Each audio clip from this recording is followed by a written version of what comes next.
Chapter 111. The mustache-faced leader didn't say anything further. After confirming that Lin Lin had no further information, he hurried off again.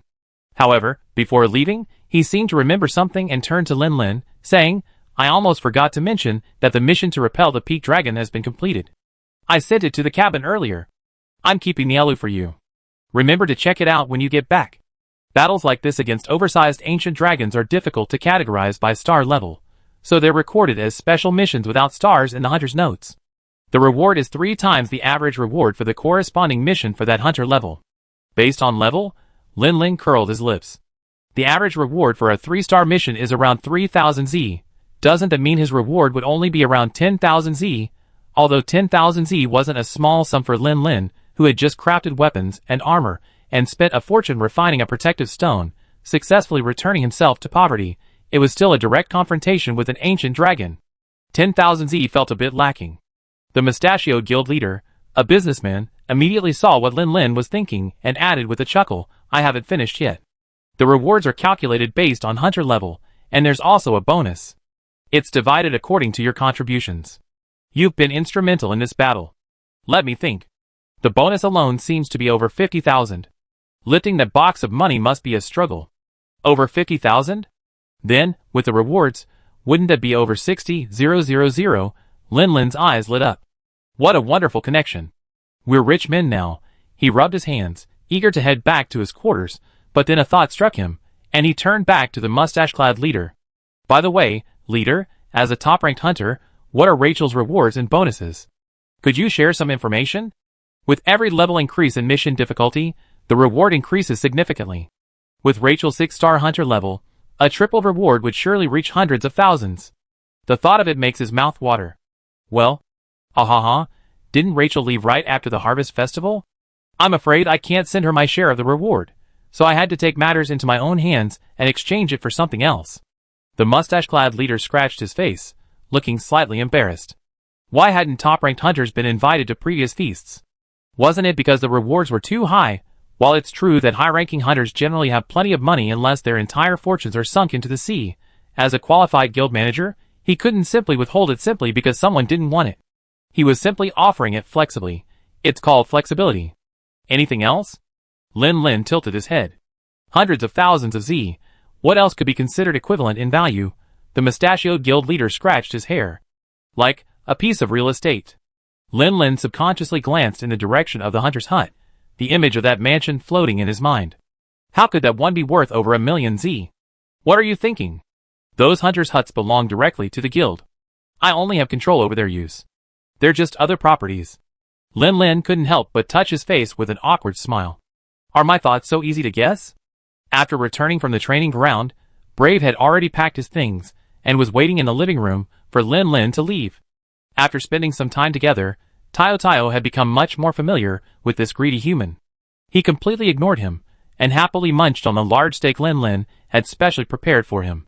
Seeing Lin Lin return, he approached with curiosity, his gossip burning. What did the old president tell you? Why was he so secretive? Lin Lin unloaded his sand shield axe, set it against the wall, stretched, and then plopped down on the sofa. Nothing much, just saying the peak dragon might visit Lokrak in a couple of days. TSK, forget it if you can't say it. That's not a funny joke. Lin Lin blinked. No kidding. Brave jumped to attention. No kidding? But didn't that guy just get beaten back? Lin Lin relaxed, sinking completely into the sofa. Unfortunately, the hard armor protected him, preventing him from feeling the softness. Who told you it was the same one? The peak dragon that came a few days ago was from out of town. The local one hasn't arrived yet this year. Brave seemed a little anxious. He walked around in front of Lin Lin twice, then suddenly looked back at him. Are you sure you're not kidding? Lin Lin shrugged. That's the judgment of the guild master and the people at the Ancient Dragon Observation Bureau. The peak dragon will probably be here soon. Blazing. Brave suddenly stamped his foot, drawing a strange look from Lin Lin. What's wrong? Brave pointed at his packed luggage. Given the situation, I definitely have to stay and defend Rocklak. Isn't all this luggage wasted? Hey, that's it? Just leave it there for now. Once we defeat the peak dragon, we can just take it away. How much easier? Brave suddenly glanced at Lin Lin in confusion. Why don't you seem nervous at all? Rocklak's defenses are at their weakest point of the year, And you're so confident we can defeat the peak dragon again? Lin Lin touched his chest, sensing the still tenuous connection with the other peak dragon, and was silent for a moment. It's okay. At least at the end of all my efforts, I still have another option. I won't be desperate. For the rest, I just have to do my best. Brave looked at Lin Lin blankly, not understanding his riddle. But Lin Lin's calm demeanor still touched him, making him less anxious than he had been when he first heard the news. Lin Lin quickly changed the subject. Don't overthink it. Since the guild leader came to see me just now, it means Rocklark will be fully prepared for the arrival of the peak dragon. Rest your energy. You might be recalled by the fortress guerrillas in a couple of days. Lin Lin's words came true. Not even 2 days had passed. The very next day, Brave was summoned to the guild hall, hoping he would participate in the battle. He would only board the Peak Mountain Maru as a hunter, not as a fortress guerrillas defending the newly reinforced, makeshift defenses, transformed into semi-permanent fortifications. Not only Brave, but all hunters still active in Rocklark were summoned, preparing to once again face the threat of the massive ancient dragon. Originally, Rocklark after the Harvest Festival was often a battleground for merchants. However, when news of the peak dragon's potential return spread like wildfire, the atmosphere, once jubilant due to the Harvest Festival, quietly turned solemn. Chapter 112. As the wind over the sand sea quietly grew stronger each day, all observation balloons received orders, heightening their vigilance, while also spreading out with all their might, searching for any possible clues. Not only the observation balloons, but also the remaining intact sand ships were dispatched, like fish entering the sea, scattering in all directions around Rocklark, ensuring Rocklark would receive the news and react as soon as the Fengshan dragon appeared. Aboard the Fengshan Maru, Lin Lin looked down at Brave busy at work. Brave expertly inspected every detail of the cannon, while Ye Zhao, suppressing his excitement, carefully observed the mechanism inside the ship that loaded the fuel for the dragon-slaying spear. Because the last battle had happened so quickly, the available manpower was significantly reduced. Lin Lin, due to his outstanding performance in the previous battle, was naturally assigned to the crucial gunner position. Brave, thanks to his training with the fortress guerrillas, was well versed in the ship's equipment and could maneuver flexibly between various duties. Coconut, who had missed the previous battle, was also fortunate enough to join the battle as a companion cat, fulfilling his dream.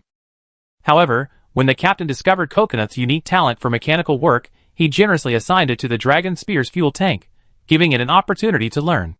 As for Tayo Tayo, who couldn't be brought aboard, he remained in the hunter's cabin, under the care of the communicative Fey Cat, following the repeated assurances of the mustache leader. How's it going? Is the artillery okay? The captain approached, his shoulders folded, a smile plastered on his face, but a hint of fatigue and worry was hard to conceal. Captain, I only know how to fire the cannon. I'm really not good at it. The captain rubbed his face. Look how busy I am. The artillery craftsmen have already checked it. I mean, did the test firing go smoothly? Lin Lin gave a thumbs up to the target ship in the distance. A large piece of it was shattered, obviously the result of a direct hit by a shell. The captain breathed a sigh of relief, but a hint of worry lingered in his expression. Over the years, he had fought against the Fengshan Long countless times, but this time, his forces were at their lowest. Not only did the fleet only have one Fengshan Maru left, but its ammunition reserves were also at risk. Even the fishing fleet that usually accompanied them on their outings, after careful consideration by the president, did not allow them to accompany him. Look on the bright side. Our mission is to reduce the peak dragon's strength as much as possible before it reaches the perimeter defenses. Don't be too nervous. As if sensing the captain's hidden concern, Brave wiped the gunpowder stain from his face and offered a soothing reassurance. Huh? I see. Training can't last too long. Be prepared at all times. With these words of caution, the captain returned to his cabin, ready to rest. Brave was right. Don't be too nervous. Stretching yourself too much will only backfire. Lin Lin gazed at the captain's back and reached into the item bag at his waist, pulling out a small, transparent bottle. The crimson liquid within shone dazzlingly in the sunlight. It was a bottle of ancient dragon blood, extracted from the shattered flesh of the peak dragon. It was also the most valuable material Lin Lin had obtained after completing his previous mission. After staring at the bottle of ancient dragon blood for a long moment, Lin Lin carefully put it back into his bag. This was just a last resort. It wasn't time to use it yet. When the red flare rose in the sky, everyone's heart trembled. The agonizing wait finally came to an end. Fengshan Maru set off. With the captain's resounding command, the Fengshan Maru filled its sails and, facing the bright rising sun, sailed deep into the desert.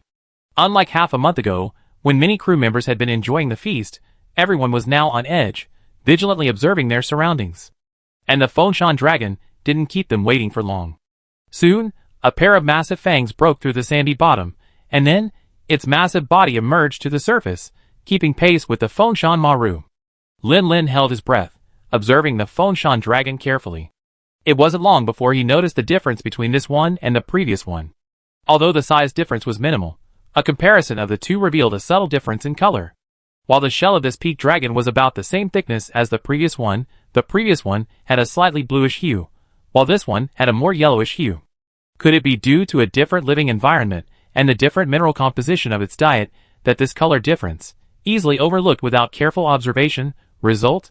Lin Lin's observation didn't last long. After confirming that the peak dragon before him was the one he was familiar with, the captain let out a long breath and roared, "Combat begin!" Boom! Whoosh! Cannons roared, crossbows fired, and the battle officially began. The pair of unusually small eyes behind Feng Shenlong's massive fangs swept across, unsurprised by the appearance of Fengshan Maru. But after scanning repeatedly, it couldn't spot any other ships, only a single Fengshan Maru. Then, its small eyes seemed to widen slightly, a look of surprise and confusion. Lin Lin was just pondering where to target this creature for the most effective blow when he suddenly heard Feng Shenlong's inner confusion. Why is there only one ship this time? This attack isn't powerful enough. Ah! I feel so heavy. Lin Lin's eyes widened suddenly. Not my friend. You really are here for a bath? Lin Lin wondered if his abilities had failed since establishing contact with the previous peak mountain dragon. Is this right? Hesitantly, he readjusted the direction of his cannon and fired a single shot at the thickest part of the rock crust on the peak mountain dragon's back. The cannon's power wouldn't do much damage to the ancient dragon itself, but it was quite potent against the rock crust, which had only accumulated over a year. A single shot shattered a large section of it. Observing the peak mountain dragon again, he saw it narrow its eyes, as if tickled, and let out a soft, comfortable hum. Comfortable. Lin Lin's fist stiffened. You idiot, sitting at the same table with a rusty steel dragon. Captain, do you want to conduct a backboarding operation? The captain suddenly glanced at Lin Lin. Backboarding operations are usually conducted after a mountain dragon has been depleted to a certain extent. Why did Lin Lin suddenly suggest a backboarding operation? Was that uncanny intuition picking up on something again? Chapter 113. The captain hesitated. Do you have any ideas? Lin Lin took aim for a moment and fired another shot, shattering a large section of the rock. As he expected, the Fengshan dragon showed no reaction, merely twisting its body slightly. I've been wondering what it is that makes the peak dragon so tirelessly visit every year. Even after being repelled each time, it continues its visit the next time as if nothing happened. Now I have a hypothesis. The ore we dig from it each year is actually a burden to it, and the annual battles with the sand ships significantly reduce this burden, which is why it is so happy to come every time. Based on this hypothesis, is it possible that if we help it reduce its burden to a certain extent, it will feel satisfied and leave on its own? Not only the captain, but everyone who heard Lin Lin's speech was shocked by this idea. Although bold assumptions should be carefully verified, isn't your audacity too bold? If Lin Lin hadn't fought alongside them on the dragon-beating ship just 2 weeks ago, I'm afraid some of the crew would have been unable to resist refuting him by now. The captain thought of Lin Lin's uncanny intuition during the previous battle and pondered the possibility of this speculation. It seemed as if something had occurred to him. That's why you want to verify this hypothesis through the dragon climbing operation. If the guess is correct, and the operation is successful, the Fengshan dragon will retreat on its own. If the guess is wrong, we won't have to waste too many crossbows and artillery shells, and we can still retain our strength for the battle. Lin Lin nodded. That's right. The captain made a quick decision. Hold the attack, fire the restraining rounds. The gunfire ceased, and the restraining rounds fired from the crossbows embedded themselves in the Fengshan dragon's hard rock shell, connecting the two together. With the captain personally steering, the Fengshan Maru kept steady alongside the Fengshan dragon. However, he didn't issue any immediate orders, instead carefully observing the Fengshan dragon's reactions. The restraining rounds embedded themselves in the rock shell, not touching the Fengshan dragon's body. Since there was no pain, the Fengshan dragon naturally didn't react violently. It simply glanced sideways, puzzled by the other ship's sudden stillness. Thinking back, it seemed like this ship always stopped for a while and quietly followed beside it, so it didn't take it seriously and simply kept moving forward at a steady pace. The captain let out a slow breath, prepared to board the dragon. As the hunters on board drew their weapons, he added, "We have a limited supply of anti-dragon bombs, so don't use them during this boarding operation. Remember, everyone, the boarding mission only does one thing. Destroy the ore on the mountain dragon's back. Destroy as much as possible." He glanced at the others on board and nodded vigorously. "Go." Leading the charge was once again Toro, a master of light weapons. However, this time, he didn't use his bug wand. Instead, he pulled out two short swords, called Blizzard Double Blades, crafted from white rabid beast materials. He raised the two swords in the air and crossed them, shaking them. A flash of red light flashed across his body, and then he tapped his toes on the deck and shot out like a rocket. Transformed into a ghost, also a light weapon user, Brave, though lacking Tolo's almost flying speed, followed closely behind him, leaping from the edge of the deck onto the mountain dragon in just a few strides, his movements remarkably agile. As for Lin Lin, he had originally been forced to climb up obediently, but this time, with his new gear and the added weight, he had successfully surpassed Yao Qiao's weight, making his climb even slower. Of course, there were others even more embarrassed than Lin Lin. Turning back, he saw Todd, clad in a rather cumbersome rock dragon suit of armor. The musket and large shield he carried were larger than his entire body, making the climb quite strenuous. However, once everyone had climbed onto the dragon's back, the situation reversed. Those who had previously advanced found themselves in a more awkward position. Take Tolo, for example. His two ice-crusted swords left after images, a dense clanging sound echoing through the air. But the damage he caused was obvious. Exiting his demonic form, Tolo sighed, sheathed his swords, and drew out his pickaxe, beginning to hammer away relentlessly. Bref was more self-aware. After climbing up, he didn't even pull out his iron knife, but simply swung his pickaxe and began hammering away. In Tolo's flurry of activity, he significantly outpaced him in destruction. Meanwhile, Lin Lin and the other heavy weapon wielders truly displayed their prowess. The newly enhanced Sand Shield Axe was too heavy to control, so Lin Lin chose not to use his most powerful Super Destruction, but instead retreated to the much less powerful Great Destruction. However, although the damage caused by a single explosion was a bit weak, thanks to the superior lethality of the explosion caused by the grenade bottle on the hard and brittle rock mineral layer, the damage caused by Lin Lin's one big explosion was enough for other hunters with pickaxes to clang for 3 or 4 minutes. As for Todd, ha ha ha. Look at my dragon cannon. Boom. Yoho. Full blast. Boom. Well, Todd was having a blast, and the results were quite impressive. He destroyed even more ore layers than Lin Lin had. Just as Lin Lin's arms grew sore from the constant hammering of his shield axe, a long-horn blast accompanied by a red flare rose into the sky, announcing the end of this backboarding operation. With safety ropes around their waists, they could easily jump directly from the peak dragon's back onto the sandy sea to the side. However, only Lin Lin and Todd actually did so. While it was fine for the other light weapon users to jump directly onto the boat, if they jumped from that height, even if the boat planks were made of knotty cloud wood, they would be worried about being smashed through.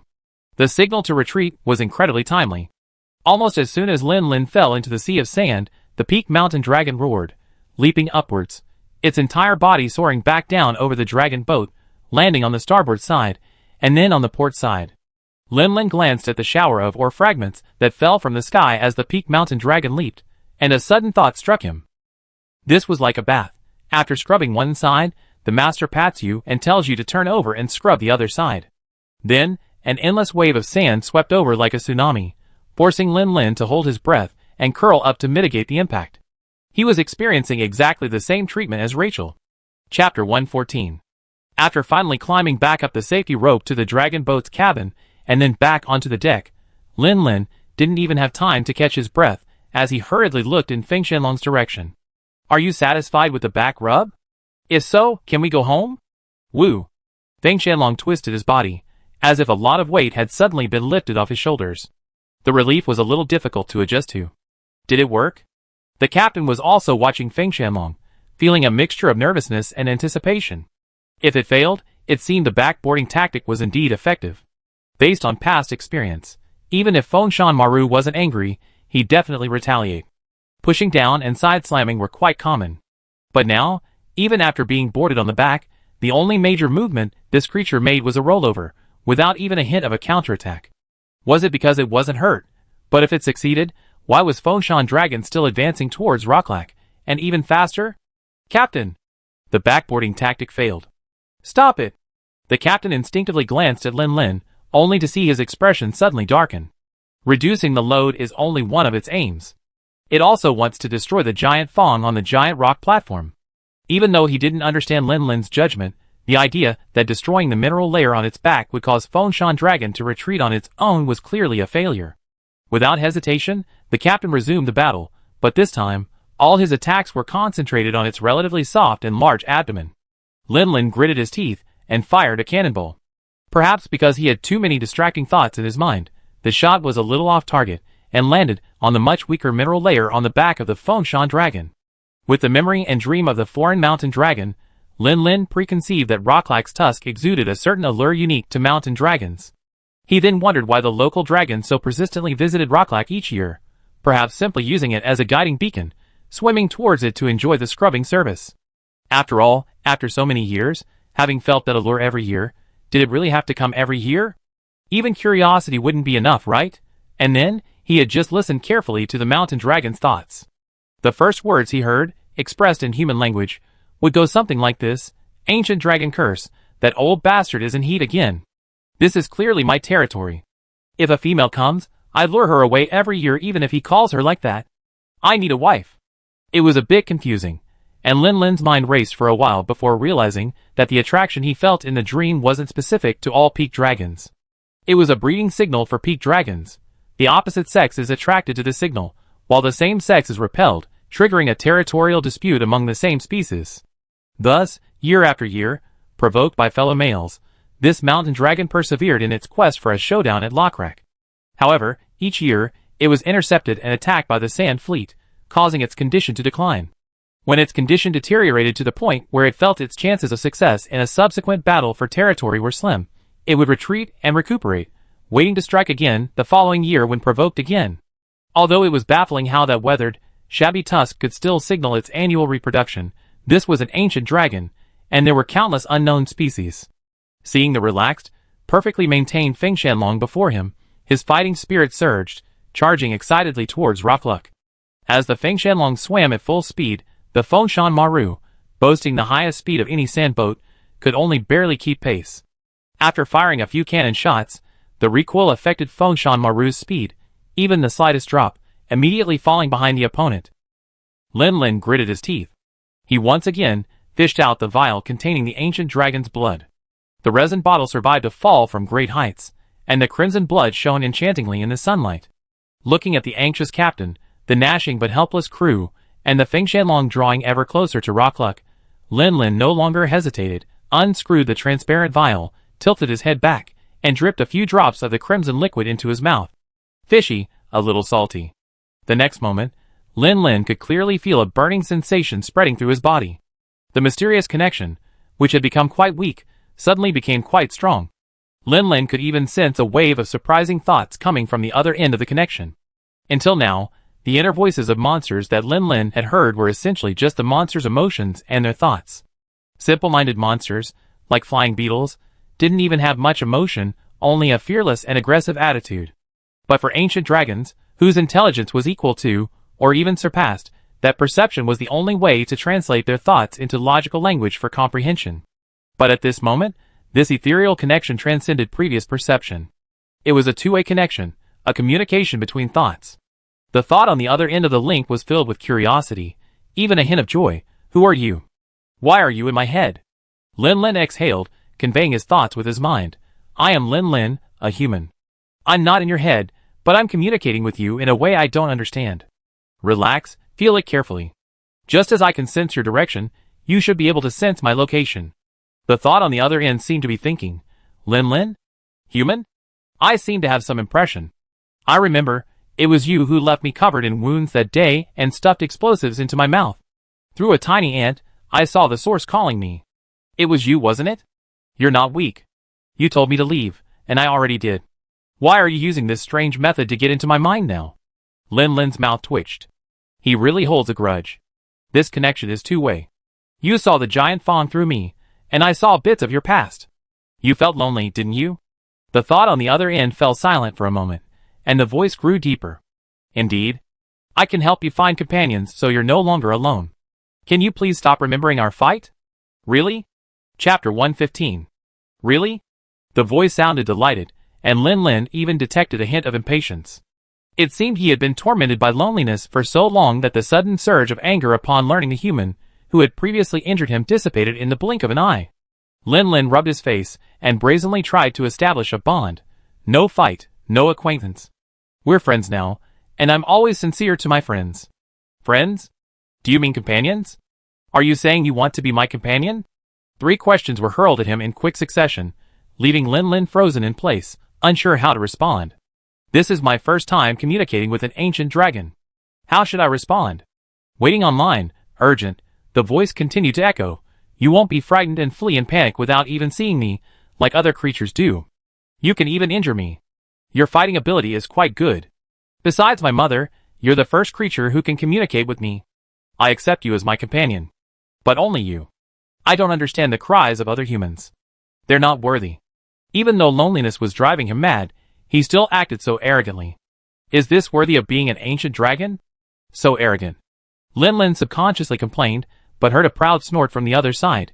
If you had a larger body and greater strength than me, you could be even more arrogant than me. Lin Lin was about to say something else, when a sudden jolt under his feet startled him awake.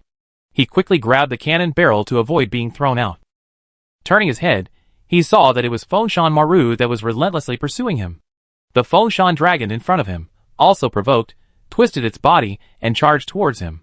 He was just thinking about beating up his rival, when the scrubbing boat before him didn't know what was good for him, and continued to pummel his tender skin. It really hurt. Continue the attack. The captain's roar brought Lin Lin back to his senses. He adjusted the angle of his cannon, while concentrating on reconnecting with the distant being. Boom! The shell flew out, and Lin Lin heard the sound coming from the link again. The voice was no longer as proud as before, but rather panicked. Hey! Human! Are you still there? Speak. Can't I stop being so arrogant? Don't ignore me. Lin Lin quickly sent a thought. I'm here, I'm here. I was distracted by the attack just now, not ignoring you. A long sigh of relief came from the other side. Lin Lin didn't know if it was an illusion, but he thought he heard the whistling of sand. Lin Lin subconsciously asked, What are you doing? Go to your side and crush whatever dared to attack you. After wandering the endless sea of sand for so long, Fengshan Dragon was originally happy to finally encounter a life that could communicate with him. But the sudden lack of response from the other side just now plunged Fengshan Dragon, who had just escaped loneliness, into an even greater emptiness. Now that he knew Lin Lin's lack of response was due to the attack, Fengshan Dragon, who felt that he had exposed his vulnerability and lost the ancient dragon's face, had a target to vent his anger. His dull tone carried a sense of oppression. The words his thoughts translated into were concise, and to the point, yet they nearly frightened Lin Lin to the point of choking his breath. The good news, his plan had succeeded, and the out-of-town peak dragon had been lured here. The bad news, contrary to his matchmaking plan, the out-of-town peak dragon had come to fight. If you two were to fight, I don't know if you'd be okay, and Lockhart would probably be dead. After catching his breath, Lin Lin hurriedly called a halt. No, no, no, I've already taken care of it. It's okay, it's okay. Really? Really, really? Okay then. Why did his tone sound a little regretful? Lin Lin looked up at the peak dragon before him. The distance between them and the makeshift defense line was shrinking, and time was running out. He quickly got back to the point. Don't you think having only me as a friend is a bit too few? A lot. With you talking to me, that agonizing loneliness disappears completely. Lin Lin choked. But there are always times like just now when I'm caught in a battle and can't focus on responding to you. If you had another companion, you'd never be lonely again, right? You have a point, but besides you, who else can swim alongside me? Lin Lin grabbed the cannon again to withstand the violent jolts of the dragon-striking boat, distracting himself by sending his thoughts to the other side. There's one right next to me. A peak dragon just like you. Peak dragon? That's what we humans call your species. Right now, there's one of your kind right next to me. My kindred spirit? The voice on the other end was stunned for a moment, as if it couldn't react. Yes. It looks almost exactly like you. Won't you come and see? The other end of the link fell into a long silence, so long that Lin Lin almost thought the connection, strengthened by a few drops of blood, had weakened again. But upon closer inspection, he discovered that the invisible and intangible connection was still growing, as if the other end of the link was rapidly approaching him. Lin Lin finally breathed a sigh of relief. Great, based on the Peak Dragon's recent thoughts and the communication with the one he had just connected with, Lin Lin was certain that if the two could meet, the Rocklack crisis would be resolved. Now the only question remained: could they delay the Peak Dragon before the distant one arrived, preventing it from approaching Rocklack? As the vague shadow in the distant sand sea gradually grew larger, the hunters on the outskirts of the defense line, as well as the members of the fortress guerrilla, tightened their grips on their weapons, their breathing becoming rapid. The outcome of this battle would determine the survival of Rocklack. The mustachioed leader sat at the command center at the heart of the defense line, but he only knew how to manage, not how to fight. He could only act as a mascot to reassure the troops, while all combat orders were issued by the bald guerrilla captain. The bald captain, holding a telescope, stared intently at the giant beast approaching along with the dragon-beating boat, his palms wet with sweat. His Adam's apple rolled, but he silently calculated the distance to the Peak Dragon. Once it entered the crossbow's maximum range, the battle would officially begin. Just then, a massive figure suddenly appeared from another direction, catching his eye. Is that the second Peak Dragon? The guerrilla captain's heart sank to the bottom of his chest with anxiety. Chapter 116. Not only the guerrilla leader, but also many hunters and guerrillas on high ground, and even the crew of the Fengshan Maru, who had exhausted all their ammunition, and could only stare blankly at the Fengshan dragon's tail, saw the second Fengshan dragon approaching from the other direction. Everyone's heart felt as cold, as if it had been thrown into the icy sea, and frozen for years, except for Lin Lin. When he saw the vague silhouette of the Fengshan dragon in the distance, he waved his arms excitedly. Great success. Rocklack is saved. Woo! A long, drawn-out cry echoed from the distance, and the crowd, already filled with despair, suddenly realized that the Fengshan dragon, which had been harassed by Fengshan Maru all the way but had never changed direction, suddenly turned around after hearing the cry and let out a loud roar. Roar! The people on the distant defense line were fine. The crew members on the dragon-striking ship, too close to the Peak Mountain Dragon, were nearly blown away by the terrifying sound waves. Several of them had blood dripping from their mouths, their eyes rolled back, and they were stunned. Lin Lin was lucky enough to have raised his earth and sand shield axe's shield in time to protect himself. Although he was still somewhat shaken, compared to the crew members, who were knocked unconscious and lying on the ground, he was the least affected. Why are you roaring so loudly? You're still trying to chase a girl with such a loud voice. Lin Lin could sense the excitement and joy of the Peak Mountain Dragon before him, similar to the feeling of being single for half my life, never even touching a girl's hand, and now a fair-skinned, beautiful, long-legged girl is actively approaching me. But even that didn't stop him, despite being shaken to the bone, from secretly cursing the guy for failing in his pursuit of a goddess. Seeing the situation was amiss, the captain quickly adjusted the ship's course, creating distance between the two approaching Peak Dragons and preparing to observe the situation. As the two Peak Dragons approached, they roared in ever-changing tones, their different frequencies blending and intertwining, gradually becoming harmonious and rhythmic. As the distance increased, the impact of the roars diminished. Brave released his hands from covering his ears, shook his head vigorously, and grumbled. It sounds like singing. What's going on? Lin Lin slung his shield axe back and watched the two mountain dragons approaching each other, almost touching. Their tusks gently touched, then separated as if by electric shock. Then, they cautiously touched again, then separated again, repeating this process with different rhythms. Maybe this is their courtship ritual? They use sounds to show their health and strength, and the contact of their tusks to express their affection for the other. If the other is willing, they will match the other's rhythm to perform this ritual. This rhythm and melody could perhaps be made into a song. Let's call it the love of the mountain dragons. You understand this? Breath looked at Lin Lin with the eyes of an ordinary person looking at a monster. Lin Lin chuckled. I guessed it. How do I guess so it sounds as real as it does? Lin Lin deliberately put on a serious face and said, Okay, now that things have come to this, I won't hide it from you. I can read their minds. I read this from their hearts. TSK. Brave tooted and couldn't help laughing. This guy was joking again, but at least it was funnier than the one about two mountain dragons visiting Rocklack back to back. No, that wasn't a joke. After laughing, he looked worried again. If, as you say, they're engaging in a mating ritual, what about Rocklack? I thought they were going to fight, and Rocklack might be safe. But now, they won't all rush towards Rocklack, will they? It's hard enough to defend against one, but if they both come at us, we'd be unstoppable. No, after the mating ritual, they find a place to build a nest and start raising offspring. Brave squinted at Lin Lin. You know this again? Lin continued to smile. I guess, aren't most monsters like that? I guess so. I hope so. This way, Locklack will be safe, and I can set off with you to Yinhua Village. Lin plopped down on the deck. Yes, I'm going to Yinhua Village, but before that, I have to go back to Jieyun Village. Are you sure you want to come with me? Jieyun? Breath sat down as well. Now that the two peaked dragons were huddled together, the sand waves they kicked up were like a tsunami. This situation was beyond the control of humans, so they might as well chat and relieve some stress. I heard it's a resort town. I've always wanted to try out the hot springs known as spiritual water to see what's so special about them, but I never had the chance. Isn't this perfect? With those two peaked dragons making such a commotion over there, how can you two be in the mood to sit here and chat? One crew member looked puzzled. Todd sat down with a rather dull thud, loading his gun with the explosives he mixed in his spare time. We can't intervene in this situation anyway, right? What if Fengshan Maru rushes in and attacks, and gets crushed by these two Fengshan dragons working together? Toro patted the crew member's shoulder and sat down beside him, taking out his whetstone and beginning to sharpen his swords. The crew member glanced again at the Fengshan dragons circling each other in the distance, like two giant yin-yang fish.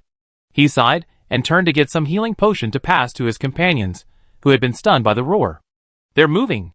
The captain, who had been watching the Fengshan dragons, suddenly called out. They've separated. Did their courtship fail? Breath asked subconsciously. No, they've successfully courted. They're probably going to find the most suitable territory for nesting. Lin said this, sighing inwardly. The ancient dragon girl he just become friends with was about to become a wife. Oh no, a dragon wife in the blink of an eye. It was truly amazing. You guessed that? I really guessed it. What's your basis? It seems most monsters lay eggs, right? But with the peaked dragon being so large, it's possible it's viviparous or ovoviviparous. As he spoke, Lin suddenly remembered something and quickly focused his attention, sending a telepathic message to the retreating peaked dragon's wife. Happy wedding, both of you. Don't forget to come here every year for a back rub. Chapter 117. To those who were unaware of the truth, the utterly tragic and heroic defense of Lochlack, a battle that had the potential for success despite countless sacrifices, ended in a most anticlimactic manner. A crisis that could have completely overturned the city was inexplicably averted. The two peaked mountain dragons vanished into the distance. Those on the defensive line, who hadn't fired a single shot or arrow, felt both relieved and bewildered. I was prepared to die here, yet the battle ended before it even began? It was quite sudden. The bald gorilla captain instinctively glanced at the mustache-wearing leader. In this situation, is it still necessary for us to hold our ground? The mustache-wearing leader frowned as he watched the two peaked mountain dragons shrink in his sight. Lin's image subconsciously surfaced in his mind. Could it be related to him? President? The gorilla captain's gentle call brought him back to his senses. The mustachioed president coughed lightly. Send out the sand boats to track the two mountain dragons, and make sure they're truly far away from Lochlack. Two mountain dragons appeared simultaneously, engaging in a series of behavioral interactions we can't quite comprehend. The scribes and the Ancient Dragon Observation Bureau are probably itching to see what's happening. Have them send someone along to observe. The defense line will be maintained for now. Some combat personnel can be withdrawn to Lochlack. The alert level will be lowered, but we must remain combat ready. Also, the war reserves currently stored at the emergency defense line will remain here for now, just in case. Oh, and the dragon-striking boats. Withdraw them for resupply. They're our key to facing the ancient dragons. The mustache-clad leader waved his hand, and the gorilla leader went back down to make arrangements. The mustache-clad leader then jumped off the ledge and headed towards the Fengshan Maru, which was approaching the defense line. Under the mustache-clad leader's direction, everything proceeded smoothly. The transport team, heading to the battle zone to collect the various ores dropped during the fighting, sent in good news. The amount of ore they had secured was quite impressive, with a total value that would almost rank among the top 3 in the output of all the grand feasts over the past century. Adding to the previous harvest from 2 weeks ago, it was foreseeable that Lochlack would experience a surge in growth this year. The sand ship tracking the Fengshan dragons also reported back that the two Fengshan dragons had burrowed deep into the sand sea, and no trace of them could be found. The only certainty was that they had indeed left Lochlack. The alarm was lifted, and the nervous hunters stationed at the defense line finally relaxed. Their first act upon returning to Lochlack was to feast and drink until they were drunk, effectively blocking the gathering place. Only at the command of the Little Mustache Guild Master to hold another harvest festival did the hunters finally leave with joy. Supplies from the defense line were continuously transported back to Rocklac, to be used again next year. After all, if the Peak Mountain Dragon reappeared, it might not come from this direction. After another hearty feast at the banquet, Lin Lin felt relieved. After completing his mission, he finally began to pack up, preparing to hitchhike on a caravan back to Jian Village. The night before his departure, there was a knock on the door of the luxurious hunter's cabin, where he had lived for so long. Lin Lin opened the door, and saw the busy Little Mustache Guild Master, who had been keeping himself busy for the past few days. Huh? President, what's up with you late at night? Aw, nothing. Brother Lin, you've been so hard-working lately. It's time to leave, so I have to see you off. The mustachioed president scratched his head with a smile. By the way, have you had that dream again lately? Lin Lin shook his head earnestly. This one truly hadn't happened. Ever since drinking the blood of the ancient dragon again, the connection he had established with the female peak dragon seemed to have become quite stable. Even across tens of thousands of meters, he could still sense her genuine joy. The dreams had stopped, but she would occasionally make harassing phone calls to express her gratitude and chat about her current life, the progress of her and her spouse's love nest, and so on. Her desire to share was truly overwhelming. Well, how should I put it? Lin Lin is second to none in the world in terms of his understanding of the ecology of mountain dragons. Capcom wouldn't even dare claim first place. After all, they don't have a mountain dragon that can detail its daily life. But thanks to this guy, Lin Lin's image of ancient dragons as mysterious, powerful, the embodiment of natural disasters has been shattered. Aside from being a bit stronger, a bit bigger, and a bit quicker-witted, this guy is essentially no different from Xiong Er. Is that so? That's good. I'm relieved. The mustache boss stroked his beard and said casually, last time, those old guys at the Ancient Dragon Observatory were extremely worried when they heard someone could dream of ancient dragons' memories. But with the threat of mountain dragons right in front of them, they couldn't keep asking me. Now that you haven't had that dream again, it must have been a coincidence. I tell them later, and ask them to stop dwelling on it. Lin Lin was silent for a moment, then finally uttered a thank you. At the time, he didn't hesitate to tell the president about this, primarily out of concern for Locklac's safety. Later, he pondered the consequences if his abilities were exposed. Like in a world where light is the bond, being captured for research wouldn't be a concern. However, being protected as a strategic weapon, used to eavesdrop on thoughts and obtain crucial information for decision-making during an ancient dragon invasion, was a real possibility. Perhaps they even force him into a clerical position at the Ancient Dragon Observatory or the Scribe Corps. While that would be safe, it wasn't what he wanted.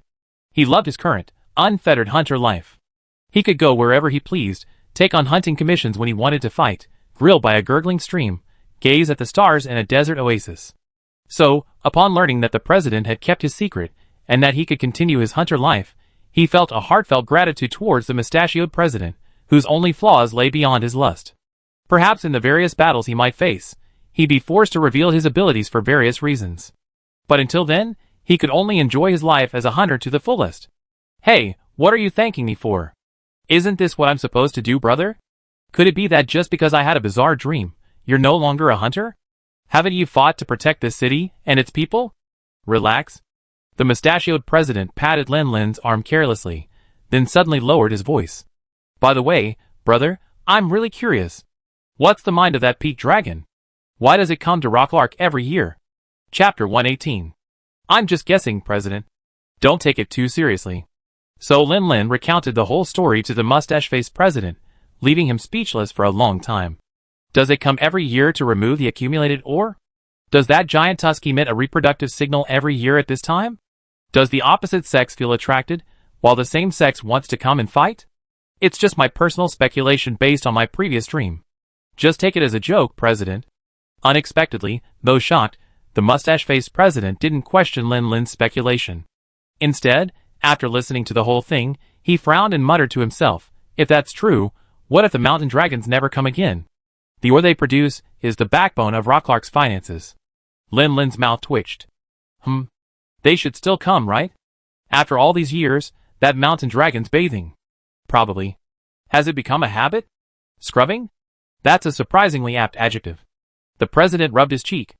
Actually, the scribes and the Ancient Dragon Observatory have also come up with some theories, though none as, well, wild and fanciful as yours. But at least one thing is certain. The two Fengshan dragons are probably indeed a couple. In that case, if the Fengshan dragons continue their patrols, they might come together. Even if, as you said, they're just here to cleanse themselves of mineral deposits, it would put a lot of pressure on the sand ship group. Lin Lin spread his hands and said nothing more. The most he could do was to call and tell the Fengshan dragons to be more collected and quiet during their scrubbing sessions. The next day, when Lin Lin appeared at the city gate, he caused a commotion. Of course, it wasn't Lin Lin himself who caused the commotion, but the yellow speed dragon, quietly following Lin Lin with bags and rolls slung all over its body. How bizarre! The notorious yellow speed dragon, now no different from those domesticated herbivorous Marinori dragons used to haul goods, quietly standing there with a load on its back.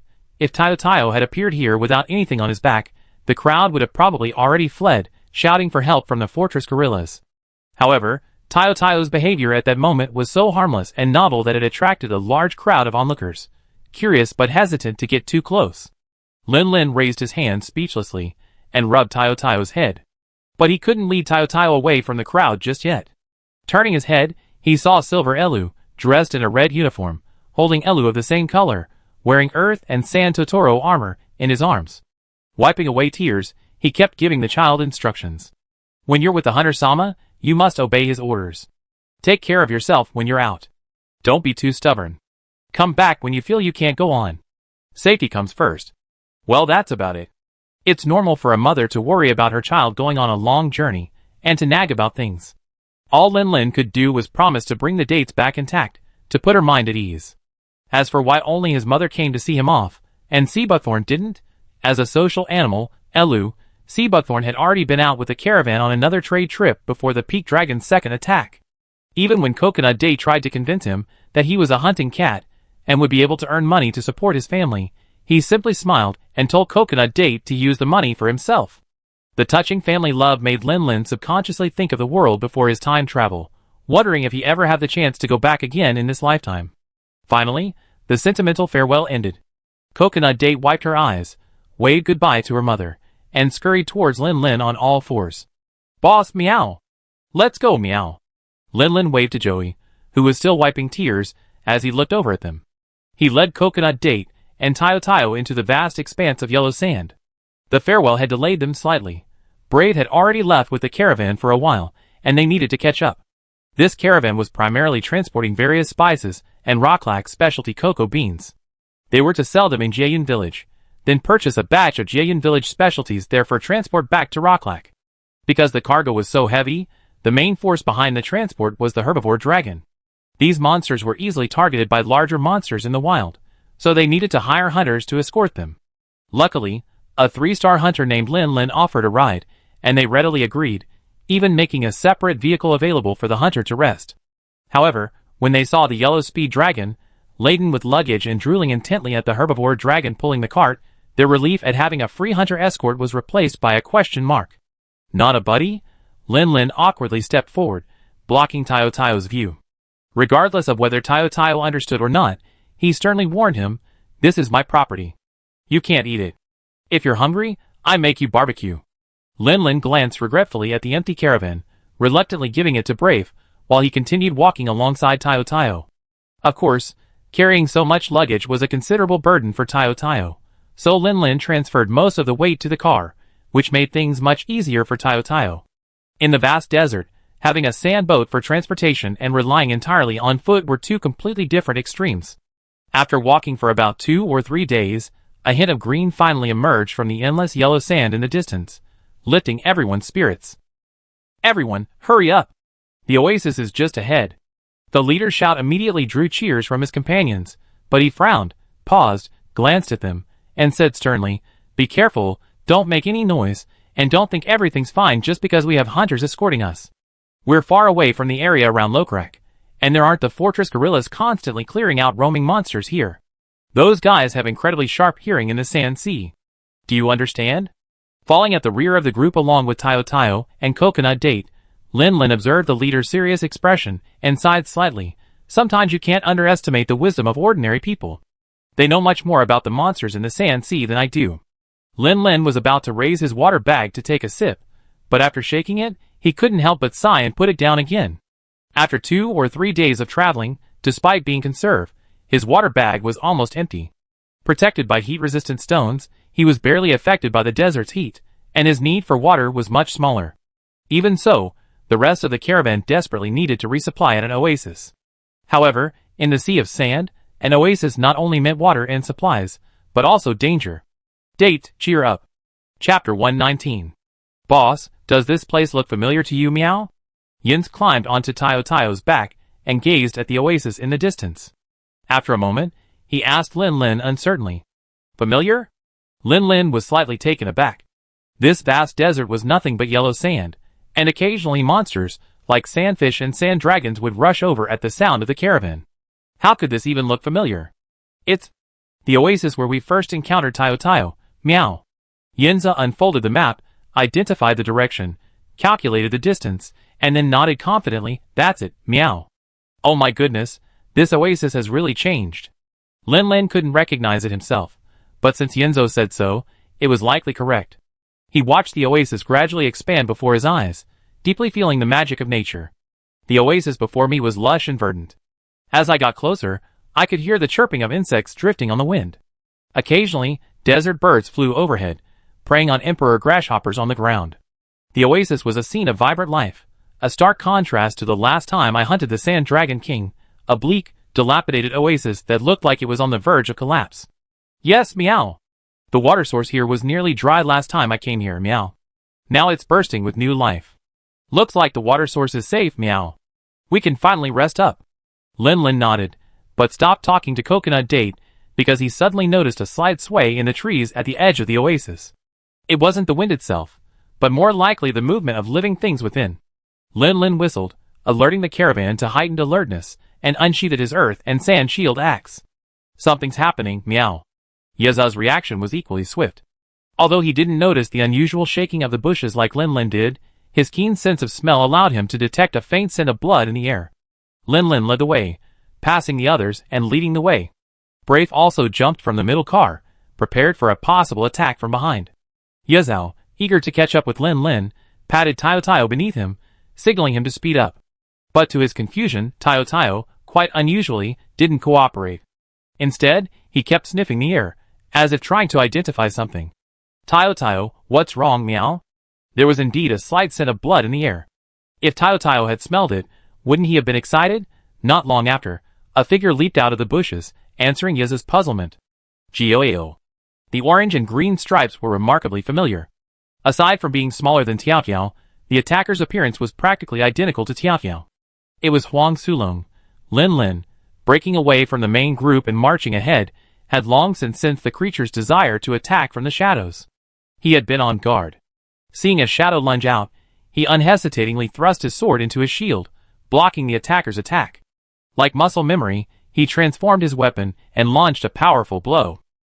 But seeing the creature's appearance too closely resemble Tiao, Lin hesitated for a moment, but decided against a fatal strike. Instead of a chop, he used his shield as an axe to send the creature flying. Gaw! The earth and sand shield axe was incredibly heavy, and with the added momentum of its powerful swing, even though Lin finally managed to hold back, the attacking yellow speed dragon was sent flying like a football, spinning twice in midair before landing on the ground. Dizzy and limping, the yellow speed dragon limped to its feet. Seeing the unassuming yet terrifyingly powerful creature before it, it howled in fear and hurriedly scurried back into the bushes, not daring to look back. After dismantling his sword and shield, Lin stood there, listening for a moment. After confirming that no other predators were hiding, he gestured behind him, signaling that they could continue forward. This kind of sneak attack by a small monster wasn't the first time, and there was nothing to be alarmed about. The only significant point was that the attacker was a yellow speed dragon. Lin instinctively glanced at Tiao. Tiao must have seen him injure the yellow speed dragon just now, right? Should he be? Okay, with Lin leading the way and Braith at the rear, the caravan smoothly entered the oasis and found a water source to rest. Although they were attacked twice, he dispatched each of the attacking yellow speed dragons with a single blow of his axe, ensuring a truly uneventful journey. Beside the vast lake, Lin poured the water from the pot, then cooled, into his water bag. This was a small habit he had brought over from his old world. Even though the water here was perfectly drinkable, he preferred to boil it first when conditions permitted. Feeling the heaviness of the water sack, Lin tucked it back around his waist with satisfaction. He turned to look at Tiao Tiao, who was drinking water by the lake. Ever since following Lin Lin, Tiao Tiao had enjoyed a variety of meats in Rock Lake and an abundant supply of water at his fingertips. He'd been living a good life. This long journey through the desert, even though Lin Lin occasionally gave him a few sips of water, thirst had still awakened his genetic reliance on water. Now that he found a source, he had to drink until he was full. Drink enough?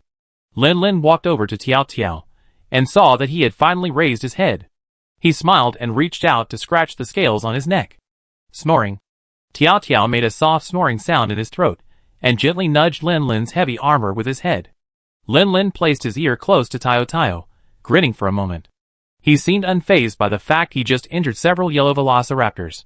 He was now wondering why he abandoned the comfortable life of Rocklak and ventured into the desert again. This wasn't like the specific hunt we've been doing before. We're just changing habitats, taking you to broaden your horizons. Lin Lin smiled and prepared to go talk to Brafe, asking him to watch over the caravan while he went to hunt some meat for a snack. He'd been chewing on the food he brought with him for the past few days, and his stomach was completely empty. Just then, a faint cry of alarm reached his ears, accompanied by a malicious roar. Boo-hoo, monsters are attacking. Lin Lin didn't bother to consider why. Having already scouted the area before setting up camp and confirmed it was safe, he'd still be surrounded by monsters. He charged forward, shield and axe strapped to his back. The campsite was a secluded corner sheltered from the wind, not far from the lake. In just 10 seconds, Lin Lin ran back and saw Brave grappling with a yellow dragon that looked much larger than the others. The caravan members, using the trucks as a makeshift defense, drew their non-hunting swords and drove back the yellow dragons eager to taste human flesh. Without a second's hesitation, Lin Lin roared, drew his sword and shield, and charged forward. He didn't directly join the fight against the Yellow Dragon King. With Brave's strength, dealing with the Yellow Dragon King wouldn't be a problem. However, he was struggling to cope with the siege of the Yellow Dragons, protect the caravan members, and guard against the Yellow Dragon King's paralyzing venom, leaving him somewhat overwhelmed. Lin Lin's first targets were the yellow speed dragons that had been attacking the makeshift defense formed by the trucks. This time, he held back no longer, smashing one's leg bones with a club and then slamming his shield into the skull of another, using his shield axe like a single blow.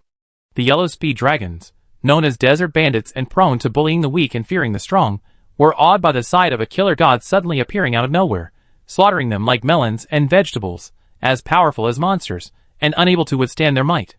They were so frightened that they dared not approach and instead protected the Yellow Speed Dragon King. Lin Lin's move scared off a large group of Yellow Speed dragons, relieving Brave of the pressure. He abandoned the fight and unleashed a flurry of air blades, instantly opening a large wound on the Yellow Speed Dragon King. Blood flowed out, making the bloody odor in the area even thicker. The severe pain in his body made the Yellow Speed Dragon King subconsciously step back and distance himself from the two humans in front of him, but he did not retreat. The situation was in a stalemate for a while.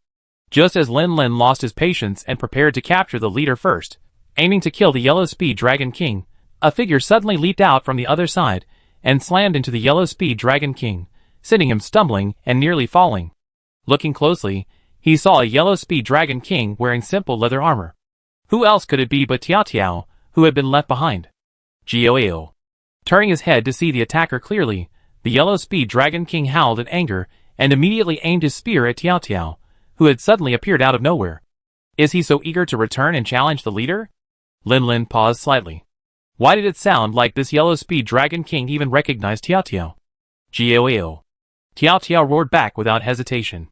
Even though he was slightly shorter and heavier than the Yellow Speed Dragon King, his roar was no less powerful.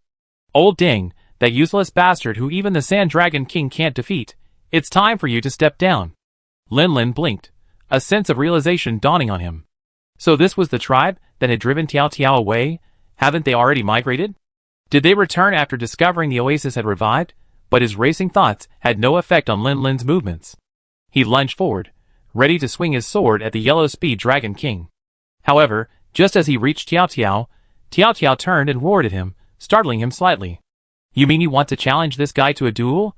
Are you really competing for the position of leader? Tiao Tiao shouted again. Lin Lin hesitated for a moment and took 2 steps back. He glanced at the Yellow Speed Dragon King. Although he had focused most of his attention on Tiao Tiao, he hadn't ignored the 2 hunters. Only after Lin Lin stepped back did he roar in response. Lin Lin left the center of the battlefield to Tiao Tiao, and pulled Brave back just as he was about to charge. Brave glanced at Lin Lin in confusion, but Lin Lin simply shook his head. "Go check if anyone's hurt. I'm here." Brave glanced hesitantly at Tiao Tiao, who was facing off against the Yellow Speed Dragon King, then at the scattered Yellow Speed Dragons that seemed to be watching the show. Finally he nodded, said be careful, and slowly retreated. Lin Lin gripped his sword and shield, took a deep breath, and watched Tiao Tiao charge at the Yellow Speed Dragon King. His peripheral vision flickered to the surrounding Yellow Speed Dragons. It seemed that since Tiao Tiao challenged the Yellow Speed Dragon King, they had no longer paid any attention to the caravan, or even to Brave and himself, the two hunters who had just been fighting them. Ouch!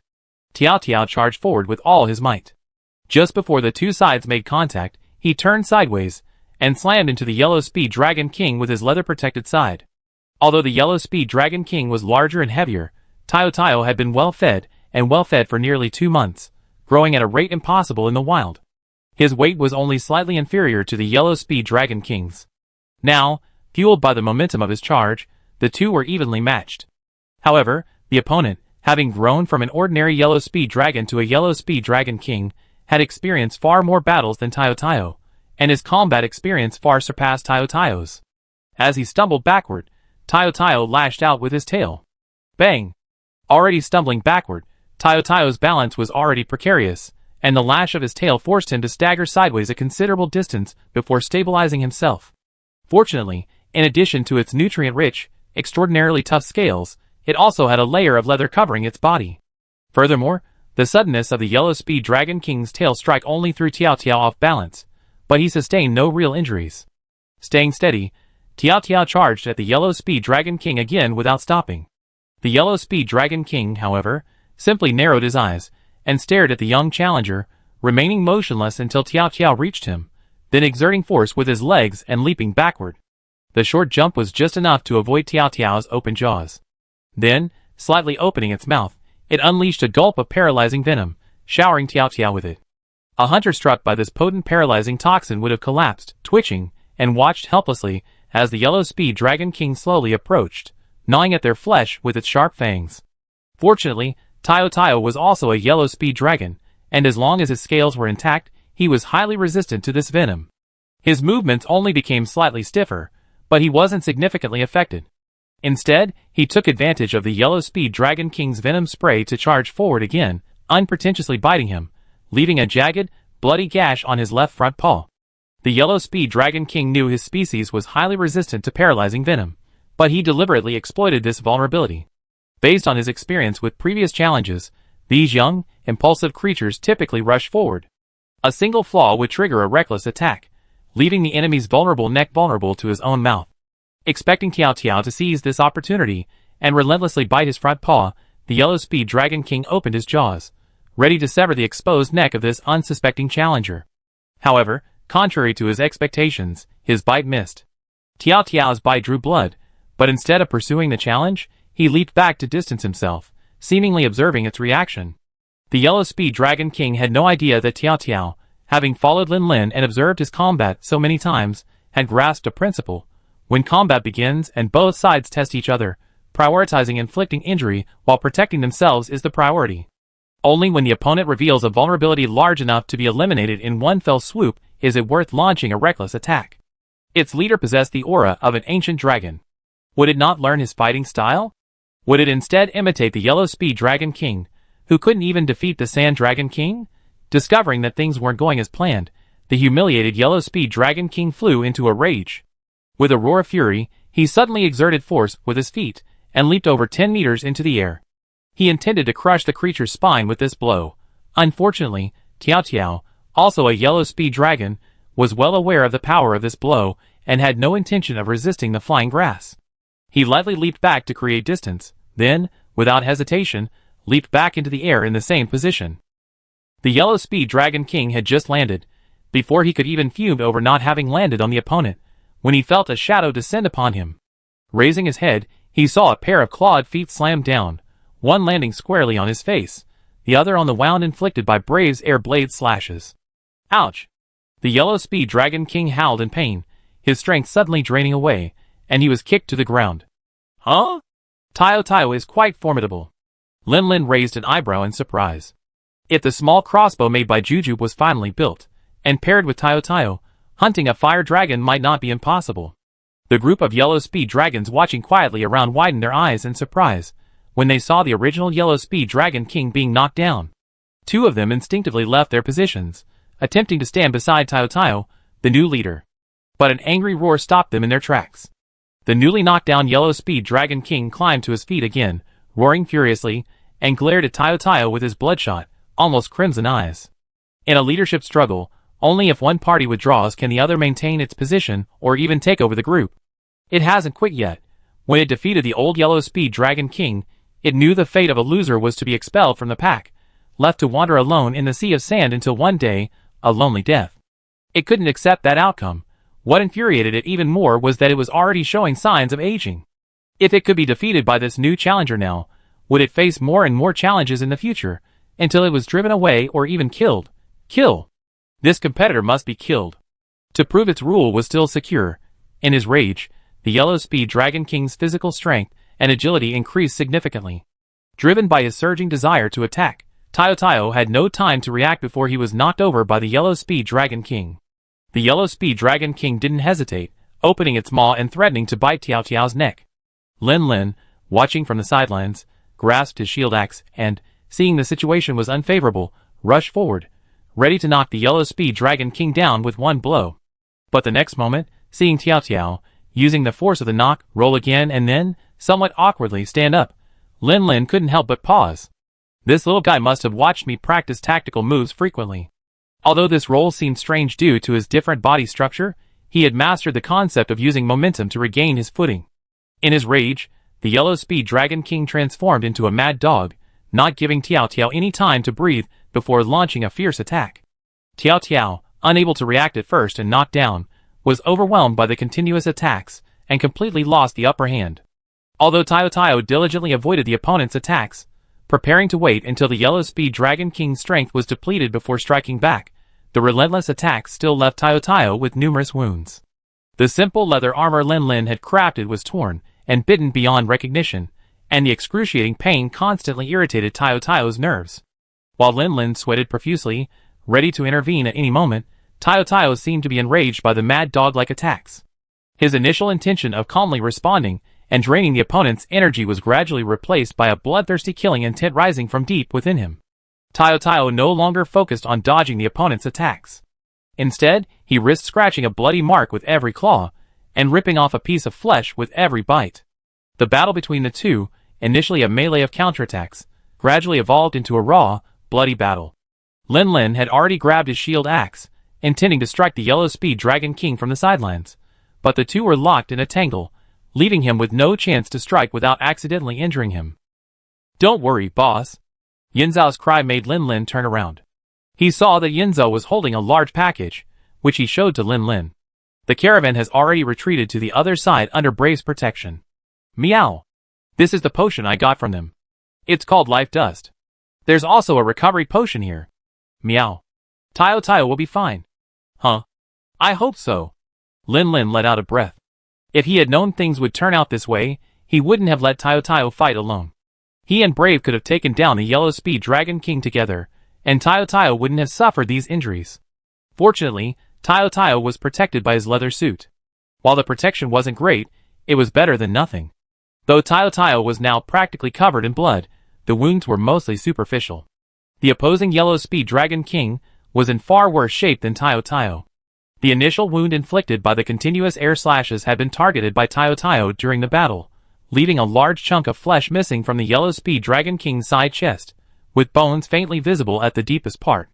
The intense battle had severely depleted his stamina, and the constant blood loss had left the yellow speed dragon king weakening unnoticed. When he attempted another leap and kick, his footing gave way, nearly causing him to fall. Only then did the yellow speed dragon king realize his precarious state. If the fight continued, Tayo might be seriously injured, but he would definitely die. As its head, swirling with rage, cooled from the blood loss, the yellow speed dragon king finally realized its impending death. It didn't want to die.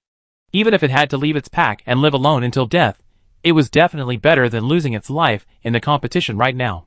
The yellow speed dragon king finally let out a wail, limping and turning away. Tayo's angry, bloodshot eyes gradually returned to their original orange-red color, and rationality returned. The pain all over its body seemed to break through the shield of its brain, transmitting from all directions into its mind, causing Tayo to tremble unbearably. Sprinkle the powder. Before Tayo could turn his head, he heard a familiar voice, followed by a meow. And his entire body was covered in green dust. The thick dust made Tayo sneeze uncomfortably. But the next moment, Tayo's eyes widened in surprise. He suddenly realized that under the thick dust, the wounds on his body that had been stinging him had become cool, and even had a faint tingling sensation. Is this wound healing? What a magical powder.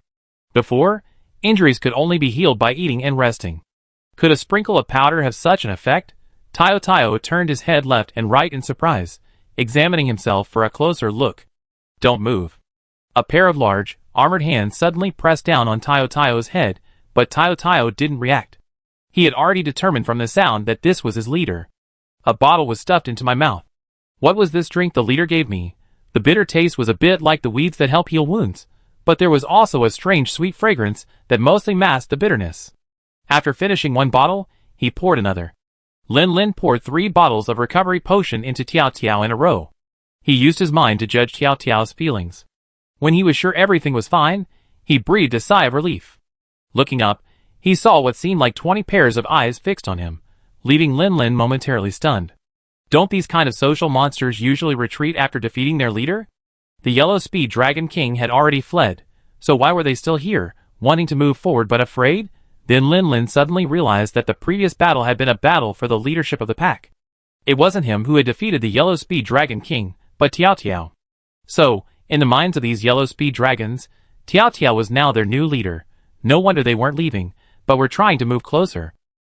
As for why they didn't dare move closer, judging from their inner voices, some were afraid of him after witnessing his recent slaughter, some were bewildered by the new leader's apparent harmony with Lin, and some were confused by the new leader's seemingly harmonious interactions with a human and a cat.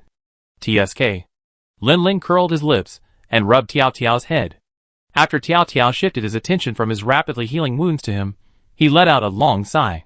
Returning to your own tribe is wonderful. If you want to stay here and become the Yellow Speed Dragon King, I support you. But from now on, you must manage your own tribe well and not attack passing merchants. I don't want to see you on the guild's hunting commissions. I come visit you again when I have the chance. Lin sighed again as he spoke. Is this what parting feels like? When I parted with Xiong'er, I felt just as sad as I do now. Boss Meow? What do you mean, Meow? Jujube, still carefully cleaning Tayo's wound to prevent leather scraps and broken scales from getting into it, looked up at Lin in surprise. That's exactly what it means. Lin shook his head. Tayo's recent battle was a battle for leadership of their pack. Tayo defeated the Yellow Speed Dragon King, and now he's the new Yellow Speed Dragon King. Is that so? Yeza suddenly felt dejected, a visibly dark cloud gathering over his head. Ever since following the boss, the only person who had been with him the longest, besides the boss, was Tayo, the exceptionally alert and docile Yellow Speed Dragon. Now, suddenly learning that the companion he had thought would always be there was leaving, Yeza's sadness was even greater than Lin's. Tayo had just defeated the one who had mercilessly driven him away. Despite the pain, he felt incredibly happy, a sense of revenge and pride. And why did the leader and his companions look so sad after the fight? Tayo looked at Lin and Yezao blankly. It couldn't understand their conversation, but after spending so much time with them, judging by their tone and facial expressions, it seemed as if they were even more upset than it was about losing. Ah? Are you, the leader, dissatisfied with my performance in battle? Huh? Lin blinked. What's going on? Did I misunderstand something? Lin subconsciously glanced at the group of Yellow Speed Dragons watching fiercely from a distance. Tayo noticed Lin's gaze and followed them. Then, standing up suddenly, he put on a ferocious expression and roared. It must be these bad guys attacking those people, and the raw meat that made the leader and his men so upset. Since the leader was protecting them, they hadn't even considered consuming the raw meat. How could they dare? Get out! Get out! All of you, don't stay here and make my leader so upset. Amid Tayo's furious roar, the yellow dragons, unable to move forward or leave, scattered like birds and beasts, vanishing in the blink of an eye. Boss Meow? Did we make a mistake, Meow? Yinza sensed something was wrong, and the overflowing sadness in his heart was interrupted. He looked at Lin cautiously. This isn't right? Those yellow dragons, including the Yellow Dragon King, are treating this as a leadership battle? Lin Lin rubbed his chin and muttered to himself. Could it be that Tayo simply wants to fight the Yellow Dragon King? Unable to understand, Lin Lin stopped dwelling on it and picked up Yinzao and placed him on his back. Where did Brave and the others move to? Let's follow them. Yinzao pointed in a direction, and Lin Lin began to walk. After taking 2 steps, he turned to look at Tayo. Seeing their leader leave, Tayo, regardless of the pain in his legs, hurriedly limped after them. Convinced he overestimated his thoughts, Lin Lin slowed his pace and leaned over to pick up Tayo. However, due to Tayo's injuries, he didn't dare lift the entire dragon directly as he had during training. Instead, he helped it put more of its weight on his back, making it less strenuous for Tayo to walk. The bonfire burned quietly, dispelling the night's chill. The caravan sat around the bonfire, each expressing their gratitude to Brave. Brave simply waved his hand, appearing somewhat absent-minded, only occasionally turning his head to gaze into the distance. The caravan had been evacuating for some time, so why hadn't Lin Lin caught up? Yinzao had said he was going to help, so why had he vanished? If he hadn't had to consider the safety of the caravan, he would have gone back to look for someone long ago. Lord Lin Lin is back. Brave was munching on a freshly roasted meat sack when a voice suddenly snapped his attention. He turned his head and saw a figure emerge from the forest. Who else could it be but Lin Lin? But when he saw Lin Lin's blood-soaked earth and sand armor, Brave jumped to his feet. What had happened? He had seen Lin Lin's strength. A mere Yellow Speed Dragon King and a dozen or so Yellow Speed Dragons shouldn't be a threat to him. Could it be that some other high-risk monster had intruded? Brave hurriedly ran towards Lin Lin. Only after he got closer did he realize that none of the blood on Lin Lin's armor seemed to be his own. Brave's face darkened, and he punched Lin Lin in the chest armor. Thanks to the excellent protective properties of the earth and sand suit, Lin Lin felt nothing at all.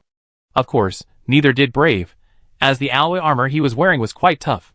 You man, how did you get covered in blood? You gave me a fright. Lin Lin chuckled dryly. I'm not hurt. It's mainly Tayo who has some minor injuries from cleaning and treating the wounds. Tayo was hurt? Why was Tayo injured? Lin Lin looked away, a little guilty. It was dueling with that Yellow Speed Dragon King, and got injured during the fight. Tayo is quite formidable though. Even at his size disadvantage, he was able to inflict more damage on the Yellow Speed Dragon King. But that's mainly thanks to your air blade slash, which created such a large wound. Brave scowled. Can you still understand Tayo's words? Can Tayo even say he wants to challenge the Yellow Speed Dragon King? Lin Lin curled his lips. Go ask it yourself. It wouldn't even let me get closer to help. And you want me to ask? Brave laughed in anger, not knowing what to say.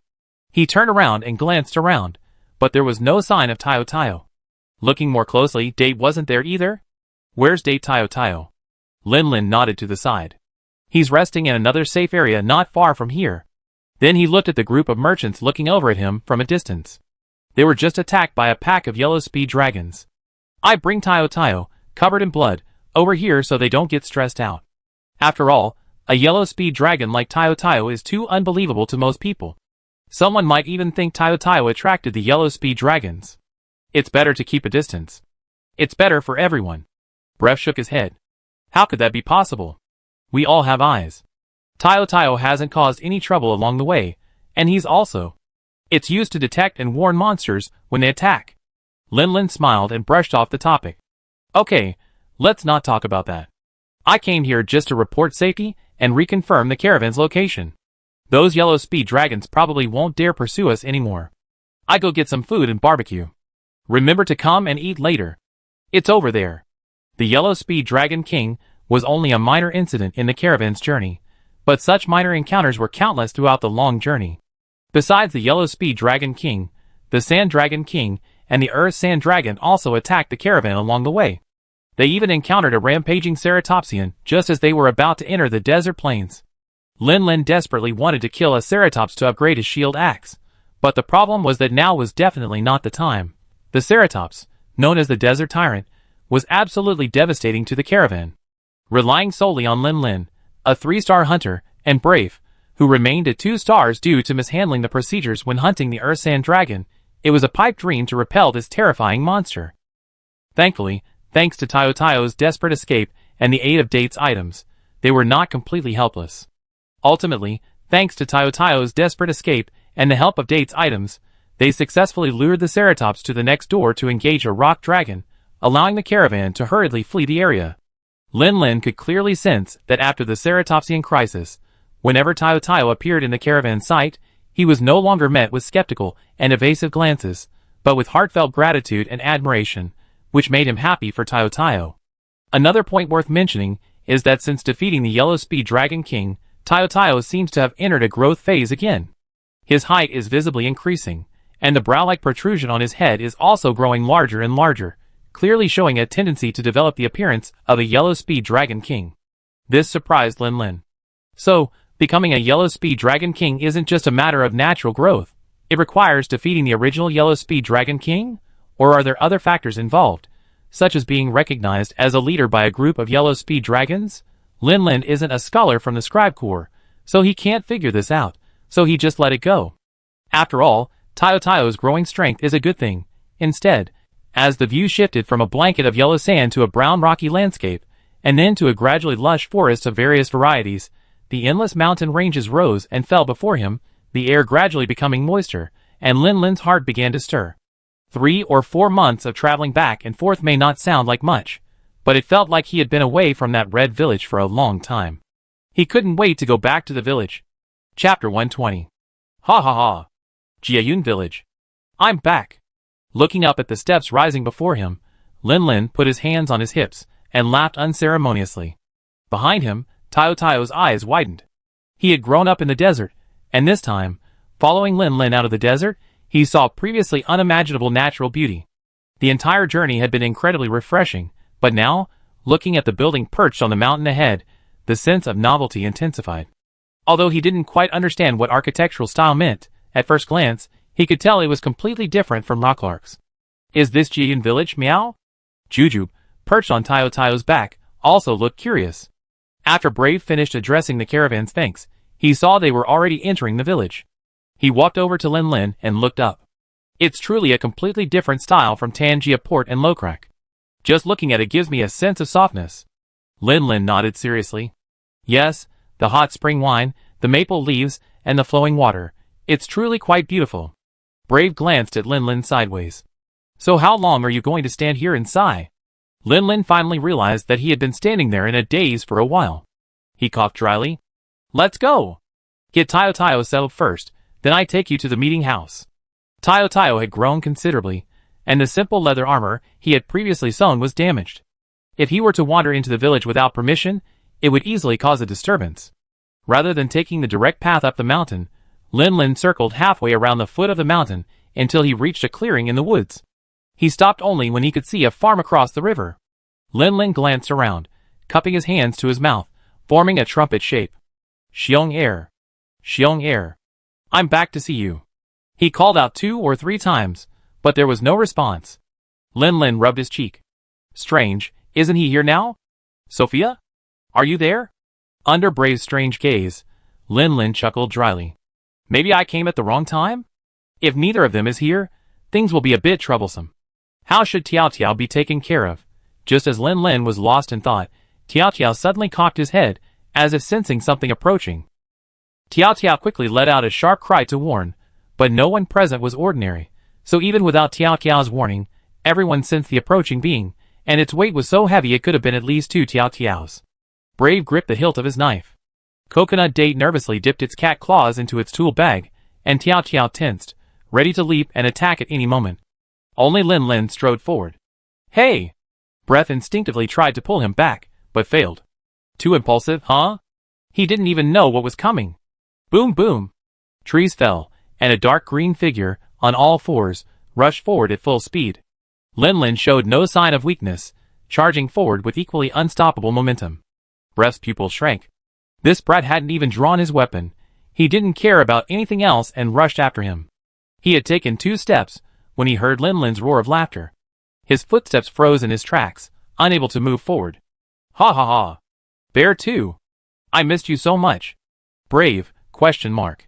He turned to glance at Date and Taio, their faces sharing the same look of bewilderment.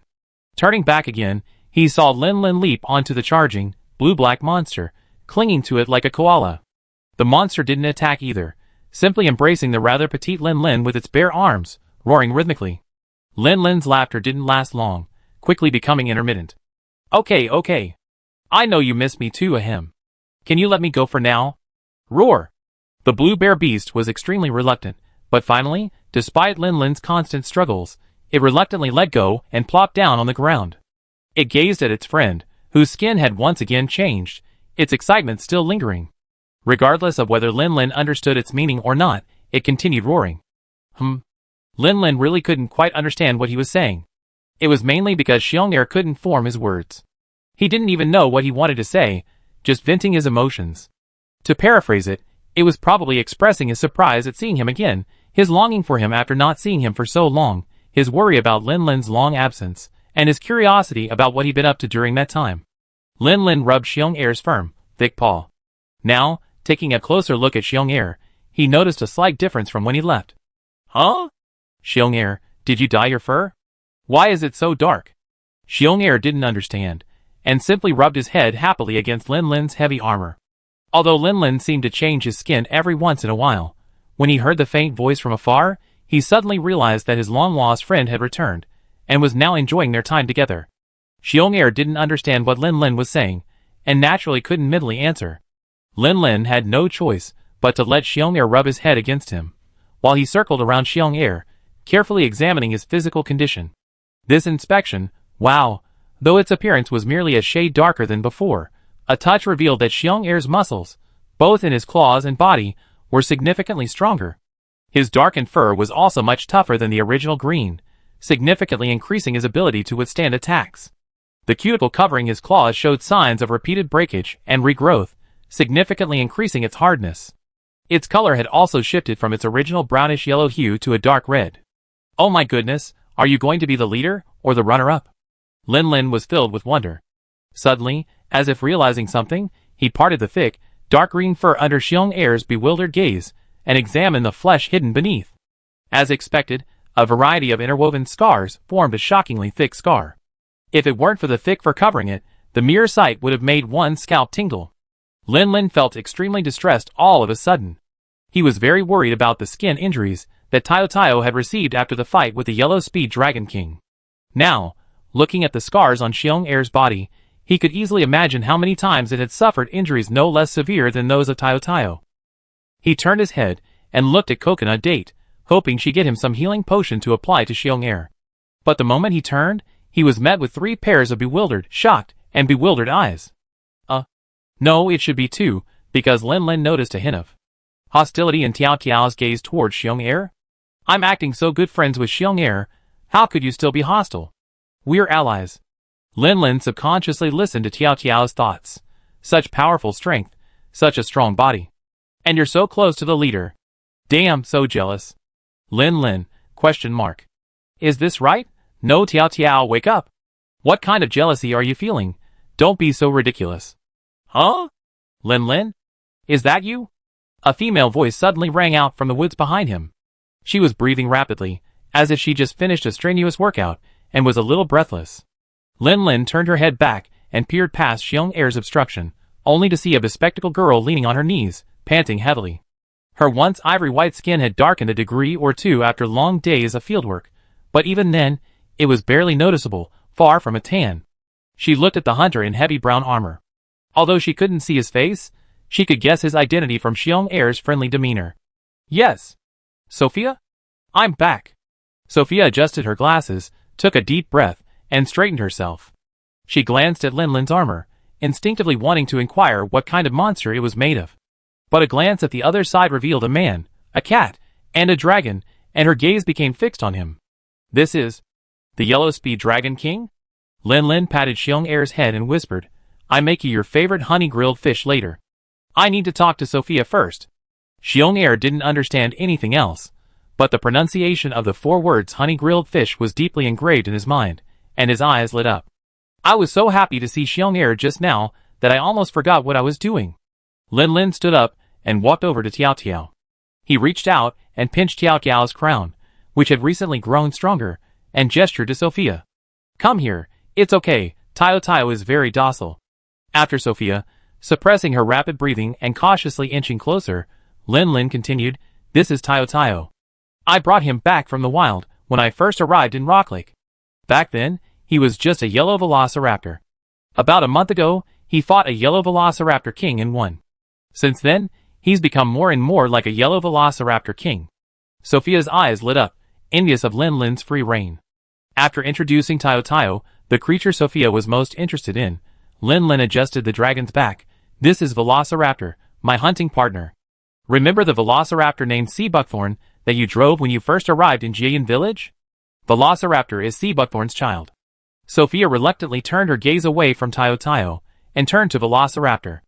Listening to Lin Lin's introduction, she suddenly recalled the golden-haired Elu who had shared her hardships and was later rescued by Lin Lin. Looking at this little creature named Date, even though it was wearing thick cat armor, it was still clear that Elu's fur was silver. A little bit different. Date's ears were sharp, and even though Sophia's sarcasm barely escaped his lips, he still heard it. Date took off his cat helmet. My golden stripes are from my father, meow. Huh? So cute. Oh no, hello little Date. Hello, meow. Huh? You're Sophia, meow? I heard the boss mention you, meow. Sophia was stunned for a moment, then asked with a smile, so how did your boss introduce me? He said a friend from the scribe corps, meow. Lin Lin, eh. Lin Lin quickly put the helmet back on Date's head and turned to introduce Brave. This is Brave, a near 3-star hunter, and a friend I met in Rockrack. He's from Tangia Harbor, and he came with me to Jian Village to rest a bit before heading to Yanhua Village. Brave squinted at Lin Lin. You're introducing me last, aren't you? Lin Lin returned his gaze. Sophia is a dragon fetishist, so I definitely introduce her to the one she's interested in first. Didn't you see the way her eyes lit up when she looked at Tayo Tayo? Of course, that was just a look. Whether Brave could understand or grasp the meaning, Lin Lin didn't know. After they met, Sophia gathered her thoughts. So why didn't you go back to the village first, but came here instead? Xiong'er often goes into the mountains to fight. What if he's not here when you get here? Wouldn't that be a wasted trip? Lin Lin brushed Tayo Tayo's sharp teeth with his fingers, looked at Sophia helplessly, and asked, do you think it's appropriate to bring Tayo Tayo into the village like this? Ah? Ah. Oh. Sophia quickly realized, so you want to settle Tayo Tayo down first, right? No problem, leave it to me. Because bears often go into the mountains, I've become quite familiar with this area lately. I can definitely find a suitable habitat for it. Lin Lin explained, Tayo Tayo is a yellow speed dragon, best adapted to desert environments. Can he find a suitable habitat here? Sophia smiled confidently. Don't underestimate the knowledge of a scribe. A monster's living environment has only 3 most important elements: water, food, and territory. This is a stream. The area has abundant water. As for food, I have a good idea of the distribution of herbivores, like Maritori and Mushroom Pig. As for the territory, Sophia glanced at Xiong'er, who was looking at Lin Lin expectantly. Thanks to Xiong'er, there aren't any large monsters around Jian Village anymore. As long as Xiong'er doesn't fight Tiao Tiao, the territory won't be a problem at all. But that's the problem. Lin Lin pinched his brows. Xiong'er was a bit of a fool, sure, but from Sophia's brief description, he seemed to have turned into a warmonger. Xiong'er hadn't paid any attention to Tiao Tiao while he was here. Otherwise, given Tiao Tiao's hint of hostility, these two would have really come to blows. Damn! Is this some kind of Shura field? Chapter 121. How should I put it? Tayo Tayo is a little different. Lin Lin stroked his chin. Yellow speed dragons are naturally gregarious, and this one considers me its leader. As a result, wherever I am, it uses me as its habitat. So, finding a separate habitat for it like Xiong'er is not realistic. Sophia didn't care that Lin Lin rejected her proposal.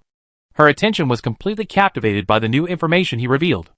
Is Tayo Tayo not a friend like Xiong'er, but a leader? Is this a special case, or is this possible for all social monsters? Sparasi. Just thinking about it makes her tremble with excitement. It wasn't until Lin Lin waved his hand in front of her eyes that Sophia came to her senses and coughed dryly. In that case, there are solutions. To more conveniently observe Bear 2's ecological behavior, I've set up a camp nearby. It's not suitable for a long-term stay, but it's fine for a temporary stay. Then I trouble you. Lin Lin breathed a sigh of relief. The moonlight shone, the stars shone brightly, and a bonfire flickered by the stream. Thick honey smeared on fresh sashimi fish, emitting a golden luster under the lick of the flames. Here, try it? Breath took it without hesitation, took a bite, and then grimaced at the burn. Lin Lin couldn't help but sneer. Are you starving? Can't you eat slower? Beside the campfire, Bear 2, sated and satisfied, sat on the grass, licking the remaining sweetness on his paw with relish. Tayo Tayo sat across the campfire from Xiong Er, nibbling on the grilled fish Lin Lin had given him. Water was scarce in the desert, and fish were even harder to find. He had never even tasted raw fish, let alone fish grilled with honey. Biting into the grilled fish now was a refreshing experience. The taste was unique, unlike any raw or grilled meat he ever tasted before, with a unique tenderness and smoothness. Looking up at Xiong Er, who was licking his paw, Tayo Tayo suddenly felt that medium-rare grilled meat was more delicious. If it hadn't been grilled by the leader, he wouldn't have bothered to eat it. Tayo Tayo silently despised Xiong Er's taste. Boss, your cooking is amazing. I think it's even better than grilled sandfish skewers. Lin Lin smiled and rubbed Date's little head. Eat more if you like it. It's said that the smell of fish, which humans find unacceptable, is incredibly delicious to fey cats. Various dried small fish are their favorite delicacies, and it seems Date is no different. Sophia sat next to Tayo Tayo, also holding a skewer of grilled fish. However, she wasn't focused on the food at all. Instead, she chatted with Lin Lin and the others, quietly observing Tayo Tayo's every move. So, you brought Tayo Tayo back with a piece of barbecue? After everyone had eaten, Lin Lin began grilling his own fish. He twirled the stick in his hand, recalling the moment he first met Tayo Tayo, and couldn't help but laugh. Yes, a piece of barbecue sealed our bond. Sophia rested her chin on her hand. So what other monsters did you encounter after that? Brave pointed at Lin Lin's heavy armor. Here, it's sand dragon armor. We hunted together. Sophia's gaze lingered on Brave's alloy suit for a moment, then shifted to Lin Lin's earth and sand suit. A soul-searching question rang out. So why did Lin Lin make this armor, and you didn't? Ahem, Brave coughed dryly.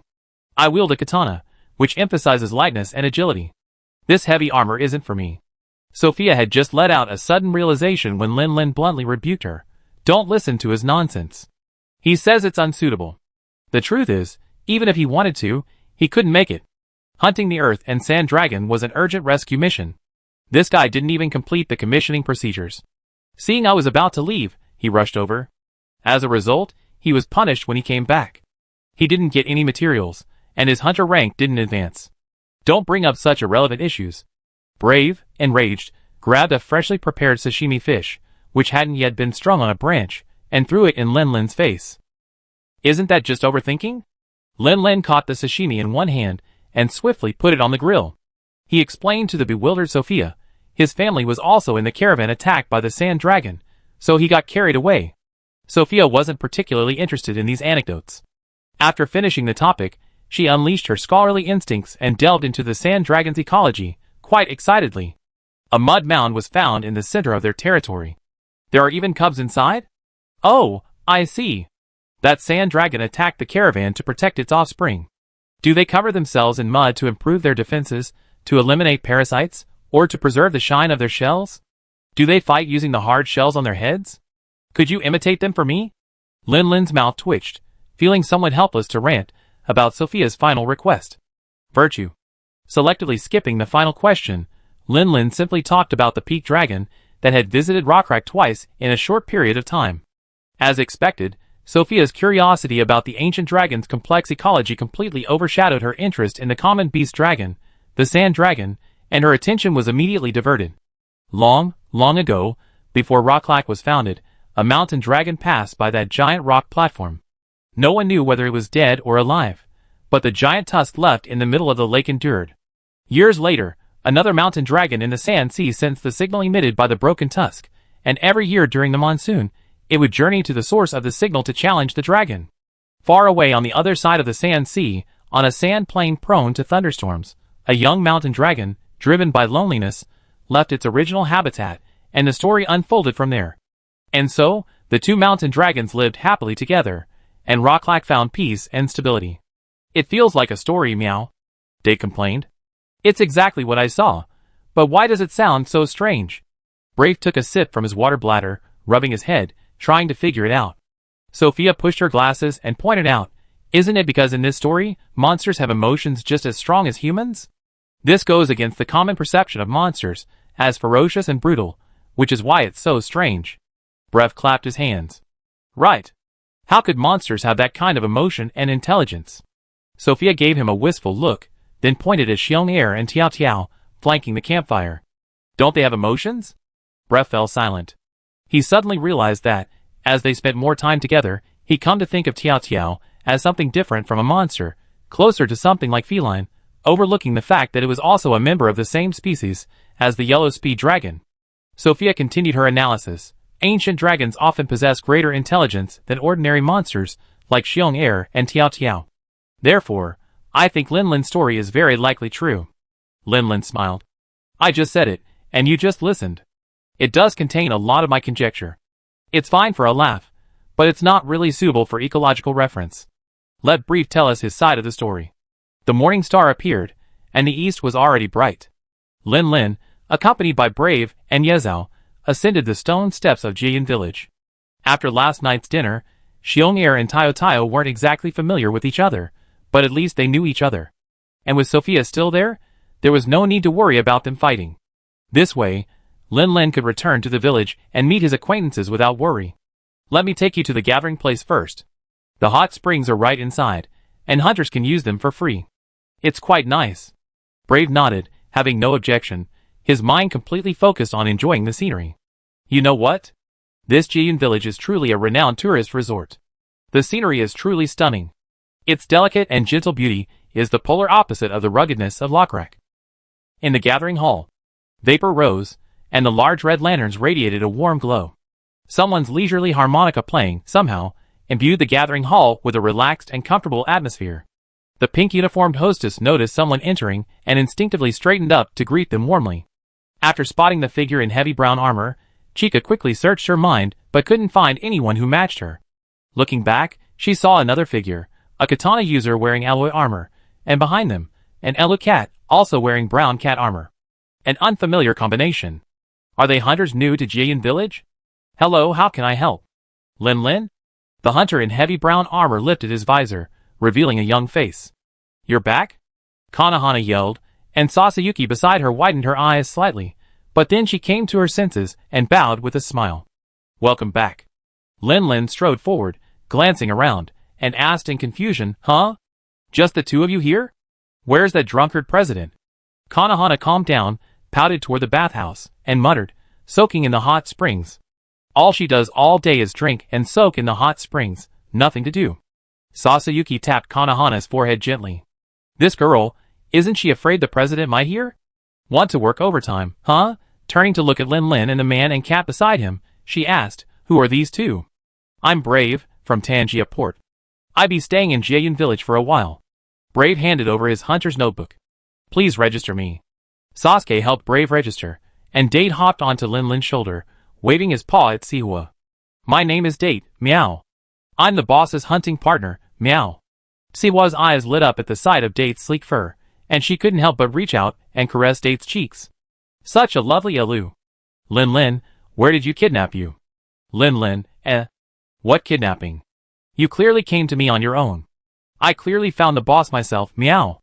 With his face being kneaded, Date's words were slurred, his pronunciation distorted. Linlin coughed and handed over his notebook, saving Date's face. Sihua took it, and just as she was about to flip open the cover to change her location back to Jiyan village, she suddenly closed the notebook again and studied the cover carefully. 3 stars? You've already reached 3 stars? Huh? What's the problem? Linlin was bewildered. What's wrong with me reaching 3 stars? It's normal for me to reach 3 stars. No, it took you less than half a year to go from an apprentice hunter to 3 stars? Sihua looked at Linlin with a bit of irritation. How could this guy have no idea of his own excellence? How many hunters have been stuck at this level their entire lives? You surpassed their lifetime achievements in less than half a year. Sihua wanted to complain a lot, but then she thought about how this guy had just become a 1-star hunter and then immediately reached 2 stars. She opened her mouth and moved it for a long time, but in the end, she said nothing. Forget it. Let's just do it honestly and take a look at what this guy did during his trip to Rock Lark. A moment later, Brave returned with the revised hunter's notes. Seeing that Linlin hadn't finished yet, he couldn't help but raise an eyebrow. Is this poster girl so slow at work? After a moment, Sihua looked at Linlin with a strange expression. Did you sign a contract with Coconut Date? Contract? What contract? Linlin was stunned. The bewildered look in Siwa's eyes made her hold her forehead. She sighed. No wonder I didn't find Coconut Date's name in your mission log. What do you mean, Meow? It means that becoming hunting partners was just a private agreement between you two. There's no guild-certified contract. Your previous missions with him don't count. Huh? Is that so? Meow meow meow. Siwa reviewed Lin Lin's mission log again and soothed him. It's okay. I checked. Most of the commissions Lin Lin has completed in Rocklark recently have been gathering commissions. They're not valuable, so the losses aren't that great. The most you've lost on your record are 1 hunting commission from the Sand Dragon King, 1 3-star emergency commission from the Earth Sand Dragon, and 2 battles against giant ancient dragons. As she spoke, Siwa paused, rubbed her eyes, and looked back at the last 2 records. Lin Lin's reason for traveling to Rocklak was to participate in the Great Desert Feast. Taking part in the battle to repel the Fengshan Dragon was no problem, but the question was, why did it happen twice in a row? Lin Lin had no idea what Siwa was thinking. Seeing her pause, he instinctively added, actually, Coconut Date didn't participate in the first mission to stop the Fengshan Dragon, so strictly speaking, we only lost 1 battle record against the Fengshan Dragon. Sasuke glared at Siwa, then glanced at Lin Lin, shaking her head helplessly at these 2 guys who had absolutely no idea how to comfort a cat. Then she reached out and rubbed Yaza's head. Don't worry, the guild's rules aren't that rigid. When we go back to Rocklark, we can just explain the situation at the local gathering place, and we make up for it. It's not a big deal. Yazo finally breathed a sigh of relief. As long as it could make up for it, it was fine. It had no thoughts about the other missions, but it was a little upset that it hadn't been recorded during the final fight against the Peak Dragon. TSK. Why do I feel like you have no common sense? Brave's words made Lin Lin feel a little guilty, and evaded the question. Ah, by the way, have you had any suitable commissions lately? It's been ages since I've had a proper hunt, and my hands are itching. At the mention of hunting, Brave immediately forgot what he was talking about, and became quite excited. Ah, yes. Any emergency 3-star commissions? He wasn't included in the last Earth Sand Dragon mission, so he's still stuck at 2 stars, unable to advance. Anyway, he'd be staying here for a few days before heading to Flame Village, so he might as well take on any missions that come his way. Huh? We're going out on a mission right after we got back? Siwa had just come to her senses when she heard they wanted to take a commission, and couldn't help but ask, don't you want to rest first? Lin Lin rolled his shoulders. Since leaving the Sand Plains, the journey has been incredibly uneventful. I've rested enough. Brave nodded. Indeed. While soaking in the hot springs and sipping a little wine was pleasant, he wasn't about to let his pleasures cause him to lose sight of his goal of becoming a master hunter. Okay then. I help you find some. Kika was about to turn around and flip through the thick stack of commission documents when Sasuke stopped her. I find a suitable commission, and you go help Yazao draft a contract. Oh. Kika pouted and walked away to write the contract. Sasuke unfolded the thick stack of commission documents, and soon found a large pile of them. Are these 3-star commissions? Lin Lin glanced at Sasuke's pile, and felt there were at least 30 or 40 of them. He couldn't help but click his tongue. Yes. Sasayuki sorted the receipts. The commissions accumulated at the guild hall aren't just for the Jilin area. Many are from other regions as well. There aren't enough or suitable hunters locally to complete them, so they're transferred to surrounding areas through the guild headquarters. But since I guess you don't want to travel too far, I've excluded those that require a long journey. These are all commissions not far from Jilin Village, mainly in areas like the submerged forest and the sand plains. Oh, there are also a few for the abandoned shrine, which is relatively close. Abandoned shrine? Lin Lin repeated. Brave turned to look at him. What's wrong? Is there something wrong with the abandoned shrine? Lin Lin rubbed his cheek. Not really. It's just that, while it's not far from Jilin Village, it should be closer to Yinhua Village. I didn't expect all the commissions there to be transferred here. Sasayuki nodded slightly. Well, starting from Jilin Village, walk south for about a circle, and you find a fortress. After passing through the fortress and not far ahead, you find the abandoned shrine. Fei Fortress? Huh? Lin Lin, have you heard of it? Lin Lin scratched his head. Sort of. I just didn't expect it to be so close to Jilin Village. Breath didn't care about anything else and simply made the decision, Ms. Sasuke, show me the commissions for the Wasted Shrine area. After all, his target was Yinhua Village. Taking a commission from the Wasted Shrine would be a piece of cake. It had to be said that Sasuke was quite skilled at her job. Just as Chika, with a bitter face, had just written the beginning of the contract, Sasuke had already laid out several commissions for the wasted shrine area before them. There really is an urgent commission. Lin immediately spotted the one document nestled in the middle. The bright red color silently spoke of its difference from the others. No, actually, I don't recommend you take this commission. Sasuke glanced at the document and shook her head. Don't worry, nothing can stop the future Master Hunter. Brave was instantly excited. He pulled out the document, smoothed out the wrinkles, and revealed the full contents. Only after unfolding it did he realize the document didn't look particularly fresh. It was even old, its rough surface revealing the sin of time. Hunting mission, emergency stop that thing from singing, mission description, hunt a colorful bird. Reward, 4200Z. Processing fee, it's been crossed out, but you can see the original number was 350, mission location, scratched out. 2 words can be vaguely made out, abandoned shrine. Time limit. The messy scratches appear to have been repeatedly erased and altered, rendering them completely unrecognizable. Client, the elderly village chief. The night parade of the 100 dragons is growing in scale, and our resistance is becoming increasingly difficult. Amidst this, the colorful bird, originally inhabiting the stream area, has suddenly appeared at the shrine and is causing trouble. If we don't quickly eliminate it, the monsters will soon be attracted by its cry. Please, Hunter, save us. After reading the document, the 2 hunters fell silent. This urgent commission must have been around for quite a while, right? After a moment, Brave asked. Probably, at least, it must have been posted before the shrine was abandoned. Lin told a joke that wasn't funny at all. Well, maybe it was a joke with 0 funny points? Brave rubbed his forehead, feeling a headache. Who knows how much time has passed? The target of the mission has long since vanished, right? Sasayuki sighed softly. That's why I didn't recommend you take this commission. According to the records, this commission was sent to Jayan village 48 years ago. The actual posting time must be even earlier than that. So many years have passed. The original target is likely dead. Even if they're not, they certainly can't still be there. Lin picked up the receipt and examined it carefully, wondering, since this mission is no longer possible, why didn't the guild cancel it? Sasayuki flipped out a piece of paper that had been buried under the old receipt, glanced at it for a moment, and let out a soft hum. So that's how it is. What is it? Brave pressed. Sasayuki briefly summarized the contents of the paper.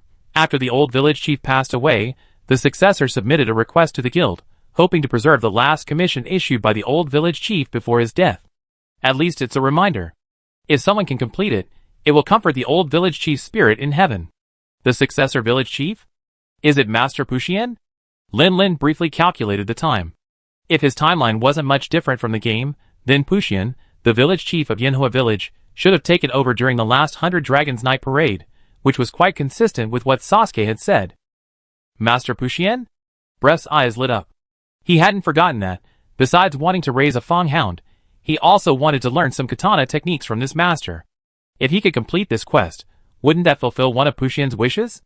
Would he still be worried about him refusing to teach him? But Bree's eyes lit up for less than 2 seconds before dimming again. How could such a quest be completed?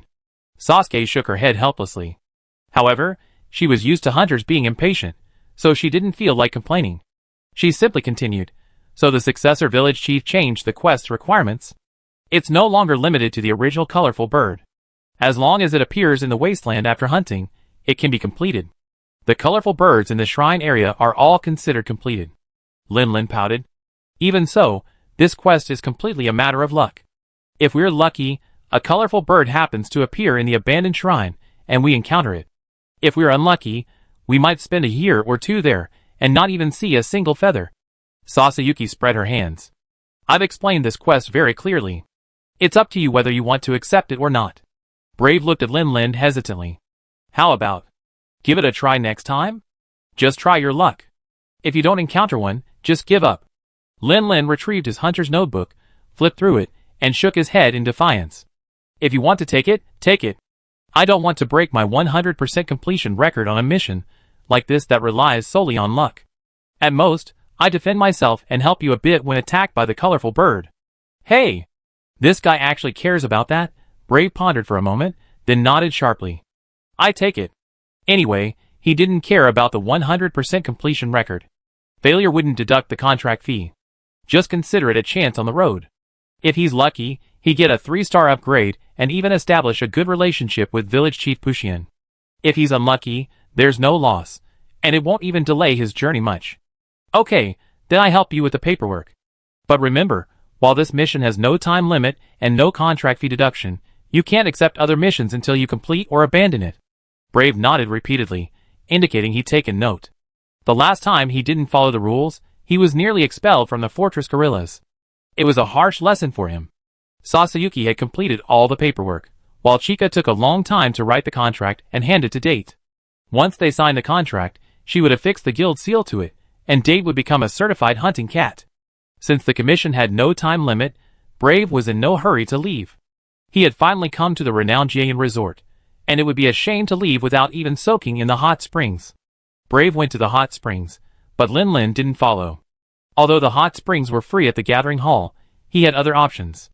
Leading Yeza out of the meeting hall, onto the village path, and past the Vermilion Torii gate, Lin Lin immediately spotted a dragon woman sitting on a bench, resembling a noble lady. She seemed to have sat on this bench every day, gazing at the falling maple leaves and the gurgling water. It was unclear whether she was gazing at the scenery, or perhaps, through it, seeing the past. Village Chief. Lin Lin simply hugged his helmet, approached, and greeted her. Ah!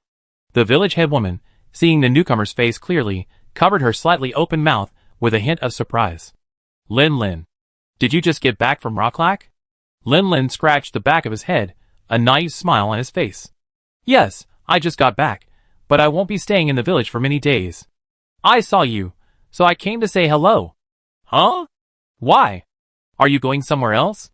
Lin Lin's smile didn't fade as he answered honestly, yes, I'm planning a trip to Yanhua village. I'm not sure how long I'll be there. Is that so? How are you doing in Rocklack? Haha, it's pretty good, but it's still not as comfortable as staying in the village. I wonder what's happened lately. How's life in the village? Is there anything I can help with? During a break in their conversation, Yeza stole a glance at Lin Lin and muttered, Boss, you look like a little kid. Lin Lin quietly tapped Yeza's helmet with his finger. You kid, just tell me the truth. He had always held a special affection for the village chief. Even when he was little, she had left a deep impression on him through the screen. It's fair to say that whenever he mentioned P3, his first thought, besides the Jayan suit, was this woman whose aura perfectly blended with Jayan village, making him feel like a natural part of it. And after crossing into this world, it was this village chief who, unfazed by his completely unknown identity, helped him find his initial home. So, in front of the village chief, he couldn't help but act a bit childish, as he would in front of a close elder. Ah, come to think of it, there was something going on recently, but it wasn't a big deal. Lin Lin's eyes narrowed. In this world, if you wanted to talk about something, it was almost always accompanied by monsters. What monster? I go chop it down. Ah, it's not a monster. Ever since the blue bear beast the scribes were observing took up residence nearby, even the giant wild boars that used to harass the villagers have gradually vanished. As long as the blue bear beast remains at peace with the villagers like it is now, the village will be more peaceful than ever. Chapter 122. Not a monster? Lin Lin tilted his head, pondering for a moment before giving up. If it wasn't a monster, what else could it be? Do you remember the instructor from the village hunter training camp? Lin Lin nodded as a matter of course. Of course he did. He was the one who taught him his running training method. Oh right. I think, it seems, maybe, probably, I still owe this instructor 200 G of nutritional supplement G. With the rewards and bonuses from the 2 attempts to intercept Feng Qianlong, Lin Lin had become a millionaire. Back then, he had to go out and take on commissions just to earn those 200 G. Now, Lin Lin could spend that money without blinking. He's been making a lot of money lately selling master beer, and it seems he's planning to retire from the hunting world. Oh, so that's why. Wait, he's retiring? How much did he make? Hunters are known for being high-income earners. Earning enough to make someone want to retire is definitely an unimaginable fortune. Damn, I feel like I'm going to get pink eye, since he's already made so much. Does that mean my 200 Z are worthless? Surely I shouldn't pay him back for that little bit. He went out with the boat to transport the other day. The goods have been taken away, and the hunter training camp is currently lacking management, so I was wondering if you could temporarily help teach the students for a few days? Of course. Lin Lin patted his chest, then, as if remembering something, looked uncertainly at the village chief. But, are there any students in our village training camp right now? The village chief folded her hands in front of her, gazing at the falling red leaf in her palm. She smiled slightly and said, there is one. The Iwata family's child has been studying and training in the training camp without slacking off. Oh, That Iwata brat. I've already been promoted to 3 stars, and he hasn't completed his basic hunter training yet? He asked that question just now because he subconsciously assumed Iwata had already graduated from the training camp. But now that I think about it, Cheyenne, who Rachel had chosen to take on as her apprentice, seems to have spent over a year at the Rocklark training camp. It's not surprising that Iwata is still training after less than 6 months. Hey, don't worry, village chief. I take care of that guy. The village chief smiled and nodded. She was a dragonkind with a long lifespan. She wasn't just a 30-something noblewoman as she appeared. She had traveled extensively in her early years, so she naturally recognized that the armor Lin Lin was wearing was made from sand dragon materials. Being able to hunt sand dragons meant that Lin Lin had at least reached 3 stars, a level many hunters with less talent could achieve in their lifetime. Being an instructor was more than enough, and the village chief wasn't worried about Lin Lin making any mistakes. After bidding farewell to the village chief, Lin Lin was in high spirits, walking briskly towards the farm. Even the heavy armor he wore didn't dampen his cheerfulness. The farm looked much the same as before he left. The fields were neatly arranged, with herbs, strange strength seeds, and other crops thriving. Triangular insect cages exuded sweet pheromones, with insect attracting incense. Beehives lined up, bees dancing in a unique circle overhead. Beneath a pier overlooking the river, fish baskets held a wealth of freshwater fish. The scenery remained the same, the people remained the same. Time flies, but human nature remains. Meeting familiar faces again, the slight sense of unfamiliarity vanished in just a few words. Lin Lin brought the dates and introduced them to everyone one by one. This is Uncle Yukihira. This is Aunt Kaoru. This is the housekeeper, who manages most of the farm affairs. This is Koichi, the hunter trainee the village chief mentioned. Hey! After the welcoming banquet, Iwata Koichi quietly approached Lin Lin alone. Did you run off to the desert and get your head scorched? Why did you tell my parents I was training as a hunter? Lin Lin glared at Iwata, until he felt uncomfortable and took 2 steps back. What for? Lin Lin was amazed. What gave you the illusion that you were hiding this from your uncle and aunt? Iwata, ? The village chief already knows you're training in the hunter camp. Since the instructors aren't here, he asked me to train you for 2 days. What were you thinking? Did you think you could keep it a secret? Iwata, ? I really like Iwata's line, huh? Lin Lin's words carried so much information that he needed to process it. What? Since your uncle and aunt know you're training as a hunter, and haven't stopped you, that means they agree. Why don't you come out and train with me? I'm a 3-star hunter. Are you afraid I can't train a newbie like you? Train? What kind of training? Lin Lin let out a sinister grin. Let me get a feel for you first, to see how your physique is. Let's do a weighted run. Weighted? Iwata was accustomed to running, but after glancing around the farm, he didn't seem to find any suitable weights like sandbags. Lin Lin picked up the collar of Date's cat armor, and slung it over Iwata's back. Date, meow. Date is your weight. With this earth and sand cat armor, it weighs at least 100 pounds. It's a little light for me, but it should be just right for you. Iwata felt the weight on his back, his lips trembling. Tonic. Stop talking nonsense. Run. The next day. Refreshed, Lin Lin stood in the open field, swinging his shield and axe, performing a set of calisthenics. Feeling the sweat rising from his body, Lin Lin grinned and went back to the house, jumping into the small, single-person hot spring.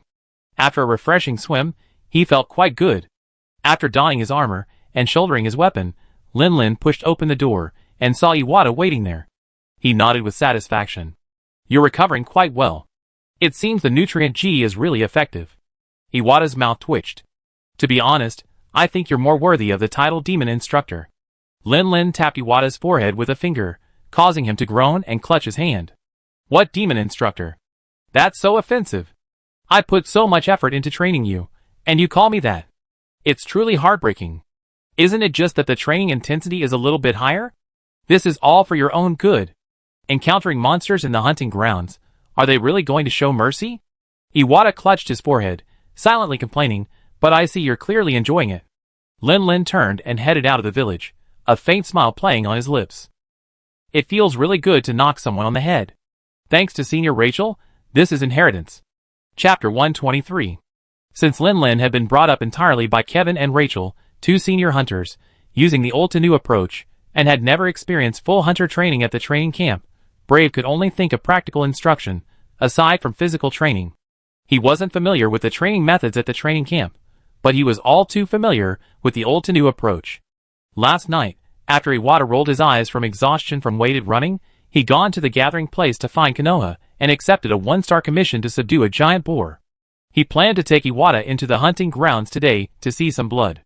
It wasn't appropriate for him to participate in the hunt just yet, but he could observe and gain a first-hand understanding of the hunter's approach. Lin reviewed his training plan in his mind as he strode out of the village. The paperwork was completed last night, so he could set off immediately. "Boss, wait for me."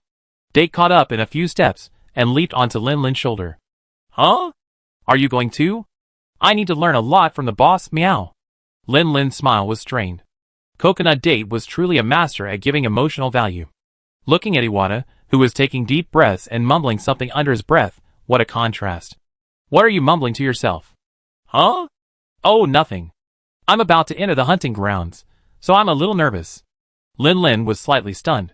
Do you need to mentally prepare yourself before entering the wild? Thinking about himself back then. Well, he'd been thrown directly into the wild. All his thoughts were focused on survival, so naturally, he didn't need to mentally prepare himself.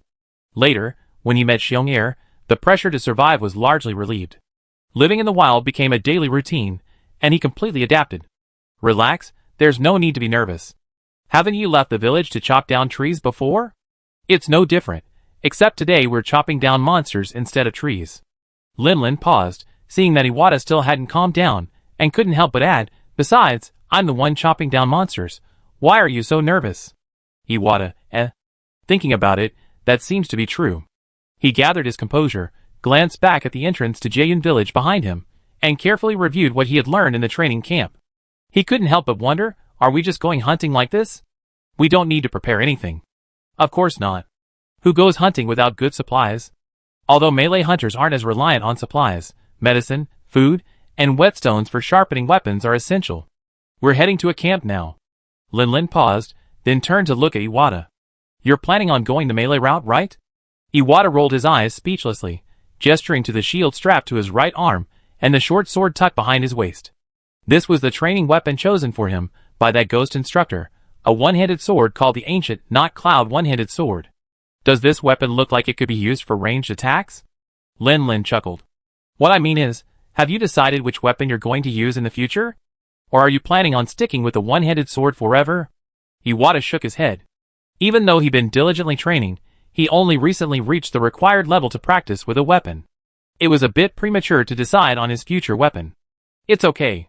Take your time to think about it. There's no rush. As they were talking, the bushes ahead suddenly rustled. Iwata noticed the movement, and his expression suddenly grew tense. He instinctively placed his hands at his waist, ready to draw his weapon at any moment. Quite alert, not bad, Lin commented, his hands folded. Iwata stared at the large head poking out from the brush ahead, his voice distorted with nervousness. You won't attack? As soon as he finished speaking, Iwata saw Lin step forward and breathed a sigh of relief. Though he hated to admit it, this peer, so fast on the hunter's path, did indeed bring a strong sense of security. But the next moment, Iwata's breath caught in mid-sentence. He watched in astonishment as Lin walked up to the monster that had emerged from the brush and reached out to rub the crown-shaped protuberance on its head. The nearly 3-meter-tall monster actually narrowed its eyes and rubbed its head against Lin's palm with considerable enjoyment. This world must have gone mad. Iwata stood there, barely recovering from his petrified state until Lin, who was walking alongside the monster, turned around and greeted him. Not daring to approach the monster, Iwata stood to Lin's other side, peering at it curiously. What's going on? Didn't you say you were going to the camp? Yes, isn't that it? Lin pointed ahead, and Iwata noticed a tent standing in the clearing in the middle of the lawn, though it seemed smaller than the guild tents at the hunting grounds. But building it right here is a bit strange, isn't it? It's neither well hidden nor strategically located. A monster could destroy it at any moment, like the monster standing on Lin's other side. Yinza jumped from Lin's back onto Tayo's. Seeing Iwata's shattered worldview, it said helplessly, Boss, don't go provoking Iwata just to satisfy your perverted tastes, meow. Ahem. Lin coughed dryly, a smile harder to suppress than an AK, because this was truly hilarious. Yinzo shook his head and succinctly addressed Iwata. Tion explained, this is a jumping cat, the yellow speed dragon cat that the boss brought back from Rock Lark. It might be a monster, but it's actually our hunting partner. Lin Lin reached out to help Iwata hold his chin together, then shook him. Hey, come back. I tell you about this when I get back. First, get down to business and prepare your supplies. As Lin Lin had said, melee hunters needed very little. Considering the mission's difficulty, and the fact that most of the large monsters near Jian village had already been driven away by Xiong Air, 3 bottles of healing potion were enough for emergencies. The wild boars they were hunting were numerous and widespread, so the mission wouldn't require much travel. A day's round trip would be more than enough. However, Lin Lin's primary purpose this time was teaching, not completing the mission. Wilderness survival was also a crucial lesson, so at Lin Lin's request, each of them brought enough food for 3 days. Besides that, there wasn't much else to prepare. Whetstones weren't consumables. 2 would be enough. Chapter 124. Lin Lin set off with Yeza and Iwata. Tayo had wanted to tag along, but while hunting would have been easier with Tayo, it was unclear how effective his teaching would have been. Helplessly, Tayo was left at the camp, feeling aggrieved. To complete the hunt, you must first find your target. That may sound like nonsense, but in fact, this is often the most difficult part of a hunt. Lin Lin handed the map to Iwata. Let me test you. We're hunting a big wild boar. Where should we search? Iwata rolled his eyes. He let this guy pretend. But even if he pretended, Iwata knew that what Lin Lin was going to teach was different from the previous training camps. This was something that would actually be used in the hunting field. So he pondered, then clicked on a certain spot on the map. I think we could look in this abandoned logging site. I've seen wild boars here before while cutting trees. Lin Lin nodded, saying nothing, then turned to Yeza. What do you think? Yeza was stunned for a moment, then uncertainly pointed to another part of the forest. I might go this way first. Lin Lin pressed with interest. Why? Yeza pondered for a moment, then shook his head. It's intuition, meow. If I had to give a reason, it might be that the forest has more food resources, meow. Lin Lin reached out and rubbed Yeza's head. You're in the right direction. Generally speaking, to find the target monster, it's best to start by studying its ecological habits. Take wild boars, for example. Although they're omnivorous, their favorite food is mushrooms. So, starting with their food, a forest with a relatively humid environment is ideal for mushroom growth and is indeed a very suitable choice.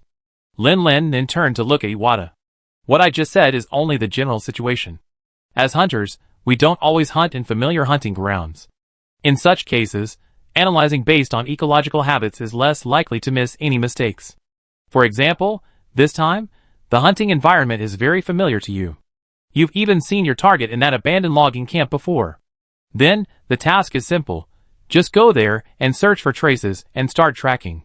Of course, there's another important premise for making this choice.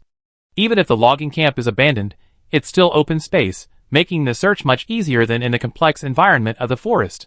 Starting there can save a lot of effort. No matter how empathetic the training at the training camp is, it can't compare to the profound experience of first-hand experience. Just like now, after Lin Lin's explanation, Iwata finally realized how much more there was to the search before even finding the monster. Climbing mountains and wading through rivers might sound arduous and tiring, but Iwata, a native of Jian village, was used to this kind of journey, and naturally didn't find it strenuous. Although Lin Lin's gear was quite heavy, he was in excellent physical condition. Furthermore, after nearly a month of trekking through the desert, he had long since adapted to the weight, so this short distance was nothing. While Coconut's physique wasn't as impressive, and his equipment was heavier, he was a phalanx, a racial advantage. For him, this mountain path was practically the same as a flat terrain. As the sun rose to its zenith, Lin Lin and his companions arrived at the site marked on the map as abandoned lumberyard. This was a gentle slope halfway up a mountain. It might once have been covered in dense forest, but to build the lumberyard, most of the trees had been felled, leaving only the growth rings on the stumps as a reminder of the passage of time.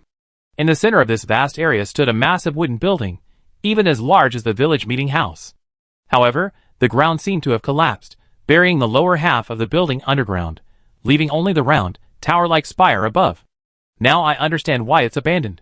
Lin Lin grumbled, his gaze sweeping across the most eye-catching abandoned building before pausing for a moment beside a fallen knotwood tree in the distance.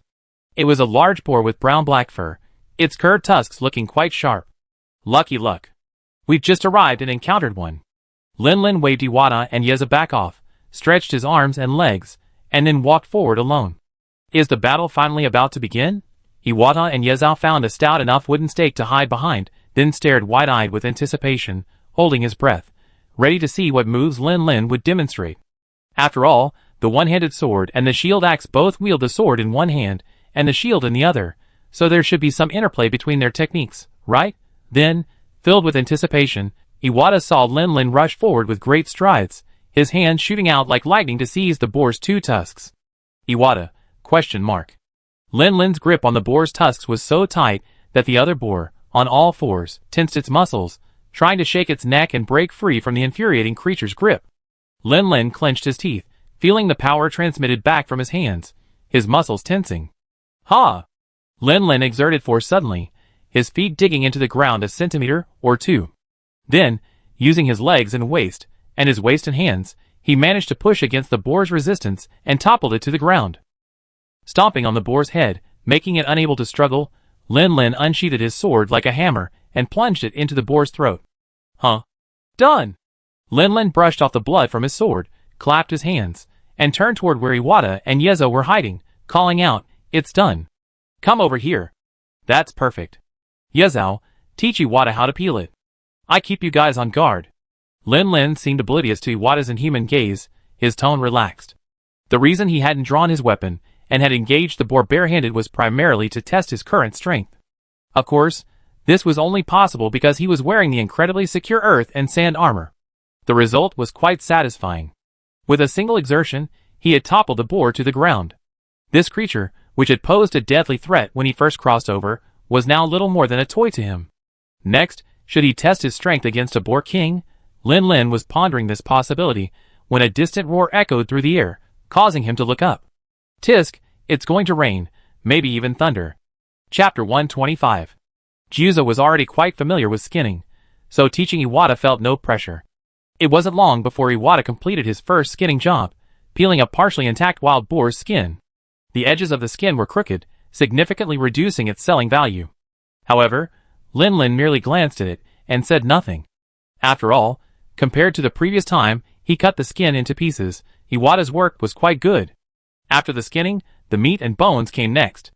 Since this was a tutorial, Juzo explained it very carefully, as if he was going to dismantle the pig into its parts and take it away. Lin Lin glanced up at the dark clouds in the distance, estimated the distance, and couldn't help but turn back to urge, "Almost done. It looks like it's going to rain soon, so let's go back to camp for now."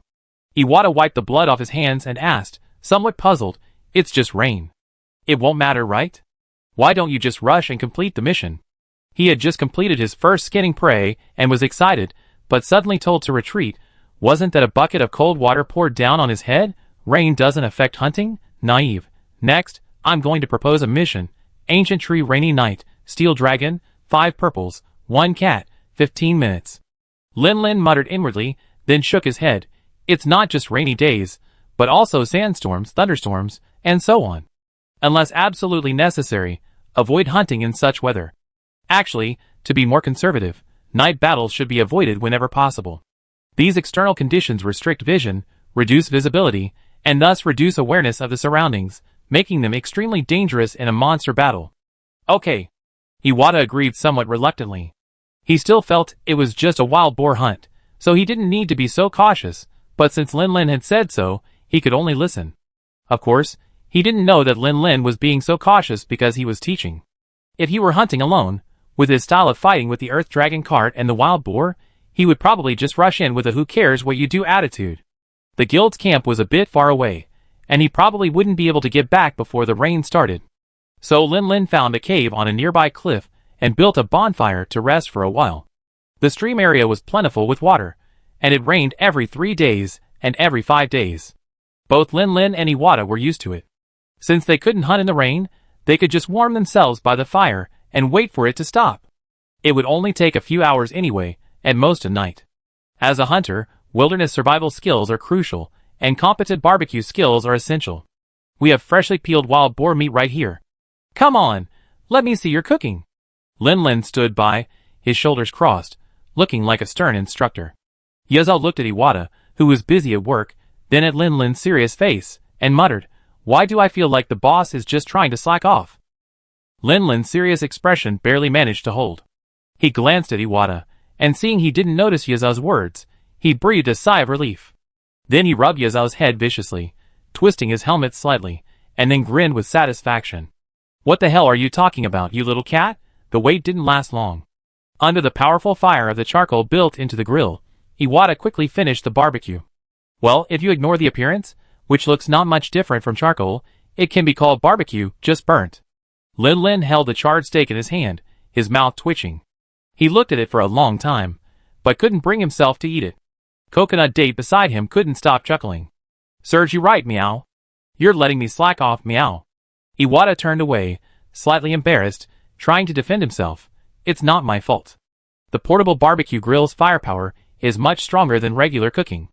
It's normal to have a bad grasp of it. Lin Lin calmly set the charred meat aside and nodded seriously. It seems the training camp doesn't include how to grill meat.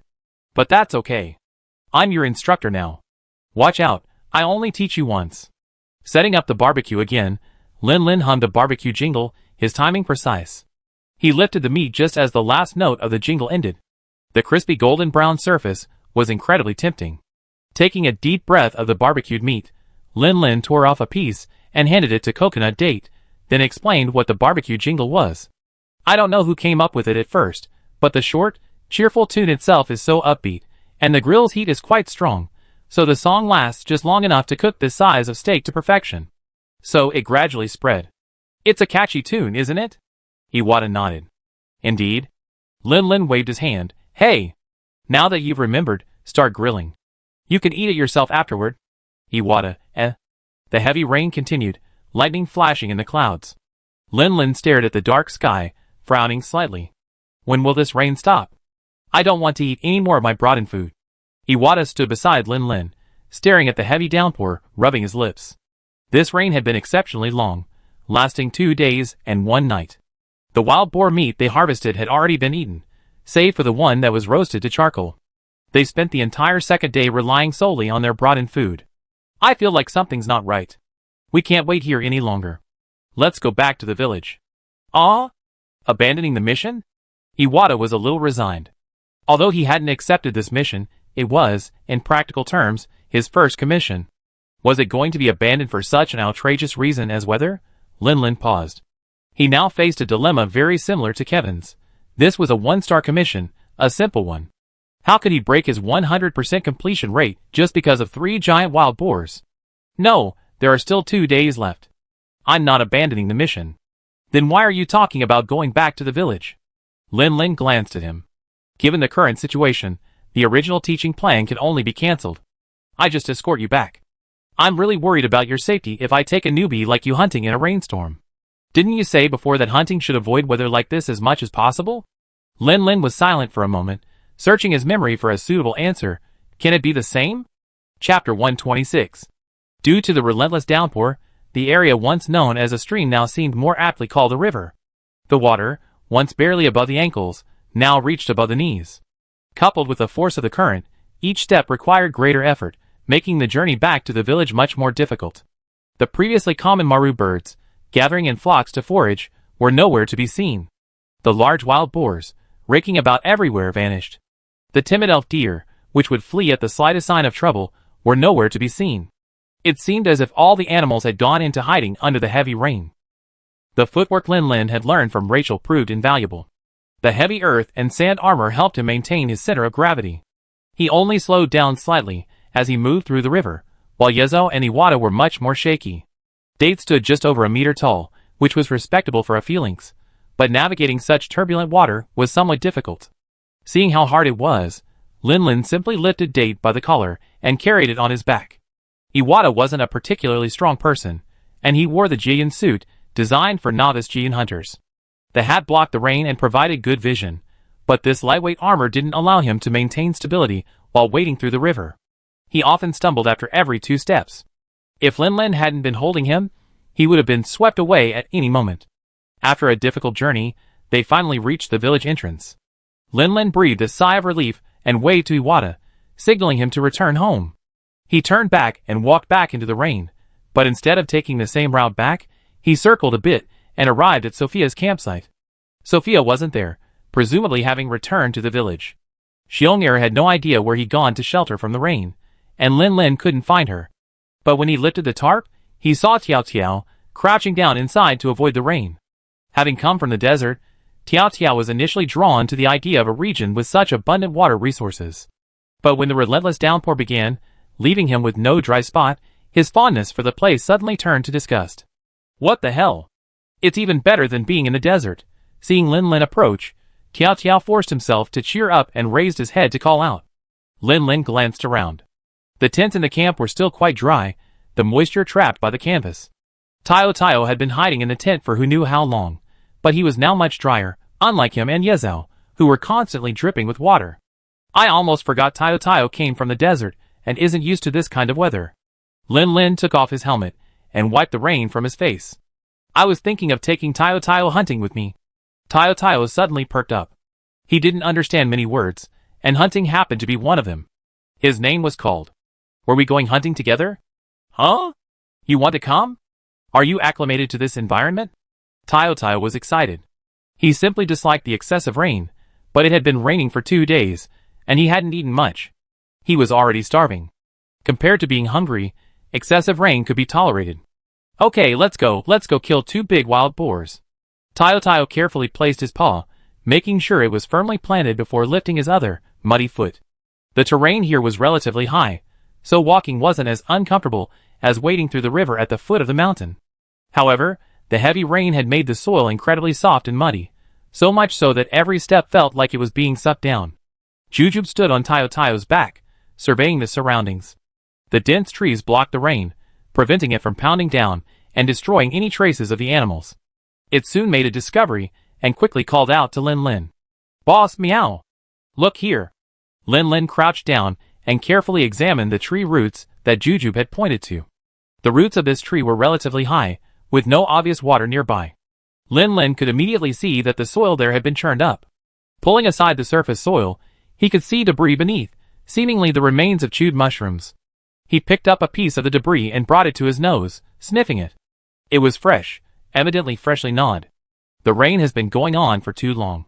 Perhaps the monsters are getting hungry too. Lin Lin's lips curled slightly. This is a good sign. Let's keep tracking. The rain had obscured so many traces that tracking became much more difficult. It wasn't until nightfall that they finally located their target near a reed marsh. The heavy rain clouds obscured the view, obscuring the starlight and moonlight. The so-called nightfall was merely a time Lin Lin determined based on his sense of smell. Hunting a giant wild boar was now a simple matter for Lin Lin, aside from searching for its tracks. He hadn't even made a move against the boar before it collapsed. Tiao Tiao opened his mouth and spat out a large mouthful of sticky phlegm. Paralyzing venom, which landed squarely on the boar as it pawed its way toward them. The potent paralyzing venom took effect instantly, and the boar's hooves twitched, sending it tumbling sideways to the ground. Its muscles twitched involuntarily, its small black eyes filled with terror. Lin Lin marveled. Tiao Tiao's paralyzing venom was quite potent. A wild boar weighing over a ton couldn't even hold out for a second after being sprayed with it. Instantly paralyzed, it seems Tiao Tiao has a lot of room to explore his potential in future hunting opportunities. Pulling out his skinning knife, Lin Lin gave the boar a quick death. He then peeled off its skin as proof of completion, then gave the remaining meat to Tiao Tiao, who had been starving for 2 days, and he devoured it whole. Well, the conditions in the wild were limited, so Tiao Tiao couldn't prepare his special medium-rare barbecue, but he was just as happy eating raw meat. While Tiao Tiao was eating, Lin Lin and Yez kept watch. Although the bloody odor was blocked by the rain, they couldn't rule out the possibility that other monsters had been attracted. Boss, there's movement over there, meow. As a phalanx, Yez's perception is much more acute than a human's. The cacophony of sounds that Lin Lin struggled to distinguish amidst the cacophony of rain were crystal clear to Yez's ears. Great. It's a giant wild boar, meow. Our commission is almost complete, meow. No, it's a giant wild boar king. Chapter 127. The curved tusks are sharper and thicker, the bristles are harder and longer, the limbs are more powerful, and the weight is even more exaggerated than that of a wild boar. This is the king of pigs, the wild boar king.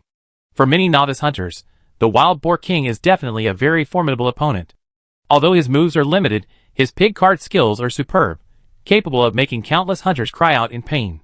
But that was only for novice hunters. Facing the massive body of the peak mountain dragon, and then looking at the angry hooves in front of him, ready to charge, Lin Lin pondered this question. The mission requires 3 wild boars, but finding them in this horrible weather is too difficult. Can we kill the wild boar king and use its skin as a substitute? Use it as a substitute. While Lin Lin was hesitating, the wild boar king, after a brief observation, had already locked onto Tayo Tayo, who was still enjoying his meal. Although Tayo Tayo was not much smaller than it, its act of gnawing at the giant wild boar's remains seemed to irritate it. Tayo Tayo heard the noise and paused in his eating. Looking up, he saw the giant wild boar king charging towards him and instinctively tried to dodge. But before he could do so, Lin Lin had already raised his shield and blocked it. Bang! The tusks collided with the hard shield, making a resounding sound. Lin Lin's feet suddenly sank into the rain-soaked, soft ground, and he continued to slide backwards. Feeling the force transmitted from his arms, Lin Lin curled his lips in dissatisfaction. TSK. The giant wild boar king's charge was still far less powerful than the sand dragon's head, but if the ground hadn't been so slippery and weak, he would have been able to completely block it without even retreating. Seeing Lin Lin block the attack, Tiao Tiao reacted instantly. He no longer considered dodging, but took advantage of the great boar king's struggle with Lin Lin to take 2 steps to the side. Opening his mouth, he unleashed a volley of paralyzing venom onto the great boar king's head. The great boar king's resistance to venom was much better than the previous great boar. At least, he wasn't immediately paralyzed and unable to move. However, there was no doubt that Tiao Tiao's venom had some effect on the great boar king. Lin Lin could clearly feel the force exerted from the other end of the shield weakening. Such an opportunity was naturally not to be missed. Lin Lin lowered his weight, exerted force with both arms, tilted the shield slightly, and then suddenly lifted it upward. The great boar king's head was involuntarily lifted upward, and its 2 curved tusks narrowly avoided piercing itself, exposing its vulnerable throat. Unfortunately, Lin Lin was holding up his shield with both hands, leaving him no room to draw his sword and thrust, so he resorted to a powerful kick to the throat. The boar king shuddered in pain at the kick, and instinctively roared with his mouth. Though its furious roar had no deterrent effect, Lin Lin withdrew his foot. After all, he didn't want to kick it into its mouth and test whether the boar king's bite force could penetrate its sand dragon greaves. Lin Lin stepped back a few steps, dismantling his sword and shield and holding them before him. Although he had previously felt the urge to challenge the boar king when he had toppled the boar with his bare hands, after the brief exchange, Lin Lin felt that the idea was still a bit risky. If the conditions were right, I could try, but now, with slippery ground, I'd better be cautious. After being kicked, the great wild boar king immediately shifted its focus, targeting Lin Lin. Huff, huff, huff. Saliva dripped from its mouth, and the great wild boar king lowered its head slightly, aiming the tips of its tusks forward, then pawed its hooves, ready to charge. But just as it took a step, it felt something prick its hind leg. Despite its tough skin, the pain was undeniable. The great wild boar king had already charged, but the pain made it instinctively turn its head to see what had attacked it. Yinzo retracted its cat pick and dove into the tall reeds nearby, disappearing from the great wild boar king's sight. Utilizing its relatively inconspicuous height compared to the man and the dragon, Yinzo had sneaked up behind the great wild boar king in the same way. The great boar king had just begun running, subconsciously turning his head to look behind him. Tayo Tayo, the nearby target who had initially been targeted, seized the opportunity and leaped, his sharp claws slamming into the great boar king's side. Tayo Tayo's powerful attack, coupled with the attention drawn by the dates, caused the great boar king to tilt his head, causing him to lose balance. The pig cart had barely started when it tipped over, leaving several narrow bloody streaks on its fur. What a 9 heavens thunderous double kick! Lin Lin excitedly ran over to see the great boar king fall to the ground, eager to seize the opportunity to perform a super clear. His sword had already pierced his shield when Lin Lin realized that he hadn't activated his red shield and hadn't accumulated any bottles. He didn't know if a super clear without a bottle would be satisfying, but the delicate structure within the shield would likely fail. Why don't you let me gather my bottles and open my red shield before I fall? Swinging his shield axe in a semicircle, Lin Lin struck down in front of him, giving the wild boar king a rip. He then cursed and took 2 steps back, dismantling his sword and shield. The axe's impact wasn't perfect, hitting the root of the wild boar king's tusk. Although the powerful blow had left a noticeable crack, the recoil was excruciating. The intense pain from the wild boar's pulp irritated the wild boar king, and the heavy breaths from its nostrils turned into white steam, blurry and hazy in the rain. It's going to be angry. Watch me, meow. Date Coconut shot out again, clutching a sonic boom bomb, and leaped directly onto the wild boar king's back. He then accurately thrust the detonated bomb into the wild boar king's ear. The great boar king's hearing wasn't particularly sharp. Normally, the sonic boom would have been effective, but not very strong. But none of that could withstand the high-frequency noise that instantly exploded in his ears and eyes. The great boar king felt only a buzzing in his head. The clatter of raindrops hitting trees, Lin Lin's joyful praise, and Tiao Tiao's excited roars all drifted out of a dream, hazy and indistinct. Only the sight of the human charging forward with sword and shield, swinging his sword like a hammer and smashing it against the cracked tusk, and the piercing pain it inflicted, told him the reality of it all. Chapter 128. Hey! Finally knocked it off.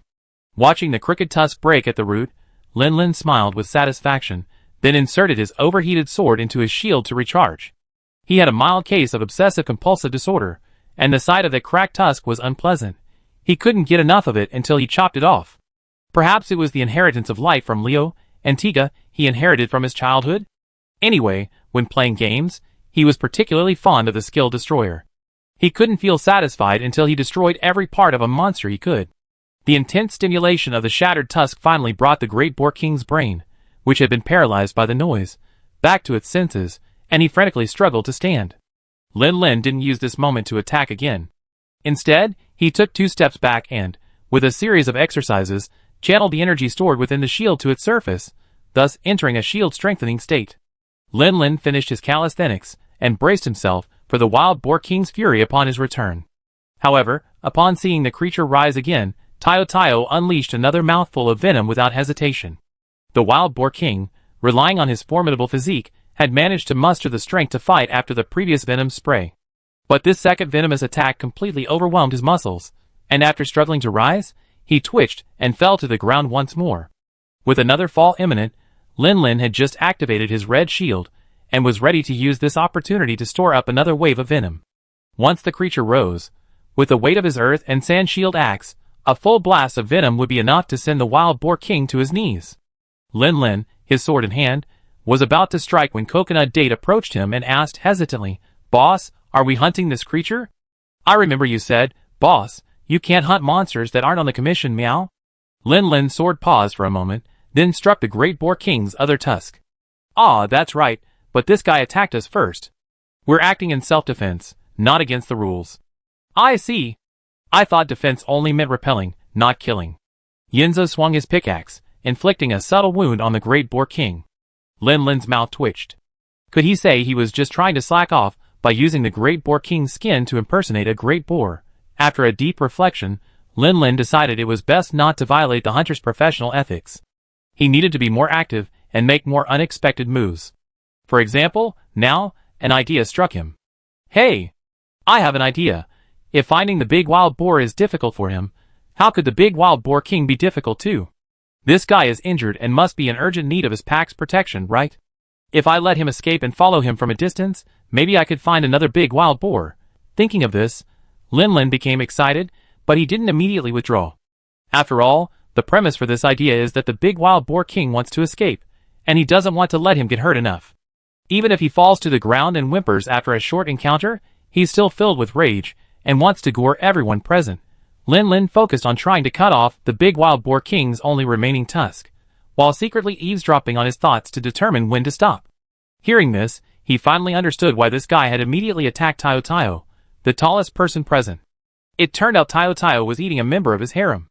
Of course, that initial irritation was only a temporary one. Now, this guy probably hated him the most. After all, it was Lin Lin who had broken his proud fawn. "Steamed bun, you're not holding on?" Lin Lin chopped at its other tusk with even greater force. Tiao Tiao's paralyzing effect was strong. Only after Lin Lin, slashing with his sword and smashing with his shield, finally dislodged the second tusk did the great wild boar king, feeling the urge to survive, climb back to his feet. Not daring to pause, he stumbled away. "Boss, why did you let it go again?" Jujube was quite puzzled. Hadn't he just wanted to kill it? "Hey, don't worry." Lin Lin rinsed his hand, which had just thrown the dye ball, in the stagnant water on the ground, then rubbed Tiao Tiao's head with his other hand. "Let Tiao Tiao eat first. I smashed the dye ball, so I won't lose it. What I mean is, boss, you could have just used that trick to deal with it, meow. Why did you let it get away?" "Huh?" Lin Lin finally realized that his ideas had all come to him in a flash, and Coconut Date had no idea what he was planning. So Lin explained his plan of playing the long game, catching small fish. Coconut Date was shocked and muttered to himself, "So this is how hunters work, meow?" Lin nibbled on a piece of food he brought with him, and sharpened his knife.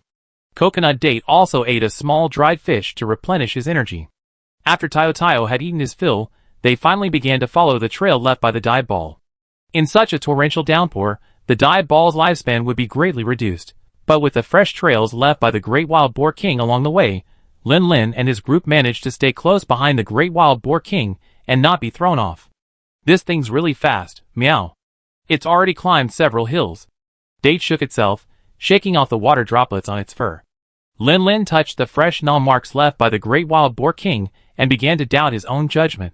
Could it be that the Great Wild Boar King knew we were following it and deliberately avoided its own tribe? That's strange. It shouldn't have such intelligence, right? Since they hadn't yet reached the Great Wild Boar King, the distance was too great, and Lin couldn't hear what it was thinking. But after chasing it this far, it felt a bit hard to give up just like that. Lin unfolded the map and compared his position. He realized that they had unknowingly moved far away from the perimeter of Jian village. More than 10 kilometers further ahead lay the sacred peak, revered by the people of Jian. Spiritual peak? Lin suddenly looked up at the sky. A fine, drizzling rain was common in the stream, but for it to last for so many days was anything but. Could it be you? Long? Putting the map away again, Lin felt a surge of worry. If it really was that guy, he wasn't prepared at all. This could be fatal. "Boss Meow, did you hear anything?" Date suddenly twitched his ears, looking at Lin uncertainly. "Huh? What was that sound?" Elu's hearing was far more acute than a human's, so Lin didn't hear anything. It sounded a bit like a wolf howling. Chapter 129. Wolf howl? The keywords triggered, and Lin perked up almost instantly. Clouds, streams, heavy rain, wolf howls. He had even just fought a giant wild boar king. Could it be the Thunder Wolf Dragon? If it was, then had the Storm Dragon already occupied the spiritual peak? Lin hurriedly asked Yezhou, "Can you tell which direction it's coming from?" Yezhou listened attentively, trying to discern for a moment, then pointed forward. "It should be over there, meow." "Isn't that the direction the giant wild boar king fled?" Lin took a deep breath. "I go check it out. You and Tayo stay here. If you see a red flare later, go back to the village and find Sophia. Tell her that the environment around Jieyun is likely no longer stable. Tell everyone to be on high alert." Yezhou was startled by Lin's seriousness, but before he could say anything, Lin interrupted, "If you saw the green flare, it's probably a false alarm. Come find me with Tayo. Yezhou finally found a chance to interrupt. "Why do you say that, boss? Did a dangerous monster appear?" Lin nodded, then shook his head.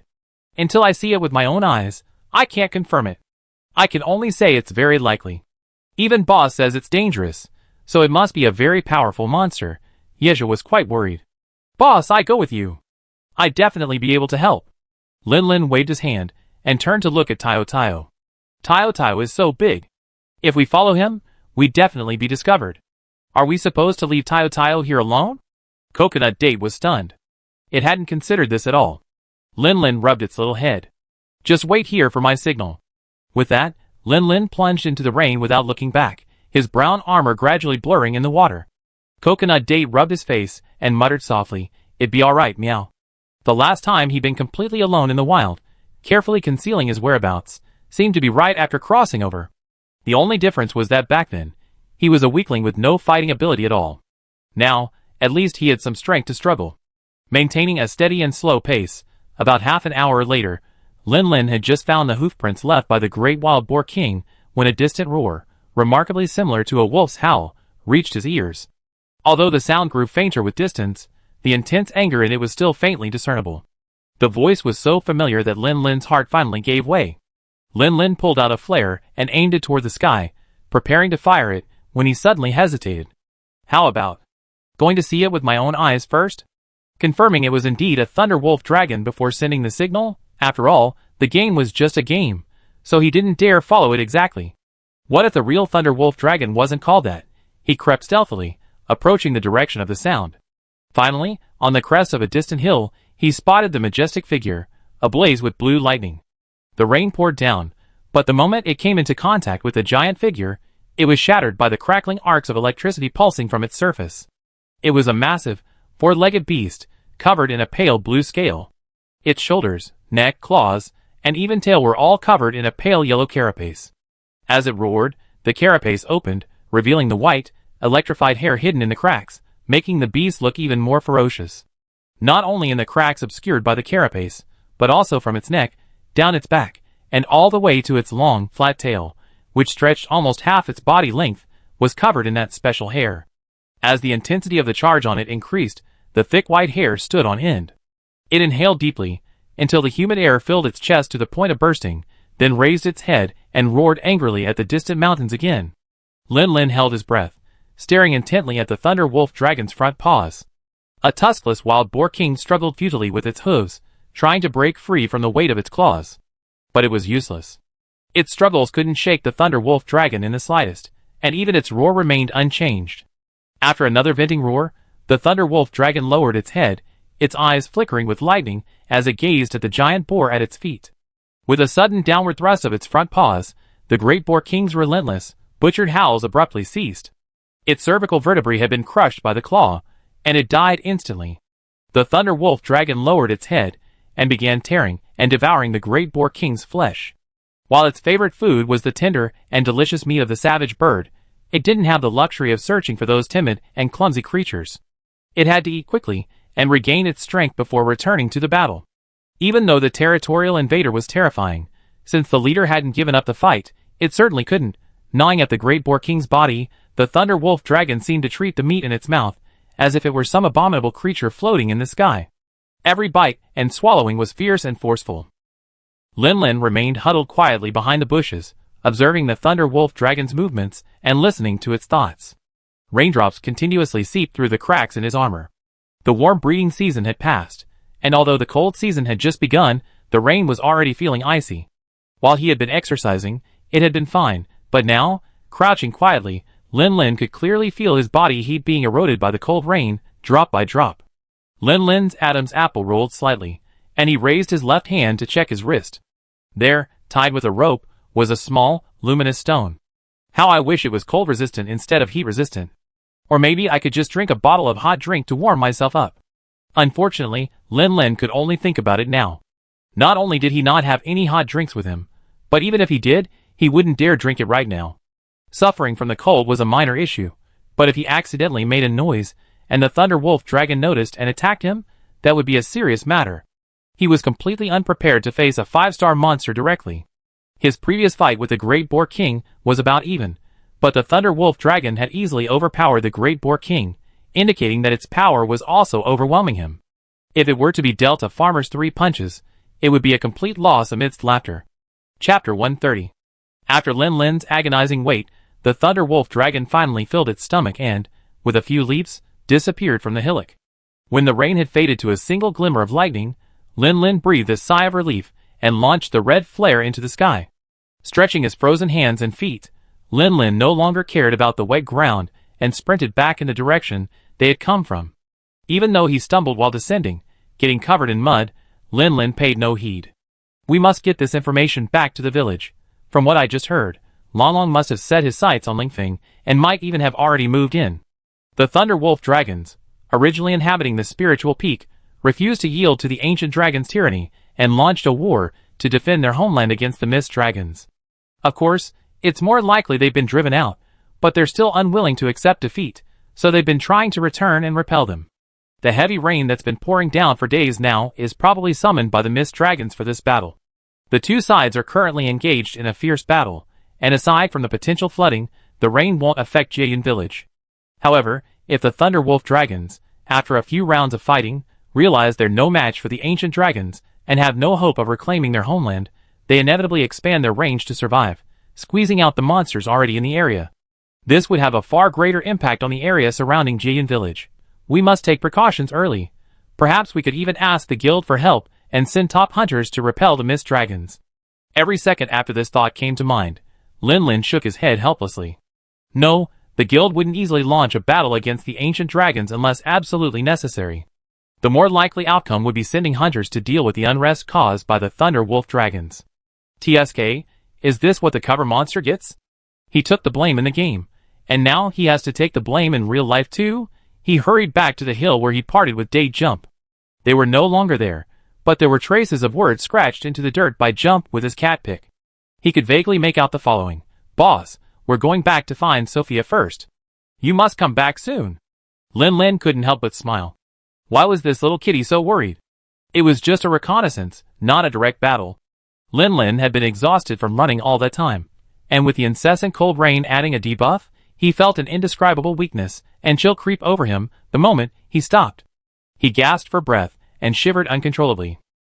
Huff, huff, huff. Huff, huff, huff. Lin, question mark. Is my breathing really that heavy?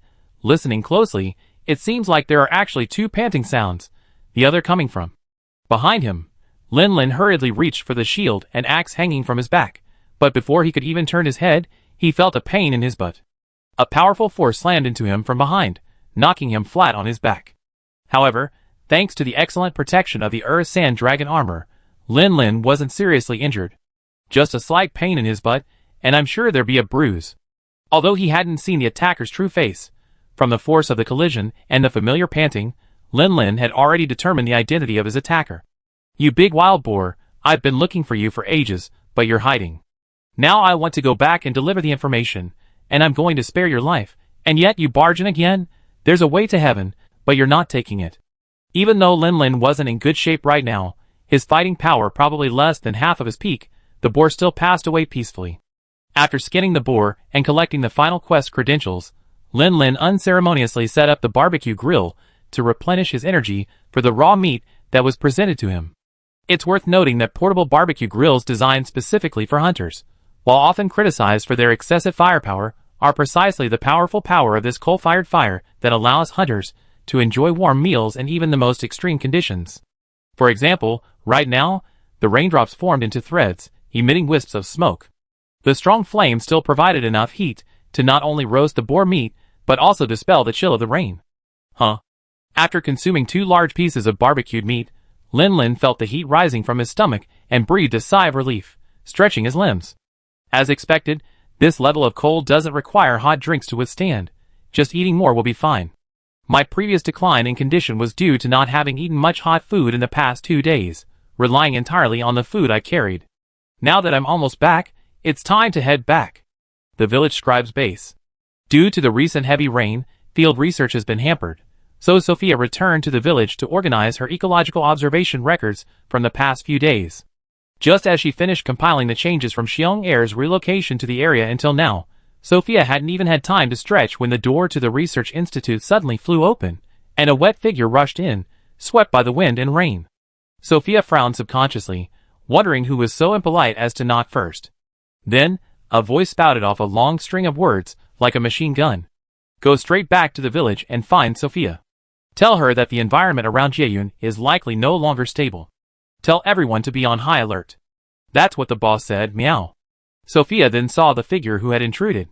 It was Lin's hunting partner, the adorable fey cat named Date. But the next moment, her attention was drawn to what Coconut Date said. Her expression froze. Is the ecosystem unstable? Increase vigilance? Where's Lin? Did he say anything else besides that? Coconut Date panted heavily. Boss said there's a good chance a dangerous monster has appeared, meow. He wasn't completely sure at first, so he went to scout first. After Boss confirmed it, I saw the signal flare he sent, so I headed back ahead. I was riding back on Tayo, so Boss might have been a little slower on the road than us.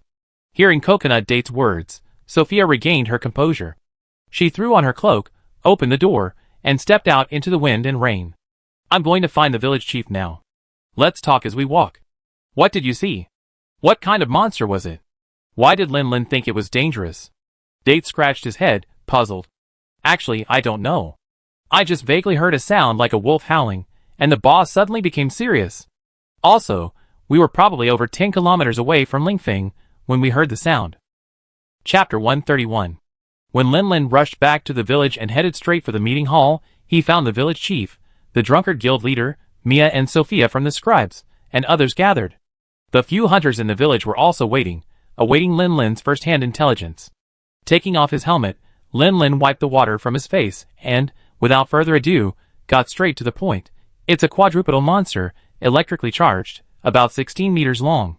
Its single front paw is powerful enough to easily crush the cervical vertebrae of a giant wild boar king. In my opinion, it's as dangerous as a ceratopsian.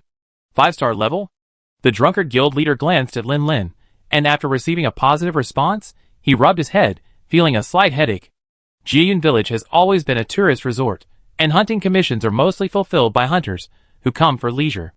Currently, the highest-ranking hunter in the village is a 4-star bow hunter who is recuperating here. Beyond that, the highest-ranking hunter is Lin Lin, who just brought back intelligence. If that monster truly approaches Jieyun Village, we likely have to call for assistance from headquarters. If that's true, a monster no less formidable than a horned dragon has appeared nearby. This is truly a serious matter. He took a deep breath and turned to Mia.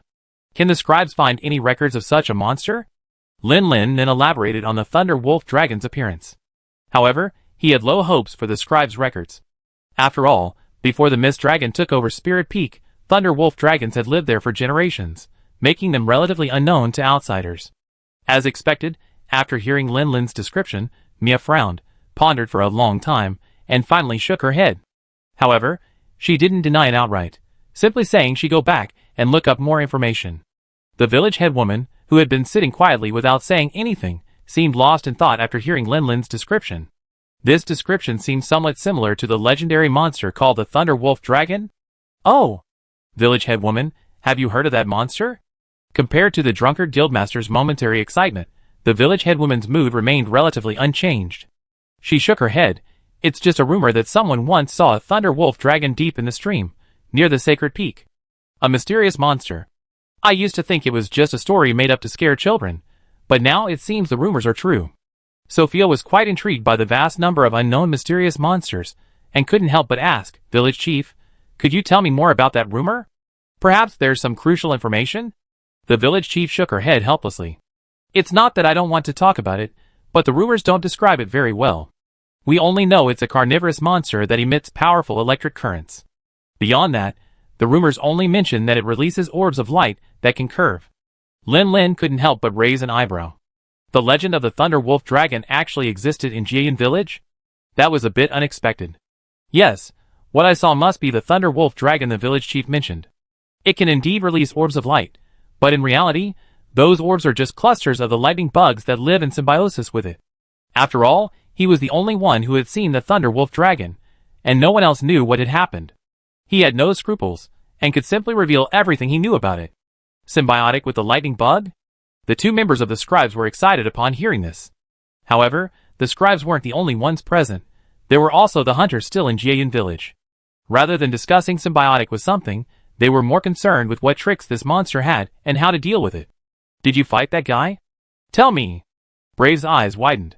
He only just had 2 days of relaxation, and this guy had already taken the opportunity to go out and start a fight. Lin Lin rolled his eyes. No, I wouldn't have been able to return if a fight had broken out. This is all I've concluded from secretly following and observing. It can serve as a reference, but it's not absolutely accurate. The Thunder Wolf Dragon possesses immense muscle power. It can control the electrical currents that converge on its front paws, raise its upper body high, and repeatedly strike forward, each strike heavier than the last, so powerful it's difficult to resist. Got it. This move needs to be avoided. Its tail is very long and flat, perfectly balancing its center of gravity, allowing it to perform acrobatic maneuvers and deliver wide-area attacks. Got it. Cutting off its tail can disrupt the monster's balance. Its front paws and tail are heavily armored and very hard. Its hind legs and back, on the other hand, lack any armor protection. Together with its head, these are practically vulnerable areas. I see. The tail is of poor quality. I can give up on amputating it. It can also summon lightning bugs from the surrounding environment to coexist with it, releasing massive amounts of electricity that transforms it into a strengthened state, which I call the supercharged state. In this supercharged state, its strength, agility, and even its desire to attack are greatly increased, making it extremely dangerous. Got it. Try to stop this creature from strengthening itself. But it's probably to better store electricity. In this supercharged state, its carapace opens, exposing the skin that protects it. This means its flesh is more tender. Got it. Keeping the Thunder Wolf Dragon in this supercharged state will make it easier to kill it. No, that idea is still a bit too dangerous for low-star hunters like them. Brave looked at Lin Lin with a vacant look. Did you discover all this by secretly following and observing? You really didn't engage in a personal fight? Lin Lin shook his head honestly. Really not. Although he had fought hundreds, if not thousands, of Thunderwolf dragons in the game, he had never fought one in real life. He was being honest. Brave muttered, how bizarre. How can I learn so much just by tracking and observing? Lin Lin pretended not to hear, and turned to the village head and the drunkard's president, the two leaders of Jian Village. There's actually one thing I haven't told you about the Thunderwolf dragon. The drunkard's president swallowed. He had a bad feeling this kid was about to tell him something bad. Thunderwolf dragons are likely to live in groups. Like a thunderclap, the meeting hall erupted in chaos. Are you kidding me? A monster whose individual danger rivals that of a fire dragon or a ceratopsian, the pinnacle of its ecosystem, actually lives in groups like a dog dragon or a velociraptor. Chapter 132. Even the village head woman, always as graceful and elegant as a noblewoman, couldn't help but change her expression. Thunderwolf dragons, living in groups? Can you confirm that? Lin Lin nodded, then shook his head. Thunderwolf dragons have groups, and groups have leaders. He had already confirmed this while eavesdropping on their inner voices, but it was hard to bring it up. If he claimed he could hear inner voices and heard from them that Thunderwolf dragons had groups, few would believe him. They would probably just think he was frightened and hysterical after seeing a Thunderwolf dragon. It's just that after the Thunderwolf dragon I saw roared, there were echoes of the same roar from farther away, and there were more than one, so I came to this conclusion. The Drunkard Guild president was a little frightened, pacing anxiously around the meeting hall, not even noticing the wine gourd hanging from his waist had fallen to the ground. What should we do? A large number of 5-star dangerous monsters are roaming around, posing a threat no less than that of an ancient dragon. Should we request support from a high-ranking hunter at headquarters? The village chief took a deep breath and was the first to regain her composure. She carefully pondered every bit of information Lin Lin had said, repeatedly pondering it. Suddenly, her eyes narrowed. Since the legend of the Thunderwolf dragon has been circulating in Jian Village since ancient times, it means that the Thunderwolf dragon has lived in this land for a long time, yet has always maintained a considerable distance from Jian Village, and the two have lived in peace. Then why did it approach the stream this time? Could something have happened? Lin Lin mentally applauded the village chief. You're truly astute, village chief, you're incredibly perceptive. Lin Lin pretended to ponder for a moment, then nodded seriously. I'm saying, why is that Thunderwolf dragon howling incessantly in the direction of the spiritual peak for no apparent reason? I'm afraid something unseen has happened. Do we need a team of scribes to investigate? Sophia eagerly volunteered, only to be single-handedly repressed by Mia. Go back to the institute and look in the annals for any records of the Thunderwolf dragon. Mia took a breath and looked at the Drunkard Guild leader, her eyes gleaming with excitement. Leave the field research to me.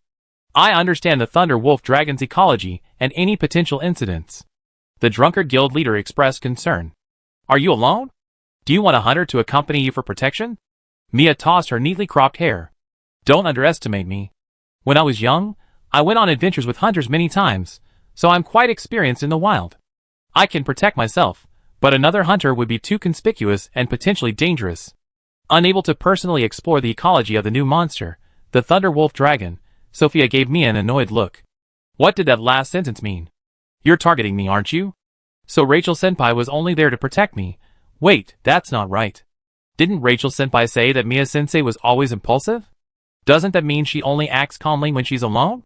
The discussion about the Thunderwolf dragon continued late into the night, and everyone came up with various countermeasures, such as increasing vigilance, sending the scribes on an in-depth field investigation, and so on. Requesting support from headquarters was considered a backup option. If the situation continues to deteriorate despite continued observation and monitoring, a call for assistance should be sent to East Aruma. After the meeting, Lin Lin took out the wild boar's hide and settled the commission he had accepted before leaving the meeting room. However, he didn't immediately go to rest. Instead, he approached the slightly anxious Brave. Are you ready? We set off tomorrow morning for Yanhua Village. Brave's eyes widened, a hint of disdain in his gaze.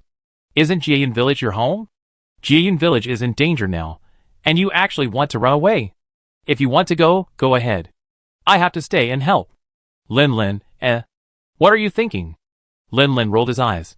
If I wanted to escape, would I have gone to all that trouble to get information on the Thunderwolf dragon? Wouldn't it be much easier to just run away? Brave thought about it, and it seemed to make sense. He said angrily, What do you mean? You see a crisis approaching, and yet you run to another place? Where? Lin Lin rubbed his forehead. Though the Thunder Wolf dragons are a major problem, their impact won't threaten Jian Village in the short term. I'm not strong enough right now. Even if I stay, I won't be able to help much. Yinhua Village has so many valuable resources. If used properly, they can greatly improve our strength. Only with increased strength can we truly help when the Thunder Wolf dragons threaten the village. Brave blinked. Yeah, that's right. On paper, he's still a 2-star hunter. Even if he stays to help, it seems he won't be able to do much against a 5-star Thunder Wolf dragon. Okay, let's go. I go back and pack my things. Okay, see you at the village entrance tomorrow morning. After saying goodbye to Mia, Sophia, and the Iwata family, Lin Lin didn't stay in the village for long. Instead, he headed straight out, circled around, and arrived at the outdoor camp set up by Sophia. He didn't really have much to pack. The materials he brought back from Rocklark had already been transported back to his farmhouse with the caravan. With his heavy armor and shield and axe, he only needed to bring some more supplies, and he was ready to go. Jujube was already waiting there, and Tayo was lying by the campfire, using the heat to dry himself off. After a few brief instructions, Lin Lin left the tent and headed towards a cave beneath a nearby cliff. It was originally just a hollow beneath the cliff, but thanks to Xiong Air's casual practice of wielding his claws, it had been forcibly carved into a sheltered cave. Covered with a layer of hay, reeds, and fallen leaves, it became a rather comfortable lair. If Xiong Air hadn't gone out foraging or fighting monsters, there was a high probability he would be found here. Roar! Xiong Air was lying bored on his bed, gazing at the rain outside, wondering when this awful weather would finally stop, when he suddenly saw a brown figure crawling in. Lin Lin shook himself off, removed his heavy armor, and sat down, his back resting against Xiong Air's thick, dark blue fur. After sitting down, he twisted his body and grumbled, "Xiong Air, your fur isn't as soft as it used to be." Xiong Air turned sideways, his bare arms embracing Lin Lin. The cave was already relatively warm, and with Xiong Air's oversized, self-heating pillow, Lin Lin soon felt warm and drowsy. Before falling asleep, he muttered something like a dream, then faded away. "I'm leaving again tomorrow, but this time I'll be back as soon as possible. Don't go deep into the mountains for the time being. If you encounter a green, electric monster, don't even think about challenging it. Run away. Staying alive is the most important thing." Chapter 133. The next day, early morning. Amidst the misty rain, Brave spotted a very simple cart at the village entrance. The bird pulling it, Marunotorai, was preening its soaked feathers with its beak. "Are you ready? Let's go!" Lin Lin climbed onto the cart and turned back to pull Brave up. This awful weather. Brave pressed his alloy helmet, feeling the cold rain seeping through the cracks, and muttered in dissatisfaction. "What are you wearing?" He pulled back his visor and wiped his face. Then, glancing around, he suddenly noticed something different about Lin Lin's appearance. What's so strange about that? He's just replaced his helmet with a cloud-covered hat. Lin Lin reached out to adjust the hat, his eyes glancing at a tiny nick at the front edge where rainwater gathered in a single line. If he had known he needed the cloud-covered hat again, he should have taken it to the workshop to repair it. It's not really that strange, it's just that the combination is awkward. Brave was about to say it was ugly, but when the words reached his lips, he hesitated for a moment and changed his words to something more tactful. "I think the design doesn't match, but having the helmet filled with water is more uncomfortable." Brave touched his helmet and fell silent. So, in the relentless, seemingly endless downpour, a Maru bird pulled two people in a cart ahead, followed closely by a yellow speed dragon king carrying a cat. The group gradually faded into the rain. Tap tap. The dark-haired giant bear gazed at the receding figure and let out a deep growl. Then, shaking off the water droplets, it turned and slowly walked in the other direction. The beast's instincts told it something was afoot, bringing a subtle sense of oppression. It needed to seize the moment and grow stronger. 5 days later. Gradually moving away from the stream, the relentless curtain of rain gradually faded into hazy drizzles, finally dissolving into the morning mist. Lin Lin had long since traded his bamboo hat for his earth dragon helmet. Sitting in the car, he surveyed the surrounding terrain, then unfolded the map and carefully identified their location. The heavy rain has slowed our progress. If the weather were normal, we should have passed the abandoned shrine by now and be nearing Flame Village. Brave leaned over to glance at the map. "So we're just near the Fey Fortress? Where is the fortress then? Why can't I see it?" Lin Lin pointed into the distance. "Isn't that it? The dark area between the two mountains. That must be the Fey Fortress. That's it? Wasn't it said to be a fortress built to defend against the night roam of the 100 dragons? It's so insignificant. I thought it was magnificent. Though these two mountains aren't quite as tall as Lingfeng, they're far more precipitous. Ordinary monsters can't traverse them, forcing them to pass through the valley where they meet. Isn't this a natural fortress? As long as a large number of combat equipment is deployed in the valley, even ordinary villagers with little training can use the terrain and weapons to repel even less powerful monsters. Lin Lin put away the map, jumped out of the car, and gestured behind him. Let's go! After passing this fortress, we reached the Facian community. The road here is no longer muddy and difficult to navigate. Hurry, or we reach Yanhua village before nightfall. Brave jumped down, reached out to grab Maru Bird's reins, and quickened his pace. If they continued to let it plod along as before, a day's journey would likely take 2. They didn't have much time, and there was no telling when the hidden danger in Jian village would erupt. Every day they could save was a day. Lin Lin slowed down slightly, waiting for Coconut Date to catch up on Tayo Tayo's back before joining them. Looking at the Maru Bird ahead, seemingly at ease despite Brave's tugging, and then hastily picking up its pace without prompting after sensing the approach of a predator, Lin Lin couldn't help but twitch his lips. It seemed his earlier decision to keep Coconut Date and Tayo Tayo at a distance to avoid startling the Maru Bird hadn't been the right one. If they had stayed closer, perhaps they could have saved a lot of time on the journey. Oh! This is the Fey Fortress. There's a whole other world inside. Brave, holding the trembling Maritori, surveyed the surrounding furnishings with great interest. Though it wouldn't be apparent from the outside, the interior of this fortress truly embodies the art of martial virtue. Platforms constructed of knotted cloud wood were everywhere, equipped with defensive equipment like heavy crossbows and artillery.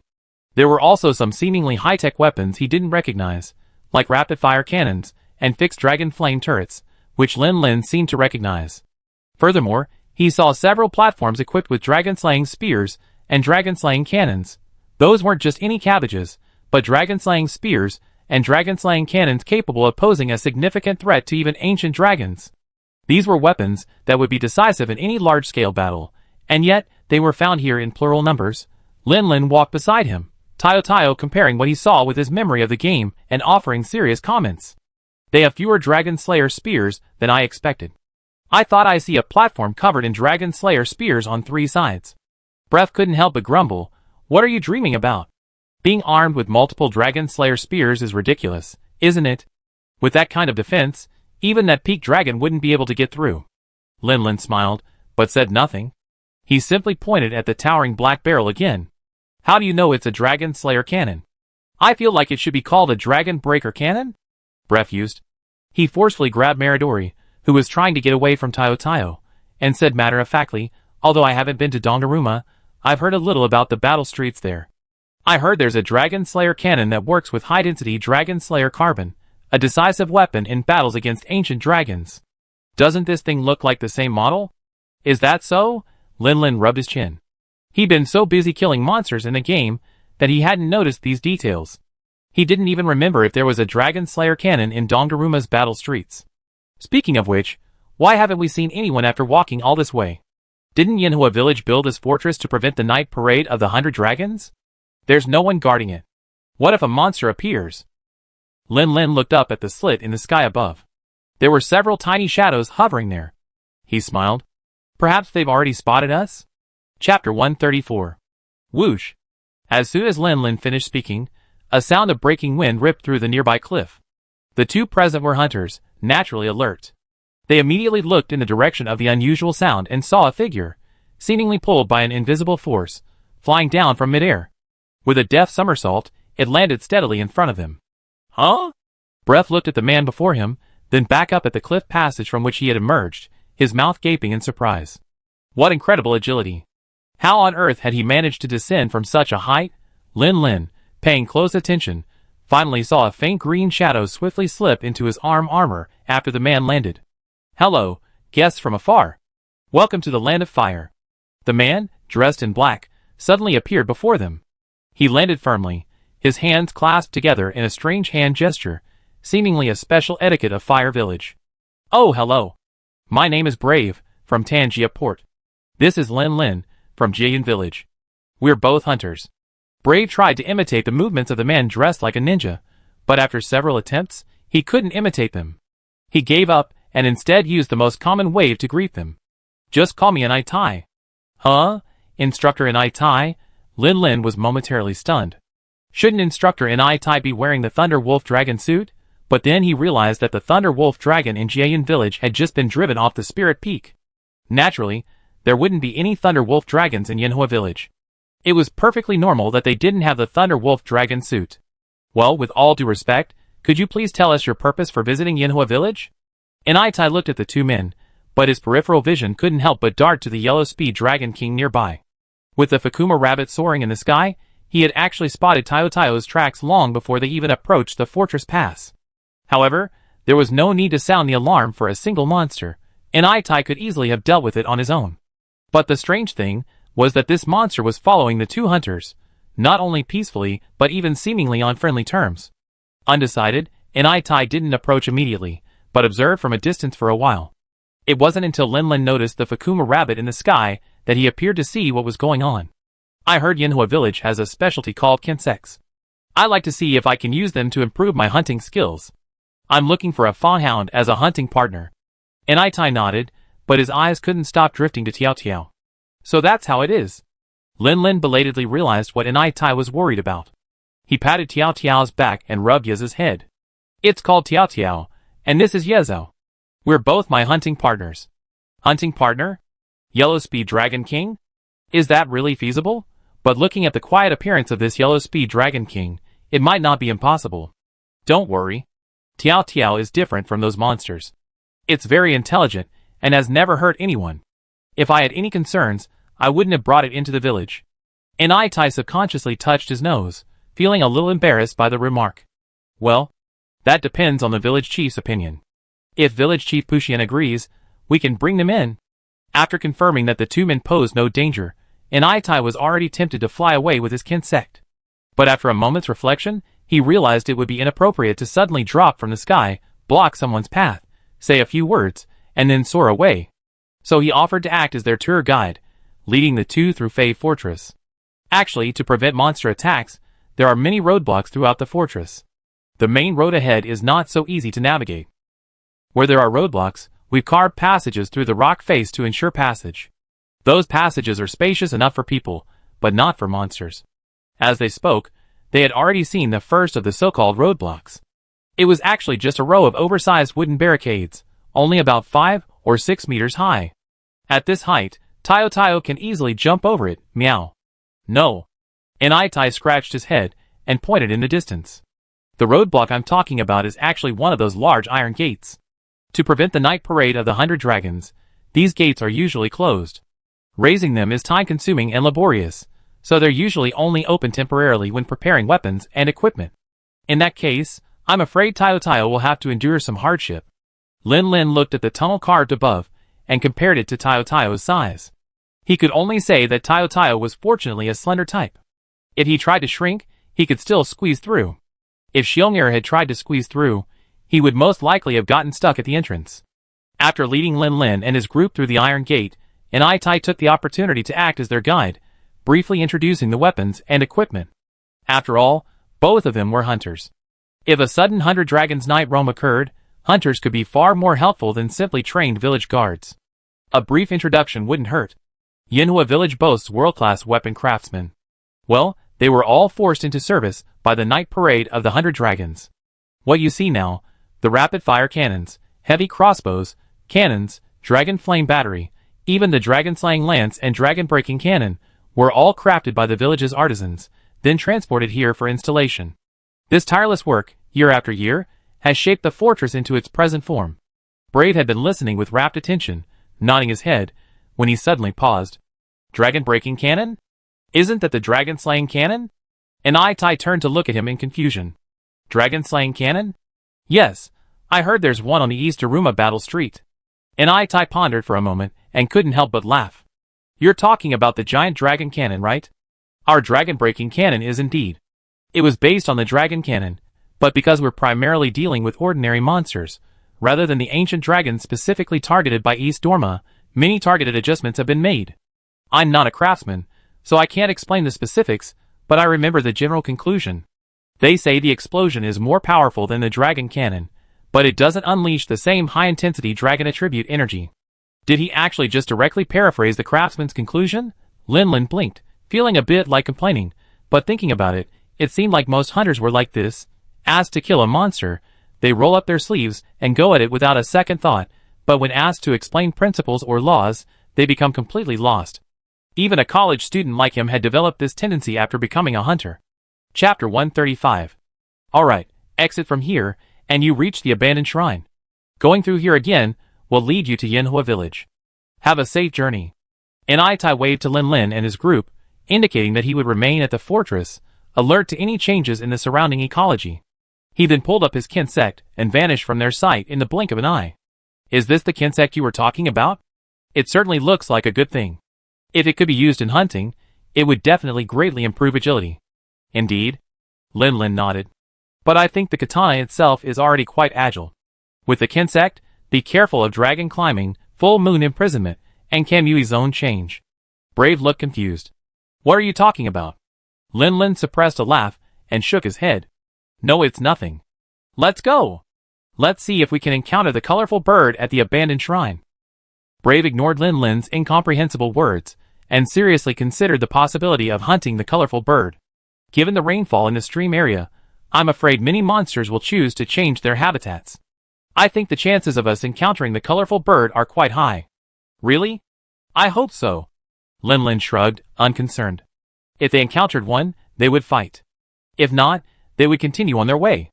After all, it wasn't their mission. In the abandoned shrine area, high above a waterfall, several elf deer lowered their heads to drink, their ears twitching alertly, listening for any movement around them. Whoosh! Noticing the sound of wind breaking overhead, the elf deer quickly looked up. Seeing the large bird slowly descending, they turned their heads and scrambled away, their hooves stomping. Its feathers were black and white, its swollen crest and wings tips a vibrant scarlet. Soaring in midair, it resembled an open tang umbrella. This was an umbrella bird. It landed beside the stream below the waterfall, paying no attention to the scattered elf deer, instead pecking at the clear water. Suddenly, its distracted gaze was drawn to something, and it instinctively followed the leaping figure until it brushed against its face. Umbrella bird? ? Before its doubts faded, the umbrella bird felt a sudden pain where the shadow had approached, like a sharp insect bite, perhaps even drawing blood. The umbrella bird shook its head vigorously, finally shaking off the source of the pain. Upon closer inspection, it was indeed a bug.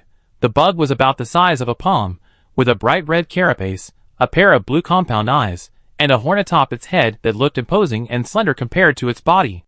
Its wings vibrated with a low, resonant hum, resembling some kind of rhinoceros beetle. However, the umbrella bird didn't bother to observe the bug's appearance. Once it confirmed it had dared to attack it, it pecked at it furiously. The rhinoceros beetle appeared to be flying slowly and clumsily, but the moment the beak struck, it suddenly burst into speed that was out of proportion to its size, twisting its body to dodge the attack. After missing the target, the umbrella bird turned its head, its small yellow eyes closely following the rhinoceros beetle's trajectory. It naturally saw the bug fly into the hands of a young girl in blue clothes, a long scarf wrapped around her neck. Strengthen! The girl raised her hand, caught the bright red rhinoceros beetle, and pressed it against her right arm. Then, the essence she had just gathered from hunting insects infused the girl, and a faint, hazy red glow emanated from her body. Oh, power surges! Then, she drew the long staff from her back, and stared at the towering figure approaching, her eyes filled with fighting intent. Come on, Tangsen Yukai. I'm not afraid of you. I'm a genius. The umbrella bird stared at the tiny figure, stood on one leg, suddenly spread its wings, and let out a resounding roar. Although a single peck from such a weak creature seemed enough to easily end her, the umbrella bird habitually let out a threatening roar. Of course, whether the intimidation succeeded or not, the roar would definitely be followed by a fight. Woo! The umbrella bird's voice was so loud that the girl had to cover her ears with both hands, desperately trying to endure the dizzying noise. However, the rhinoceros beetle, resting quietly on the girl's arm, seemed unfazed by the noise. It fluttered its wings and flew up again, biting the outstretched wings of the umbrella bird. After the umbrella bird finished its roar, the red rhinoceros beetle returned to its owner's arm, injecting the essence it had just absorbed. A faint white light shone from the girl's body. This infusion of white essence was perfectly timed. The girl felt her body suddenly become much more agile. Finally, just before the vermilion beak came down, she managed a sideways roll to avoid it. However, due to the special structure of the umbrella bird's head, each peck was powerful and devastating. Although it didn't directly hit the girl, the strong vibration still caused her to stumble twice. Without a second thought, the girl, stumbling, tapped the ground with her long staff, launching herself into the air. However, due to the stumble, the tapping of the staff wasn't done properly. So while the girl did fly, her flight was crooked and zigzagging, heading directly towards the umbrella bird. The umbrella bird raised its head, and saw this human trying to push its nose. Without a second thought, it swung its wings like a palm leaf fan, ready to slap her away. Although the girl had little combat experience and looked quite immature, her reaction speed and vision were quite impressive. In this critical moment, she swung her hand and flung a bright green flying insect backward, using the strong, translucent silk thread it spit out to pull her backward, narrowly avoiding the wing's slap. The girl tumbled through the air, adjusting her stance. After landing, she simply took 2 steps back to dissipate the momentum, and once again confronted the giant bird. Despite several thrilling, one-sided encounters, the girl remained undeterred. After briefly catching her breath, she charged forward again, long staff in hand. Go, Xiujia, bring back another bite of the yellow one. As she charged, she raised her hand, and a rhinoceros beetle flew out first, followed closely by the girl, each attacking the left and right sides of the umbrella bird. Although insect bites hurt, the slightly larger human was undoubtedly more threatening than the human. The umbrella bird flapped its wings again, forcing the girl back as she tried to approach, but it was stung again in the flank. As the rhinoceros beetle flew back, a flash of orange-yellow light shone from the girl. The 3 colors intertwined, creating a wonderful sense of power. The girl felt incredibly powerful. At this moment, the umbrella bird seemed to notice something, listened for a moment, and then no longer paid attention to the girl in front of it, and flapped its wings and flew away. Chapter 136. Hey! Don't run. Fight me for 300 rounds. The girl shouted provocatively when she saw the umbrella bird trying to leave. But the umbrella bird seemed completely preoccupied. No matter how the girl yelled, it paid no attention to her. It flapped its wings and soared high into the sky in a few seconds. The girl instinctively wanted to tap the ground with her long stick and catch up, but seeing the height difference between them widening, she gave up and, using the insect as a cushion, landed back on the ground. Damn umbrella bird. I just lit the 3 lights. The girl gritted her teeth, but didn't give up. Instead, she put her finger to her lips and blew a long whistle. Not long after, a plump orange chicken descended from the sky, flapping its wings and landing on the girl's raised right arm. Aphew, where did that guy go? The girl reached into her pocket, pulled out a piece of dried meat, and waved it in front of the round-faced chicken from Yinhua village. Gugugugu. It was unknown how the girl and the Fukuki rabbit communicated, but after a moment, as if she had gotten the message she needed, she raised her hand again, attempting to send it flying. Gugugugu. The Fukuki rabbit watched with dismay as the girl's hand, clutching the dried meat, withdrew, uttering a disgruntled protest. No, Fuku, you need to lose some weight. If you keep eating like this, you become as fat as a pig and never fly again. The girl ruthlessly declared the Fukuki rabbit's protest ineffective. After the Fukuki rabbit took off, cursing, the girl patted her cheek and let out a sigh. Have we reached the abandoned shrine area? The girl waved to a spot not far behind her, where a large dog with moon-white fur was peeking out from behind the bushes. Hurry up, let's catch up. Teacher Inaitai always says I'm not good enough. Today I have to kill that umbrella bird and prove myself. Oh, is this the abandoned shrine? It really looks old. Breath reached out and stroked the moss growing on the wall, smacking his lips in admiration.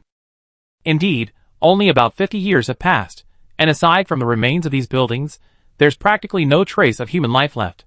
This isn't one of those technologically advanced ancient civilizations whose protective stones, crafted over countless ages, still function after being unearthed. This is merely the remains of Yinhua village from 50 years ago. The wooden structures have become incredibly fragile under the erosion of time, and even the slightest vibration will cause them to collapse. As for the interior of the house, without direct sunlight, it has long since become a haven for moss and other plants. Not even a trace of furniture can be seen. Lin Lin only took a casual look before losing interest in these ancient relics. His attention was now drawn to a creature slowly crawling on the bluestone not far away. It was a very large snail. Its soft body looked like any other, but its emerald shell, blending perfectly into the surrounding moss, looked like a bamboo hat. At the very tip of the shell was a tiny hole, connected to the black line on the shell, making it look quite inconspicuous. What are you looking at? What's so good about a snail?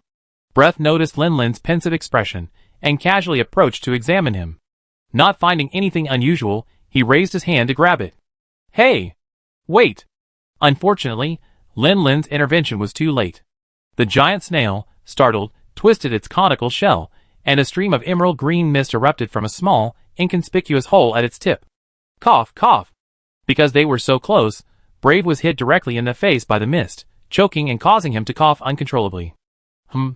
As expected, it's the sweet rain snail. Cough. Stop looking, cough, cough. Give me a bottle of antidote, cough, cough, antidote. Lin Lin looked puzzled. He sniffed the bitter mist intently. Sure enough, the scent of herbs was clearly noticeable, not unlike life dust. Why would he need an antidote? This little thing must be poisonous. Cough, cough, cough. Otherwise, cough, cough, why would I keep coughing? Lin Lin rolled his eyes, and slapped Brave on the back with such force that his eyes nearly popped out of their sockets. Are you okay? Ahem. Huh? Seems. Okay. Brave rubbed his chest, a look of surprise on his face. Nonsense, you just choked. Lin Lin rolled his eyes. Alright, let's get on with it. He had originally seen the rain snail, and was considering catching it, and carrying it with him as life dust. Now, after being frightened by Brave, the rain snail had simply squandered its stored healing fluids and fled. Naturally, there was no need to stay any longer. Boss Meow, did you hear anything?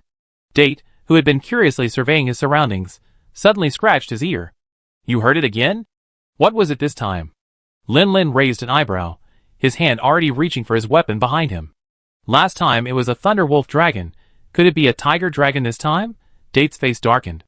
Last time it was just an accident, meow. This time it doesn't sound like a monster. Or rather, it's more than just a monster, meow. So after all, I heard a monster. Apart from a monster, what else could it be? Brave walked over, rubbing his chest. Although he'd been coughing badly, the coughing had been relieved by the healing mist he inhaled, so the coughing wasn't that uncomfortable afterward. The coolness was quite refreshing. It sounds like someone's calling for help, meow. Help? Lin Lin's eyes narrowed, and he stopped complaining. He spoke directly, where? Over there, meow. Yada. The genius girl, in a moment of urgency, released a insect, pulling herself sideways 7 or 8 meters, successfully avoiding a fierce attack from the umbrella bird at the last moment. But before she could breathe a sigh of relief, another large red and green bird, not far away, leaped towards her, its wings colliding. Why are you all targeting me? The girl, tears welling in her eyes, hastily activated the jet mechanism on her insect wand and dodged to the side again. This time, despite her quick reaction, she was caught between two monsters, leaving her with very limited room to dodge. The collision of the red and green bird's wings still sent a few sparks pelting her. In a moment of carelessness, she had been sprayed with the flammable liquid the colorful bird spewed. The sparks immediately ignited her fabric-based armor. Enduring the burning pain of the flames, the girl fell to the ground and quickly rolled 3 times, finally extinguishing the flames. But when she looked up, she saw the sharp, crimson beak, which was growing ever larger. Chapter 137. Stop! With a roar, a figure descended from the sky, landing between the umbrella bird and the girl. Without a single wasted movement, Lin Lin gritted his teeth, raised his shield, and thrust his sword into it, blocking the blow. Because time was running out, Lin Lin didn't even have time to tilt his shield slightly to deflect the force of the attack. The bird's head, like an open paper umbrella, slammed into the shield fiercely. The next moment, like a sledgehammer, a powerful force ripped through his shield, sending Lin Lin almost involuntarily back 2 steps. However, as he retreated, he felt the impact of the impact being partially dispersed by his armor. Combined with the added weight of the Earth Sand Dragon armor, he steadied himself the moment he took his second step. Get out of my way! Without hesitation, before the bird could pull its beak from the ground, Lin Lin quickly transformed from sword to axe. The axe slashed a crescent in front of him, slashing diagonally across the bird's puffed crest. The bird's head looked enormous, but much of that was due to the visual effect of its open crest. That crest, meant to appear more imposing and massive, was actually just a few keels supporting a vibrant membrane. It wasn't solid, it was even soft. Thus, when Lin Lin's powerful blow landed on the bird's head, it met with almost no resistance. The heavy axe instantly shattered the ribs, slicing through the vibrant membrane with a sharp blade. Even the bird's beak, which had finally been pried free from the ground, was crushed back by the axe. Drawing back his axe and dismantling it back into a sword and shield, Lin Lin tensed the muscles in his left hand, charging immediately, ready to unleash a double blow, giving the umbrella bird a haircut. During this moment, Lin Lin glanced back and saw that the rescued girl had rolled away several times. Reassured, he focused on shaving the umbrella bird's head. It was better to stay away. That way, when the bottle's energy was full, and he used the super attack, he wouldn't have to worry about accidental damage. The girl watched as the divine weapon descended, blocking the fatal peck.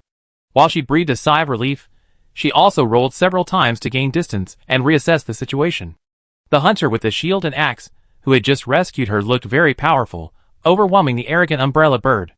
Even on the other side, the colorful bird that had just joined the umbrella bird in a mixed doubles fight was entangled by another hunter wielding a katana. The two seemed to be trading blows, and for a moment, it was unclear who had the upper hand. Glancing again, she saw another monster suddenly appear not far away, not much smaller than the umbrella bird and the colorful bird. However, the girl searched her mind but couldn't find any monsters that matched the one mentioned in the village's records of the night parade of the 100 Dragons. Has a new monster appeared? Judging from its skeleton, it seems to be some kind of bird dragon as well. Gritting her teeth, the girl ignored the pain from the recent flames and rushed towards the orange and green bird dragon monster, clutching her long staff. The situation on the battlefield was now clear. The hunter who had just rescued her was very powerful, and would surely be able to dispatch the umbrella bird in no time. The hunter wielding a katana would also be able to keep the colorful bird at bay for a short while. Therefore, she had to keep this new monster at bay and prevent it from joining the battle. If only we could hold off until the hunter could defeat the umbrella bird. Go, Xiujia. The girl raised her left arm, and the bright red rhinoceros beetle flapped its wings, charging towards them with a subwoofer-like hum. Wait, meow! Jump is not an enemy, meow. The girl froze just as she was about to stab with her insect stick. What did she see? A feline sat on the back of this monster, and told itself they were allies? Huh? Shouldn't a monster be a monster? Once a monster, always a monster. What's going on? We're the boss's hunting partners, meow. Juju pointed at Lin Lin, who had just smacked the umbrella bird's head with his shield, leaving it disoriented. Without further ado, he instructed Jump to charge toward Brave. Of course, to help Brave. Lin Lin could beat the umbrella bird here on his own. If they charged in, it wouldn't be much use, and might even disrupt the rhythm of the battle Lin Lin was controlling. The girl dazedly called back the bright red rhinoceros beetle, and glanced around blankly. It seemed as if, perhaps, probably, this battle no longer had anything to do with her. With the new bird dragon monster around, the colorful bird would occasionally inflict a wound or two, and the katana-wielding hunter gradually gained the upper hand. The umbrella bird was repeatedly struck down by the heavy shield axe, barely able to stand still, let alone fight back. The girl tightened her grip on the insect stick, pondered for a moment, then reached into the tool bag at her waist, pulled out a bottle of emerald green potion, and gulped it down. Now that things have come to this, let's take some medicine. My burns and scalds hurt so badly. After downing a bottle of healing potion, the girl let out a soft breath. Feeling the pain quickly turn to itching, she quietly lifted her skirt to take a look. Seeing the red, blistered skin quickly shrivel and slough off, and the tender, white new skin slowly spreading across the burned area, the girl felt relieved. Thankfully, the healing potion was still quite potent. The monsters were incredibly resilient, and the battle wouldn't be over anytime soon. After the girl finished the potion, her burns quickly healed. She felt like watching from the sidelines wasn't the right thing to do, and she was itching to join the fray. Forget about that colorful bird. During the previous battle, it was clear that the pressure it brought was much greater than that of the umbrella bird. They still had the advantage, and if she rashly joined the fray, she might just have the opposite effect. She figured this umbrella bird was more familiar to her. Even if it couldn't help much, it shouldn't be a drag, right? With this thought in mind, the girl tapped her bug stick on the ground, leveraging the force to launch herself upwards, shouting, "Senior, I help you." Lin Lin's slashing sword had just charged to a red-hot overload state. He glanced upwards at the words, his lips twitching slightly, as he stepped back to recharge. The girl, midair, alternately utilizing the bug stick's built-in jets, and the kinsect in her hand, reached a height of nearly 20 meters in a matter of seconds. Squinting her eyes to confirm her position, she released a kinsect directly below, sending her swooping down like a rocket. Dragon Strike. Chapter 138. Dragon Strike. Accompanied by a crisp shout, a figure descended from the sky, the sharp tip of the insect stick plunging down with the force of piercing the monster's body. Almost immediately after the shout, the umbrella bird, having been beaten so hard by Lin Lin, had already begun to retreat. It flapped its wings and retreated back 10 meters. Swish! The insect stick pierced the soft earth. Without sufficient force to counteract the downward momentum, the girl struggled to adjust her stance. Her legs gave way, and she fell to her knees with a thud. Well, there's no need for such a grand gesture. Lin Lin had just finished filling the bottle when he saw the girl slide down from the sky and his mouth twitched. The girl, blushing, rose from the ground, patted her knees, and turned to stare at the umbrella bird with a murderous look. The blush wasn't shyness but warmth. Seeing the unnamed girl about to charge forward and fight the umbrella bird to the death, Lin Lin quickly called out to her. My attack range is wide. Be careful not to get accidentally hit. With that, Lin Lin charged forward, closing in on the umbrella bird. The umbrella bird, seemingly frightened by Lin Lin's attack, frantically flapped its wings, attempting to slap him back, while continuously emitting shrill, panicked cries. Guo! Wife, save my teeth! Seeing the umbrella bird raise its wings, Lin Lin unhesitatingly raised his shield to block, relaxing his stance slightly. Aside from being pushed back about half a meter, he remained unaffected. Hearing the umbrella bird's roar, a question welled up in Lin Lin's mind. Why, you umbrella bird, like the fire dragons, have to face both husband and wife at once? Thoughts in his mind didn't affect Lin Lin's movements at all. He regained his footing, steadying himself. He inserted his sword into his shield and swung it in a semicircle. As he swung the axe-like shield behind him, his body tensed like a bowstring stretched to its full length. Release? You? Damn it! Instantly, the umbrella bird's wings had barely retracted when the super-resolved weapon, hurled by Lin Lin's GP, was already in front of its head. Geo! The umbrella bird's orange eyes widened, and it barely managed a panicked scream before its head was slammed to the ground. The violent explosion that followed shattered the remaining half of its cry. Huh? Resolved. The shield axe disassembled back into sword and shield form. Lin Lin exhaled, feeling refreshed. The umbrella bird's massive crest not only made it appear larger, but also served to protect its head. However, in the previous battle, Lin Lin had practically shaved off its umbrella-like crest. When Lin Lin's super break cleaved through its modest head, it was like a hot knife cutting through butter, a truly crushing blow. Glancing at the sight of the umbrella bird's head, which resembled a shattered watermelon, Lin Lin remained calm, deeming it a minor incident. He turned his gaze to the girl, whose fever had noticeably cooled with the umbrella bird's death. He was surprised to find she didn't react to the scene either. Instead, she breathed a sigh of relief and turned to look at the colorful bird. TSK, is he worthy of being from Flame Village? When I first saw this blood-splattering scene, it took me ages to get used to it, even on the other side, on the battlefield against the colorful bird. A large part of the colorful bird's danger rating is due to its ability to mimic the calls of other monsters, thereby attracting them. Its own combat power is actually not much different from that of some 2-star monsters. Therefore, Brave alone can easily tangle with it, and if he finds the right opportunity, he can even inflict severe damage on it. The originally difficult situation tilted towards Brave after Dade joined the battle with Jump. With Jump harassing him from the side, he was able to devote more energy to the attack, suppressing the colorful bird and forcing it to retreat repeatedly, unable to even find a chance to escape the battle. However, just as the umbrella bird let out its panicked cry, the colorful bird suddenly changed its strategy. Having previously dodged every attack, after that cry, it recklessly braved the attacks of Brave and Jump, attempting to charge towards the other side of the battlefield. Sadly, its reckless charge proved ineffective, only causing it to incur numerous new wounds at a visible rate. Before it could even get more than a dozen meters, the umbrella bird's head was shattered by a super release. The subsequent explosion of the energy bottle further shattered its skull, leaving not even a trace of it. Guo! The colorful bird let out a mournful howl, its cry eerily similar to that of the umbrella bird. Then, the pain from its injuries finally awakened its survival instincts, and the colorful bird flapped its wings a few times, preparing to flee from these terrifying enemies. Flash is coming, meow. Almost as the colorful bird flapped its wings, a voice blared, alerting everyone present. Followed by a powerful flash, the colorful bird, which hadn't yet reached high, was blinded by the flash. It immediately lost its balance and crashed. Yinzo released the cat's paw that was covering Taio's eyes, and meowed triumphantly.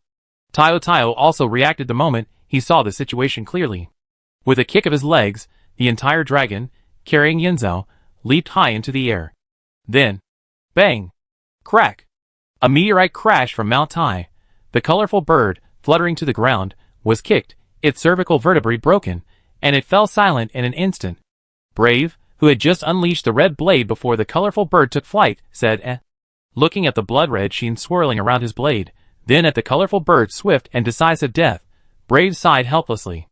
Never mind, it's just that I didn't hit the monster after unleashing the red blade. No big deal. It seems there's an advanced technique with the katana that consumes the air blade to amplify the attack. It sounds pretty cool, but if that attack misses, wouldn't it really raise your blood pressure? Brave shook his head, no longer thinking about it. He simply looked down at the corpse of the colorful bird before him, his lips curling up unconsciously. Hee, what good luck. I actually ran into the colorful bird. Not only did I achieve the 3-star promotion, but when I get to Flame Village, with the bonus of this commission, that supposedly powerful village chief will surely be willing to teach me a few tricks, right? Chapter 139. The battle on Brave's side ended so quickly that Lin, barely free, had no time to rush over to help. So he pulled out his whetstone and began sharpening his shield and axe, now covered in broken bones and blood. It was only then that he was able to spare the energy to see who the girl they had rescued was. The outfit she was wearing looked familiar. It must be the novice hunting gear of Flame Village. He had a vivid memory of it thanks to a certain cosmetic equipment DLC. So, unsurprisingly, this girl was a novice hunter from Flame Village. A closer look revealed long black hair, fair skin, and eyes as bright as rubies. At first glance, she bore a passing resemblance to Tifa from Final Fantasy, with pointed ears. Was she even a Dragonite? Ah, Senior, thank you for your help. Otherwise, I have perished before I could even begin. The Flame Village girl slung her insect club back over her shoulder, and reached out to rub the rhinoceros beetle resting quietly on her left arm. She trotted over to Lin, bowing deeply. Then, while expressing her gratitude, she glanced up at him. Lin noticed her gaze, and waved politely, lowering his visor. We're all human. If we see someone in danger, we should help if we can. My name is Lin. The one with the katana is Brave, the feline over there is Date, and the yellow dragon is Tayo. They're all my hunting partners. We were heading to Flame Village this time. We heard some noise while passing by here, so we came over to check. Huh? Surprisingly young and handsome? He's such a skilled fighter. I thought he'd be an uncle-like figure like teacher in Ai Tai. The girl blinked, only coming to her senses when Lin waved his hand in front of her face. She belatedly realized that it would be rude not to respond after he already introduced himself. My name is Yi, Yi for night, Z for noon, and I live in Yanhua Village. Lin nodded as he sharpened his weapon, still contemplating what he could craft with the materials of the umbrella bird and the colorful bird. It took him 2 or 3 seconds before he uttered an ah. What did you say, your name? Miss Yi was confused. Yi, what's wrong? Is this name weird? Lin's mouth twitched. Fortunately, it was just Yi. If it had been prefixed with Bai Long, it felt like the next moment, you become completely abstract. Speaking of which, Yanhua Village, Yi, a novice hunter, and it's only been about a year since the last 100 Dragons Night Parade, which was 50 years old. Could this girl be Lai Yin? Wait, that's not right. Lai Yin is human, not a dragon human, but this girl is a dragon human. Lin shook his head, quickly dismissing his previous assumption. Senior Lin? When he came to his senses, it was Yi who stretched out her hand in front of him and waved it, as if the previous scene had been reversed. Ahem, it's okay. Lin was about to turn the topic back to hunting when his eyes glanced at Yi's small hand, which had not yet been withdrawn. 1, 2, 3, 4, 5. Count again, still 5? Lin blinked, his gaze flicking to Yi's ears. Sure enough, they're pointed, aren't they? Looking at his hand again, he still had 5. Lin, question mark. Is this some new breed of dragon man? Perhaps because Lin's repeated observations, his expression of doubt about life too obvious, Yi immediately saw his confusion. She said nothing, simply reaching out and tugging at her ears. They're just dragon man earrings. Sister Hoya gave them to me. Oh, Sister Hoya is the village's image girl, and she also works as a shrine maiden. Lin, Okay. You guys in Yanhua Village are so versatile. Wait, Sister Hoya? They sound so close, and they're human. Could this person really be the ailing Great Western King Lion? Unfortunately, speculation is just speculation. Without any further evidence to support it, there's no point in dwelling on it. Lin Lin stopped dwelling on this, and was about to speak when Brave, already polishing his weapon, approached with a smile, clearly in a very good mood. Miss, can you tell me how you found this colorful bird?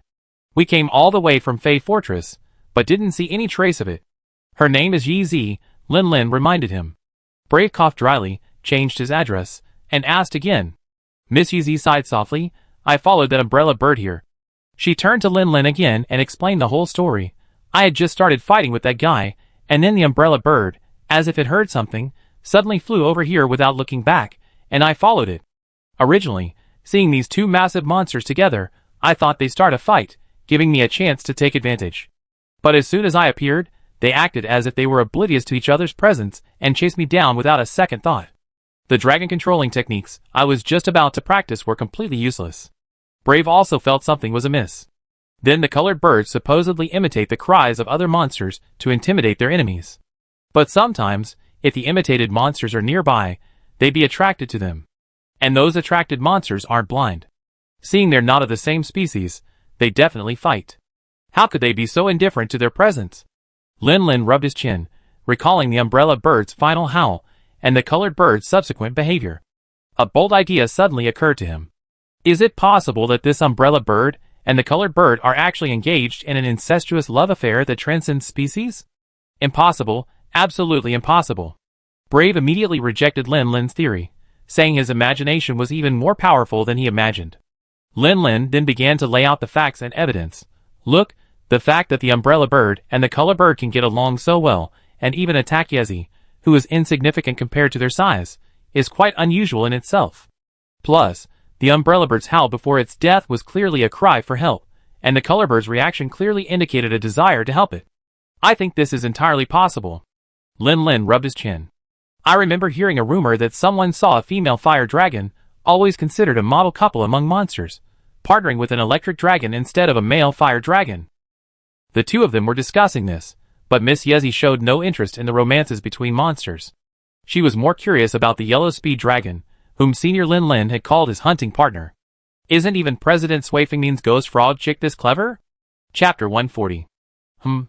That comparison isn't right.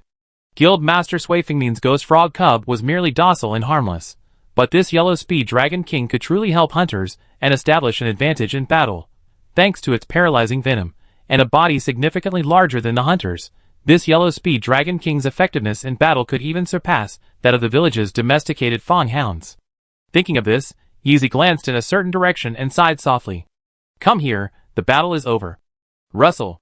The bushes shook, and a large dog with moon-white fur emerged, entering everyone's sight. Breath immediately set aside the topic he had been arguing with Lin Lin, and stared at the large dog with shining eyes. Miss Yezi, is this your fanghound? The large dog slowly approached, then leaned down, gently nuzzling its head against Yezi's calf. Yezi also squatted down and rubbed its head twice. Yes, its name is Xiaobai, and it's just turned 1 year old. Breath rubbed his chin, then suddenly nudged Lin Lin beside him, and whispered, Didn't you say fanghounds are excellent hunting partners? This girl was in danger just now, and the fanghound didn't come to her aid. Are you trustworthy? Lin Lin rolled his eyes.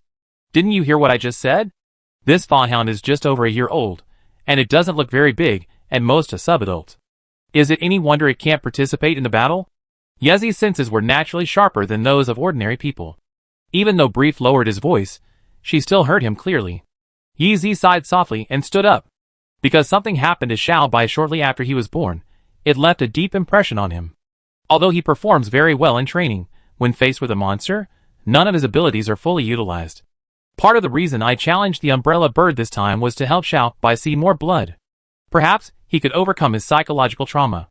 The fanghound's intelligence was quite high, even comparable to that of a 10-year-old child. Through training from a young age, it could fully understand most human languages. It knew Yeezy was talking about it, and crouched down at his feet, looking rather downcast. Yeezy rubbed the dog's head for comfort, then turned to look at Lin Lin and Brave. It ended up just like that. I only wanted to challenge the umbrella bird, but ended up getting beaten by both the umbrella bird and the color bird. Not only has Xiaobai's shadow not been erased, but it's a blessing that it hasn't been exacerbated.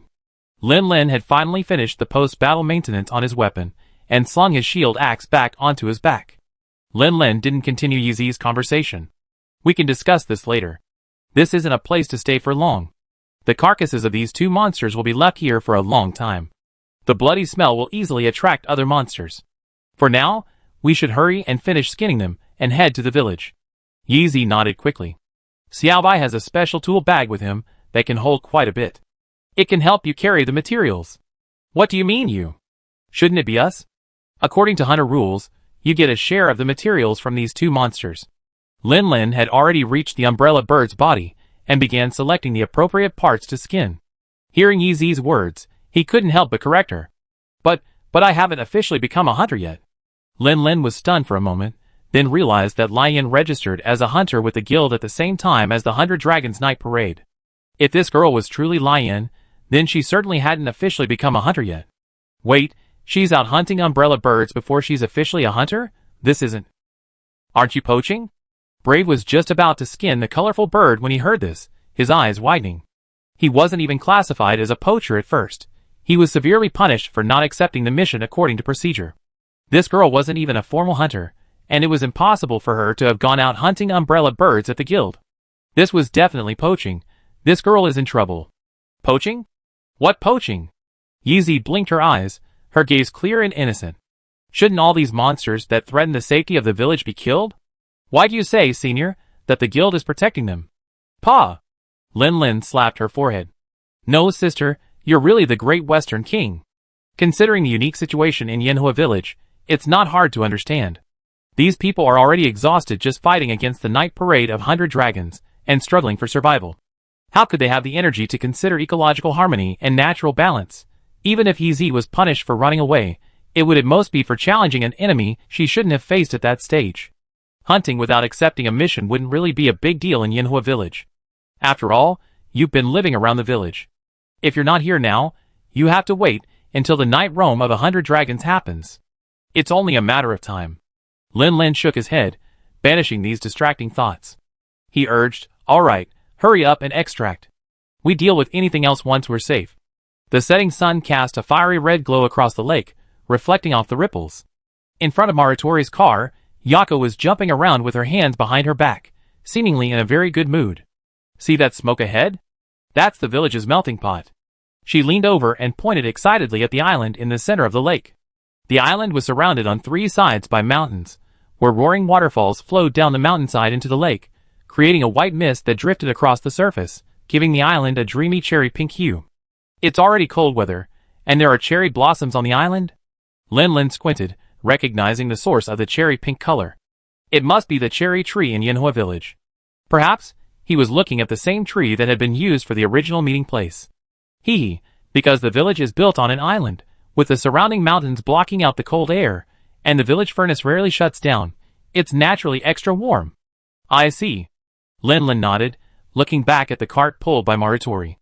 Ever since he accidentally mentioned on the way that umbrella bird material could be crafted into a pretty good katana, Brave had volunteered to be the cart driver, sticking with him like he was guarding a treasure.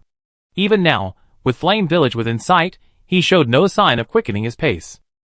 Chapter 141. Lin Lin's lips curled slightly. He called out to Yeza and Tayo Tayo to follow him, then quickened his pace, heading towards the faintly visible vermilion wooden bridge. The village is just across the bridge. The village chief and his men will surely welcome you. I think he probably hit you hard on the forehead first. Lin Lin grumbled softly. Huh? Why? Yezi instinctively covered his forehead. It looked like he'd been hit many times before. Need I ask? Imagine what would have happened if you hadn't run into us, facing both the umbrella bird and the colorful bird. Yezi gave a rather guilty smile and evaded the question. Speaking of which, brother Lin Lin, you've never been to Yanhua village before, have you? You absolutely must try the village's local specialties. Because Lin Lin and the others had saved him, Yezi always addressed him as senior. Brave appreciated this, but Lin Lin felt it made him look a dozen years older, so he insisted that Yezi address him by his first name. It seemed to be a custom in Yanhua village. Yezi felt that addressing his benefactor by name was disrespectful, so he ended up adding brother to his name. At the mention of specialty delicacies, Lin Lin's expression twisted for a moment. Holding on to unrealistic expectations, he began in a trembling voice, "What are these specialties?" Huh? Successfully changed the subject. Yi Zi breathed a sigh of relief, then gave a sly smile. You know once we get into the village. Yi Zi. The resonant voice, like suppressed anger, instantly froze Yi Zi's smile. Lin Lin looked in the direction of the voice, and saw a sturdy old man standing before the vermilion wooden bridge. His graying hair and beard blended together, giving his face the appearance of a furious tiger dragon. Of course, the old man certainly looked furious. He strode forward, raised his hand, and slapped Yi Zi's fair forehead. Huya said they searched the entire village and couldn't find you. Where have you been? Didn't your master and I Tai tell you to practice your basic skills well? Ouch. Yi Zi crouched down, holding her head in her hands, looking deeply aggrieved. The old man reached out, grabbed the girl's ears, and lifted her from the ground. Tell me the truth. Did you sneak out of the village to fight monsters? Ouch. Yi Zi nodded with a bitter face, looking weak, pitiful, and helpless. Lin Lin crossed his arms, watching the show. It seemed like this girl's monster hunting was premeditated. Everyone had guessed it right. You? How many times have I told you not to rush? While you're talented, you still need to be polished. Now's not the time for you to truly enter the hunting grounds. The old man released his hand and tapped the girl's forehead again, looking furious. After lecturing Yi Zi for a long time, the old man took a deep breath, calmed himself, and turned to Lin Lin, who had been watching the show for a while. Excuse me, but you must be the hunter in Tai mentioned, with the Yellow Speed Dragon King as his hunting partner, right? I'm Puxian. Hello, village chief. Just call me Lin Lin. The one following the car behind is brave. My name is Coconut Cat. This is Tio Cat. We're all here with the boss. Tio seemed to sense the extraordinary power of the old man before him. Standing behind Lin Lin, he hesitated for a moment, not daring to approach. Yeza simply jumped off Tio's back, waving his cat paws in greeting. Puxian carefully examined Lin Lin and the others, then nodded with satisfaction. Ha ha, not bad, not bad. You're all interesting young people. So arrogant. Brave had just reached the bridge when he heard Puxian's thunderous laughter. The last words, so arrogant, were so baffling that he was completely bewildered. That's just how the village chief is. He likes to yell this when he's in high spirits. Yezi rubbed his forehead, made a face at Puxian, and then turned to explain. Lin Lin nodded. That sounds quite impressive. Yi Zi nodded repeatedly. Right. Then she was hit on the forehead again. Puxian scowled, think about it. Bref, I was just a few minutes late, so why can't I get in on your conversation at all? Okay, standing at the village entrance talking all the time is no good. Come on in. Village Chief Puxian turned around and walked back. Huh? Lin Lin stretched out his hand, then glanced back at Tiao, who was peeking behind him. What did he mean?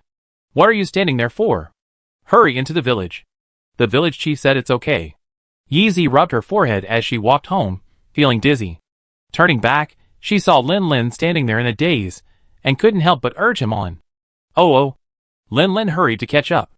Is Village Chief Puxian careless? Or is he just too cunning? Or is he simply too powerful to worry?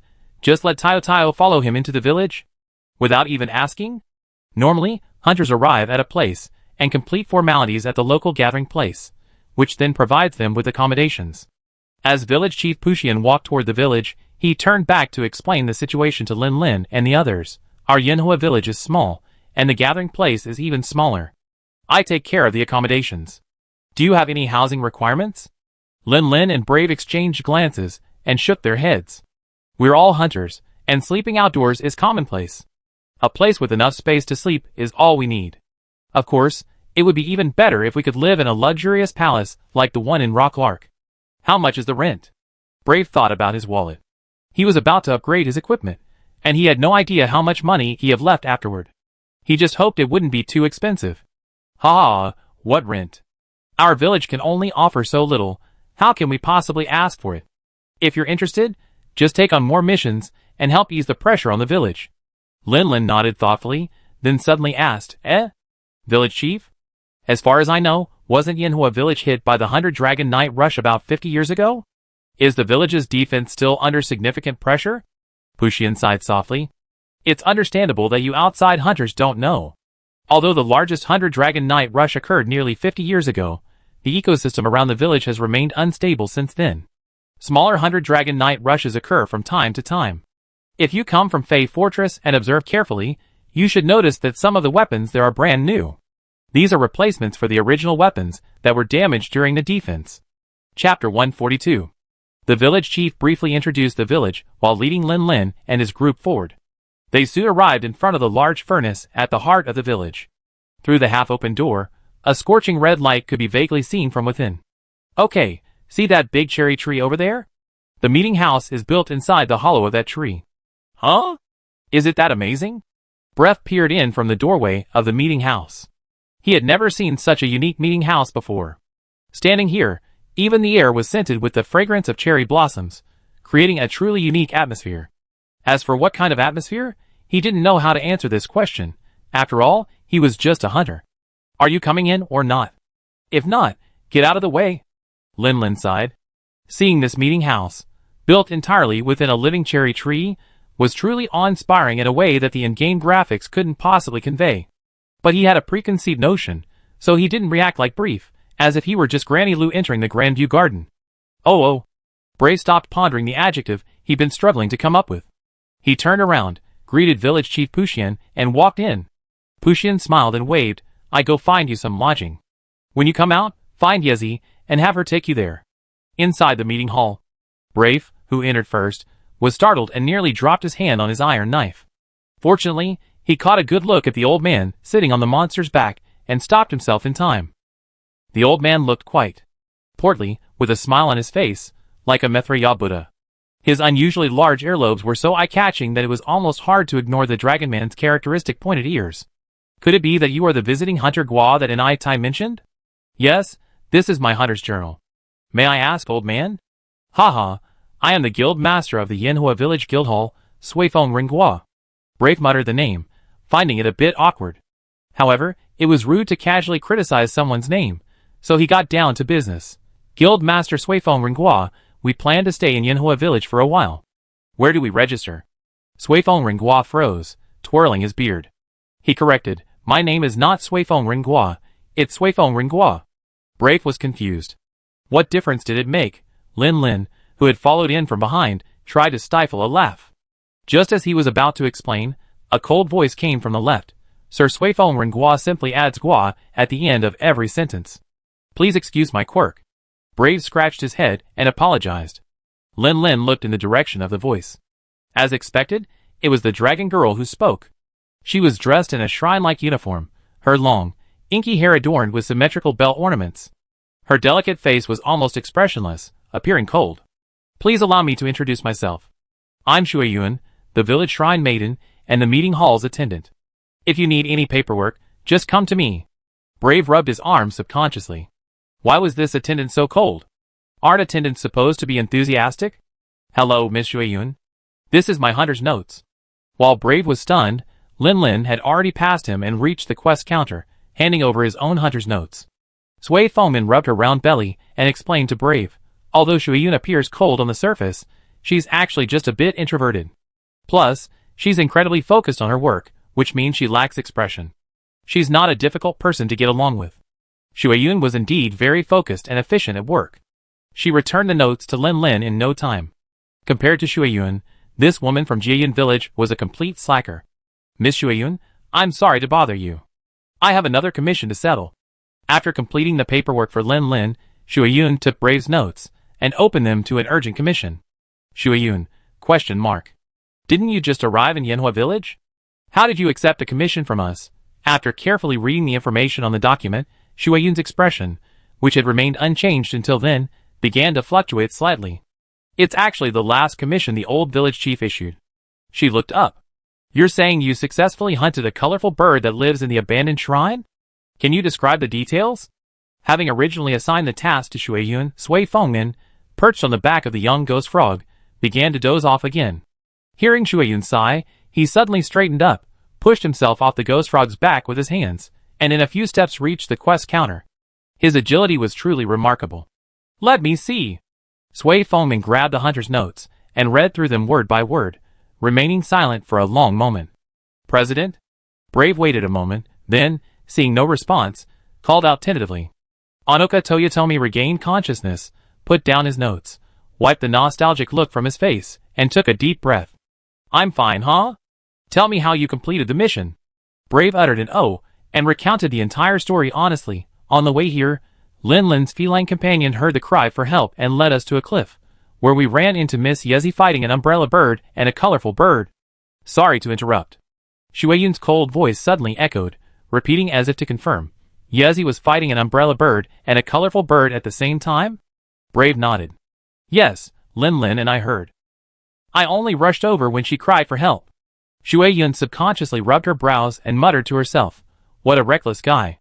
I've got to worry my sister again. Brave didn't hear what Shueyun said.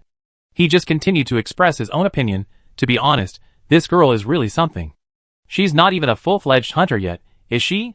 She was able to hold her own against two massive monsters, the umbrella bird and the color bird. If she were more cautious, she might become a legendary hunter in the future. Lin Lin nodded silently. If Yezi was Lai Yin, then this statement would be absolutely correct. Anyway, the process was pretty much like this. Because the umbrella bird and the color bird were always together, we had no choice but to hunt the umbrella bird as well when we hunted the color bird. The materials we stripped are still on the Maru bird cart. Oh, and some of them were also found on Miss Yezi's forehound. Chapter 143. Sui Fengman listened quietly throughout, offering no opinion. Only after Brave had finished his story did he nod and say, I know everything, Shueyun. Just follow the normal procedures. I go talk to Puxian. With that, Sui Fengman bolted out of the meeting hall through another exit like the wind, disappearing in the blink of an eye. Lin Lin wondered if he secretly captured a insect. Otherwise, how could he have run so fast? The young ghost frog that Sui Fengman used as a mount didn't stir after its owner left, simply lying there quietly, dozing off. Lin Lin took a look and felt that this ghost frog was probably a bit more docile than Tayo Tayo. After all, Tayo Tayo didn't like strangers approaching it. Brave had only become familiar with him after spending time with him. However, this ghost frog didn't even react to Lin Lin and the others' approach, practically treating them as air. Mr. Brave, the mission has been completed. Here's your reward. Please keep it. Brave cheerfully collected his notes, and then handed half of his money to Lin Lin from his purse. This is your share. Lin Lin thought that he hadn't participated in the colorful bird hunt at all, so logically he shouldn't have received the reward. But then he thought, even though he didn't participate, Coconut Date and Tayo Tayo did. These two were his hunting partners. If they participated, then he was also involved. There was nothing wrong with taking the money. Well, consider it as keeping it for Coconut Date and Tayo Tayo. Miss Shueyun, I have another question. What are you saying?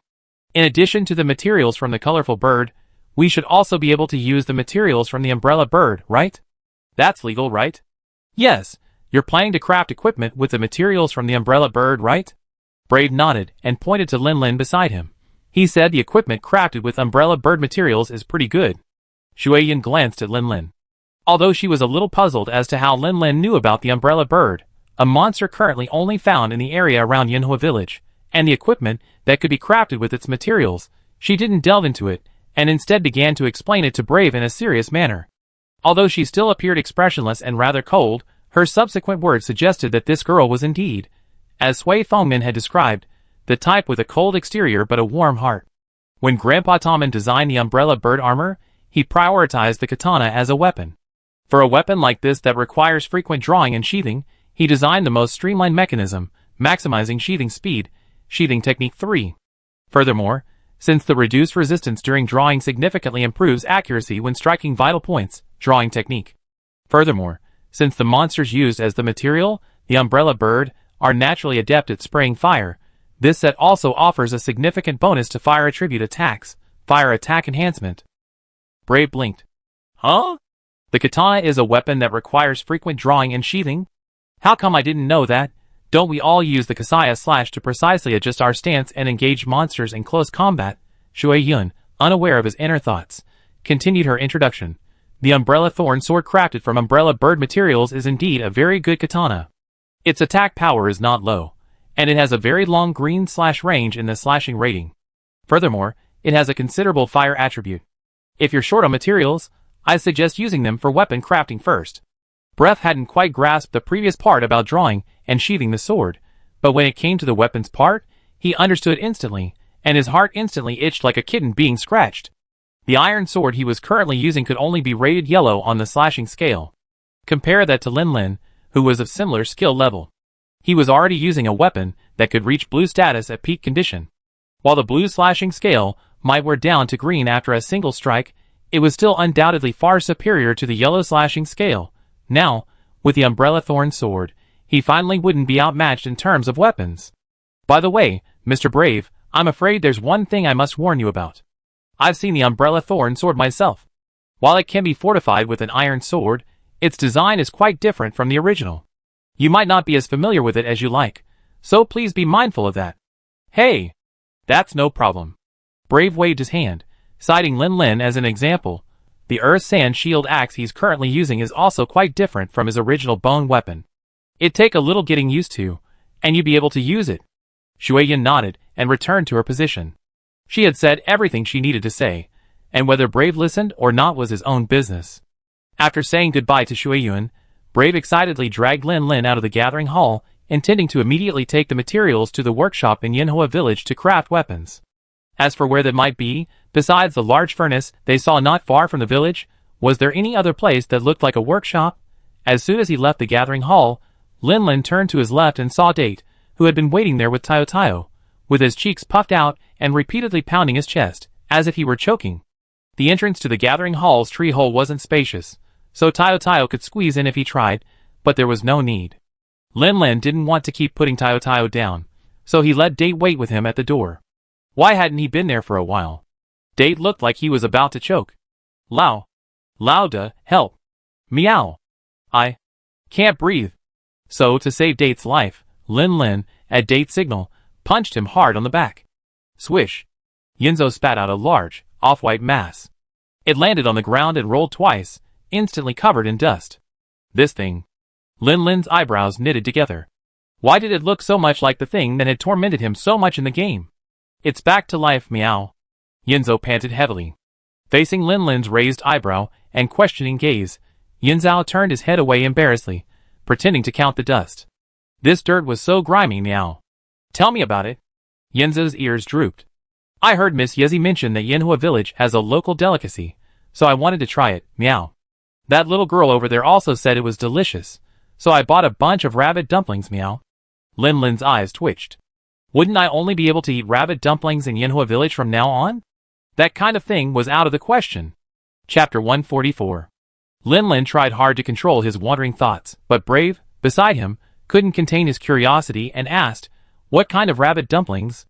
Are they delicious? Juju patted his chest with his cat paw, breathing heavily.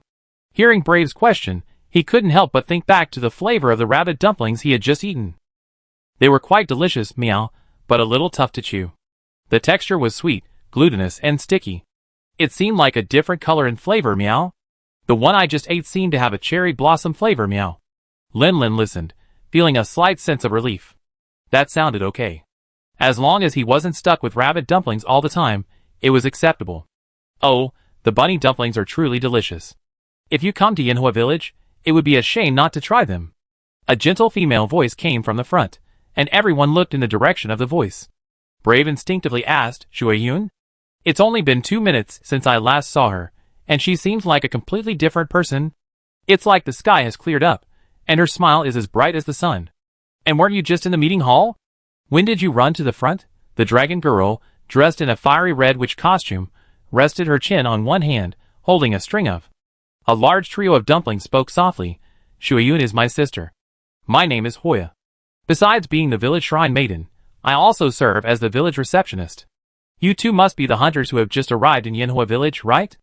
After a brief greeting, Hoya swallowed the 3 large, multicolored dumplings in her hand with a gulp. Her cherry-like mouth looked like it couldn't hold even one, but surprisingly, even after swallowing 3 dumplings at once, her cheeks didn't swell at all. It was as if this girl's mouth wasn't connected to the esophagus, but to some unknown, mysterious dimension. Juju's eyes widened in amazement at this magical, almost magical feat. Even though it was a feline, it was a bit larger than a dragon man, but it definitely wasn't 3 times as big, right? It nearly choked on a single dumpling, yet why did Hoya boast of 3 at once, seemingly unfazed? I-challenge rabbit dumplings are truly amazing. Hoya stroked her cheek, a happy smile on her face. Please don't miss it, everyone. They're truly, truly delicious. I could eat 50 of them in a single day. Breath thought Hoya was exaggerating, but he was tempted to highlight the deliciousness of the rabbit dumplings. It didn't seem like it would be a big deal to fill my stomach first before heading to the workshop. Only Lin Lin, who was being dragged by Brave to the rabbit dumpling stall Hoya had pointed out, knew that Hoya wasn't exaggerating when she said she could eat 50 skewers of rabbit dumplings. Her appetite was so voracious that she could eat 50 skewers of rabbit dumplings without affecting her regular meals. Although he was reluctant, Lin Lin was dragged by Brave to the bunny dumpling shop. Sitting at a wooden table in the waiting area, he could see two feelings hammering a stone mortar not far away. The large ball of dough in the center of the mortar had become incredibly chewy and sticky from the constant pounding. The feelings had to lift the hammer as high as it could to pull the dough stuck to the hammer head to its limit and finally free it. Will the cat hair get in with this hammering? Lin Lin grumbled quietly. Don't worry, sir. The tea shop owner, dressed in green, suddenly appeared, holding the ledger he just used to record orders. He enthusiastically introduced himself. Our Ailu helpers are experienced, and with me, the tea shop owner, always keeping an eye on things. Not even a speck of dust, let alone cat hair, can land. There's absolutely nothing wrong. So impressive, you can even see this? Bref asked curiously. He didn't really care. Hunters weren't that squeamish. Back then, they roasted Rocklark's meat sack directly in the embers, taking pictures and enjoying it with all their heart. Hee hee, sir, don't underestimate me. Miss Wormwood leaped back with energy and greeted Ailu, the waiter. The entire tea shop suddenly became bustling with activity.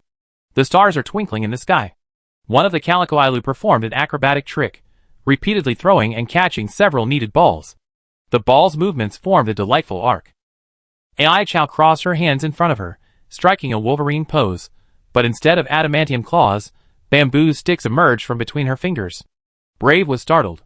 What was she doing? Shooting stars streak across the sky. Ai Chow exerted force on her feet, leaping lightly into the air. With a seemingly casual wave of her hand, the bamboo sticks flew straight out with a sharp, piercing sound, piercing precisely through the dumplings tossed into the air by the shopkeeper, Feline. A closer look revealed that each skewer held exactly 3 dumplings, no more, no less. Another shop assistant, Elu the cat, was holding a large wooden tray. It happened to leap into the air, and the bamboo skewers holding the bun seemed to have eyes. With a series of soft clicks, they landed firmly on the tray. Bref was startled. Oh my god, where's this girl's strength and eyesight?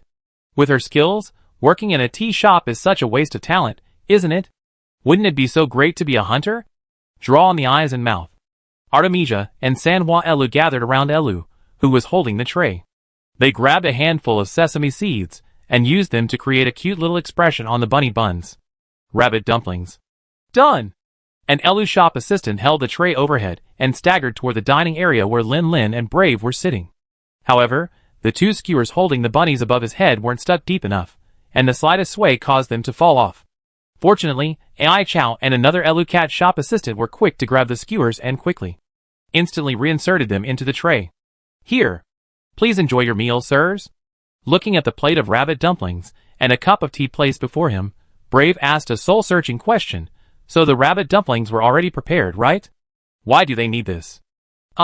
Performance before serving them? Aizo was stunned by the question, blinking.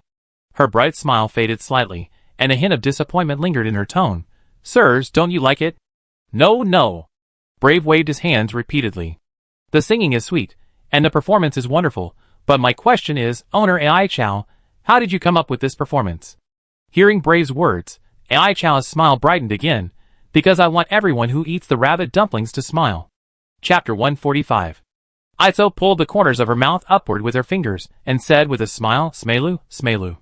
Bref didn't understand and blinked blankly. Lin Lin's mouth twitched. He felt something was off. Why did Ai Chow's words sound so off? He picked up the bunny in front of him and coughed softly. Is it the Yinhua village dialect? I guess it means smile or a smile. Hi. Aizo nodded vigorously and gave Lin Lin a thumbs up. Excellent, sir. That's right, it means a smile. Bref nodded in understanding and laughed along. It wasn't Ai Chow's performance that amused him, but rather the girl's vibrant energy and lively, adorable smile that was truly infectious and made one want to relax. Well, shall I start eating? Lin Lin shook the bamboo stick in his hand. It wasn't reflected in the game, but judging by the various details, this etiquette of greeting before eating should be similar. Enjoy. Aizo skipped back to continue researching the new rabbit dumpling recipe, So Lin Lin and Brave focused on the plate full of rabbit dumplings in front of them. As for Coconut Date and Tayo Tayo had no interest in non-meat dishes. Coconut Date, having eaten before and recalling the near-choking incident, only glanced away before turning to survey his surroundings. As he looked, Coconut Date suddenly noticed the village center in the distance. There, a truck pulled by a bobo was parked, and next to it stood a very strange figure. There was neither rain nor scorching sun, but this person was holding an umbrella, covering his entire body tightly. The area where his face should have been was completely blocked by a piece of thin paper with weird drawings on it. Just looking at it made people feel weird. Boss, meow. Yez quietly approached Lin Lin and tugged at his shin. When Lin Lin looked down, he lowered his voice and warned, "There's a very strange-looking person over there, staring at you, meow."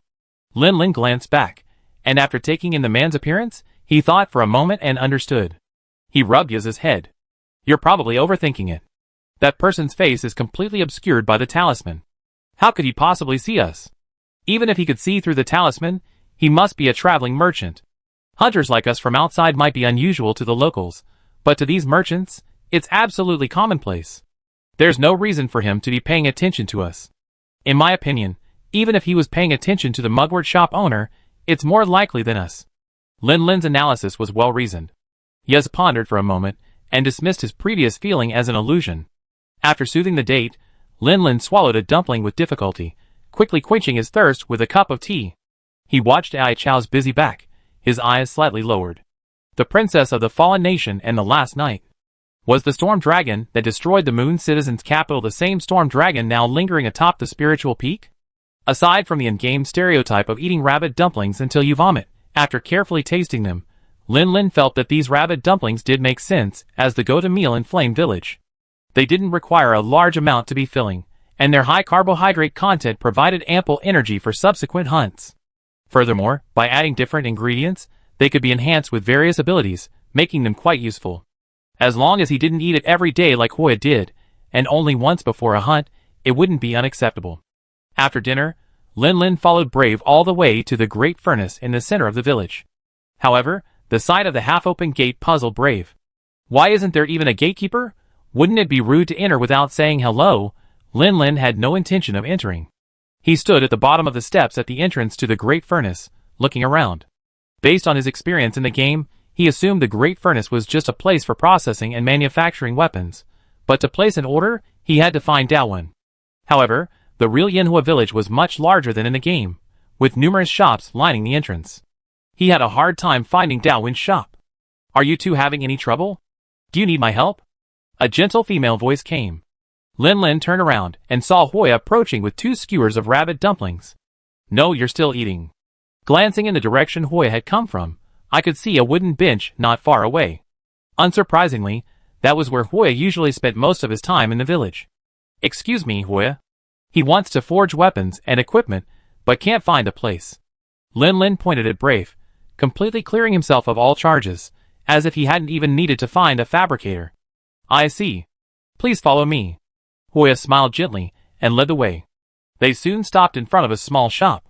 Compared to the others, it seemed quite insignificant and could easily be overlooked. "Is this the weapons maker? Isn't the shop too small?" Bref was surprised. Whether it was Tangia Harbor, Lokrak, or Jiyun Village, weapons makers were supposed to be second only to the gathering place in the area for hunters. How could they be so stingy? Hoya threw up her hands helplessly. "It's probably because of the night parade of the 100 Dragons. There aren't many hunters in the village, and the demand for hunter weapons and equipment isn't high. That's why Grandpa Daowin spends most of his time in the forge over there, forging weapons for the village guards. This place is just a window for receiving hunter orders, so naturally, there's no need for a large shop." "Huh?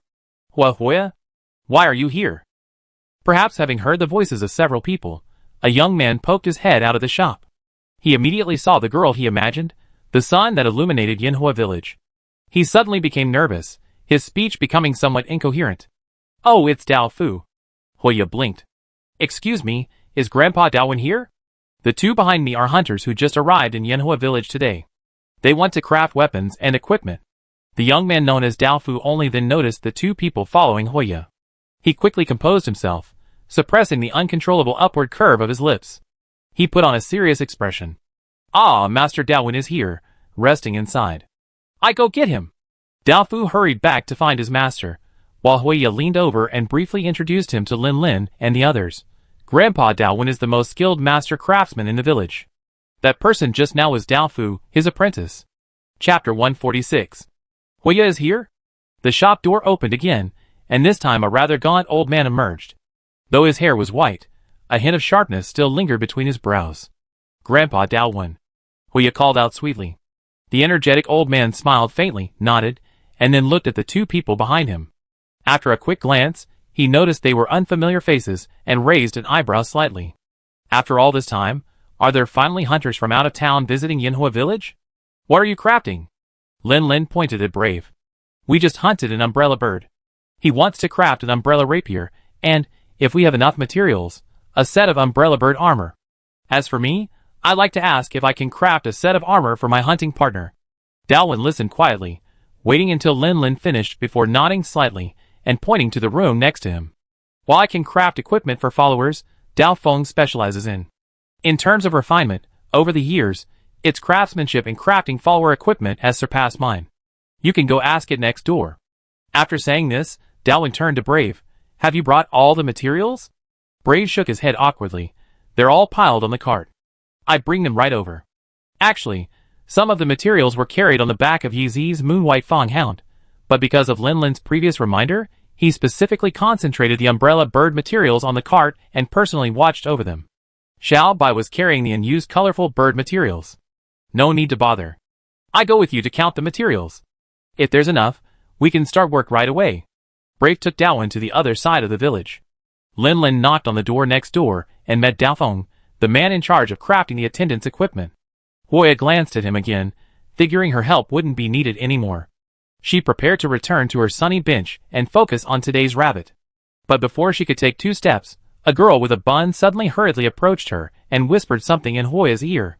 Huiya's expression then took on a hint of anxiety. She no longer cared about the rabbit and hurried off in a certain direction. Lin Lin didn't notice this.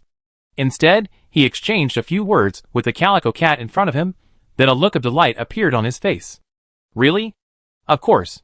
I've seen it all. Have your hunting partner come over. I take the measurements. Lin Lin immediately turned his head and called out to Tayo Tayo, who was dozing off not far away. Tayo Tayo, come here. When Tayo Tayo's shadow, stretched by the light, completely enveloped Blade, who thought he'd seen it all, gaped open-mouthed, unable to close it. This was truly something he'd never seen before. You're saying, your hunting partner is this yellow speed dragon king cat? Lin Lin tilted his head. Not entirely true. Besides Tayo Tayo, my hunting partner is also Coconut Date. Coconut Date doesn't need new gear for now. I mainly want to give Tayo Tayo some protection. When Blade didn't respond for a moment, Lin Lin blinked and added, don't the Fa Hounds in your flame village wear armor? Shouldn't Tayo Tayo be able to wear armor too? Or is it that the differences between the Fang Beast and the Ornithoceratops are so great that it's difficult to design equipment? Blade finally came to his senses. Sure, meow. Just give me a little time. I need to tweak the design a bit. By the way, what monster materials are you planning to use to craft the armor? Isn't it true that he's a craftsman from Flame Village? Aside from a moment of hesitation at first, he was completely unwavering in his actions. Lin Lin had already prepared a ton of persuasive arguments, but he didn't expect him to agree so readily. This is the value of a village that not only raises Fang beasts, but also amphibians. Materials? Lin Lin blinked, subconsciously wanting to use sand dragon materials, but the words were on the tip of his tongue when he remembered that due to the heavy rain blocking the stream, he and Brave had traveled light, taking only the necessities. The remaining sand dragon materials were still gathering dust in the box. Doesn't this mean I have to hunt another monster? Wait, it seems like I already have them here. Colored bird materials. Is that possible? Colorful birds, meow. Blade pondered for a moment. Because there are actually very few colorful birds in the ecosystem near Yinhua village, there's no Fanghound equipment to reference. I need to design it from scratch, meow. But the Yellow Dragon King is a bird dragon himself, and using colorful bird materials from the same bird dragon species to create armor. I think I have an idea, meow. Come on, measure Tayo Tayo's body first, then show me the colorful bird materials. It won't take long, meow. Blade pulled out his tape measure, and was about to take a measurement when he met Tayo Tayo's condescending gaze. He felt a little intimidated. Well, how about you do it? Lin Lin smiled and reached out to rub Tayo Tayo's crown. It's okay, just treat Tayo Tayo like a fawn hound. After completing the measurements without incident, Lin Lin took Blade to get the materials for the colorful bird. Having been pulled onto Tayo Tayo's back by Coconut Date, Blade felt a bit curious. He had never had such a high view before. After experiencing this firsthand, will you get more inspiration for Tayo Tayo's armor design? Coconut Date sat steadily on Tayo Tayo's back. Their long-term cooperation allowed him to maintain his balance on Tayo Tayo's back without a saddle. However, Blade didn't have that skill. He relied entirely on Coconut Date's support to keep him from falling. Very useful, meow. I just realized the saddle for the Fawhound isn't very suitable, meow. It's higher in the middle and lower on the sides. Date seemed to have remembered something, his eyes sparkling as he offered a small suggestion. If possible, please make sure to design a stable base in front of the saddle, meow. Base? What for? To hold the crossbow, meow. Date gestured with its paws, but when it let go, the blade nearly swayed again. Only Lin Lin, who was standing nearby, reached out and helped it fall. Crossbow? It's similar to the heavy crossbow you use in Jade Leaf Fortress, only I've miniaturized it, meow. If Spring could carry a crossbow in battle, it would definitely be a huge help in hunting, meow. Blade tried to imagine the scenario. If the weapons in Jade Leaf Fortress weren't fixed, but had the mobility of a Fawhound. Huh? That seems like something I could actually do, meow. The idea of a hunter riding a Fawhound and throwing kunai is actually a prototype, meow. Why hadn't I noticed that, meow? Chapter 147. Date Coconut, meow. You're a genius, meow. If you're not a hunting cat, please join me in developing minion equipment, meow. With such a sharp mind, perhaps if we work together, he might have an idea for another powerful one-shot attack his minion can use besides the explosive barrel. Thou shalt flatter, meow. Date Coconut scratched his head sheepishly. Actually, I'm having some trouble miniaturizing the bed crossbow, meow. I haven't quite finished it yet, so I just want to add a base and install it later when I make a small bed crossbow, meow. Lin Lin couldn't get involved in such technical matters, but Blade, a true craftsman, was full of energy, his eyes sparkling. What's the problem, meow? I've never been able to figure out the material for the bowstring, meow. I've tried many monster tendons, but none can maintain sufficient tension after miniaturization, meow. Blade scratched his chin with a cat paw and tilted his head, asking, even worm wire can't withstand it, meow. That's quite a challenge, meow. Worm wire? What is that, meow? Date was puzzled, but Lin Lin, who had been listening quietly, suddenly widened his eyes. Oh my god, how could I have been so obsessed with the Kinsect that I've forgotten about it? The Kinsect silk could lift even the heaviest spear hunter's weapon into the air without breaking. Is there a more suitable bowstring material? You don't know about iron wire? Blade was surprised, but then he realized that Elu wasn't from Flame Village, so it was normal for him not to know about this specialty that only comes from Flame. Kinsect silk, right? Honestly, one of my main reasons for coming to Flame Village this time was to raise 2 Kinsects. Lin Lin interjected. Blade nodded vigorously. That's right, meow. Kinsect silk is also called ironworm silk because of its toughness. If you use ironworm silk to make bowstrings, a small crossbow will definitely be no problem. The 2 Elu were intrigued and were about to catch 2 Kinsects for experimentation. Lin Lin had no choice but to interrupt. We're here now.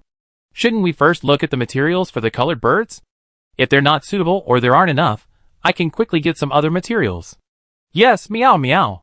Blade finally remembered what he was doing and quickly jumped off Tayo Tayo's back and onto the cart. The materials for the umbrella birds had all been taken away, leaving the remaining materials for the colored birds in a small, rather shabby pile.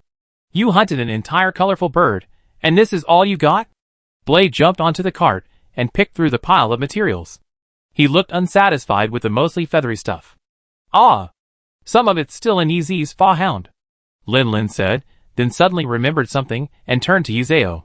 Speaking of which, after we left the gathering hall, did you see EZ or the village chief? Yuzeo shook his head honestly. No, meow. Lin Lin gritted his teeth. Before we entered the gathering hall, the village chief said he have EZ take us to the accommodations he arranged, right? Yuzeo nodded blankly. So we've been out for so long, where's EZ? Without her, not only can we not find the colorful bird material on Xiaobai, but we also don't seem to have a place to stay. Lin Lin stood in front of the cart, a little confused amidst his mess. Wouldn't they have to sleep outdoors in the wild, and even camp in the village? That's too bad. That girl EZ, meow? On the cart, Daofeng scratched at his whiskers. She's not out wandering again, is she? Yinzao grumbled. She just returned to the village. She's not going to run off again right away, meow. Ah, I finally found you, Mr. Linlin. It was already dark, but when I turned around, the bright red shrine maiden's costume was still as vibrant as ever. It was Hui again. Is this the third time we've met today? Just call me Linlin. Miss Hui, why are you looking for me? Hui clasped her hands together in front of her chest, an apologetic look on her face. Guomina, the village chief originally thought Yezi was more familiar with you, so she was planning to take you to your accommodations. But after Mr. Suifeng Minor came to see the village chief, Yezi was put in solitary confinement. So, there was no other way, so I had to take over for Yezi temporarily. Suifeng Minoru went to see Puxian, so why was Yezi put in solitary confinement? Linlin pondered for a moment, but then realized that at the village entrance, the village chief only knew that Yezi had sneaked out to fight monsters. At the gathering hall, Brave recounted the entire process of hunting the colorful bird, which naturally exposed Yezi completely. Knowing that Yezi had nearly screwed him over, the punishment would surely be more than he initially imagined. Linlin rubbed his brows. TSK, is this just confinement? He really dotes on Yezi. On the other hand, Brave, TSK, he was almost expelled from the city tournament gorilla team. Then you guys go back and rest, meow. There's no need to rush to send over the remaining materials. I'm going back to design armor, meow. Blade glanced at the sky. It really wasn't the right time to run around anymore, so he said goodbye and returned to his shop, ready to work late into the night. As for the pile of materials in the car, it also took it back for research. Blade also chased the Maru bird away, saving Linlin some effort. Linlin, led by Hui, continued on their way until they finally reached a river. Huh? A riverside cottage? I love this setting. Perhaps it was a habit he acquired from Jiayin village, but Linlin had a particular fondness for cottages built along the river.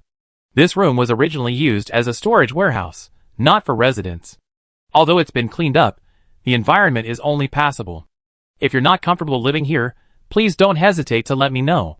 Hui pushed open the door, and Linlin followed in. He peered around the room, observing the makeshift arrangement. There were no decorative items, like calligraphy or paintings. There was only a large tatami mat that took up almost half the room, and a massive storage box in the corner. Even after wiping down the tables, chairs, and cabinets, dust still accumulated in the corners. Only the armor stand next to the storage box was relatively new. Linlin didn't care much for any of this. He unhooked his shield and axe, and hung them on the weapon rack. Then he sat down on the tatami. By the way, Hui, do you know how long Yezi has been confined? Chapter 148. Yezi. Hui covered her mouth with her hands and chuckled softly. That's hard to say. The village chief means that she must reflect deeply on herself. She paused, then suddenly bowed to Linlin. I overheard some of what happened when I went there. If you hadn't intervened this time, Yezi would have been in great danger. Thank you so much. Linlin waved his hand. In a situation like that, anyone would do their best to help. No need to thank me. Hui obviously wouldn't let that one sentence get the better of her, but since she said so, it wouldn't be appropriate to be polite. So, Hui glanced back at the sky and bowed again. It's getting late. I won't bother you anymore. I visit you again tomorrow during the day. Watching Hui turn and leave, Linlin opened his mouth. Actually, there were still many things he wanted to know, but a glance at the moonlight outside suppressed his urge to ask. Never mind. It's not that urgent. It's just the same if I ask tomorrow. The tatami in this room was large enough that not only Linlin, but also Date and Tayo could lie on it without feeling particularly crowded. After camping outdoors for many days, tonight they finally had a good place to sleep, sheltered from the wind and rain. Even without a large, soft bed like the one on Lokrak, Linlin and the others still slept soundly. Early morning. Although Linlin longed to sleep until noon, his well-established, remarkably healthy biological clock still woke him up with unerring accuracy. Moving down from the tatami, Linlin struck a pose in a powerful menswear outfit, stretched his muscles, and then walked over to the rack to re-equip his armor and weapons. Just as I was about to leave and open the door, I saw a girl in red raising her hand, as if to knock. Seeing the door open, Hui smiled. Linlin, how was your sleep last night? Was there anything wrong? Linlin shook his head slightly. Very well. I haven't slept this well in days. Hui sighed softly. That's good. I was worried the conditions were too shabby. After a brief pause, she changed the subject. Come to think of it, I didn't mean to bother you so early, but the village chief specifically asked me to see you. I'm so sorry. Lin smiled and shook his head. What's the point of bothering me? I had nothing to do, and was just about to go out. Since the village chief wants to see me, please, Hoya, lead the way. Hoya's eyes flickered, bypassing Lin's obstruction, giving her a general view of the room.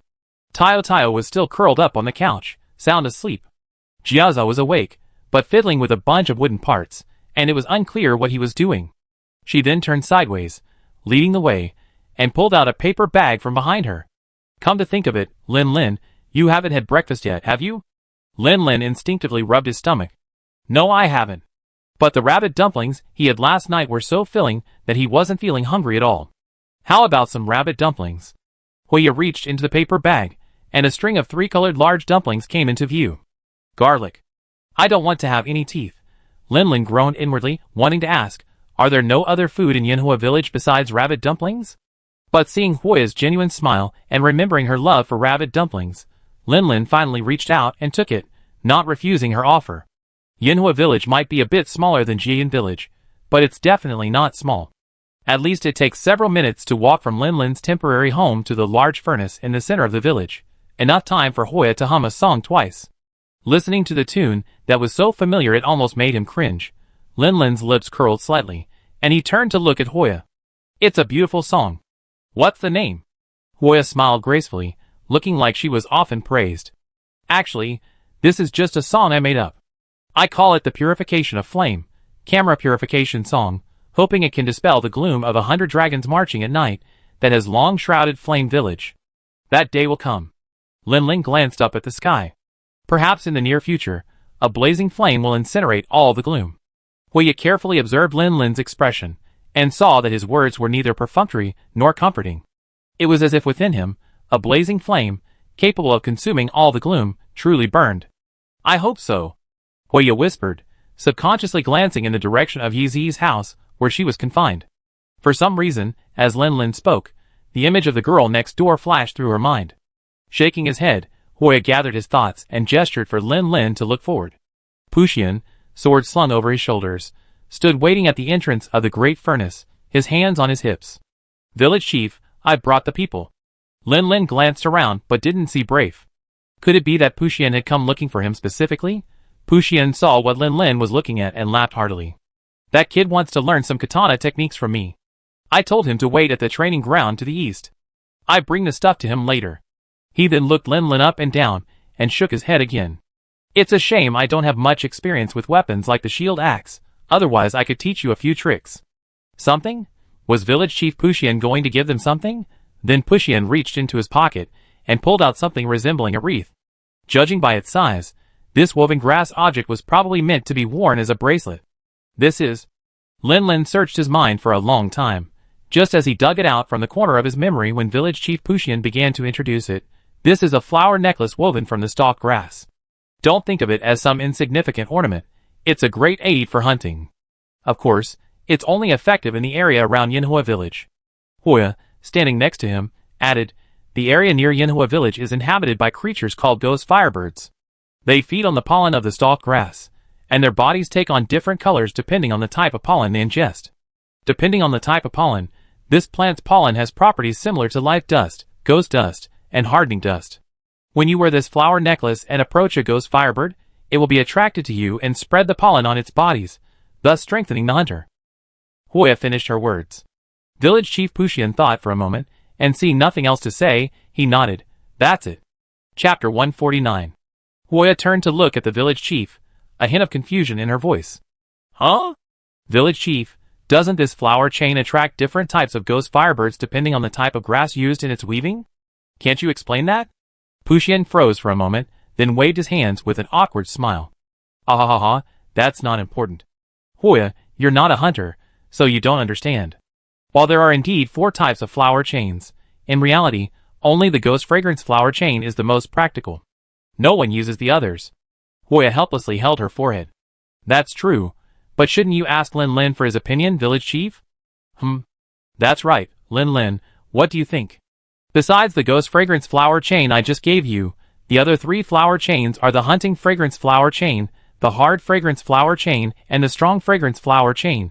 Their corresponding will-o-wisp birds that are easily attracted can enhance strength, heal injuries, replenish stamina, and enhance skin defense, respectively. Which one do you want? Lin rubbed his chin. You say this flower chain is important, and it is. But the problem is, after playing the game for hundreds of hours, finding the will-o-wisp bird first when entering a map is a memorable experience. But this flower chain only makes a slight impression when you first get it. After that, the will-o-wisp flower chain is just shoved aside and forgotten.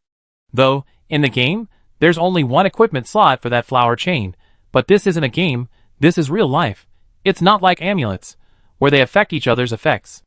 Who says you can only wear one flower chain in real life? I think, why can't I wear all 4? 1 pair for the wrists, 1 pair for the ankles, 4 flower necklaces are just perfect. Maybe they even greatly enhance the allure of the will-o-wisp.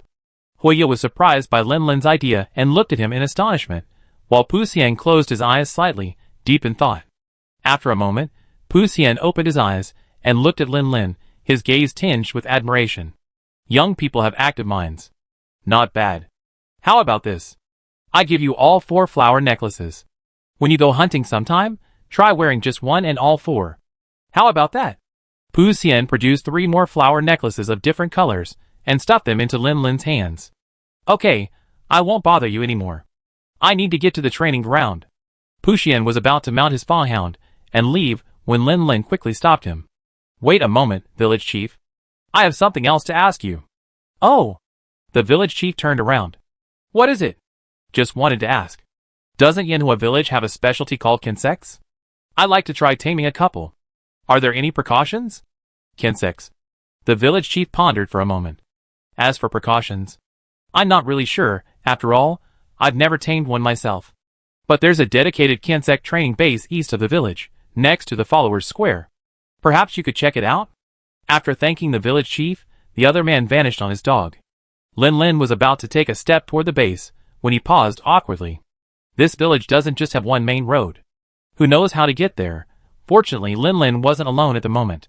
Huya immediately noticed Lin's hesitation and, with a faint smile, offered to lead the way again.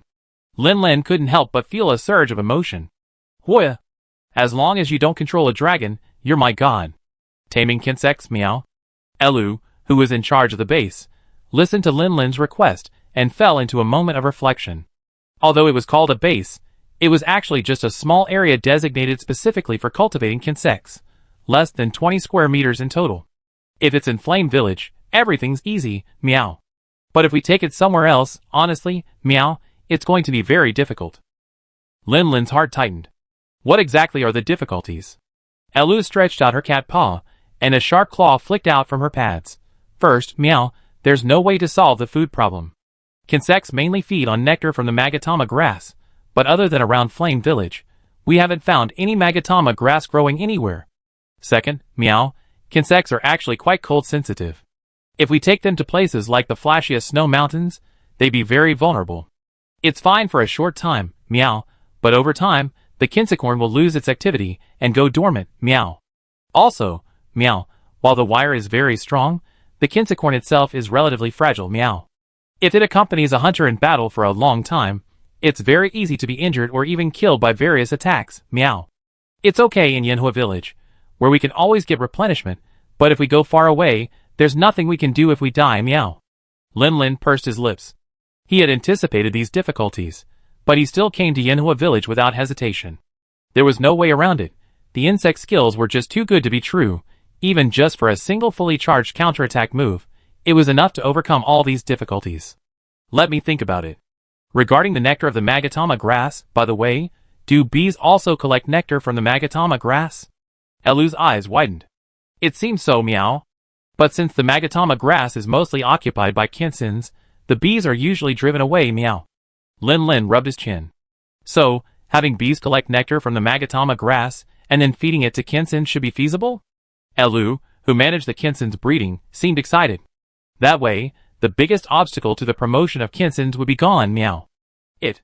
As a native of Flame Village, Felix naturally understood the immense benefits kinsects offer hunters. It's fair to say that if every Flame Village hunter hadn't tamed kinsects, Flame Village might not have survived the night parade of 100 dragons 50 years ago. Like so many nameless villages, it would have been reduced to ruins lost to history by monsters. Promoting kinsex has always been the Flame Village Hunter Guild's obsession. Or, more bluntly, it's been Sui Fengming's obsession. He was aware of this, but struggled to find a solution due to the limitations of the aforementioned problems. Unexpectedly, this new hunter, having just arrived, solved their biggest problem with just 2 sentences. It's definitely doable, meow. Once the food problem is solved, promoting kinsex won't be a major obstacle, meow. All other problems are surmountable, meow. I talked to President Hotoyo Minoru right now about opening a bee farm dedicated to collecting Magatama honey. An anxious Elu turned to leave, but Lin Lin pulled her back. Don't worry, pick me 2 kinsex first, and I try to raise them. Chapter 150. Elu carefully selected 2 kinsect larvae in excellent condition from the hive, placed them in 2 specially crafted insect boxes, and handed them to Lin Lin. If you want to use kinsects in combat, you need to train them from the larvae. If you catch them directly as adults, they might still escape if they get a chance. Lin Lin took the box and looked down at the shimmering metallic green carapace within. His face fell. I have to start training from larvae. How long will that take? I thought I could try my hand at bug skills now that I had the kinsect. Kinsects are actually quite easy to train. Their larval stage isn't long, only a week or 2, and their lifespan as adults is quite good for insects. If they don't get injured or die, they won't need replacing for a long time. After giving Lin Lin some instructions on training, the little firefly, named Elu, went to meet Sui Fengming to discuss the promotion of kinsects. After all, what Lin Lin had said before was just a new idea. Before putting it into practice, its feasibility was unknown. Lin Lin had obtained the kinsect he had longed for. Although he couldn't use it in combat yet, it had finally fulfilled a longing.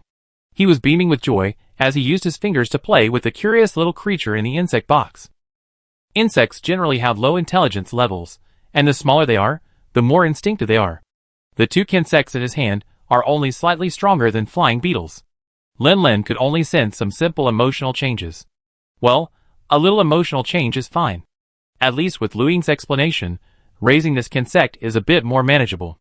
After playing with the kinsect larva for a while, Lin Lin put away the insect box, and went over his original plan in his mind. As for insect skills, now that he has the kinsect, he can slowly learn more. As for whether he can take the kinsect away with him in the future, it depends on whether Yanhua Village can develop a dedicated supply chain for Magatama nectar. When I first became a hunter, I really wanted a Fa-hound, but now that I have Tayo Tayo, the Fa-hound seems to be able to take over most of the functions. Build Tayo Tayo a set of armor. Now that Blade is willing to help, all I have to do is gather the materials and wait. The Fukugi rabbit, which can scout the hunting grounds from the sky. Lin Lin's eyes lit up as he looked at Hoya, not far away. She didn't seem to have anything else to do. After leading Lin Lin here, she had been playing with a few Fa-hounds in the square.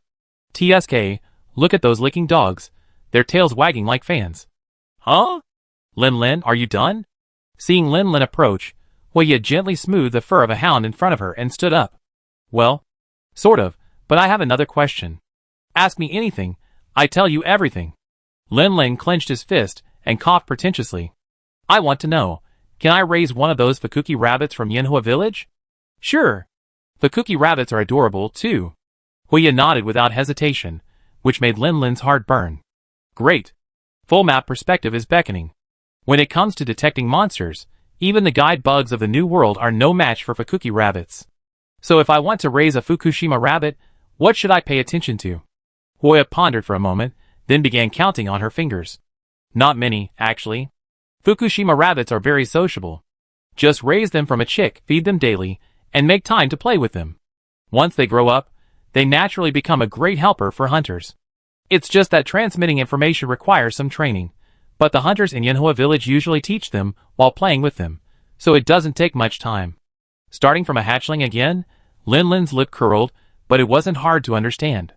If you don't raise them from a young age, how can they expect you to listen to them? So you're helping me hunt?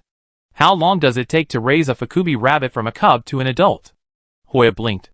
It shouldn't take long, right? She'd been raising Afu since Yezi was about 7 or 8 years old. Now?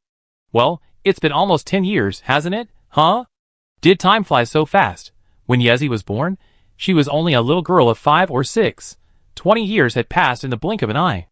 It seemed she had unknowingly entered adolescence. It felt like the village hadn't changed at all. However, by the standards of the dragon people, this adolescence might last another 200 or 300 years. Hoya? Lin Lin's call brought Hoya back to her senses. She smiled sheepishly. Sorry, I was distracted. Where were we? Lin Lin had no idea what Hoya had been thinking, so he repeated the question.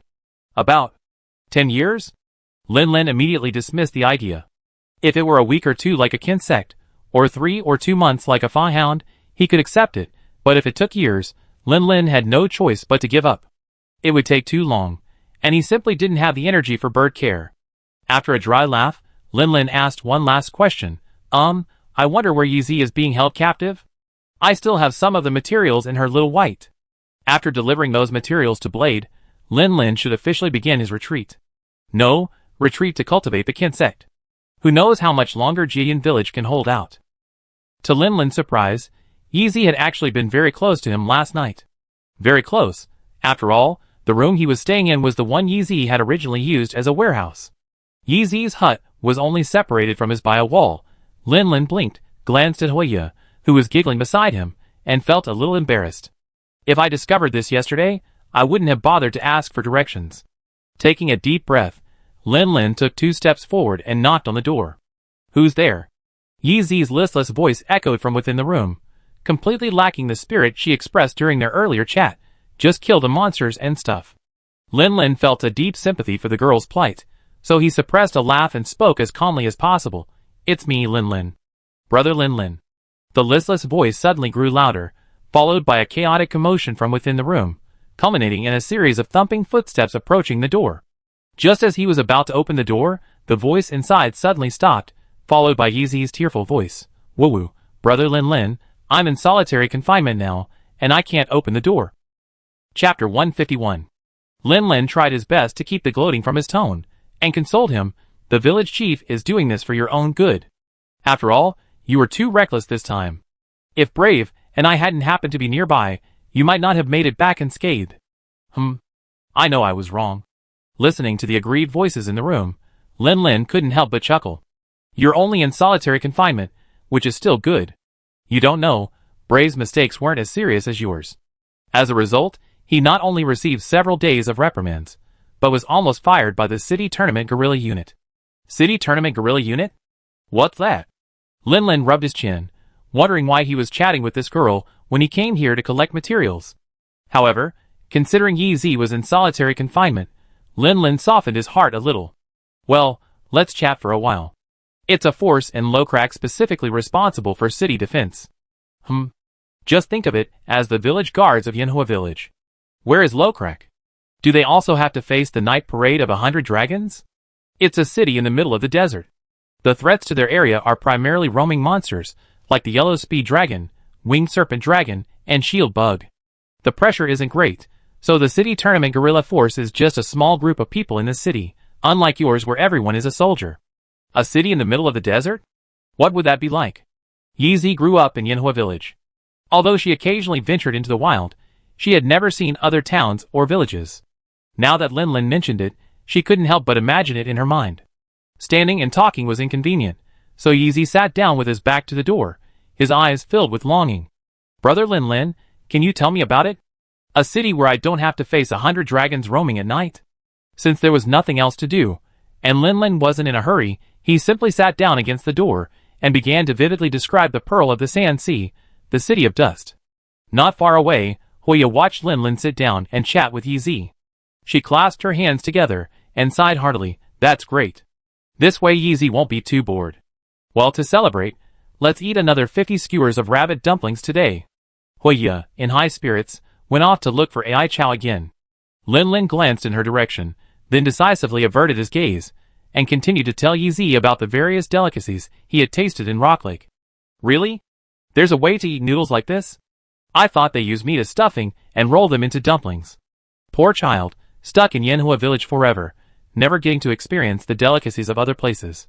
From regional delicacies to dessert monsters, even the newlyweds Feng Shanlong and his wife on their honeymoon, Lin Lin's experiences served as topics of conversation, sparking endless reverie and easily whiled away hours.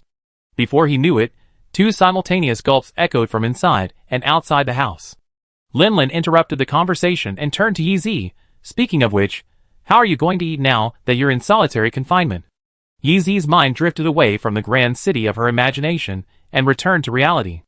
Rubbing her flawless belly, she gave a slightly sheepish smile. It's okay. I have a mill, a mortar, and a mallet at home. I can make my own dumplings. Perhaps it was his past experiences in the game that gave Lin Lin a sense of pity for Yi Zi. Of course, it could also be that he felt pity for his former gaming self. How about I make you some barbecued meat, grilled fish, or something? Wouldn't eating dumplings every day be nutritionally unbalanced? Yi Zi's heart had already been tantalized by Lin Lin's descriptions of the various regional delicacies. Now, Lin Lin's proposal had her drooling. Although she still refused, the words she uttered were so soft they vanished as soon as they left her mouth, and Lin Lin didn't even hear them. Wait a moment, I'm staying in the room next to yours. I have some raw meat in the box I caught on the way here, preserved with ice crystals. It'd be grilled soon. Yi Zi bit her lip and clasped her hands together. Village chief, you saw it too. Although I refused, brother Lin Lin insisted. You can't blame me. Hearing Lin Lin's knock again, Yi Zi thiefily opened the door a crack and took in the large, fragrant piece of golden-skinned barbecue. She also packed up the ingredients Xiao Bai had brought back and handed them over. She had actually intended to return them after she found Lin Lin a place to stay, but the village chief was stopped by Chairman Sui Fengmin on the way. Unbeknownst to him, the original plan for her to leave Lin Lin and the others on a village acquaintance was cancelled. Instead, she was put in solitary confinement. As a result, she hadn't had the chance to return the items, even though she had already packed them. Now that the door's been secretly opened, why not return the items? Lin Lin was slightly surprised to receive the materials for the colorful bird. He hadn't even opened his mouth when Yi Zi handed them over. With that, the last item on his to-do list was officially on track. All that remained was to raise the two newly acquired insects to adulthood and become familiar with their use. After greeting Yi Zi, Lin Lin delivered the ingredients to Dao Feng and returned to Yi Zi's door. How's the barbecue? Wow. So good, Nanatori. Yi Zi's pronunciation was a little slurred, perhaps because his mouth was stuffed with meat, or perhaps because he was moved by the thought of eating something other than dumplings. Lin Lin said nothing more, simply taking out the two slender insect boxes and examining them in the sunlight. It had just occurred to him that, besides instructor Ai Tai, the girl who lived just one door from him was probably the most accomplished in insect use in Yanhua village. If that was the case, why not ask her for advice? Consider it a reward for telling stories until you're dry. You mean insects? Those little creatures are actually quite easy to raise. After finishing the barbecue and drinking a cup of tea to soothe the greasy feeling, Yi Zi leaned back against the doorway. Lin Lin's question immediately perked up. Everyone knows they need to be fed with nectar from the magatama grass, but there's actually a technique to this. If you simply drip nectar into the insect box at regular intervals every day, they just develop a habit of eating at regular times, and won't become very close to their owners. Lin Lin's eyes lit up. As expected, he knew asking Yi Zi for advice was the right thing to do. While Lu Ying had shared some feeding techniques with him, those were primarily for keeping Kinsins healthy. What Yi Zi was about to teach him was the real technique that would help him quickly master Kinsins. Chapter 152. Seclusion and Training. The days spent cultivating a bond with the Kinsects in seclusion could almost be described as boring. Using the food reward method taught by Yi Zi, Lin Lin quickly became familiar with the two little creatures, using voice, gestures, and movements to guide them. When the Kinsects cooperated, he would reward them with a little nectar from the magatama grass. The two little creatures grew rapidly. In just a week or so, they had already undergone several molts and become adults capable of carrying tons of weight. Although their coordination was still a long way from achieving the fully charged counterattack that Lin Lin had longed for, they were able to achieve something as simple as launching a flight and propelling Lin into a leap. Even though their flying was extremely clumsy, they were still able to fly. This was a breakthrough from scratch, and it was cause for celebration. Besides the promising progress in taming the Kinsect, the small crossbow crafted by Date is also progressing smoothly after adding the final piece of the puzzle, the bowstring. After several trips to the village training grounds for adjustments, all that's left is for Taio's armor to be completed and ready for actual combat. Today, the 10th day since Lin Lin and his companions arrived in Yanhua village, Lin Lin, who had been secluded for so long, finally emerged from his room with Date and Taio. Because Blade had a message, Taio's armor is complete. Let Taio move around a bit and see how it goes. Is there anything else that needs adjusting? Blade, hands on his hips, gazed at the towering Tayo before him and exhaled a triumphant sigh. Taking into account the monster's growth, I've left plenty of room for adjustment. This way, even if Tayo grows even bigger, he'd still be able to wear it. Lin also surveyed Tayo for a moment, nodding in admiration. Tayo's scales were naturally striped in orange and green, a protective coloration formed through years of evolution. From a distance in the desert, these colors would appear grayish-yellow, but now, following Lin to this picturesque landscape, their scales stood out. The feathers of a colorful bird are primarily yellow-green, while Blade's armor, while not completely covered, adequately shielded key and vulnerable areas. The extensive use of colorful bird feathers resulted in Tayo's now varying shades of green. While its protective properties aside, its concealment in the jungle was significantly enhanced. Tayo shook its head, uncomfortably accustomed to the extra foreign material on its head. However, having been with Lin for so long, it knew its armor, like its leaders, could protect it, so it didn't attempt to bite it off. Watching Tayo constantly moving around, seemingly adapting to the equipment, Blade nodded and began to introduce the colorful bird armor. Considering Tayo's size, and the limited availability of colorful bird materials, I foregone a full coverage design, focusing instead on protecting the joints and the relatively vulnerable abdomen. Tayo's own scales are already quite strong enough for protection, but the colorful bird itself is primarily made of membranes and feathers, making it even less resistant to slashing than Tayo itself. Therefore, I've chosen a design that prioritizes blunt force impacts, with multiple layers of feathers stacked to reduce the force. This effectively mitigates damage even against larger and more powerful monsters. Also, because Tayo is a yellow speed dragon with inherent agility, this armor has been designed to be as lightweight as possible. Meow. It barely affects Tayo's movements. Meow. Blade explained. Tayo hopped a few times, seemingly getting used to it, and glanced at Lin with his animal eyes. Lin nodded. Indeed, after a little adjustment, Tayo will almost not feel the weight of the armor. Blade blinked his round eyes. Tayo can't talk, right? How did you know this? Then, next, it's time to try out my small crossbow. Meow. Jujube, with some difficulty, carried the small crossbow, which had been carefully adjusted, to a base in front of the saddle behind Tayo. With Blade's assistance, the small crossbow was installed smoothly, securely fastened to Tayo's back. Because the majority of the crossbow's structure was constructed from knotwood, its weight had been significantly reduced after being miniaturized.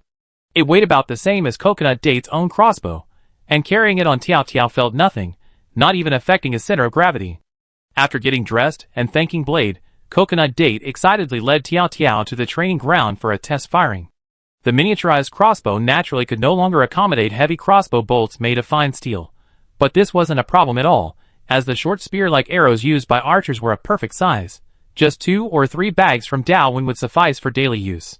Coconut Date and Tiao happily practiced target shooting at the training ground. Lin wasn't idle either, experimenting with a new technique. After hacking away at the mechanical frog, modeled after a kappa frog, Lin gathered enough energy in his shield axe. He then unleashed his red shield and refilled the bottle. Next, try this move. Combining sword and shield, he swung back and slammed into the ground. Lin quickly raised his hand and aimed upward, triggering the insect trap. The emerald insect flew out, soaring 2 or 3 meters upward. Lin grabbed the delicate silk thread at its tail, and was instantly yanked into the air by a sudden burst of force. Perhaps the insect's flight angle was slightly off, or perhaps Lin's body was a moment too slow to react, but the drag of the heavy axe yanked him sideways, while he should have soared straight into the sky.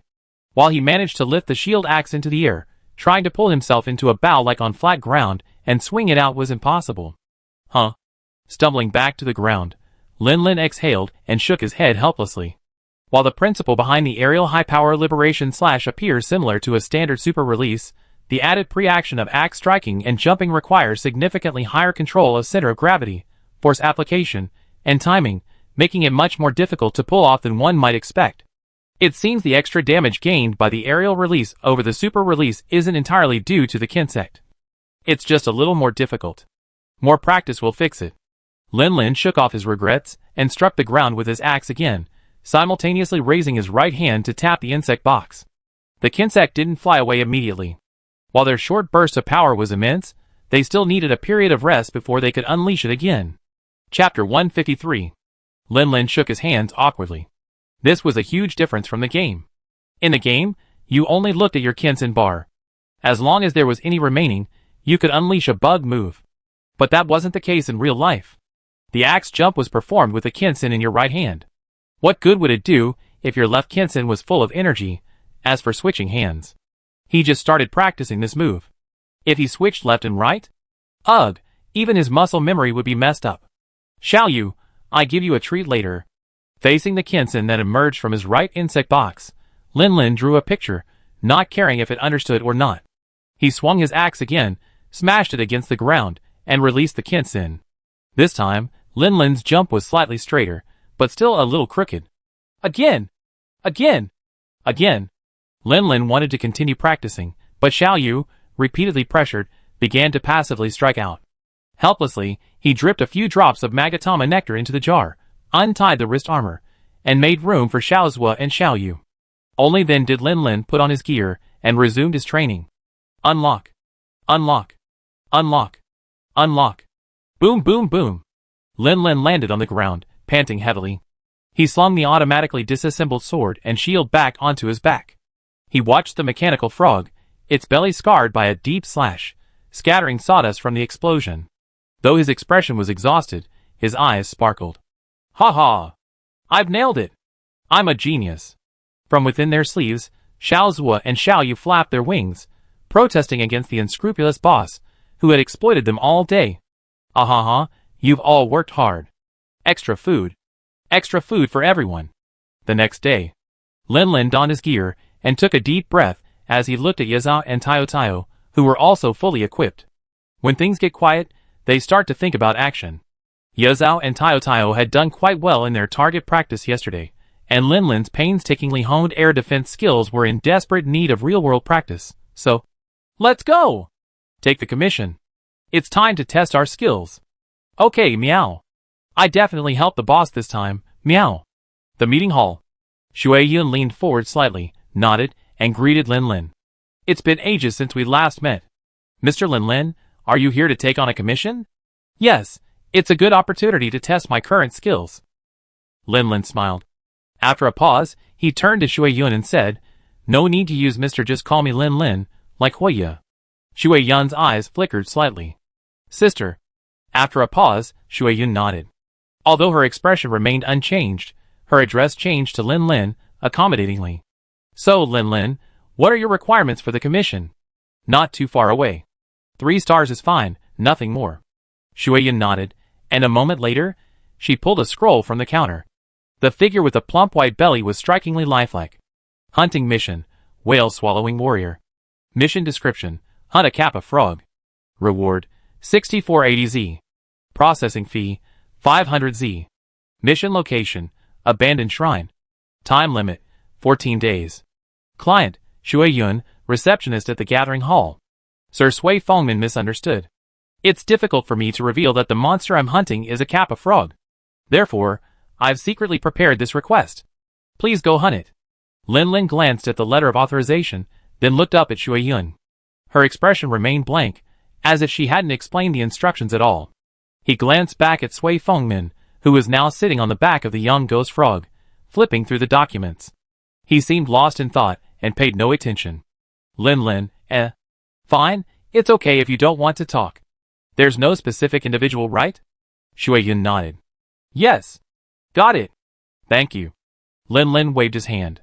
Shui Yun took his notes and began to process the paperwork. Then he turned to inquire about Bray's whereabouts. Although he had been focusing primarily on raising insects these days, he had also visited Bray's residence to get to know him. He had visited several times, but he was always away.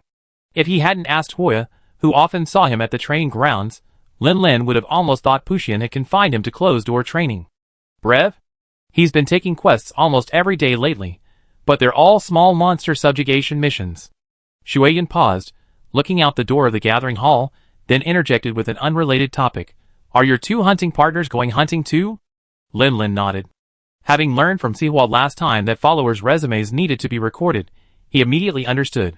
Just record the dates, jump. After all, it's not guild verified. I see. Shui Yun continued her movements, but she picked up where she had left off. Small monster subjugation missions shouldn't be a problem for a 3-star hunter like Breve, but it's strange that he often returns injured. It seems he hasn't been injured so often these past 2 days? Lin raised an eyebrow. Could he get hurt even after fighting a giant wild boar or a sickle weasel dragon? Thinking back to Brave's katana and his plan to learn techniques like Makiri, and dragon climbing in Flame Village, Lin felt as if he had discovered the truth. Could he be practicing with these monsters? Shrimp head, no wonder I haven't seen him these past few times. He must be too embarrassed to see anyone. Lin grumbled silently, said hello to Shui Yulin, and turned to walk out of the meeting hall. Date, how are the preparations going? It's done, meow. We're ready to go anytime, meow. Then let's go! We've been stuck in the village for so long, it's time to stretch our legs. Although the abandoned shrine is called a shrine, its actual area is much larger than the several shrines in the central area. The area to the north, adjacent to the stream, is even more abundant with water. At one narrow pass, a waterfall has formed, washing over the cliffs day and night. After the waterfall falls, it flows along the height difference, eventually becoming a vast river whose water level barely reaches ankles. This river is the lifeblood of the creatures that inhabit the abandoned shrine area. At the source of this river, at the edge of the quiet pool below the waterfall, a patch of grass swayed slightly, and then a purple figure emerged. The figure was slender, barely half a meter long and barely the width of a palm. It would likely be a formidable threat to the various monsters that inhabited the area, not to mention the elf deer, or even the surrounding creatures. The figure cautiously surveyed its surroundings. Seeing no danger, it hurriedly moved its short limbs to the edge of the pool, hoping to find some shellfish and snails to satisfy its hunger. Just then, a dull sound echoed, and the water, already rippling from the waterfall, rippled even more noticeably. Quack! Chapter 154. The slender figure quickly turned around to see a massive, frog-like creature gazing at him with horizontal pupils. Its emotionless gaze revealed a voracious appetite. Thick, dense moss grew on its head, back, and even its forelimbs. Atop its head, a bony organ, resembling a vegetable dish, sprouted. This was a kappa frog. With the end of the breeding season and the arrival of the cold weather, food became increasingly scarce. Foraging for food became a daily chore for the kappa frog, requiring considerable energy. And now, this kappa frog was starving. The lavender figure immediately turned and fled upon spotting the kappa frog. But how could its short limbs outrun the 10-meter-tall beast? The kappa frog opened its maw wide and charged forward like a bulldozer. In a matter of seconds, its jaws reached the tail and swallowed it whole, along with the gravel and water. A large amount of gravel and water was swallowed by its maw.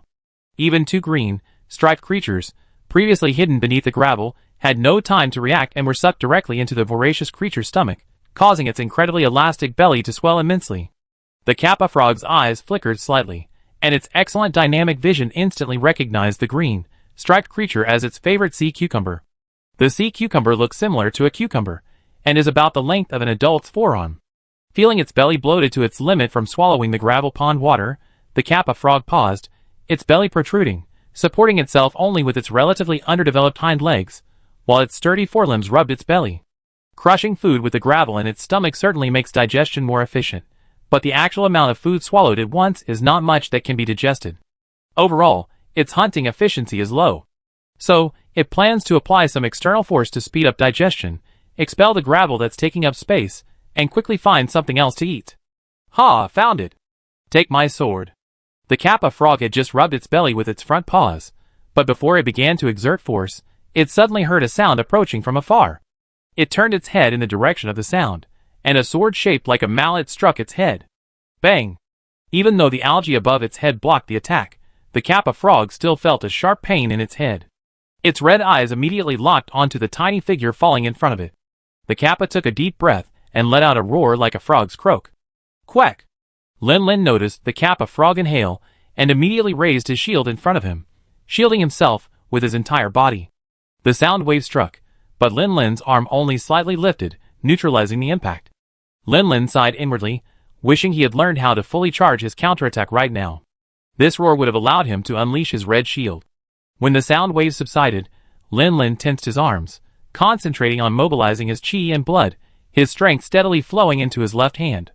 Whoosh! With a sharp whistling sound, a short spear-like steel arrow pierced the kappa frog's mouth before it could close. The intense pain interrupted its unconscious, threatening roar.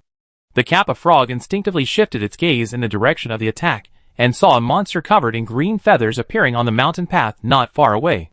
It seemed to be the one that had just launched the attack. However, the Kappa frog wasn't frightened or apprehensive by the monster's 6 or 7 meter length. Instead, its eyes lit up, and it subconsciously ignored the human who had just chopped its head off. It took a long stride and charged towards the green-feathered monster. If it could swallow this creature, it wouldn't have to starve for a long time, but just as it took a step, its right front paw, held at its side for balance, felt a sudden pain. It was Lin Lin's powerful double slash followed by a spitting slash.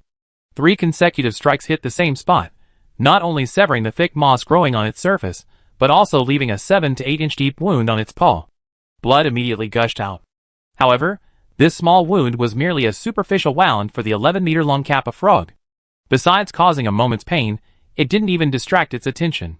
The Kappa frog was now completely focused on swallowing the feathered monster. However, unlike the monsters it had fought before, this feathered creature didn't charge at it head-on. Instead, it began to run to the side, maintaining its distance and refusing to relocate the battlefield. As it moved, sharp arrows were occasionally fired. However, perhaps due to the rapid movement of both sides, only a few of these arrows struck the Kappa frog's head. Most landed in the air or pierced its resilient belly, causing little damage. Without the insect, it would be difficult for a human's short legs to catch up with the Kappa frog, so Lin Lin didn't pursue it. Instead, he stood still and began charging his shield, then activated his shield strengthening mode. Since the slashing sword hadn't reached a red-hot state, the energy entering the shield wasn't significant, significantly shortening the duration of the shield strengthening.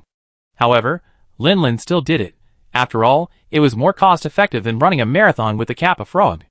After completing his exercises, Lin Lin was about to call out to Date, asking it to join Tayo Tayo in luring the Kappa frog back, when his brows suddenly furrowed. Just as Date's arrow landed somewhere in the Kappa frog's belly, he suddenly heard a howl. No, the word howl isn't quite right. It was a cry of despair, pain, and fear. It had already been there when he first found the Kappa frog, but it was so faint that Lin Lin hadn't noticed it until then. It wasn't until Date's arrow landed that the inner voice suddenly intensified, as if stimulated, and Lin Lin realized it was actually coming from the Kappa frog's belly. What did this giant frog swallow? It's still alive. Judging from its voice, which was strong for a moment, and then grew fainter, it's still alive, but that might change in a while. I guess I need to find a chance to strike hard and make it vomit up its contents. Of course, seeing what it swallowed is secondary. The most important thing is that this giant frog's stomach is filled with so much gravel, water, and soil. It's quite heavy, and will make the fight more difficult. Chapter 155. Date! Lure it over here. Got it, meow. Date responded, grabbing the saddle on Tayo Tayo's back and exerting a little force. Tayo Tayo immediately understood and turned to run towards Lin Lin, then braked suddenly and stopped beside Lin Lin. The Kappa frog chased for a while, but was constantly outmaneuvered by the pesky creature. Although it ran as fast as it could, the heavy weight of gravel and soil in its stomach weighed it down, and in its current state, it could only use its relatively weak hind legs to chase. It could never catch up, and it was already considering giving up the pursuit and stopping to rest for a while. But at this moment, Tayo Tayo suddenly stopped again.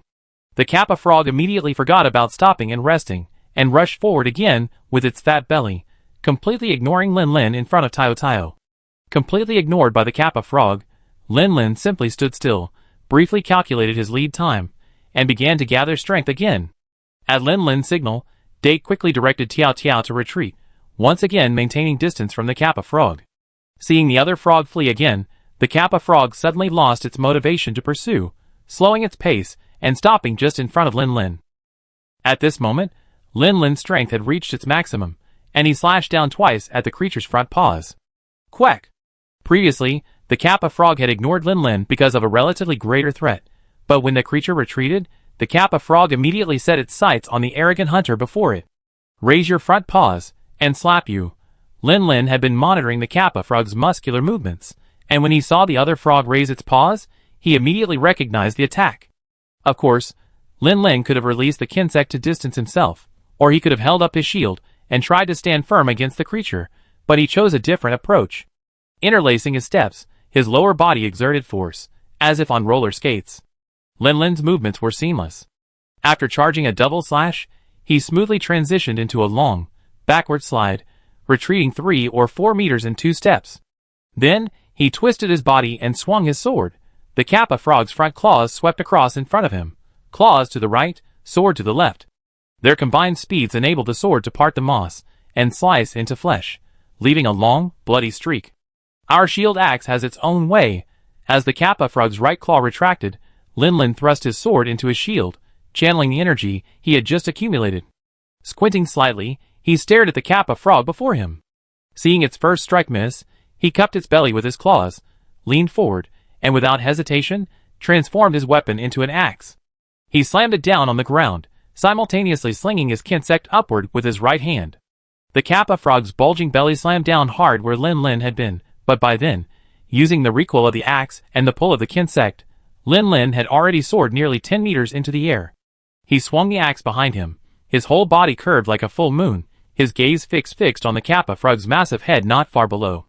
Though the bottle wasn't fully charged, its power wouldn't reach its maximum, but the bowstring released, the bow rebounded, and gravitational and elastic potential energy converted into powerful kinetic energy. The axe sliced through the air, bringing down with a sharp whistle. The axe blade split the moss, sliced through the membranes, cut through the flesh, and embedded itself in the bones. Immediately following, a golden energy explosion erupted. 3 closely connected muffled thuds transmitted the vibration through the bones to the brain, bringing waves of dizziness and excruciating pain. The axe's head was crushed downward, but its swollen abdomen cushioned the blow, preventing it from being crushed directly into the mud. However, the sudden pressure and intense dizziness brought an extreme urge to vomit. Completely instinctive, the Kappa frog opened its mouth and vomited a large amount of sand and mud mixed with water.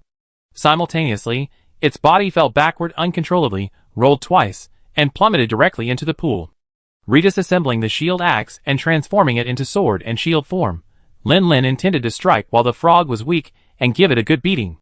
However, as he watched the giant frog tumble into the pool, completely submerged, Lin paused as he was about to chase it. If I want to chase and fight it, I have to go in the water.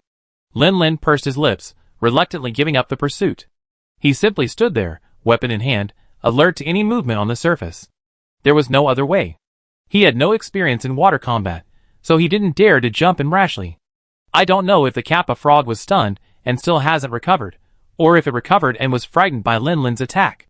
In any case, Lin waited for a long time, but the Kappa frog showed no intention of surfacing to continue the fight. Huh? Not showing up anymore? Lin glanced around. The pool of water was formed by the waterfall above. It wasn't very large, and the end was visible at a glance. There was no other river channel. The only outlet was a slightly lower area to the south, where the water overflowed, forming a second waterfall that cascaded down the mountainside. Let's see how long you can hide.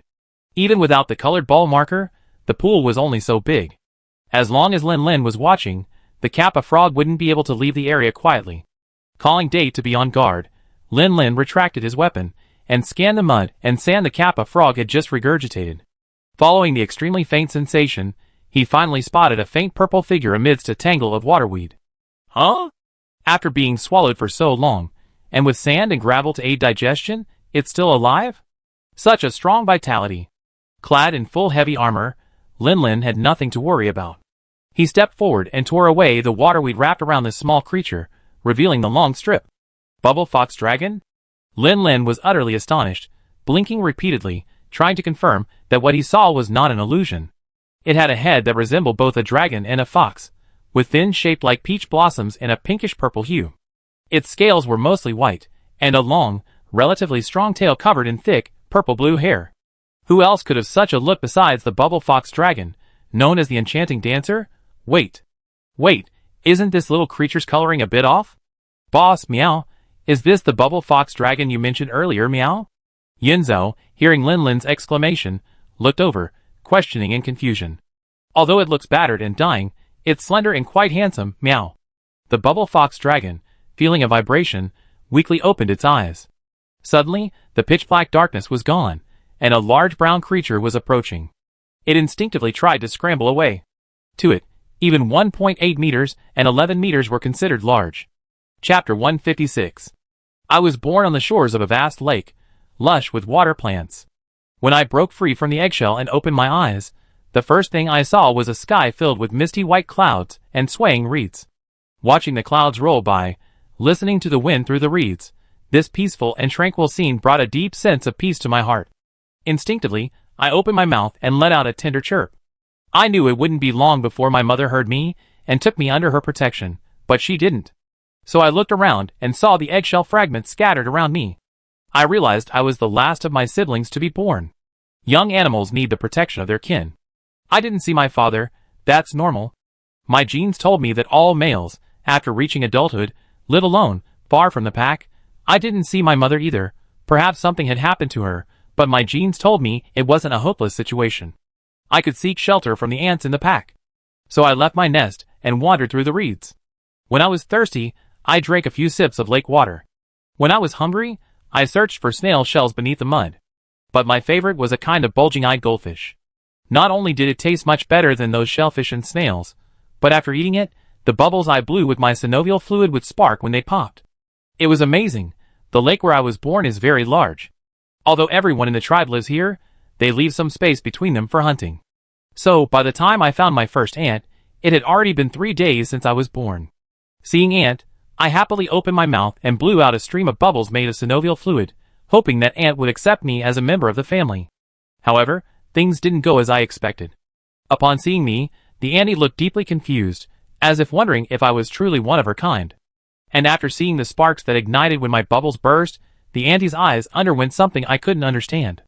Instead of accepting me, she blew an incredibly large bubble, sending me careening backwards. Okay, maybe this auntie had too many children at home and wasn't keen on feeding another. Undeterred, I left this auntie's territory and found another.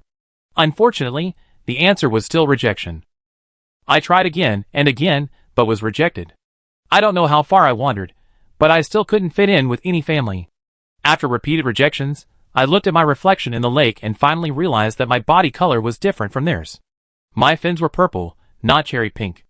Their bubbles didn't emit sparks when they burst, and they didn't have the same control over the bubbles they created as when they were playing. It turns out they and I aren't of the same species. As I found more and more new families, my body grew larger, and the initially inconspicuous color difference became more pronounced. Their attempts to chase me away grew more intense, and I was occasionally attacked by my own kind while foraging. No, they had already begun to see me as an alien. I finally decided to leave. I decided to find a new lake to inhabit, away from these fellow creatures who treated me as an alien. It was only after leaving my original lake that I suddenly realized that, compared to the hostility of my pink and tender fellows, the outside world was far more fraught with danger. I encountered all sorts of monsters, almost all much larger than me, and without exception, they all treated me like a snack. I kept running, trying to get back to the lake I come from. But after being chased twice by an orange monster with a long sickle-like tail, I was exhausted and lost in the thought of returning home. I kept moving forward, hoping to find a safe haven. I don't know how many days had passed, but I was already starving and my scales were parched. Fortunately, there's always a way out. Today, I finally found a source of water and was able to stay alive. I carefully surveyed my surroundings, finding nothing unusual, so I cautiously approached the edge of the pool.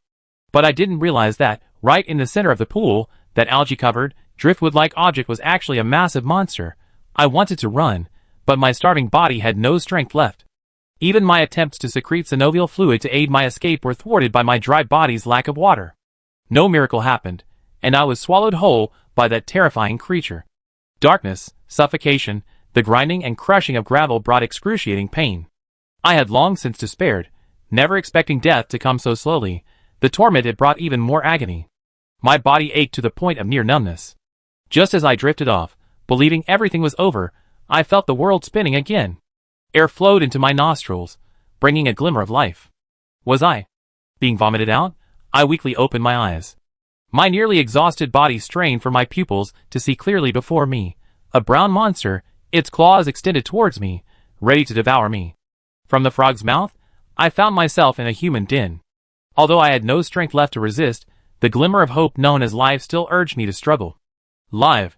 For some reason, the brown monster, upon seeing me struggling, retracted its extended claws. Was I frightened? I subconsciously relaxed, but then a wave of boundless fatigue surged over me, threatening to completely drown me. Before my eyelids finally closed, I saw the brown figure reach out to me again, seemingly holding something. It was all over. I completely lost consciousness. A moisture, distinct from the lake's vapor, entered my body with my breath, and my consciousness gradually returned. A muffled voice seemed to come from another world, completely incomprehensible, but it sounded like a conversation. As consciousness returned, a searing pain ripped through my body, breaking through the shielding of my brain and seeping into my consciousness. It hurt, but compared to the numbness that had blanketed my body before I passed out, this pain suddenly reminded me that I was still alive. The mist, with its slightly bitter aroma, continued to flow into my body with my breath, bringing a subtle coolness that lingered within me. Wherever that coolness passed, the once unbearable pain diminished, bringing a sense of relief. What was happening to me? I opened my eyes and found myself in an emerald mist, with the brown figure not far away. Chapter 157. The moment I saw the brown figure, I instinctively tried to struggle and escape, but then a strange sensation came over me, forcing me to turn and examine my current body. I discovered that my body was wrapped up in something unknown, tightly pinned inside, with only my head exposed. I tried to break free from this imprisonment, but the brown figure sitting in front of me seemed to sense my movements and stood up, squatting in front of me. The shadow cast by it completely enveloped me, making it difficult for me to see its shape against the light. Jili Gulu. He squatted down, but didn't touch me directly. Instead, he uttered a series of incomprehensible syllables, as if expressing something. My desperate struggle faltered. Ever since leaving the vast lake where I originally inhabited, every monster I encountered, whether it was a 2 or 3 meter tall, orange-furred, sickle-tailed sickle-weasel dragon, or a massive, orange-red, and white umbrella bird, the moment they spotted me, they all wanted to devour me and see what I tasted like. But this brown creature before me seemed different. Then, a strong desire surged in me. I wanted to know what he was trying to convey to me. Could it be kindness? Kindness that even those I considered my own kind hadn't extended? Then I saw him pull out a jar from behind him and hold it toward me. There was some light blue liquid inside. I couldn't help but feel a little scared, trying to avoid the jar's approach. He seemed to sense my resistance to the object, and his movements suddenly paused. I glanced at him, wondering what he was up to. Then I saw him remove his brown head, revealing another head inside. He then poured a little of the pale blue liquid into his mouth and showed it to me. A sudden realization struck me. The pale blue liquid must be some kind of food for the creature before me. Was he offering it to me, perhaps wanting to share it with me? I saw him nod and pass the can to my lips again. I hesitated for a moment, then opened my mouth and let him pour the not-so-palatable liquid into my mouth. A moment later, I felt the chill that had been spreading through my body with my breath give way to a warmth that flowed into my stomach and then spread throughout my body. I subconsciously shifted my body, and the initial weakness seemed to recede, as if some strength had returned. I instantly realized that the drink the creature had given me was something I never tasted before, a nutrient-rich treat. At the same time, I finally confirmed that the towering creature before me had good intentions for me. I'd been swallowed by the giant frog before, only to be inexplicably vomited out. When I opened my eyes, I saw this creature. Now that I think about it, it was probably him who saved me. Understanding this, I couldn't help but feel closer to him, and my entire body relaxed. He handed me another can of the same liquid, and this time I didn't hesitate, I drank it straight away. After 2 cans of the highly nutritious liquid, I could clearly feel my body recovering. As my body functions recovered, the wounds that had only been kept at bay by the mist finally began to slowly heal. Sleepiness crept up on me, and I yawned involuntarily. My body was immobilized, so the yawn felt unnatural, a little uncomfortable, but not a big deal. All monsters share a common sense. When injured, they need to eat and sleep quickly to heal. I already consumed some of the food, so now it was best to sleep until the pain subsided. I turned my head and surveyed my surroundings. This seemed like a very enclosed, small space. Aside from the one who saved my life, there were only strange and bizarre things I never seen before. With him around, I felt completely safe, so I didn't resist the urge to sleep, closing my eyes again and falling into a deep sleep. Huh? Already asleep? Are you trusting me so much? Lin Lin scratched the back of his head. But seeing this pretty little creature tucked into the blanket, with only his head exposed as he slept, was truly a comforting feeling. Ha, but he's also playing Monogatari. Boss, meow. Shh. As soon as Yuz opened the tent, Lin Lin quickly gestured to the sleeping Puff. Well, Puff was the name he given the little creature, though judging by its coloring, it looked more like a rare species of puff fox dragon, the flame fox dragon. Yuz quickly lowered his voice and gestured outside. Lin Lin followed him out of the tent and looked toward the pool below. That creature has surfaced? Yuzan nodded repeatedly. Just now, it descended from that mountain pass into the shrine area. Meow. It must be looking for food. Meow. Humph. Let's go! Avenged little puff. Lin Lin waved his hand murderously, earning a series of sidelong glances from Date. Lin Lin paused, looking down at Date. What are you looking at me for? I was wondering, Meow, when did Boss become so close with that little fox dragon cub? Lin Lin coughed dryly. Just tell me if Puff is pretty, right? Date nodded. But what does that have to do with my question? That's it. Little Puff was so pretty, and she was almost eaten by that ugly Kappa frog. Can't I feel bad for her? Date meowed and said nothing more, only mentally complaining. I feel like Boss and Sophia are the same type. Meow. Ahem. Lin Lin waved his hand. Alright, enough talk. Grab Tayo and let's go take down that Kappa frog. The abandoned shrine complex, a vast, walled square. Or rather, what used to be a square. The terrain here is low-lying, and a portion of the water from the nearby waterfall naturally flows into this area, forming a large shallow beach. At this moment, the Kappa frog had just moved its plump limbs and crawled into the shallow beach. It was already hungry, and the food it had just eaten was vomited out by the blow. Moreover, it was injured and urgently needed to replenish its energy. The blow to its head a while ago was extremely powerful. If it had penetrated a dozen centimeters deeper, it might have shattered its brain. This also made it extremely wary of the seemingly tiny creature. After being knocked into the pool, it kept watching the creature underwater until it turned and left. It waited a while longer, and when it saw that it did not reappear, it quickly slipped out, looking for food elsewhere, and now it had found this place. Chapter 158. The Kappa frog surveyed the water for a moment, then swung its bloated body to a patch of soft mud at the water's edge. Based on experience, its favorite sea cucumbers often inhabited areas moist enough underground. The finer and softer the mud, the more appealing these tasty little creatures were. The Kappa frog scanned the sand before it, its mouth opening involuntarily, ready to devour it whole. Swoosh! A sharp arrow, like a short spear, pierced its mouth, causing the Kappa frog to feel a sharp pain. It immediately interrupted its feeding, its red eyes fixed on the figure emerging from the slope not far away. With a single glance, it saw clearly that it was the bird dragon that had harassed it not long ago. Quack! You again! You ignore me and harass me from a distance, yet you don't dare to come to fight. Do you really think this frog has no temper? The Kappa frog roared angrily. Although it was just a frog's croak, the sound was quite resounding. The Kappa's angry roar was met with an oncoming arrow. Though aimed at the wound on its head, the Kappa's movement prevented it from hitting the hard disc-shaped bone on top of its head and deflecting it at an angle. The Kappa shook its head in irritation and took a step forward. Then it saw the opponent take a small leap backward, determined not to give it a chance to touch. Damn it, did it really think staying away would help?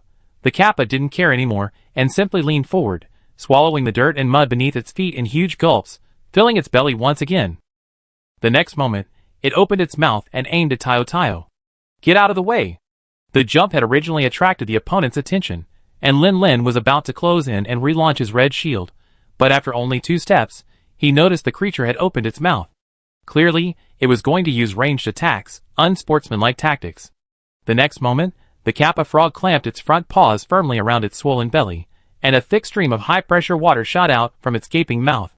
Breath, although it was a mixture of pond water and mud swallowed on the spot, it was far inferior to the heat ray breath, sonic breath, Genesis, and Scarlet Emperor Sansheng, but this was the first time Lin Lin had witnessed a monster's breath properly since becoming a hunter.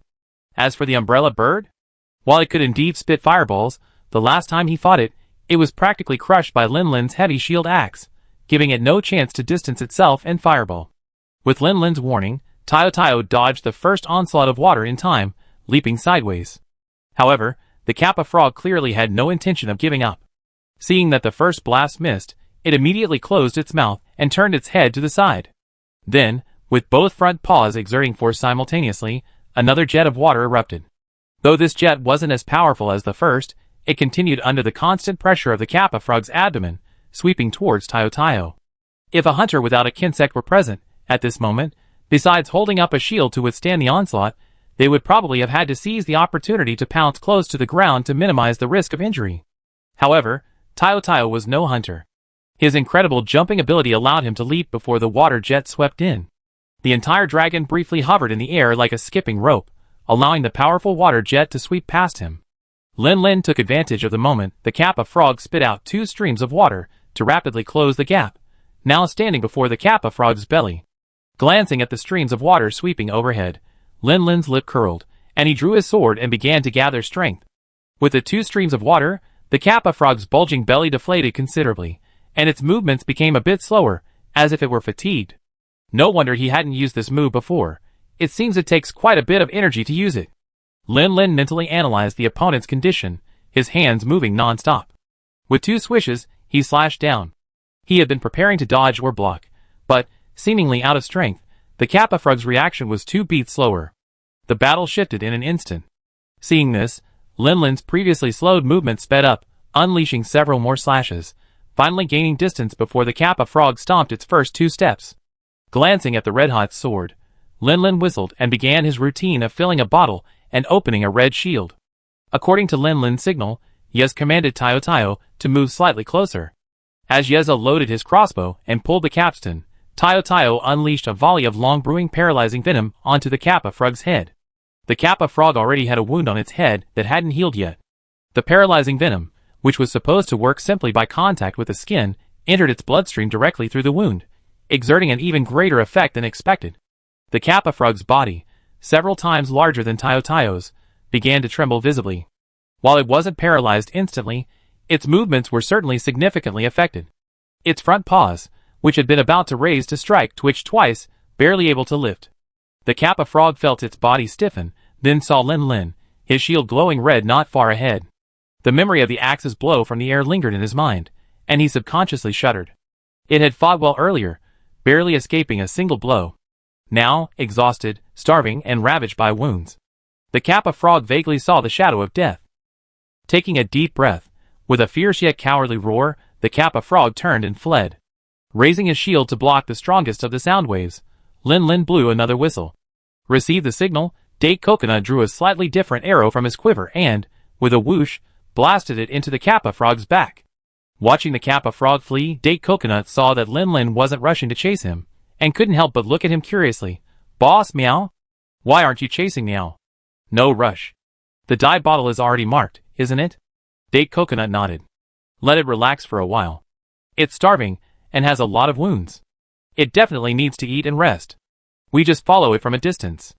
If it eats, we can interrupt it. If it sleeps..." "Humph, I haven't tried the sleep slash yet." Lin Lin had explained to Yezao before that the sleep slash involves a hunter sneaking up on a sleeping monster and, while its muscles are relaxed, unleashing a powerful attack at its most vulnerable point. This attack can far exceed the damage dealt by the same attack in normal combat. "Humph. Huh? What's that sound, meow?" Chapter 159. While Yeza was still confused, Lin Lin's butt tightened, and he reacted instantly. He immediately drew his weapon, raised his shield, and turned. Then, Lin Lin saw a large, brown-black wild boar, panting heavily, its large eyes fixed on his butt. "Where did this wild boar appear? I didn't even see it just now." Lin Lin cursed inwardly, but then, looking down at the red light emanating from the shield on his right arm, a sinister smile curled up his lips again. "It just so happens that I just got a red shield, and I haven't even saved up enough bottles yet." Downstream of the waterfall. This is a large lake with lush vegetation. The dense grass also provides habitat for a large number of insects. At night, fluorescent lights can be seen flickering near the grass. Naturally, a flock of Maru birds have made this their habitat. Thus, various monsters that come here to drink can also enjoy a bite, like the Kappa frog at this moment. At this point, it didn't care that the meat of the Maru bird wasn't as delicious as the sea cucumber. The energy boost was what mattered most. With a single slap, it broke a Maru bird's neck and swallowed it, along with the lake water and mud. Just as it was about to find a safe place to digest its food and recuperate, an arrow flew towards it. The familiar sting made the Kappa turn its head and see those two hateful figures. Oops, one step too late, meow. However, the Kappa knew it wasn't in a good state to fight, so it didn't intend to continue the fight. It thrust its powerful front paws downward, its muscles visibly tensing. When it retracted them, it had already unearthed a massive rock barely smaller than its own. "What a force, meow. You can't block it head-on, be careful to dodge." A single blow from this boulder might be more powerful than the dragon chariot of the anti-sand dragon, but Lin Lin wasn't in a rush at the moment, so he naturally wouldn't resist. The man pulled the kinsect, and the dragon soared into the air. The boulder that the Kappa frog had painstakingly dug out rolled past below. Releasing the insect and falling back to the ground, Lin Lin glanced back. After rolling a few dozen times, the boulder shattered into large and small pieces, seemingly unable to withstand the Kappa frog's immense force. The whale swallowing Hercules, he's quite strong. Lin Lin thought briefly and realized that among all the monsters he encountered, aside from the oversized peak dragon and the horned dragon he encountered, this Kappa frog seemed to have the greatest strength. Perhaps because of his increased agility now possessing a insect, and the Kappa's relative clumsiness, Lin Lin suddenly realized that the Kappa didn't seem to be causing him much stress so far in the fight, not nearly as much as when he fought the sand dragon. 3-star monsters don't seem to be a problem for me now. Lin Lin blinked, regaining his focus. After all, he was facing a monster, and if he wasn't fully focused, he might end up in trouble. Then, Lin Lin noticed that after throwing the large rock, the Kappa ran away without looking back. Run away? Lin Lin glared. Are you such a coward? I've encountered so many monsters since I became a hunter, and you're the most cowardly. Boss, keep chasing Meow? Lin Lin glanced down at his shield, which was beginning to glow red. Glancing to the left and right, he spotted the half-dead body of a Maru bird on the lakeshore, likely the remains of a predator. You chase first. I'm saving up for bottles. When Lin Lin chased back to the makeshift camp, he saw the Kappa frog snoring in the pool below. A bright red wound was prominent on its head, only half of it sticking out of the water. Looking down at the red light flashing on the shield axe again, Lin Lin breathed a sigh of relief, and a sly smile curled his lips. Luckily I made it in time. But he still had to hurry. What if the shield's energy ran out just as it was about to start sleeping, and his super attack damaged the shield axe's components? He had nowhere to cry. Jumping off the platform, Lin Lin transformed the shield axe into an axe, holding it in his hand. He then briefly estimated the distance between the Kappa frog's head and the shore and sighed. It's a bit far. He can't pull the insect straight up, otherwise he won't be able to reach it. As for the fact that the height wasn't high enough, and the attack wasn't powerful enough to achieve the ideal damage, look at the wound on the guy's head from the previous blow. A mere 10 centimeters deeper would be enough to completely end his life. He smashed the axe to the ground, simultaneously hurling the insect forward diagonally. Using the recoil and the pull of the insect, Lin Lin hauled the axe into the air. His body was like a full moon bow, the axe like an arrow on a string, aiming for the wound and bringing it down with all his might. This time, to ensure the effectiveness of the sleep slash and not awaken the Kappa frog, Lin Lin bit his lip nearly until it bled before suppressing the urge to cry out, "Stop!"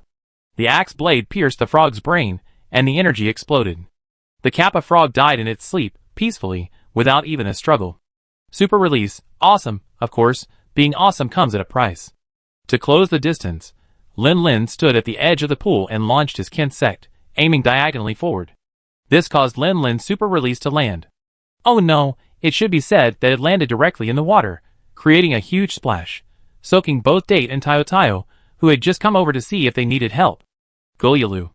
Goloyalu. Lin Lin sank directly. It wasn't that he couldn't swim, but he had never jumped into the water wearing hundreds of kilograms of equipment before. No matter how hard he struggled, he couldn't get going. Boss, meow! Date was frantically spinning around, and Tayo Tayo repeatedly stepped into the pool, but when the water was about to reach their necks, they retreated in fear. Fortunately, the pool wasn't too deep, and Lin Lin wasn't completely helpless. The Kappa frog's corpse, half its head exposed even in the water, was the straw that saved Lin Lin from drowning. Shoo! Standing on the Kappa frog's carapace, looking at the water that reached above his calves, Lin Lin coughed forcefully twice, spat out the water that had choked on him, and took a deep breath. How embarrassing. The legendary king of boiling resistance from Moga village could single-handedly kill the black dragon in boiling water, and I nearly drowned while using a sleep spell. Instantly Lin Lin recalled the news he had heard at the weapon workshop in Jiayun village. The swamp crossing pearl seemed to be a technology passed down from Yinhua village. Chapter 160. If 2 swamp crossing beads were embedded, wouldn't their agility rival that of ichthyosaurs and sea dragons? At least they wouldn't sink as quickly as they did just now, right? Lin Lin carefully inspected the insect boxes in his hands again. Seeing that the 2 kinsens were in good condition, he slowly exhaled. Thankfully, the insect boxes were cleverly constructed, retaining a certain amount of air even when submerged. After all, kinsens can't survive in water. Releasing the kinsens, Lin Lin landed back at the edge of the pond, where Yazao and Tayo Tayo surrounded him. You scared me to death, meow. I almost thought the boss was drowning, meow. Lin Lin's face darkened. What are you talking about? I was just caught off guard and didn't react. Yeah, that's right, meow. Yezo saw immediately that Lin Lin was trying to save face, so he changed the subject, looking at the dead kappa frog lying in the middle of the pool. What should we do with that thing, meow? It's practically submerged in water. There's no way to skin it, meow. Lin Lin smoothly took over. That's easy. I grab the rope, tie it up, and drag it out. Why don't you let me go? Lin Lin narrowed his eyes and looked at Yezo, but Yezo refused to meet his gaze. Clearly, after the previous incident, he had little faith in his boss's swimming abilities. You grew up in the desert and can't swim. Just watch from the shore. Yezo cast a skeptical look, and Lin Lin's mouth twitched. I'm not going in the water with my gear. Inside the makeshift tent, a crystal clear bubble expanded and shrank in a very regular pattern, with the little foxes breathing, until at some point, it quietly burst. A tiny spark exploded, then was snatched up by a ruthless iron hand, preventing a potential fire that could have destroyed the tent from starting. The flame fox dragon dazedly opened its eyes, and was startled by the sight of a figure standing before it. However, upon noticing the brown armor, it relaxed. Little Puff, are you awake? Lin Lin took out another can of nutrient solution, and fed it to it before freeing it from its blanket sushi roll. A careful inspection of Little Puff's body revealed that the previously bleeding wounds had scabbed over, while the broken scales and broken claws remained unchanged. After all, these things take time to regrow. Lin Lin removed one wrist armor, and rubbed Little Puff's head. Unlike the cold, slightly rough scales of Tayo Tayo, Little Puff's head was warm. The scales were not only extremely delicate but also coated in a layer of oil, making them slippery to the touch. Perhaps thanks to 2 rounds of nutritional supplements and the healing incense specializing in Flame Village, Little Puff's condition is significantly better than the near-death state she'd been in after being rescued from the kappa frog. The color of her body alone reveals this. When Lin Lin first found her from the clump of waterweed, she was incredibly frail. Aside from the inky hair on her tail, her entire body was almost completely pale, with only a hint of purple on her fins. After a short period of recuperation, the purple on Little Puff's body had deepened, resembling a delicate violet. The varying shades of pattern on her fins gave her the appearance of a dancing butterfly. Lin Lin indulged his cravings, and Little Puff didn't resist, letting Lin Lin rub its fins until they were all twisted and turned. The flame fox dragon was, after all, a sea dragon. Even though it had evolved to be more adapted to life on land than other sea dragons, it couldn't stay out of water for too long. Lin Lin had rubbed it enough, so he let go and picked up the small, soft flame fox dragon. The flame fox dragon looked up at Lin Lin with confusion, unsure what he was doing. But since its birth, this was the first life it had encountered that showed it kindness. Little Puff simply glanced at it, wiggled its flexible tail, adjusted itself into a more comfortable position, and curled itself into Lin Lin's arms, demonstrating its full trust. Lin Lin couldn't help but rub it a few more times before opening the tent and stepping out. The tent was shaded by canvas, dimming the light. Suddenly, as sunlight burst forth, Little Puff closed her eyes to shield them from the sudden surge of brightness. Then, a strong smell of blood reached her nose, and Little Puff's body tensed, instinctively wanting to flee. After days spent in the wild, she had become fully aware that the presence of such a scent would inevitably attract danger. But the gentle caress of a warm hand and the soothing whispers of comfort calmed Little Puff slightly, bringing a sense of security. She opened her eyes again, and saw the corpse of a massive monster lying near a nearby pond. Most of its skin had been cut away, revealing the bright red flesh beneath. However, by the mossy areas, Little Puff recognized it immediately. It was the monster that had swallowed her. Died just like that? What killed him? Little Puff hadn't considered it was Lin Lin who had killed the giant frog. In its mind, what kind of terrifying monster must it be to be able to kill such a terrifying creature? I'm avenging you. This guy just died not long ago. The smell of blood hasn't spread yet. This area is relatively safe for now. Lin Lin shook his head helplessly. He took a few steps, and placed Little Puff in his arms at the edge of the pond. Then he saw it slip into the water. With a flick of its huge tail, the entire dragon disappeared from the surface. Lin Lin was stunned for a moment. I haven't finished speaking yet. Never mind. It's better to hide well in the water. Once the body of this kappa frog is released into nature. Before Lin finished speaking, there was another hiss sound. Little Puff's head emerged from the water, chirping rapidly at Lin Lin. Lin Lin listened, his lips twitching. I told you I killed it, don't be afraid. Also, unlike you, I can't dive. Little Puff blinked, then saw Lin Lin squat down and reach out to stir the water, then stood up again. Alright, Be careful, don't get eaten by mistake again. I should go back to the village to complete my quest. Lin Lin glanced at Little Puff again, gritted his teeth, and resisted the urge to kidnap it. He was a hunter, so bringing monsters into the village all day was out of the question. See you again. Lin Lin called to Date and Tayo Tayo, then headed back down the mountain path. Ouch! As he reached the mountain pass, Lin Lin's ears twitched, and he turned his head to see a violet shadow swiftly chasing him. Chapter 161. Ah, you little one, you're such a spoiled brat. MMM. By the lake. Lin Lin sat on a bluestone, holding Little Puff in his arms, and sighed helplessly. The downside of being able to hear the monster's inner voice was this: listening to the pitiful little creature's constant pleas for shelter and protection, coupled with its alluring appearance. Lin Lin ultimately couldn't resist, and was captivated by it. It couldn't be helped. Who could blame him for being so kind?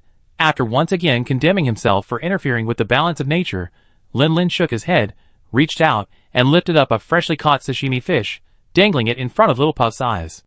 2 more whimpers, and I give it to you. Little Puff whimpered twice more, rubbing against Lin Lin's carapace, creating a small, dense mass of bubbles. It was strange.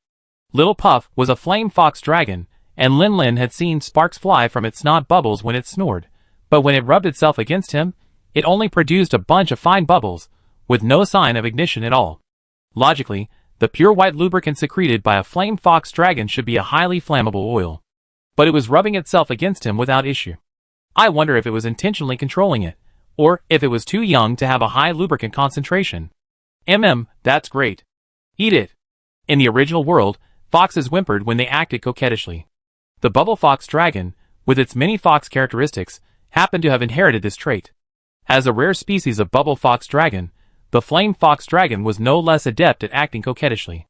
On the sand nearby, Tayo Tayo cast a slightly resentful look at Lin Lin. The bear had been fine before, after all, having arrived first and being no pushover.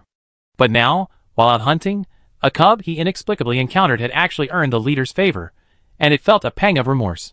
Just because it was an adult, not a cub, Lin Lin coughed dryly, picked out a large, voracious tuna from the nearby fish basket, and stuffed it into Tiao Tiao's mouth. Anyone who has a harem knows that it's important to treat everyone equally. If you favor one over the other, the harem will inevitably fall apart, and he couldn't be too obviously partial. Tiao Tiao swallowed the large fish in one gulp, his mood instantly brightening. He happily nudged Lin Lin with his head. Lin Lin, Tayo Tayo has such a good personality, but his race is a bit of a disadvantage. The yellow speed dragon isn't majestic or agile. Compared to popular monsters like the bubble fox dragon, the thunder wolf dragon, and the sky comet dragon, it seems too down to earth. Sighing inwardly, Lin Lin glanced at the fishing basket and called out to Date, who was holding a jib and staring intently at the water in front of him. All right, Date, we've caught enough to eat. It's getting late, time to go back to the village. Hold on, boss. Meow. I have a feeling it's going to bite soon. Flame Village. When Tayo Tayo returned from the village entrance, carrying a large and small bag he caught, well, the attention of the woman selling umbrellas at the door. She enthusiastically asked Lin Lin if he wanted to buy one. The umbrella was indeed exquisitely made, and the pattern on it was beautiful. But the question was, what was he, a hunter who'd been through thick and thin, going to buy an umbrella for? After tightening the bundle around his chest to ensure Little Puff wouldn't fall, Lin Lin ignored the little creature's curious head poking out and strode towards his residence in Yanhua village. He tossed the materials into his storage box, taking only the Kappa frog's disc bone to use as proof when he went to the gathering hall to complete the task. Lin Lin found a large wooden basin and filled it with water. He then untied the bundle around his chest and placed Little Puff down. Our conditions are limited, so I have to bear with you for now. Little Puff was only half a meter long now. While it couldn't swim freely in the basin, it could still stretch out easily. It swam slowly around twice in the basin before raising its head and looking at Lin Lin. Ah. Well, there's a river nearby, but you can't stay there until I talk to the village chief. Little Puff blinked. Although she didn't understand what Lin Lin was saying, it looked like she'd have to stay in this house for the time being. When Little Puff was almost completely soaked, she leaped out of the basin, twisting her body and sliding across the ground twice, leaving a noticeable wet streak and a trail of bubbles. Lin Lin, forget it, I clean up the ground when I get back. A gathering hall filled with cherry blossoms. Lin Lin walked in and glanced around. Not only did he not see the plump figure of Sui Fengman, but even the young ghost frog sitting beside him was nowhere to be seen. Thankfully, a quick glance revealed Shuiyan's figure, and she strode over. Shuiyan also noticed Lin Lin and bowed slightly, a gesture of greeting. Lin Lin, you're back? Lin Lin retrieved the disc-shaped bone he removed from the Kappa frog's head and handed it over along with his hunter's notes. Yes, there were a few minor hiccups along the way, but overall, it went smoothly. As he spoke, Lin Lin watched Shuiyan open the quest sheet titled Whale Swallowing Warrior, revealing the instructions. Lord Suifeng Minoru misunderstood. It's difficult for me to reveal that the monster we're hunting is a Kappa frog. Therefore, I secretly prepared this request. Please go hunt. Lin Lin glanced around. Guild President Suifeng Minoru wasn't there. Curious, he raised an eyebrow and leaned in a little closer, lowering his voice. Ahem, what does this commission mean? Can you tell me?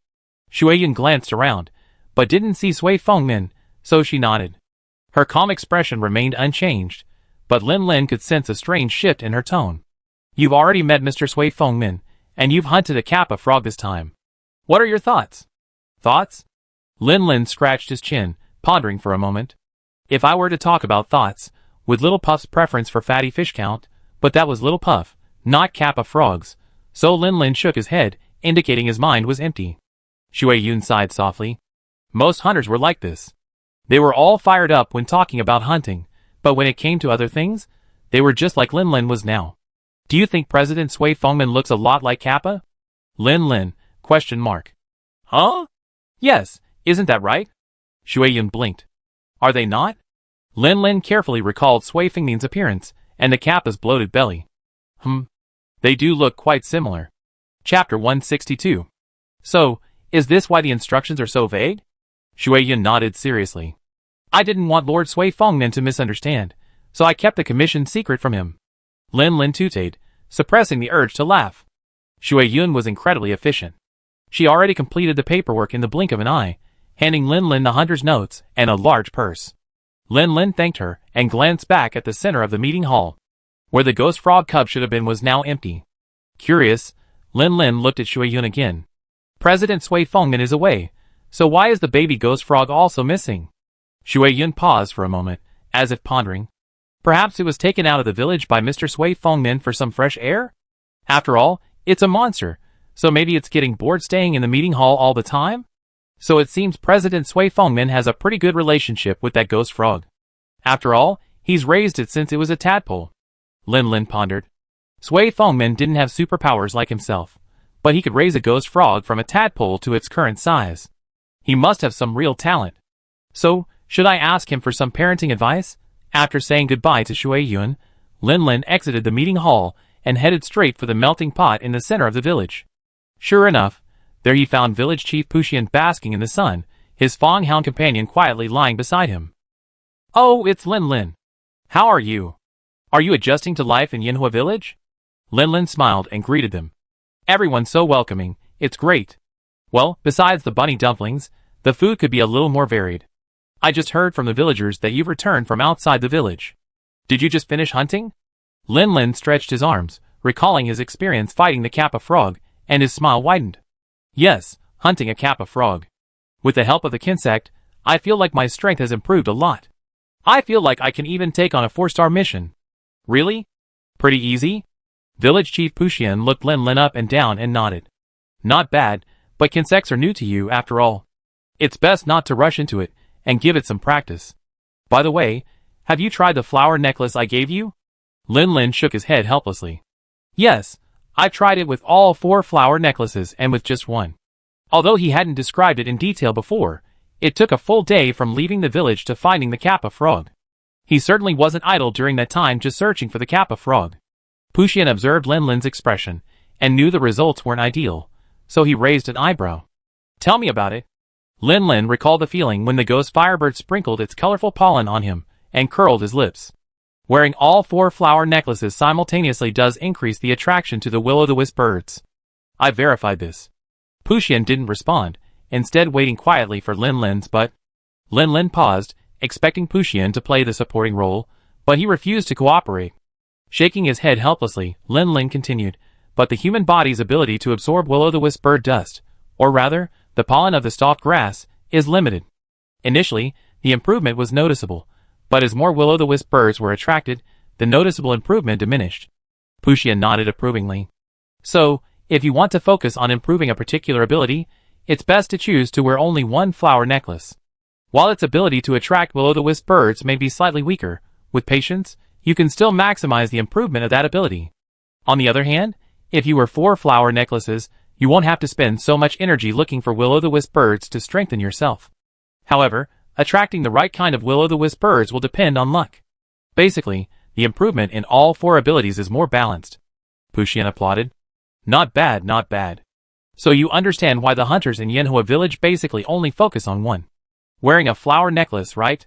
Lin Lin nodded. After experiencing the difference firsthand, he decisively stuffed the other 3 flower necklaces into his box, keeping only the ghost fragrance flower necklace. After all, for him, the will-o'-wisp that could heal injuries and enhance his body's resistance to blows was truly useless. The will-o'-wisp that could enhance stamina was useful, but he could replenish his stamina by eating more. How could he miss that? The will-o'-wisp that could enhance strength was the most practical. Whether attacking or shielding, it required sufficient strength. Lin Lin's strength was his forte, and he even carried a strength amulet. But no hunter would complain about being too strong. They would only regret not being strong enough. If his strength improved a bit, Lin Lin might even dare to play sumo with a kappa frog.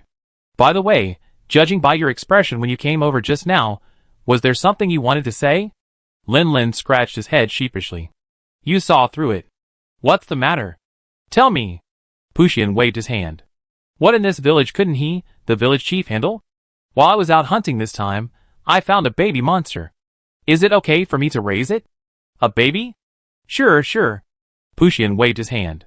The entire Yanhua village kept fang hounds. Even more outrageous, Sui Fengren even kept ghost frogs.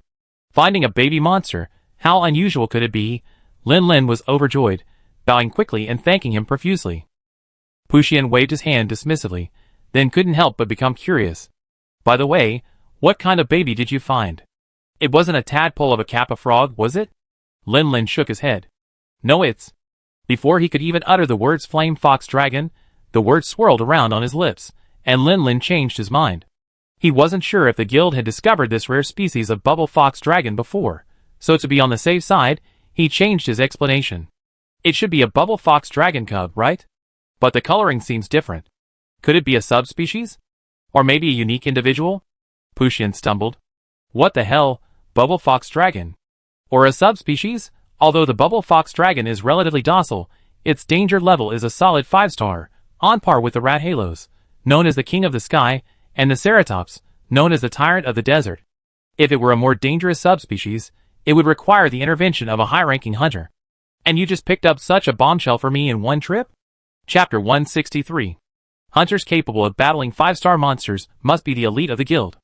Even if they aren't as rare as top-tier hunters, there are no more than 700 of them across the entire continent. While Yanhua Village's overall strength is somewhat stronger due to facing the night parade of 100 dragons, it's not particularly impressive. Stories like killing over 20 ice fang dragons and swift dragons in a short period of time are just for fun. If they truly possessed that kind of strength, they would have easily crushed the night parade of 100 dragons, leaving Lian alone. Of course, as a master hunter, Puxian stands at the pinnacle of the hunter pyramid. Even now, after retiring, he wouldn't have any trouble taking down monsters like the Map King. So, while he was initially startled, he quickly regained his composure. Isn't that right? Lin Lin saw Puxian's brow furrow, as if he thought of something, and asked cautiously, Village Chief, what's wrong? Puxian scratched the side of his face. I remember that monsters, like the bubble fox dragon, only appear as single males in areas where we humans can observe them. There's never been any reports of a juvenile bubble fox dragon. Perhaps this little creature I found is special? Puxian nodded, then looked at Lin Lin. What are you going to do? Although he could easily take down a bubble fox dragon, even a more dangerous subspecies, that was only for him. If the majority of Yanhua village encountered one, they would be practically helpless. The difference between that and a yellow speed dragon king or a ghost frog was vastly different. Lin Lin blinked, then realized Puxian was asking what he planned to do with Little Puff. He took a deep breath and tentatively asked, I raise it, and then release it into the wild? Puxian's eyebrows knitted together. What if it becomes aggressive? Probably not.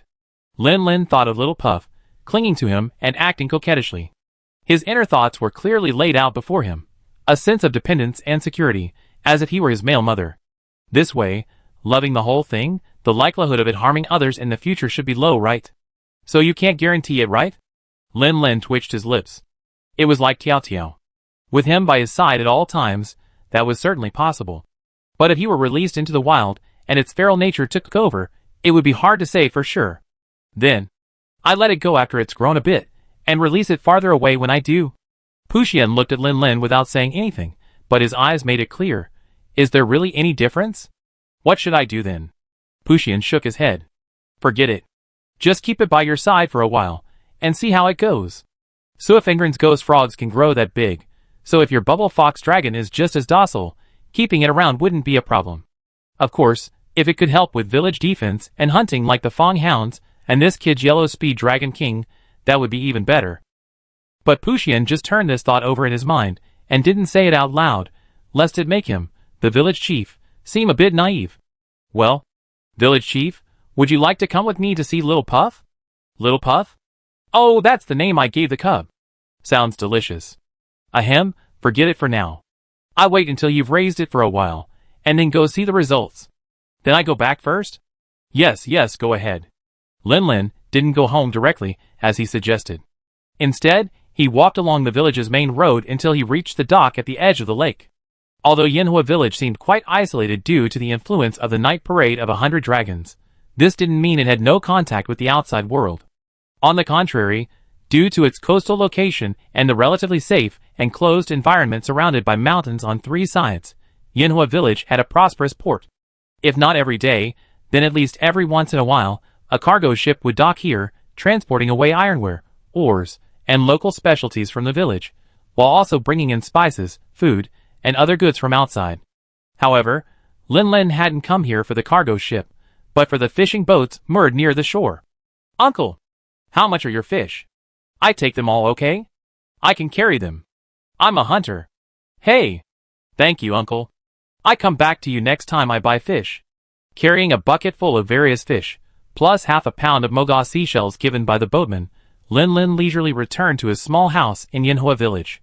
Putting the bucket on the ground, Taio Taio had just looked up when a violet figure scurried out, clinging to Lin Lin's legs and sobbing. Lin Lin, can you please have some dignity as the map king? Village Chief Puxian is worried you endanger the villagers' safety. If he saw you acting like this, he'd be mad at you. Little Puff, however, didn't understand Lin Lin's complicated words. She continued to cling to his legs and whimper anxiously, frequently turning her head to look at the large wooden barrel propped up on the ground nearby, taller than its entire length even if stretched out. Lin Lin's mouth curled up. You smell fish. Reluctantly shaking his head, Lin Lin leaned over, pulled 2 small fish from the barrel, and dropped them into Little Puff's mouth. Little Puff didn't even bite. Her mouth opened and closed twice, swallowing the fish directly.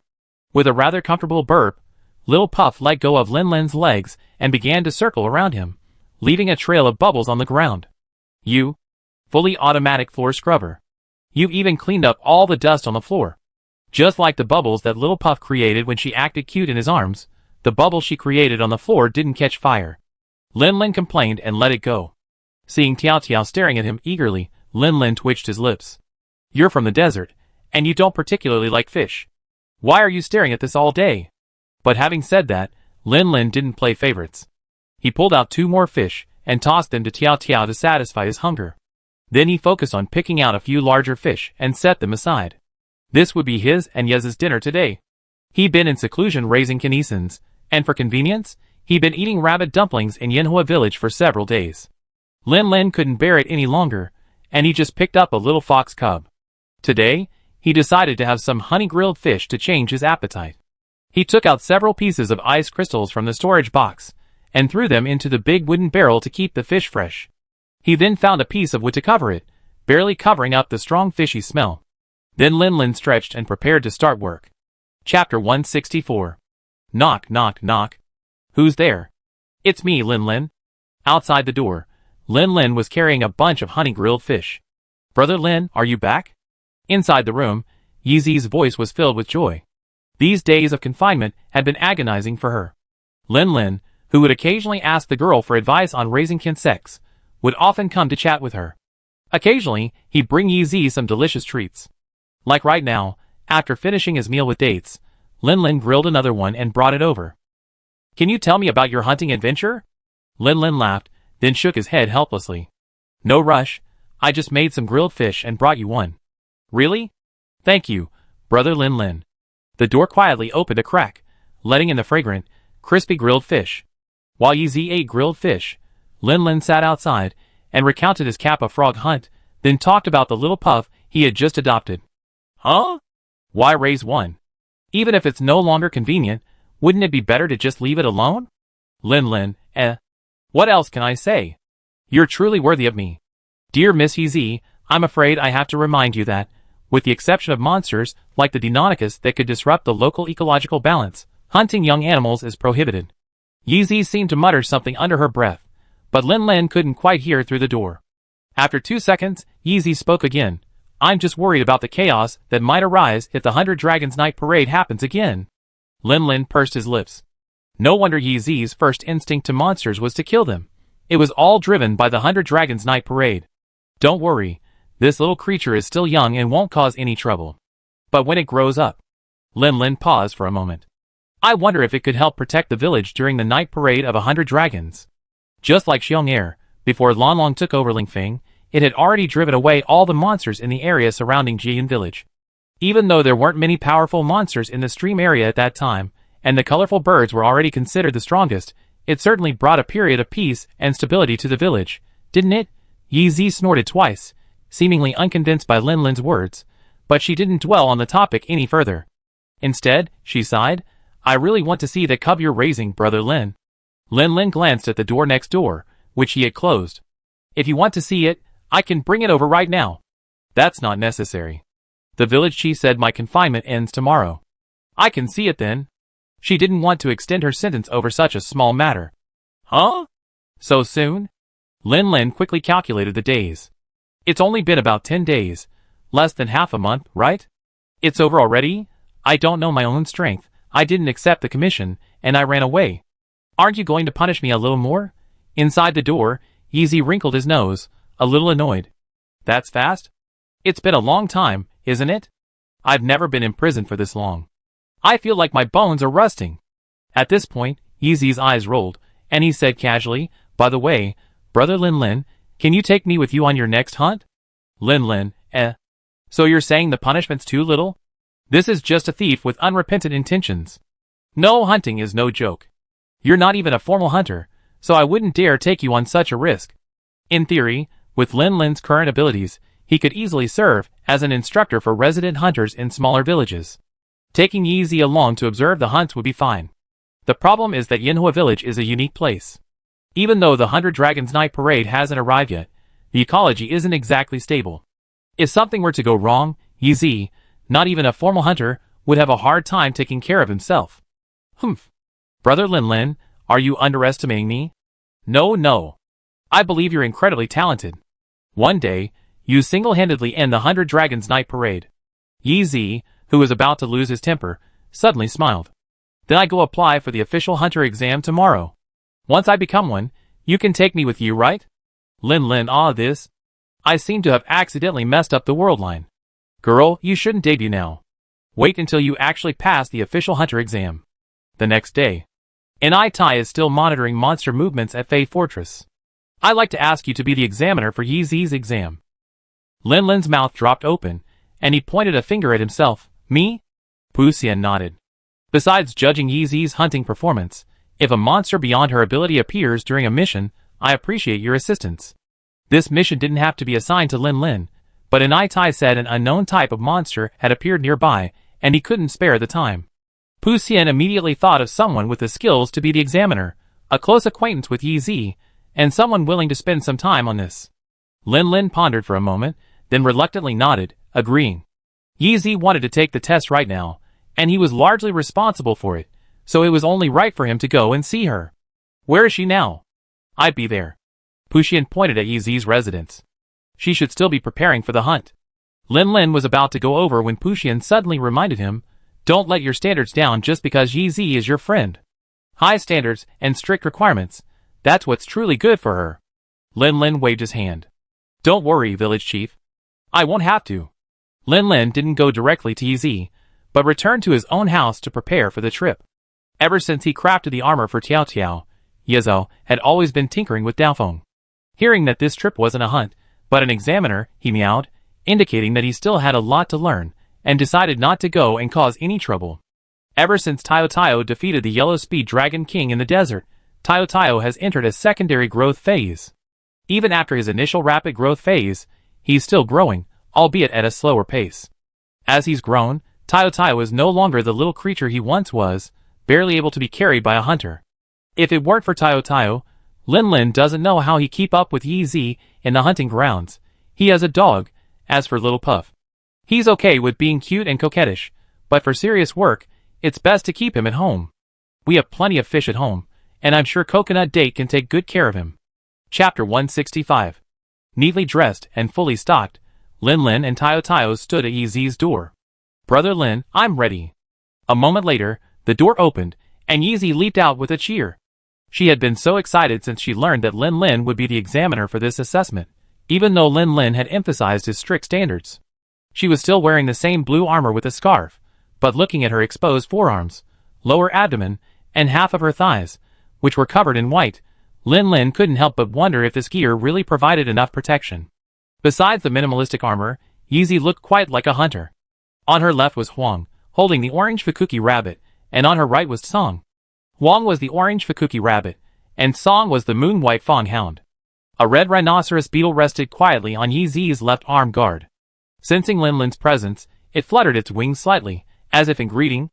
It remembered that this man had saved its master in times of crisis. Lin Lin glanced at the rhinoceros beetle in surprise. He hadn't expected Yi Zi's hunting insect to be so intelligent. Most beetle species are driven by instinct by various pheromones. Not to mention the dumb insects, even large beetles might not possess such intelligence.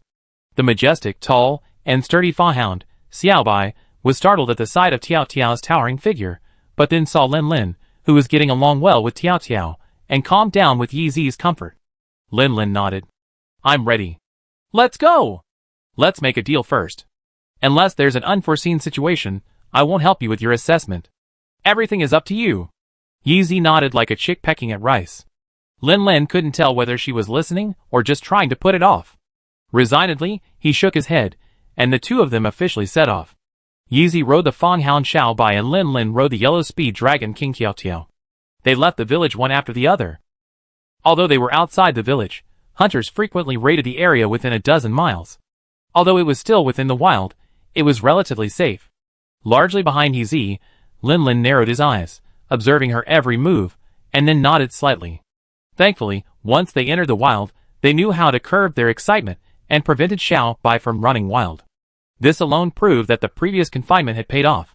Neither the Fanghound nor the Yellow Speed Dragon King were slow to move. Before long, the two of them, one after the other, had officially entered the Wasted God community. They first arrived at a cliff top. High enough and relatively hidden, it was usually undiscovered by monsters, and a fairly large camp had been set up there. Seeing that Yi Zi didn't rush directly into the hunting grounds, but instead took a short rest in the camp, Lin Lin's lips curled up with a smile. Is he now knowing better than to rush in? Is it because of his previous lesson, or is he watching from behind? Brother Lin Lin, would you like some skewered rabbit dumplings? Since they arrived at the campsite near noon, Yi Zi found some ingredients and made a meal of rabbit dumplings to fuel up for the hunt. Yi Zi had just finished 3 large rabbit dumplings, his mouth bulging with food, and he waved to Lin Lin, who was not far away, with a skewer in hand. Lin Lin watched Yi Zi gulp down the bunny, his lips curled. He felt ache for her, watching her eat. Although he had always harbored a prejudice against bunny dumplings, they were still in the hunting grounds. If he didn't get some raw meat to roast, he'd either have to chew on the food he brought with him, or eat the bunny dumplings. After weighing the pros and cons, Lin Lin finally accepted the bunny dumplings Yi Zi offered him. Although the bunny dumplings were sweet and sticky, compared to the dry, hard, and salty food, they weren't that unpalatable. After replenishing her energy and returning to peak condition, Yi Zi finally stood up and prepared to officially begin her hunt. Lin Lin had once taken on a test commission himself, though Yi Zi's might have been different. Because Lin Lin had only hunted a small dragon, Yi Zi's was a sickle weasel dragon king. When Lin Lin first learned of Yi Zi's assessment from Puxian, he was bewildered. But after pondering it over, he gradually came to his senses. Yi Zi is a genius, but he's still lacking experience and needs to strengthen his foundation. This wasn't just Lin Lin's own opinion. It was also the unanimous opinion of Puxian, and Ai Tai, Sui Fengmin, and others. If it were just hunting small monsters, like sickle weasel dragons and giant boars, Yi Zi would have already possessed the ability.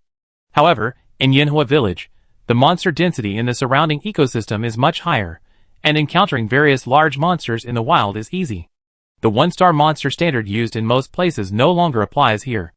In short, if you want to explore the wilds of Yanhua Village, it's best to have the relative strength of a 2-star hunter from elsewhere.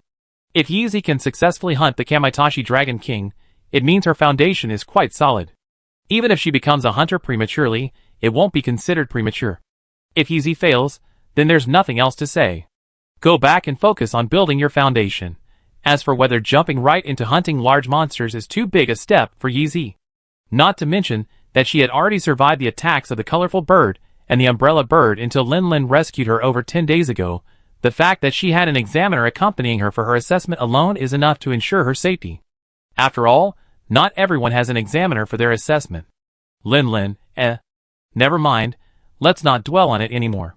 Let's just observe Yi Zi's performance carefully. Lin Lin watched Yi Zi's actions with interest. The first step in hunting is finding the monster's location. Let me show you your basic skills in detecting traces. Lin Lin recalled Rachel's rote instruction, a smile playing on his lips. If Yi Zi's performance wasn't satisfactory, he would definitely let her experience the same burst of knowledge he had once experienced. Then, he saw Yi Zi raise her arm, and Fukuki Rabbit flapped its wings and flew high into the sky. Lin Lin, brah, I forgot the people of Yanhua Village have eyes in the sky. Reality isn't a game, after all. Even with Fukuki Rabbit scouting from the sky, it doesn't mean you can completely see the entire map. You still have to search for traces. Yi Zi clearly understood this. After releasing Fukuki Rabbit, she rode her dog and began searching for the Kamaitachi Dragon King from the water source below the cliff. Chapter 166. The sickle dragon is a small, bird-like dragon monster, so far only found in the area surrounding Yanhua Village. Like the various velociraptors and dog dragons found in various regions, the sickle dragon is a social monster, and the leader of the pack is naturally Yi Zi's target, the sickle dragon king. However, unlike their distant relatives, sickle dragons possess unique abilities such as sleep, paralysis, and poison. Their most powerful weapon is the curved, side-sharp blade on their tail. At this moment, Yi Zi squatted on the ground, carefully examining the notch on the side of a bamboo shoot. After a moment, she made a judgment. The notch is large and deep, unlike a sickle dragon's mark. This must have been caused by the sickle dragon king's tail swing. The target is not far away. Lin Lin, following about 10 meters behind Yi Zi, nodded silently. This girl finally discovered it. It was not easy. Along the way, Lin Lin had discovered 3 traces of the Kamwasaur. One was on the lakeside grass, where a small blade had been severed in the middle by a sharp weapon. It was inconspicuous amidst the grass, and his initial judgment was that it had been severed by a tail sweep. It's no surprise that Yi Zi, lacking experience, didn't notice it. Another was on a rock face, where there were several holes spaced 8 or 9 meters apart. Lin Lin's mental reconstruction suggested that the Kamwasaur had pinned its long tail into the top hole in the rock face, its legs digging into the hole below. In several shallow pits, entire dragons hung from the rock walls, likely leveraging gravity to launch devastating attacks. Although Yi Zi had seen these sightings while scanning the surroundings, she hadn't connected them to the Kamaitachi Dragon King. And the notched bamboo shoot that Yi Zi had finally found was the third mark Lin Lin had noticed as he approached. If Yi Zi had overlooked even this one, then Lin Lin would have to give her a failing grade in the monster hunting category. With a whistle, Yi Zi raised his hand to catch the falling Fukuki Rabbit. Pointing to the gap in the side of the bamboo shoot, he whispered a few words and released it again. Less than half an hour later, the Fukuki Rabbit returned, circling twice above Yi Zi's head, chirping briefly as it flew off again in the same direction. Found it? Great. Xiaobai, let's go! Lin Lin, damn, the Fukuki Rabbit is so efficient. If it weren't for the long training process, I really like to raise one myself. Never mind, I see if I can get a guide bug later. Lin Lin squeezed his leg slightly, signaling Tayo Tayo to speed up and catch up, to keep Yi Zi in sight. Before they came face to face with the monster, Yi Zi's little white was agile and nimble. If Lin Lin hadn't brought Tayo Tayo with him this time, even with his Kinsect, he wouldn't have been able to catch up with Yi Zi at full speed. Half a quarter of an hour later, Lin Lin flipped over and jumped off Tio Tio's back, then patted Tio Tio's back, signaling it to lie down and hide behind the lush trees. He also lowered himself and took small steps forward. Just behind the bushes ahead, Yi Zi had already dismounted from Xiao Bai's back and was prying through a gap in the brush, observing the situation ahead. Xiao Bai lay quietly beside him, his breathing barely audible, a testament to his good training. With a slight twitch of her ears, Yi Zi turned to look at Lin Lin, who was taking small steps toward her from behind, and smiled and waved. She lowered her voice. "Brother Lin Lin, should I go up now?" Lin Lin rolled his eyes and lowered his voice. "Make your own decision. I'm only responsible for keeping you alive." That being said, Lin Lin continued to observe the situation ahead, mentally assessing whether Yi Zi's decision was correct. This was a clearing in the forest, not very large, but with ample space. Not far away stood a half-remaining beehive, from which golden nectar dripped down. In the center of the clearing, 3 monsters with bright orange fur came into view. The largest of them lay lazily on the grass, its long, powerful tail swaying leisurely behind it, ruffling the grass in the area. Beside these monsters, with 2 tufts of white feathers on their heads, 2 more vividly colored sickle weasel dragons surrounded their leader, playing with each other, nibbling at each other's fur, enjoying themselves immensely. The sickle weasel dragon king, looking at the elites of the 2 tribes, would, when excited, toss its head and push one over, combing the fur on its belly with its teeth. Lin Lin gritted his teeth. A large part of the difficulty in hunting the sickle weasel dragon king lay in the 2 elite sickle weasel dragons, who would fight alongside their leader. If he were to do it alone, he would definitely have to find a chance to separate them before fighting. Yi Zi glanced at the 2 smaller sickle weasel dragons, hesitated for a moment, and decided not to rush out just yet. Wait a little longer. Being surrounded is not pleasant. Yi Zi's wait didn't last long. A short roar in the distance broke the silence. Yi Zi twitched his ears, but couldn't discern the origin of the cry. However, the 3 monsters in the center of the clearing, upon hearing it, suddenly stood up, their gaze fixed in the direction of the sound. At the end of the bamboo forest, a sturdy, green figure, on all 4s, charged forward. Lin Lin slammed his hands over his eyes. Why did that roar sound so familiar? It was indeed the green bear beast. Of course, it couldn't be Xiong Air. This green bear beast's size alone showed it was a whole lot smaller than Xiong Air's, and its fur was pure green, not Xiong Air's dark green with black. As for why it was charging straight at the Kamaitashi Dragon King, a look at the half-remaining beehive behind them spoke for itself. Unlike Lin Lin's mixed feelings, Yi Zi's eyes flashed with brilliance as he saw the green bear beast charging towards him. Great. That's exactly what she wanted to see. Let's start the fight. Last time, I wanted to inflict damage on the colorful bird and the umbrella bird, but I was surrounded instead. This time, I didn't even show up. They should definitely start fighting, right? After all, interspecies friendships between monsters are rare. Things weren't going beyond Yezi's expectations. Everything was going exactly as she hoped. There were no twists and turns between the monsters. The blue bear beast had invaded their habitat, so they had to fight it back. The Kamaitashi Dragon King roared, his gaze fixed on the blue bear beast. Chapter 167. Blue bear beasts have a unique fondness for honey. Unless faced with a life-threatening threat, they will never retreat easily. The blue bear beast before him was no exception. Facing the Kamaitashi Dragon King's menacing roar, it roared back, seemingly spitting saliva at each other. Of course, spitting saliva wouldn't solve the problem, so the Kamaitashi Dragon King, feeling superior in strength, led its 2 minions and launched the attack. It opened its mouth and spat out a mixture of gravel and gastric juices. Kamaitashi Dragon King sometimes swallows small pieces of stone to aid digestion, much like Kappa frogs. The blue bear beast didn't dodge or evade, but dropped to all 4s and charged at the Kamaitashi Dragon King. The mixture the Kamaitashi Dragon King had vomited only dampened the blue bear beast's fur, and the gravel mixed in it posed no pain or threat. The Kamaitashi Dragon King clearly hadn't anticipated its opponent's recklessness, charging head-on into a close-quarters engagement. His spitting attack cost him the upper hand, and he was knocked back by an elbow from the blue bear beast. Using the momentum of the collision to swing its body, the blue bear beast stood upright, its 2 bare arms raised high to accentuate its size, and roared menacingly again. It simply wanted the honey, and it elbowed the opponent to show its power and drive them away. But it ignored the fact that it wasn't just facing one Kamaitashi Dragon King, but also 2 smaller ones nearby. Seeing their leader being attacked, the 2 Kamaitashi dragons quickly twisted their bodies, their legs exerting force, instantly spinning their bodies. Their curved, sickle-like tails, with a whistling sound, sliced through the blue bear beast's thighs from both sides. Roar! The blue bear beast felt the pain in its legs, and its rage suddenly flared.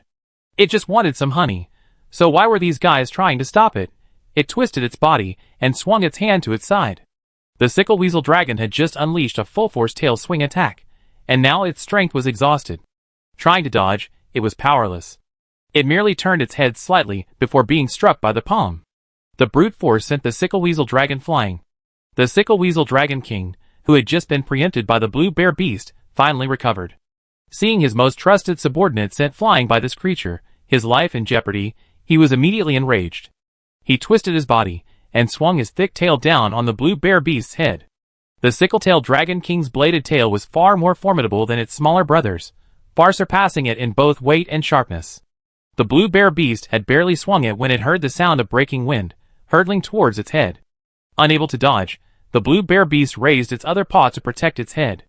Crack! The sharp sickle-tailed tail slashed down with immense force, slicing the thick carapace of the blue bear beast's arm by an inch. Cracks spread across the surrounding shell, and pain followed. The blue bear beast's eyes grew red with pain. The claw it had just swung back at the sickle-tailed dragon, directly deflecting the bladed tail from its arm. It was about to launch a counterattack against the sickle-tailed dragon king, but the other sickle-tailed dragon had recovered from its previous attack. Seeing its leader's attack, it unhesitatingly followed suit, its bladed tail slashing across the blue bear beast's thigh. Wounded twice in the thigh, the blue bear beast stumbled. It swung its palm to smack the small sickle weasel dragon, but the sickle weasel king seized the opportunity with a powerful iron mountain lean, knocking it off balance and sending it tumbling to the ground. TSK, that's a coordinated attack from the Trinity. If the blue bear beast hadn't neutralized one of the small sickle weasel dragons right from the start, they have been forced to flee in disgrace from the very beginning. Lin, intently watching the show, stroked his chin as he commented. He glanced at YZ. If the blue bear beast hadn't intervened, how would this girl have handled this coordinated attack from the Trinity? Then, he saw YZ darting out from behind the bushes. Lin, question mark. No, they're still fighting. What are you doing going in there now? Then, Lin saw a flood of silk threads emanate from YZ's sleeves. In the blink of an eye, the tough silk threads entangled every joint of the struggling blue bear beast's body. No, it wasn't just entanglement. Lin narrowed his eyes, and clearly saw the ends of the translucent threads piercing the muscles near the blue bear's joints. After confirming the silk was secure, YZ leaped into the air, grasping the vast mass of tough silk in both hands, and pulling the girl onto the blue bear's back. Secret of Flame, the ultimate dragon controlling technique. By piercing the iron silk released by the Kinsect into various joints and acupoints on the monster's body, when the hunter pulled the silk, the muscles in the corresponding areas would be stimulated, inducing the monster to perform unconditioned movements, thus achieving the purpose of controlling the monster's movements. Lin was aware of this technique in Yinhua village, but he hadn't expected that YZ, a newcomer who debuted early, had already mastered dragon riding at this stage. Village Chief Puxian. Instructor in I Tai. You wouldn't count dragon riding as part of the basics, right? Lin silently cried out inwardly. Dragon riding is a superior skill to mounted attacks. God bless him, a hunter preparing to reach 4-star rank, and he hasn't even tried riding one yet. This girl, not even a full-fledged hunter, has already started riding a dragon? No, it should be called a proper mounted attack. After all, if it was just riding monsters, then he already ridden Xiong'er and Tiao before, especially Tiao, quite a few times. But after observing carefully for a moment, Lin breathed a sigh of relief. Thankfully, despite being able to ride a dragon, YZ's performance was still a bit clumsy and unfamiliar, and she hadn't yet mastered the skill of using a golden lion as a heavy crossbow. That's right. Even the most talented have their limits, right? Otherwise, this comparison would make him, a time traveler, look so humiliated. YZ's dragon-controlling skills were indeed rather rusty. Although he had learned this skill from instructor in I Tai and had practiced it many times with the mechanical frog, this was his first time actually applying it to a living monster. Being able to precisely position the wire and successfully influence the blue bear beast's movements was already a remarkable achievement. Of course, as a novice, being able to directly influence the blue bear beast was already his limit. He still had a long way to go before he could truly control the monster's movements with the same ease as his own fingers. Under YZ's influence, the blue bear beast, which had been lying on the ground, waved its claws at the air, only to be lashed back to the ground by the Kamaitachi Dragon King's tail. The wire embedded in the blue bear beast's body broke piece by piece. Chapter 168. The blue bear beast lost its balance and plummeted to the ground. As the wire snapped, Yi, who had been anchored to its back by the wire, cried out in surprise and fell. It was clear that the wire snapping hadn't occurred to the girl. Even though she tried to adjust her stance the moment she was thrown, she still landed flat on her, but gnashing with pain.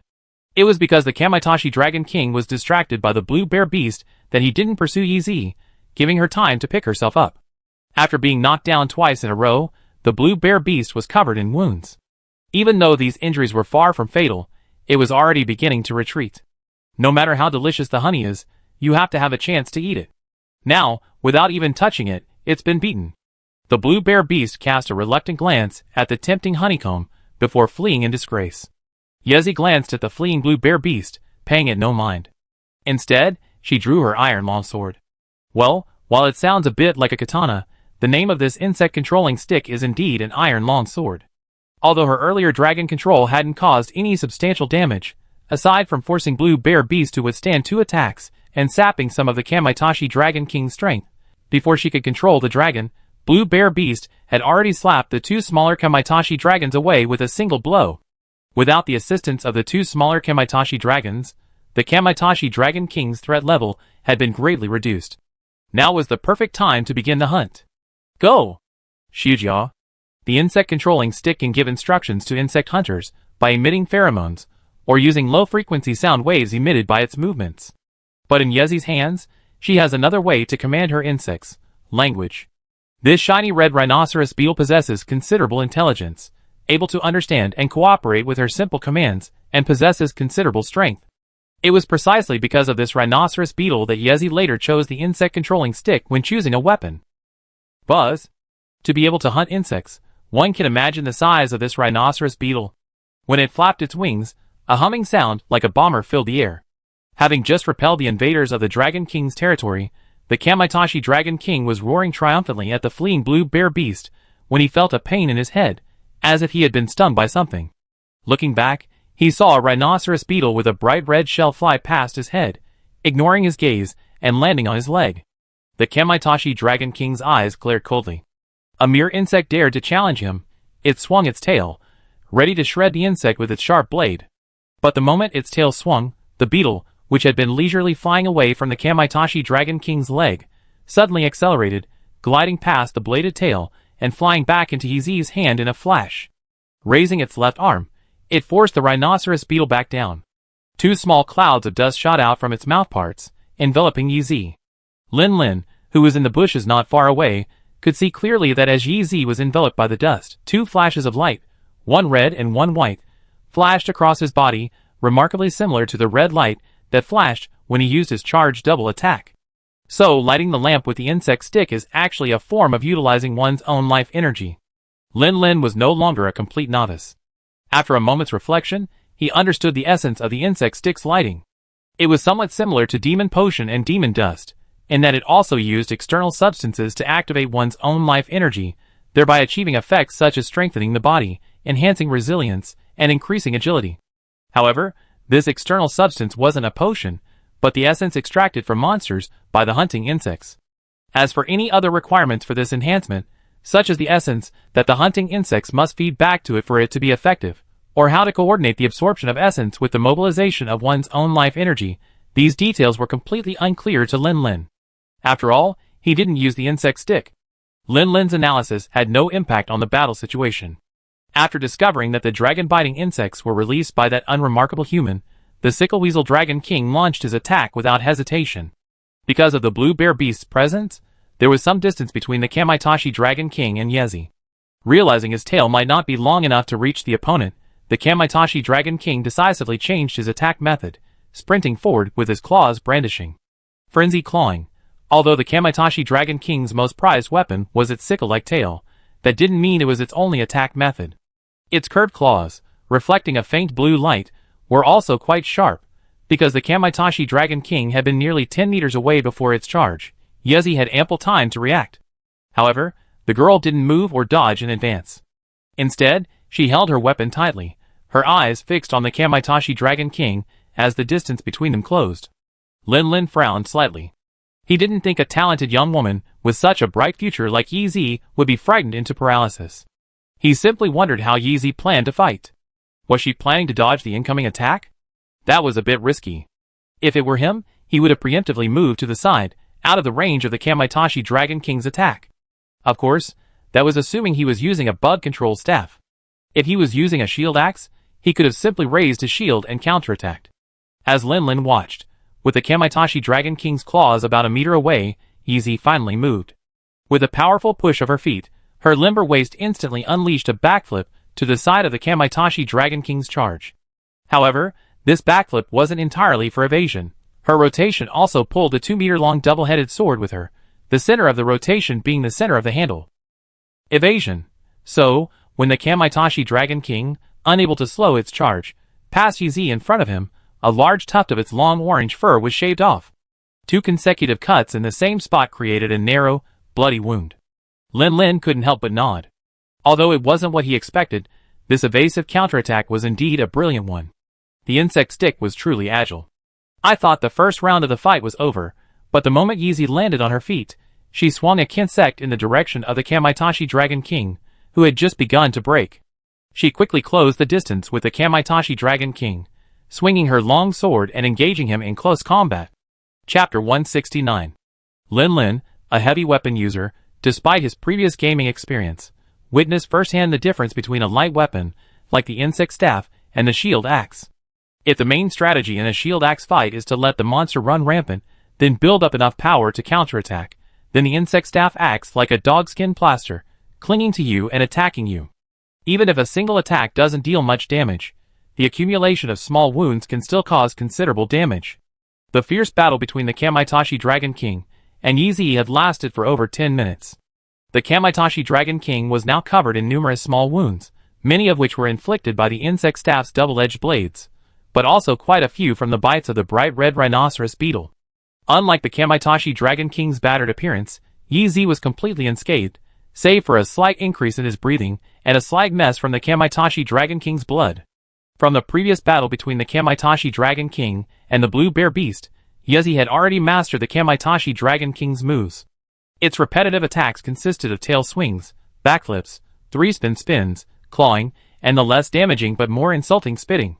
Having prepared for these attacks, coupled with Yi Zi's exceptionally quick reflexes, the result was that she remained unscathed, while the Kamaitachi Dragon King was covered in blood.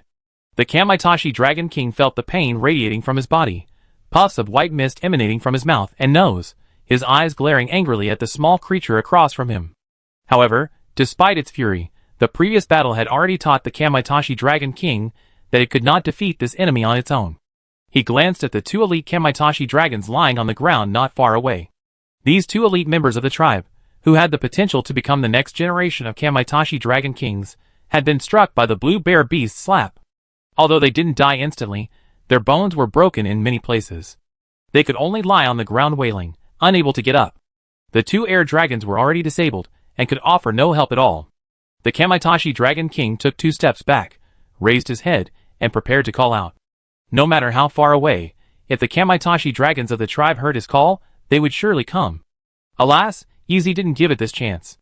After a few quick breaths, he approached again, his long sword stained with blood, pointing directly at the Kamaitachi Dragon King's head. Helplessly, the Kamaitachi Dragon King gave up the idea of calling his subordinates, and retreated again to avoid the blade. This wasn't the first time it had tried to call out to its minions, but Yi Zi, having done his homework and thoroughly understanding the Kamaitachi Dragon King's ecology, always interrupted it. With fresh wounds mounting and no way to defeat it, the Kamaitachi Dragon King, like the Blue Bear Beast before it, was already considering retreat. With a menacing roar, the Kamaitachi Dragon King twisted its body, swung its tail behind it, and forced Yi Zi back. It then took off, leaping off its legs. Unless Yi Zi could maintain constant aloft with a kinsect, it was unlikely he would be able to catch up. However, Yi Zi had no intention of pursuing it. He simply whistled, signaling the Fukuki rabbit in the sky to follow the Kamaitachi Dragon King. Then, she slung her iron sword behind her, and headed towards the bushes where Lin Lin was hiding. Although she hadn't sustained any injuries in the recent fight, her concentration and maneuvering had consumed a great deal of her energy, and her condition had declined significantly.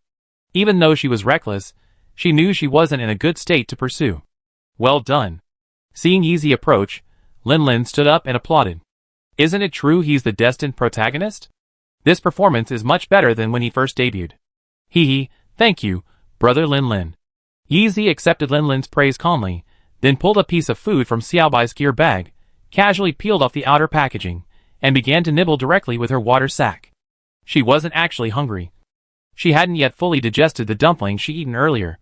She simply didn't want to give the recently injured Kamaitachi Dragon King too much time to rest, so she planned to quickly replenish her energy and pursue him. Right. Yeezy was chewing on her food when her eyes suddenly shifted, and she looked at Lin Lin. Lin Lin tilted his head. What's wrong? Yeezy smiled sweetly at him. Can you please do me a small favor, brother Lin? She made a rather unkind gesture with her fingers, indicating that the favor was indeed small. Lin Lin didn't respond, but simply raised his chin. First, what can I do for you? Yeezy opened Xiaobai's tool bag and pointed. Lin Lin glanced inside, and saw a cylindrical object painted green. Lin Lin pondered for a moment, then dug up the image of it from his memory. Trap tools.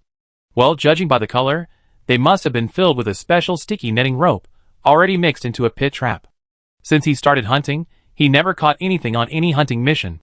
It wasn't because he was the king of the Great West, but mainly because it was too much trouble. Accordingly, his knowledge of traps was limited to what he read in books. After all, he never used one. You want me to help you set a trap? Yeezy nodded like a chick pecking at rice. Lin Lin snorted, then shook his head as Yeezy stared expectantly. No, this is your assessment, and setting traps is part of it. How can I, an examiner, be asked to help? Lin Lin said this righteously, as if he was doing this for your own good.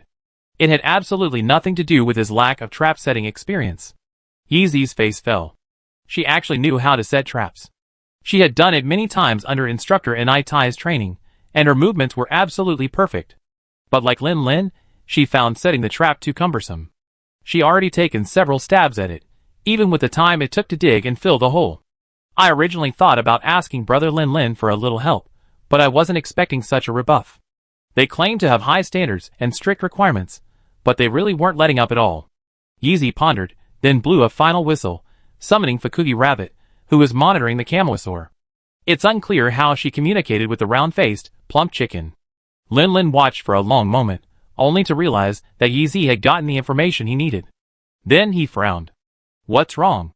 That guy has 2 more Camosaurs following him. It seems the trap has to be set. Chapter 170. Yeezy finally started digging the pit himself. Setting a pit trap was a complex undertaking. Not only did it require specific soil quality, but it also required manually digging a large enough hole. Then, the trap's mechanism would activate. The internal steel beams unleashed a burst of force, breaking up the surrounding soil and expanding it into a pit large enough to tumble a monster 10 or 20 meters across. Lucy. Yeezy swung his shovel and scooped another handful of dirt from the pit, his voice filled with resentment as he dug. I should have brought a paralysis trap. Lin Lin's lips curled upwards involuntarily, but he forced them back down. Okay, stop talking. We've already set the trap. After a pause, Lin Lin added, how about we just go ahead and kill them without setting a trap? Yeezy wrinkled her nose and rolled her eyes at Lin Lin, who was so careless. She was almost done, so wasn't she just trying to piss her off by saying this now? Shoveling out 2 more shovelfuls of dirt, Yeezy surveyed the pit and nodded. It was almost done. She pulled out the long green cylinder, activated the safety, and pressed it firmly toward the center of the pit. Yeezy quickly stepped back, avoiding the rebar that erupted from the cylinder. After a complex mechanical process, the central rebar split into 8 pieces and fell to the ground with a crash. After a burst of smoke and dust, the large pit with a diameter of 3 or 4 meters that Yeezy had originally dug expanded directly into a deep pit of nearly 10 meters. A specially made strong net was covered above the large pit through 8 keel supports. As long as the monster triggered the trap and fell into the pit, the stretched large net would rebound instantly, entangle the monster's body, and prevent it from escaping. However, the trap wasn't finished yet. The pit now held only 8 supporting ribs, and the large net above. Any monster would recognize it as a trap, and wouldn't step into it. Yeezy wiped his sweat, and, shovelful after shovelful, covered the top of the trap with the loose soil he had just shoveled out. A moment later, Lin Lin looked at the ground before him. Aside from the slightly darker color of the soil, there was little noticeable change. Especially since Yi had gathered some fallen leaves and scattered them randomly over the top, adding a more natural touch. To test the effectiveness of the trap, Yi even took a couple of steps on it. This monster-designed trap held up well to the weight of the hunter, preventing the possibility of a hunter stepping on it and triggering it. Lin stroked his chin, tempted to test the trap's ability to withstand him. After all, his entire outfit weighed no less than a yellow velociraptor. Seeing Yi's warning look, Lin shrugged helplessly. "Never mind," he said. "Let's try again next time." The little girl must be exhausted after digging for so long. It would be terrible if something actually collapsed. Yi shook her head. "What a hassle. I won't use traps next time. If I do, I use paralysis traps." If she hadn't wanted to face a swarm of monsters at once, she wouldn't have bothered. Surveying the trap she had set, Yi felt it was working properly. She clapped her hands and breathed a sigh of relief. "All right. Now it's time to lure them into the trap." The Kamui Dragon King looked at the two elite Kamui dragons he had just selected, and his confidence returned. With its minions fighting alongside it, its combat power soared. If that human had dared to attack, she would have been crushed. Feeling the pain all over its body, the Kamui Dragon King shook his head in frustration. Though the wounds weren't deep, they still hurt. And the best way to quickly recover from injuries was to eat and sleep. It had been quite some time since its last hunt. The Kamui Dragon King stood up, growling a few times, and prepared to lead the hunt with its two new successors. Just then, a familiar pain ripped through him. The Kamui Dragon King turned his head and flew into a rage. It was this human and her damn bug again. With a roar, the second clash between the two began.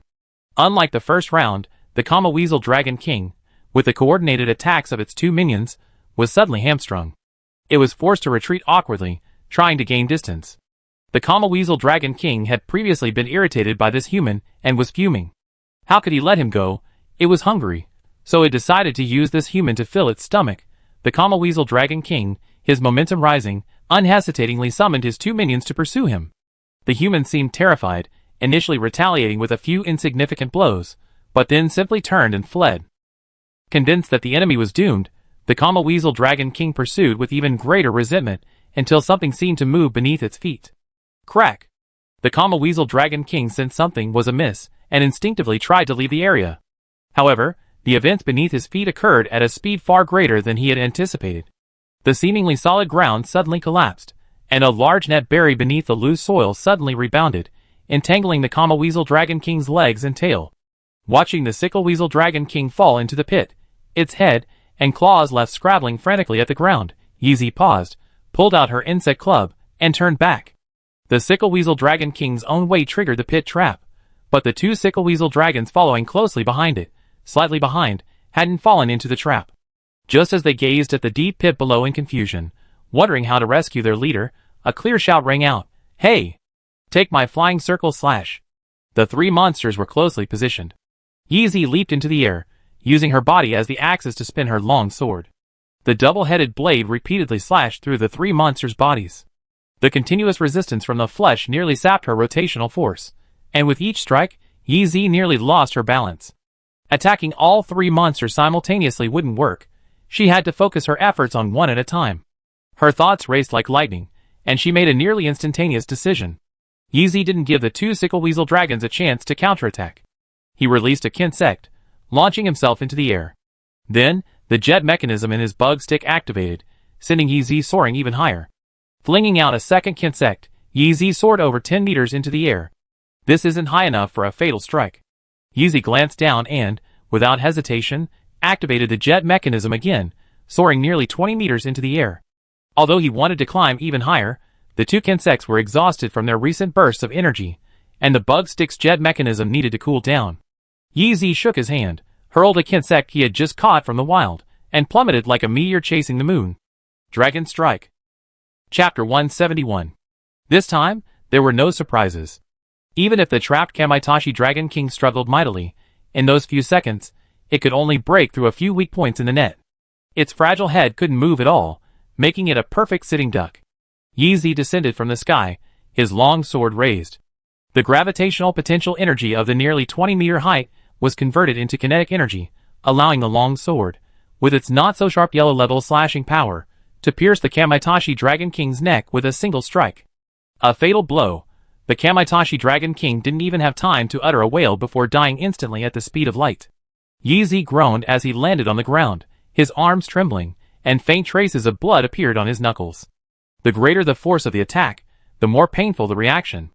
Lin Lin, who had broken his knuckles many times before, knew this well. However, with the repeated breaking, his hands gradually developed strong calluses, and his endurance increased significantly. Huh? Wait. Why is this scene so different from what I imagined? Lin Lin, hiding in a tree, blinked as he watched Yi Zi send the Sickle Dragon King flying with a flying grass. You set the trap, and you didn't catch anything? So traps are just for you to restrict the monster's movement? You're just like that. Lin Lin was just about to jump down from the tree when he saw Yi Zi, breathless, holding the insect stick with blood still on the hilt, charging straight at the two sickle dragons she just injured with a flying circle slash. Triple kill. Triple kill. Brother Lin Lin. How's it going? Can I go hunting with you? Yi Zi's eyes seemed to reflect stars. She didn't even glance at the three dragon corpses lying in a pool of blood, only staring at Lin Lin without blinking. Lin Lin coughed dryly. Yesterday, he only been perfunctory, saying he'd wait until she finished the hunter exam. And it was only the next day. Though, reflecting on Yi Zi's performance, aside from her slightly lacking tracking skills in the wild, her performance in actual combat was truly astonishing. She didn't look like a newcomer entering the hunting grounds at all, but rather like a seasoned hunter mastering the katana. She engaged the monsters back and forth, practically dancing on the edge of her blade, yet managed to remain unscathed. If Lin Lin had fought the Kamaitachi Dragon King on his own, there would have been no pressure. However, he would have undoubtedly overwhelmed the dragon with his force, crushing any resistance with a single super release. With Yi Zi's close quarters, entangled fighting style, he might not have been able to remain unscathed. It could be said that in terms of combat prowess alone, Yi Zi already possessed the level of a 3-star hunter. What she lacked now was only experience. Well, that depends on the village chief's opinion. If he agrees, then it's fine. Lin Lin thought carefully. He was just about to attempt to engage a 4-star monster, and Yi Zi's strength was already comparable to Brafe's before he came to Yanhua village. Hunting with him, he certainly had enough self-defense. As for the last time, they were besieged by the umbrella bird and the colorful bird. Actually, neither Lin Lin nor Brafe could have handled that situation better than Yi Zi. The only difference was that neither of them would put themselves in such a situation. Woohoo! I want to form a hunting group with Brother Lin Lin. Yi Zi cheered. Lin Lin's face froze. Wasn't he just taking you hunting? How did it become a team? Come to think of it, a hunting group is just hunters hunting together, right? It's just that the teammates are fixed. Seems like there's really no problem. Alright, hurry up and get the materials. Don't let the smell of blood attract other monsters. Try to get back to the village before dark. Roger that, Examiner Lin. Flame Village. Before the seemingly eternally burning furnace. Puxian looked at the two young hunters before him, and nodded slowly. Not bad, Yi Zi, you're even better than I thought. He had just listened to Lin Lin's story, and had a general idea of Yi Zi's performance in the hunting grounds. Although he already knew Yi Zi was a very talented girl, her talent still exceeded his expectations. Then I can become a formal hunter, right? Yi Zi asked the village chief eagerly. Puxian put his hands on his hips, and laughed heartily. Of course you can. You've passed the hunter exam, so why shouldn't you be a hunter? After the laughter died down, Puxian seemed to remember something and suddenly changed the subject. By the way, just when you were hunting the Kamaitachi Dragon King, Inaitai returned. He heard you were taking the hunter exam, and was so anxious he almost went to the hunting grounds to look for you. I had to drag him back. He's staying at the gathering hall right now. Don't forget to let the instructor know you're safe later. Thinking of instructor Inaitai, who always called her beloved disciple, Yi Zi's fingers unconsciously tangled in her hair. For some reason, the name she had grown accustomed to now felt a little embarrassing. Brother Lin Lin, you've been running around with me all day. Why don't you go back and rest? Lin Lin tilted his head. It's not that urgent. As your examiner, shouldn't I go back and report back? Oh, I can do it myself. Brother Lin Lin, you just need to rest. Lin Lin was confused. While I had been running all day, I hadn't been fighting. Wouldn't you need to rest more? Thinking of the little fox cub he had just brought home, Lin Lin shook his head and didn't insist.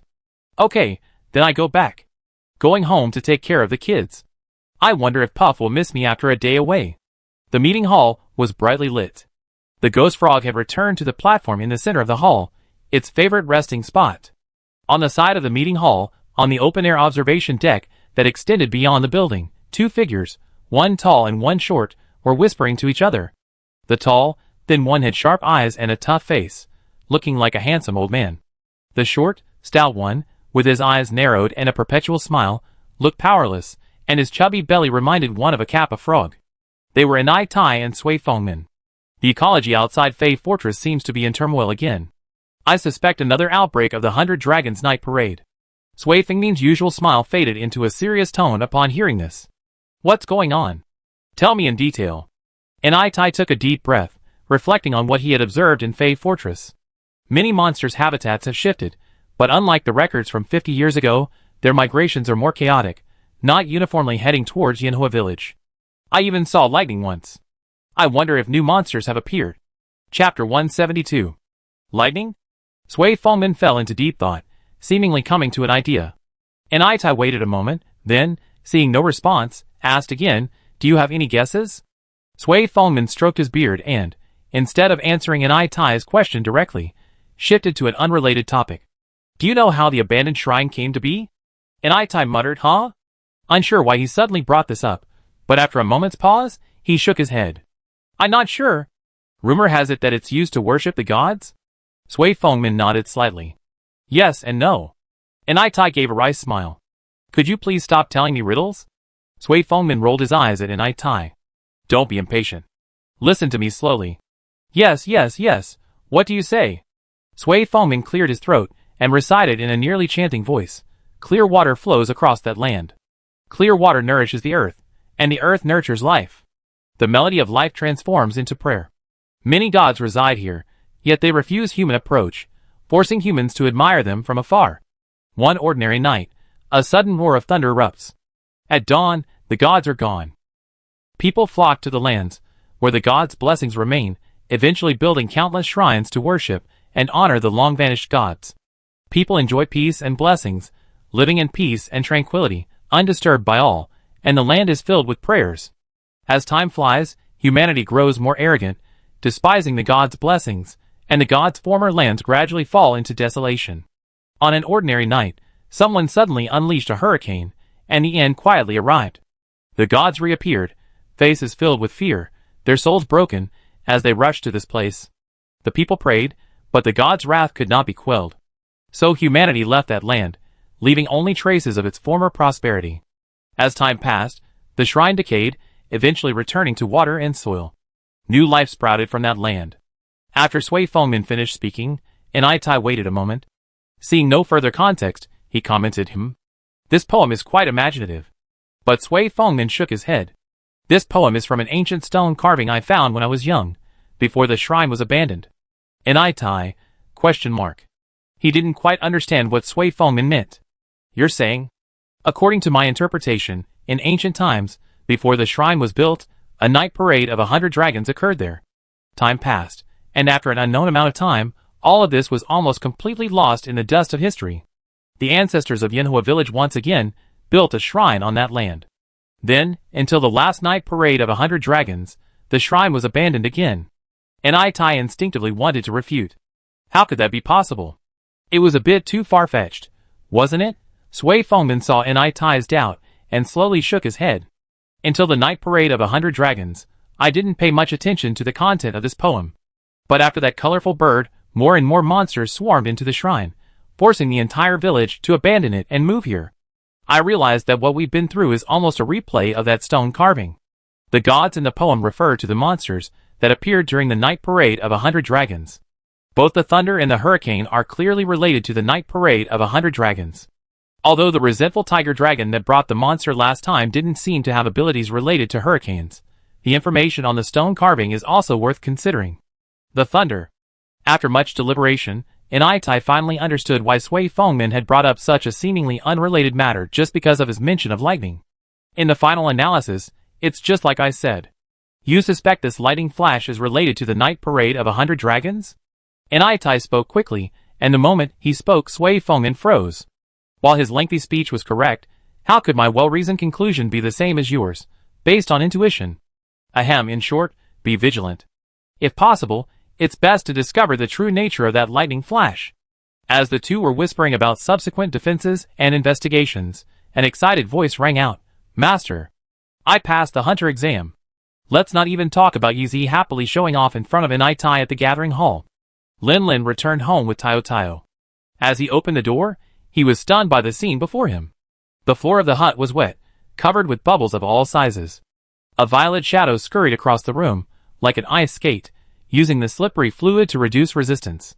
Behind it, a silver tabby with golden stripes was holding a small fish in its hand. It was trying to catch up in a panic, but because of the slippery fluid on the ground, it kept slipping with every step. It was difficult to control its balance, and finally rushed straight towards the door. Duang. Date slammed headfirst into Lin Lin, then flung backward, nearly falling to the ground.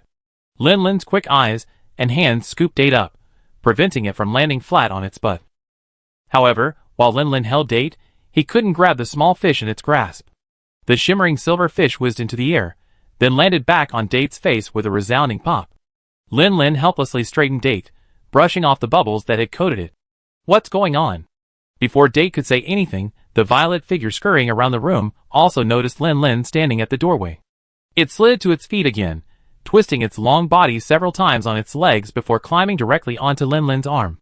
It then snatched up the small fish covering Date's face, and swallowed it in a few gulps. After swallowing the small fish, Little Puff turned around and gave Lin Lin a soft, affectionate cry. Looking at the messy house, then at the innocent little fox cub clasping his arms, Lin Lin sighed helplessly and cautiously walked into the house. Puff removed Little Puff from his hand and placed it in the large wooden basin he had prepared earlier. Lin Lin shook his head and silently began to clean up the house. The floor was so slippery that he didn't dare let Tayo Tayo in first, as he might fall and get knocked unconscious. "Sorry, Boss Meow, this little fox thought I was playing meow with it." Date scratched his face with his cat paw and sighed helplessly. Raising a child was too hard. Chapter 173. Strangely enough, in front of Lin Lin, this little puff behaved perfectly well. Lin Lin placed it in the basin, and it actually stayed there obediently, allowing Lin Lin to clean the house in peace. "Huh? It can clearly be lit?" Carrying a bucket of dirty water from home, Lin Lin dipped a cotton ball in it and, with a flick of the flame, saw the small cotton ball burst into flames, a fierce fire. Looking back at the dusty mixture of lubricant and water in the wooden barrel, Lin Lin stroked his chin in thought. It must be said that although this little fellow's pure white lubricant had made a mess of the floor, after all his fussing, not a single spark had set the house on fire, which was something to be thankful for. But why? It's clearly quite flammable, so why didn't it catch fire inside the house? Was it intentional on Little Puff's part? Or was it because the composition of the synovial fluid differed from that of an adult flame fox dragon? With nothing else to do, Lin Lin decided to explore. First, he tested the effect of concentration, seeing how well the synovial fluid in the bucket ignited when mixed with varying amounts of water. After that, no further tests were necessary, because after the gradual dilution, ignition became increasingly difficult, and ultimately, the result of no ignition at all explained the reason. The higher the concentration of synovial fluid, the easier it was to ignite. For example, the concentration of Little Puff's synovial fluid was basically stuck at the critical point. If it were a little higher, perhaps it wouldn't even require ignition. A simple friction would ignite it. Is this intentional on its part, or is this the highest concentration it can reach for now? Lin Lin couldn't figure out the answer to this question yet. If it was intentionally controlled, that would be great. He wouldn't have to worry about it setting the house on fire when he wasn't home one day. If it was the latter, he'd have to move it quickly. This little house wouldn't be a place for it to mess around. With a rough idea in mind, Lin Lin picked up the wooden bucket and prepared to dump the waste liquid. However, after glancing at the last small bowl of water, diluted to the point of being completely unignitable, he suddenly paused. He dipped his hand into the water and stirred it briefly. Dense, transparent bubbles formed on the surface. In the cracks of his wrist armor, tiny specks of mud and blood dissolved into the bubbles, making the bowl of water slightly more filthy. Is this bubbling fluid? Although he hadn't seen it in person, the appearance of this bowl of liquid producing dense bubbles looked indistinguishable from bubbling fluid. In a trance, Lin Lin suddenly remembered a piece of information he had read somewhere. It seemed to say, the concentration of the body fluids of rare species is hundreds of times higher than that of common species. The foaming sap of a bubble fox dragon, with just a few drops, can turn a pool of water into colorless, transparent foam. The pure white sap of a flame fox dragon, with the slightest friction, will ignite white flames. Is the difference between the two merely a difference in concentration? If this is true, then it seems that he has successfully achieved foaming sap freedom. Back in Rocklac, he had complained to Yezo about the difficulty of cleaning his armor. Yezo had suggested using foaming sap. However, since this cleaning agent originated from a bubble fox dragon, which didn't exist near Rocklac, it was extremely expensive, and he simply couldn't afford it at the time. Lin Lin's eyes lit up, as if he had seen a way to make money. Impatiently dumping the wastewater, Lin Lin hurried back to the house, and picked up little Puff, who was lying in the large basin, looking at him innocently. Come, let me see if I've found a gold nugget. Using a small bowl, he scraped the dripping little Puff twice. Looking at the few drops of faint white oil at the bottom of the bowl, Lin Lin put the confused little Puff back and fished out several bottles of potions specially made for hunters, storing the oil in them. Boss, what are you doing? Doing an experiment. Lin Lin, without even looking up, began diluting the liquid. An experiment? Boss, you're not a hunter, meow. What kind of experiment is this, meow? Lin Lin's lips curled slightly as he looked at the clear, transparent liquid before him, having been repeatedly diluted. He turned to Yezo and waved, come, take a look at this. Yezo had been watching Lin Lin's movements from the side and scratched his head. Boss, you just diluted Puff's fluids, right? What's so good about that, meow? I'm asking you to see if you can sell this. Sell? Yezo tilted his head. Although he didn't say anything, the look in Lin Lin's eyes clearly revealed his thoughts. Boss, are you crazy about money, meow? Remember those days in Rocklark? Of course I do. Do you remember our discussion about bubbling fluid and the bubble fox dragon? Yezo tried to recall, blinking, his gaze shifting between the small bottle in Lin Lin's hand and the small, quiet Puff in the large basin. But boss, didn't you say that Puff might not be a bubble fox dragon? Lin Lin put his arm around Yezo's neck. Don't overthink it. Let's see if this stuff is foaming lubricant. After repeated verification, Lin Lin finally confirmed that what he held in his hands wasn't some diluted version of pure white lubricant, but pure, genuine foaming lubricant, liquid gold. Let's go find Brother Yanyan to sell his wares. The few drops of oil scraped from little Puff, diluted 100-fold, had already been placed by Lin Lin into dozens of small bottles, neatly arranged in the box. Huh? I want to go too, meow. Lin Lin glanced at the obedient little Puff, then at Yezo, and nodded again. You should come with me. I really don't want to clean the house again. It's not my fault, meow. Puff didn't listen to me, meow. Yezo grumbled a few words, then finally followed Lin Lin out the door. Oh, right. Lin Lin suddenly turned back and warned Tiao Tiao, who was dozing off on the other side. Tiao Tiao, keep an eye on little Puff at home. Don't make a mess. Tiao Tiao, question mark. What did the leader say? I don't understand, S. Lin Lin didn't care whether Tiao Tiao understood or not. He simply packed a package filled with the dozens of bottles of bubbling lubricant he had just made. He walked cheerfully along the village path under the bright moonlight. A gentle breeze carried the distant muffled sound of pounding rabbit balls. Lin Lin, Reaching the village entrance, Lin Lin looked toward the main road on the left. Brother Yanyan, whose face was always covered with a piece of talisman paper, always stood there with an umbrella. Next to him was a truck pulled by a bobo, loaded with a dazzling array of goods. But this moment, the mysterious merchant was nowhere to be seen. Chapter 174. That's strange. He was here at this time before? Did he go back to rest? Lin Lin glanced left and right, reluctantly accepting the fact that his trip had been in vain. Just as he was about to return home, Yezo stretched out his cat paw and tugged at Lin Lin. Boss, meow, look at that one over there. Is that Yanyan, meow? Lin Lin looked in the direction Yezo pointed, and saw the tea shop in the distance, its lights still on, and a young woman in a green dress, Ai Chow, busily busying herself with something. Shifting his gaze, he saw a young man sitting in the tea shop's dining area, his back to him, sipping a cup of barley tea. Because he wasn't holding his ever-present yin-yang umbrella, and because he was facing away, he couldn't see the talisman paper covering his face. At first, Lin Lin subconsciously ignored him. But now, drawn to Yezo's size, he took a closer look and finally recognized him as the Yanyan he was looking for. After finding the person, Lin Lin weighed the package and walked towards the tea shop. Sir, what would you like? Would you like some skewers of rabbit dumplings? Ai Chow fluttered like a butterfly. As soon as Lin Lin reached Yang Yan's side, she fluttered her wings and landed in front of him. Lin Lin froze for a moment. Besides rabbit dumplings, is there anything else to eat? He knew Ai Chow's passion for developing various rabbit dumplings, and if possible, he didn't want to discourage her enthusiasm. However, he had just had a meal of rabbit dumplings at noon, and he really didn't want to stuff his mouth with these sticky glutinous rice balls. However, Ai Chow was very understanding and didn't impose her preferences on others. She didn't react in particular, simply nodding. Yes, I can make a lot of pastries. Like daifuku, taiyaki, sabay, red bean porridge. The dishes Ai Chow listed were so sweet that Lin Lin couldn't help but interrupt. Excuse me, are they just sweets? Ai Chow blinked. I run a tea shop. Lin Lin, Never mind, 2 bowls of red bean porridge. Thank you. Ai Chow went back to work with great enthusiasm, and Lin Lin sat down gently on the small wooden stool.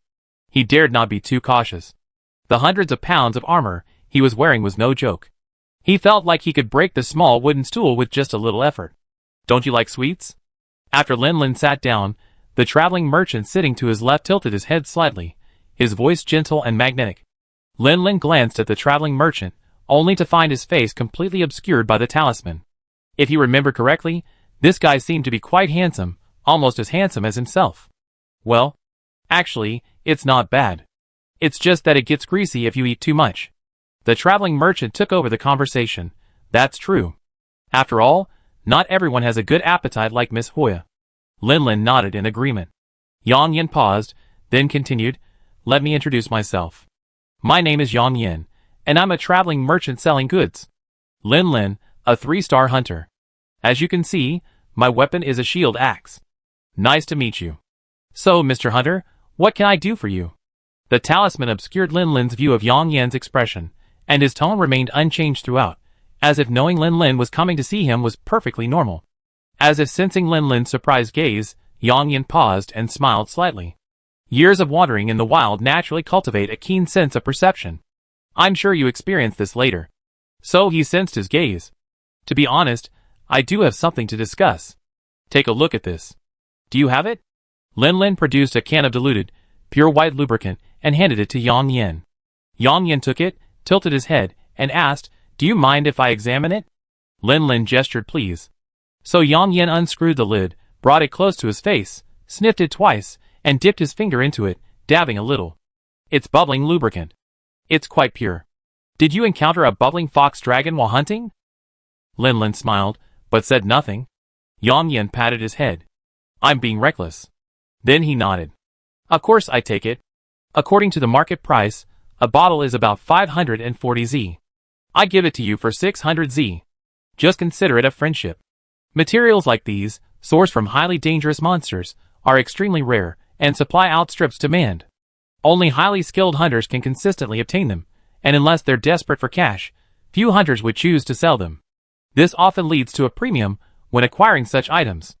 Although the other party had approached him proactively, and there were no other competitors to compete with, Yang Yin wasn't the type of businessman solely focused on profit, so he offered a premium. However, Lin Lin shook his head. I have quite a lot of this stuff, Mr. Yang Yin. You better lower the price, or I'm afraid you lose money. Yang Yin's gaze subconsciously shifted to the bulging package Lin Lin was carrying. Could it be? Yes, these are all 60 bottles of bubbling fluid. Yang Yin's gaze turned to Lin Lin with a strange look. Although I'm a traveling merchant, I do have some knowledge of monsters and hunters. You have so much bubbling fluid in your possession. Could it be that you've found the breeding grounds of the bubble fox dragons? Yang Yin hissed. The scribes had tried to explore the breeding grounds of the bubble fox dragons many times over the years, but they had never found their target. Could it be that this young hunter had found it? Although that's not the case, it's not much different though. Anyway, I have a method for steadily supplying foaming lubricant. I wonder if Mr. Yang Yin is interested in this business. Since you've offered me this opportunity to make money, how can I refuse? However, as you said, the price is indeed too high. Lin Lin shook his head nonchalantly. The price is negotiable.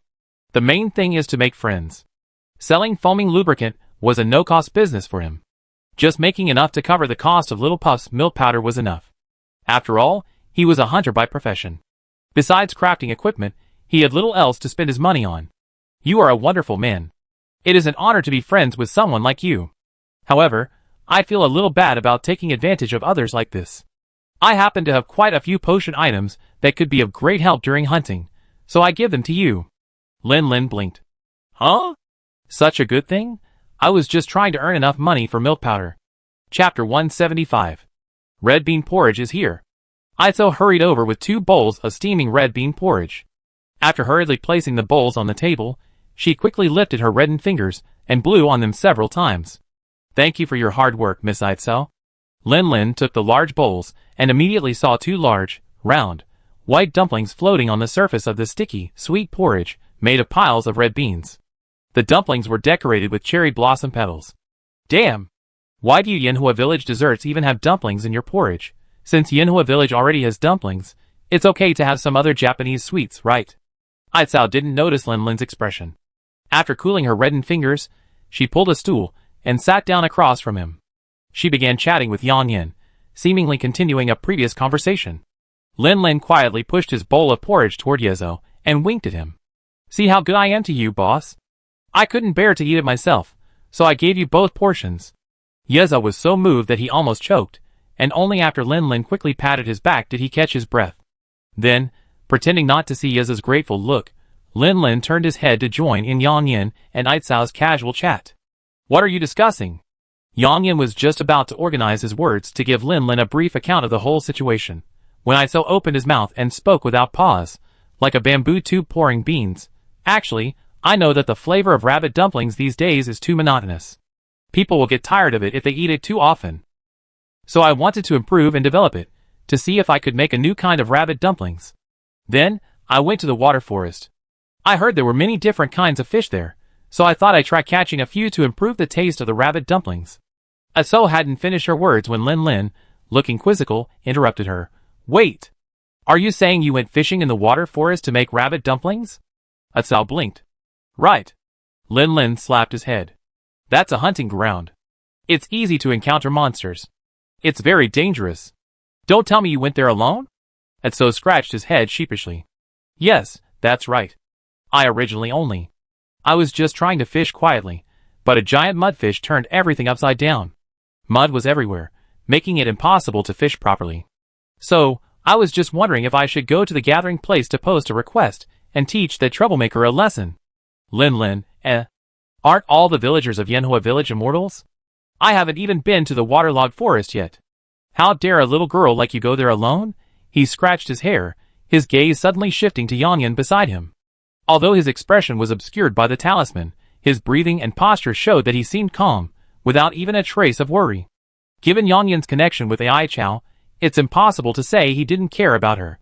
The only possibility is that she already knew about this, or even. In fact, Aizo might have secretly been traveling to the waterlogged forest alone, but perhaps she was secretly protected by a powerful expert. After figuring this out, Lin Lin calmed down. He frowned and said, Actually, you don't have to go to this extent. If you want to develop a new rabbit dumpling, you can just buy the ingredients and try it out. Why take the risk yourself? Oh, I see. But the fish you buy aren't the freshest. There's no way they can satisfy my needs for developing new dumplings. Aizo seemed to realize that venturing into the wild alone was indeed a bit dangerous, and her voice weakened a bit. Lin Lin helplessly said, In that case, you could also post a commission and hire hunters to escort you. Most of the scholars in the scribe corps do the same when they go out for field research. Aizo pounded her fist. Right. Why didn't I think of that?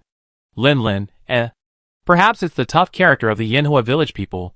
Seeing that Aizo was finally concerned about her own safety, Lin Lin couldn't help but feel a little relieved. Glancing over, he saw Yang Yin nod his chin imperceptibly. Lin Lin casually picked up a teacup and poured himself a cup of barley tea. He gulped it down and let out a long sigh. Sure enough, this tea is quite good. After savoring the aroma for a moment, Lin Lin's mind suddenly flashed with inspiration, and he unearthed another piece of information from Aizo's previous words. By the way, Aizo, what commission did you say you were going to the gathering place to post? Aizo thought without hesitation. It was that mudfish. If it hadn't been causing trouble, I might have already developed the new dumpling by now. Lin Lin stroked his chin. Mudfish. If nothing unexpected happened, it must be the mudfish dragon, right? I wonder what star the mudfish dragon is in the guild's danger rating. Judging solely by in-game performance, the gap between World and Rise is so vast that they don't even seem like the same species. However, considering the vast distance separating the new world and the old road, Perhaps the mudfish dragons on each side have truly taken different evolutionary paths. And since Ai Chao went to Shumo Lin, the one he encountered would naturally be the mudfish dragon from the old world. And the mudfish dragon from the old road, their danger rating would probably be 4 stars? Lin Lin clapped his hands suddenly. Isn't this perfect? With the Kinsect, his own strength has exploded. He was just thinking about challenging a 4-star monster to test his prowess, and now this one's right here. Compared to flying dragons like the rat halos, mudfish dragons, even at the same 4-star level, should be relatively easier to deal with, making it a perfect tool for him to use to gauge his own abilities. Ai Chao was startled by Lin Lin's sudden clapping and looked up at him, bewildered. Lin Lin was so absorbed in his own plans that he completely failed to notice the gaze. It was only when Yang Yan coughed lightly beside him that Lin Lin snapped back to his senses, scratching his face slightly in embarrassment. Ahem, sorry, I was distracted. Well, Miss Ai Chao, I think your previous decision was a good one. Since that muddy fish dared to cause trouble, it deserves a good lesson. I support you in issuing the commission. Lin Lin spoke righteously, but Ai Chao couldn't help but chuckle. Despite her youthful age, she could nail dumplings with bamboo sticks. Her eyesight was impeccable, and with just a glance at his expression, she could guess what Lin Lin was thinking. Okay. I issue the commission tomorrow. Big Brother Lin, please help me vent my anger. Chapter 176. Home. The flames leaped, licking the shiny skin of the steak above, the scorching heat causing the salt grains to crackle. Lin Lin took a deep breath of the steak's rich aroma, a hint of satisfaction on his face. Eating rich fish and meat is always so satisfying. In the corner, in a large wooden tub, Little Puff curled up quietly, a transparent bubble at the tip of her nose expanding and contracting with her breathing. After all, she was still a cub, having played happily at home all day. Feeling sleepy after eating and drinking, she yawned and slinked back into the tub. Now, she was soundly asleep, her tail resting on her head. Elsewhere, Tayo Tayo glanced at Little Puff and yawned too, but her lust for food made her reluctant to fall asleep. Yezo pulled out the gnawed bone stick and shook his head helplessly. What a greedy cat. His belly is already overflowing. Lin Lin cheerfully cut another piece of meat and handed it over. Don't worry, let him eat. He made all the money for free. Are you afraid he can't afford to feed him? Yezo rubbed his stomach side and looked at Lin Lin with a rather resentful look. If the boss hadn't fed him 2 bowls of red bean porridge earlier, he would have been able to eat more barbecue right now. After a satisfying meal and a drink, Lin Lin cleaned up the room and lay on the bed, fiddling with a stone slab. The veins on the stone slab emitted a faint yellow glow. This was the gift Yang Yan had given him when they parted. In fact, Lin Lin was not unfamiliar with this kind of stone slab. He already had one very similar to this one, and had been carrying it with him ever since he received it. However, unlike his own power amulet, the stone shard in his hand, emitting a faint yellow glow, offered no increase in strength. After repeatedly fiddling with the stone shard, Lin Lin suddenly sat up, pulled out his peeling knife, and slashed his arm. Blood oozed out. Unmoved, Lin Lin set the stone shard aside and raised the knife again, making another cut next to the previous wound. This time, the wound seemed deeper, and the blood oozed out much faster. Lin Lin frowned and grasped the stone shard again, but the bleeding remained unchanged. Can it only enhance physical toughness? And the increase is a bit useless. No wonder the protection amulet is so much cheaper than the strength amulet, even though they're both amulets. Of course, even if it were cheaper, it still cost at least 20,000 Z, a treasure not even ordinary hunters could get. If Lin Lin hadn't promised a long-term, stable supply of foaming slurry, Yang Yan wouldn't have given it to him. Closing his eyes, he carefully reviewed the difference between the 2 blades. With the protection amulet's blessing, the feel was a bit like cutting cowhide, indeed a bit more laborious. Wearing this thing in close combat would certainly provide a significant advantage, but hunters typically fight monsters weighing several tons or more, and their protection depends largely on their armor. The little protection the protection amulet provides is better than nothing, so I just keep it with me for now. Lin Lin unscrewed a bottle of healing potion and drank it. In a short while, the bleeding from the 2 wounds completely stopped, and scabs quickly formed. After calming Tayo Tayo, who had become alert at the smell of blood, Lin Lin returned to bed, closed his eyes, and began to think about hunting the mudfish dragon. The next day, an unexpected visitor arrived at Lin Lin's home. The visitor wore white armor, reminiscent of a medieval knight, with red accents throughout. He carried a long white sword resembling a rapier. It was none other than Brave, whom he hadn't seen for many days. Hey! Isn't this a busy man? What brings you here? Lin glanced at the man's waist armor, then looked peculiar. I didn't realize you had a thing for wearing skirts. The waist armor of this umbrella bird set was uniquely designed. It resembled an umbrella split in two, with one half worn as a skirt behind the buttocks. The longest part of the skirt armor reached Brave's calf. Brave's face darkened. It's designed just like that. What can I do? Lin pinched his chin. This skirt is so long, won't it hinder my movements? Brave's expression looked a little strange. Oddly enough, not only doesn't it hinder me, it actually makes me feel a little more agile. As he spoke, Brave suddenly came to his senses and quickly waved his hand. Ah, bah, you steered this whole conversation off the rails. I came here to ask, now that we've settled down in Yanhua village, if you want to go hunting together? Lin tilted his head. Aren't you studying with village chief Puxian? How come you have time to ask me to go hunting? Brave put his hands on his hips triumphantly. I finished my training, so I'm ready to test my skills, aren't I? Lin looked quizzical. In less than 2 weeks, you've learned it all? Of course, I'm a genius. How could a genius be this talented? You could master the Flame Village Katana, the Makiri Ai, and the Suijetsu Toryu. You've mastered them all in less than 2 weeks? Do you think you're the protagonist of this game? Lin certainly didn't believe him. Under his persistent, suspicious gaze, Brave coughed dryly and looked away. Lin remained silent, staring at him. Brave couldn't stand it anymore and gave in. Well, I've only learned the basics. I've gotten pretty good at fighting small animals lately, so I'm going to practice on a large monster. Whether it's the Makiri, the Ai, or the Suijetsu Goshiiki Blade Slash, they all require extremely precise timing. A single mistake against a large monster can be extremely dangerous. Without the help of teammates, you're likely to be killed. Lin nodded in understanding. So you're afraid you fail alone, so you want to bring me along, right? Brave chuckled and leaned over, wrapping his arm around Lin's shoulders. Don't say that. We're brothers, aren't we? I trust your abilities, don't I? Lin curled his lips and pushed the man's face away. Don't try to be so rude. But Lin suddenly changed the subject. I'm about to take a mission, so I'm not afraid to take you along, even if it's a little difficult. Good brother. I knew you wouldn't let me down. Brave opened his arms, ready to embrace Lin in a bear hug, but Lin turned his body to the side, looking rather disgusted. Come on, stop being weird and head to the meeting place. If you're late, the commission might get snatched away. Huh? You've already found the commission? Great. I knew you were the right guy to come to. Brave happily followed Lin until he heard his next words. Nayalong, 4-star commission. Chapter 177.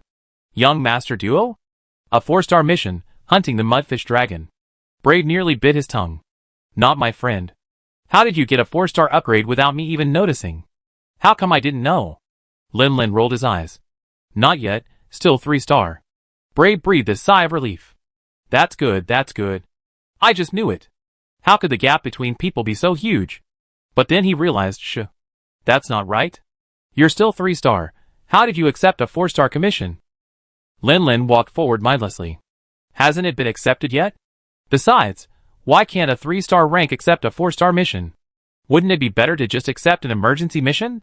Breath looked at Lin with a strange expression. When you reached 3 stars, you were hunting the Earth Sand Dragon with me, correct? Yes, what's the problem? Breath began counting on his fingers. After the Earth Sand Dragon, there were 2 Peak Dragon Interception missions, and the Super Large Ancient Dragon Interception mission is a special commission that doesn't count towards star rating, correct? Yes. Then, we hitched a ride with the caravan and escorted them to Jieyun. That was a mutual deal, not counted towards the commission, right? Yeah. From the time you arrived in Jieyun to the time you set off for Yanhua village, how many 3-star commissions did you manage? Lin had a vague idea of what Brief was about to say. No, nothing. So, in the less than 2 weeks you've been in Yanhua village, you've already completed at least 3 3-star commissions? Lin was sweating profusely. Just once. Oh no! After killing the Kappa frog, I was so focused on the huge increase in my strength that I forgot about the guild's rules. There are generally only 2 ways to advance a hunter's rank. Complete a sufficient number of quests of the corresponding star level, then apply to the guild for a promotion assessment commission. Successfully completing them will grant you a promotion. If you don't have enough quests accumulated, you can choose to complete emergency quests to advance.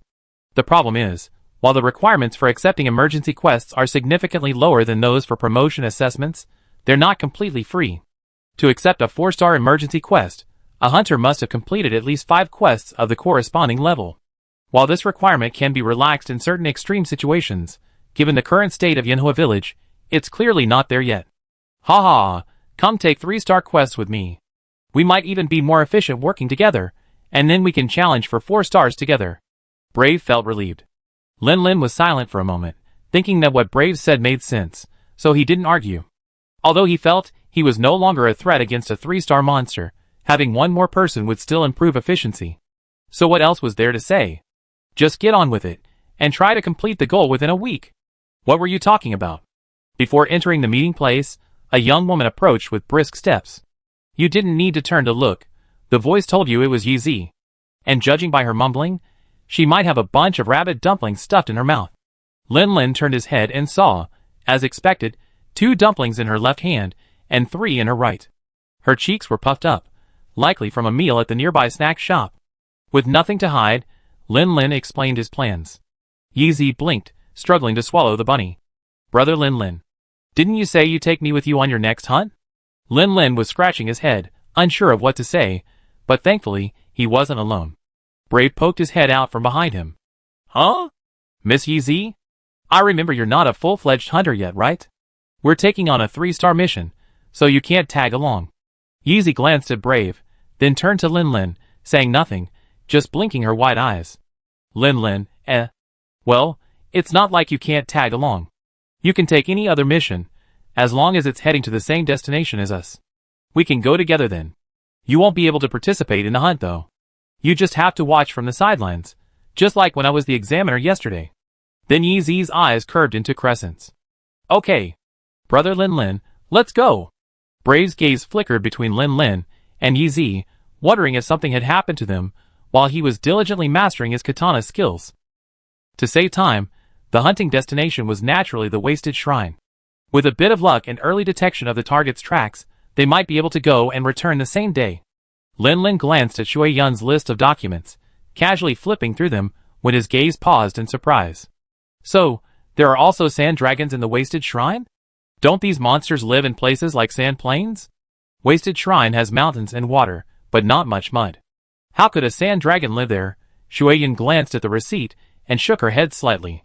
You've misunderstood. There's never been a sand dragon sighting at the Wasted Shrine before. To Lin Lin's left, Yi Zi's smile was no longer as cheerful as before, but rather serious. Could it be a night parade of 100 dragons? Shui Yun still shook her head. I can't be sure yet, but it's a possibility. Breath pondered silently for a moment. So, how did this sand dragon come about? Shui Yun had some understanding of this. Her expression remained unchanged, though a hint of worry lingered in her voice. This is the report Instructor Ni Tai submitted upon his return to the village yesterday. There seems to be a minor disturbance in the ecology outside Fei Fortress recently. He also mentioned sightings of mysterious lightning. Lightning? Lin Lin and Brief exchanged glances. The periphery of Fei Fortress. Wasn't that the far side of Jian? It seemed the unrest caused by the Thunder Wolf Dragon was gradually spreading.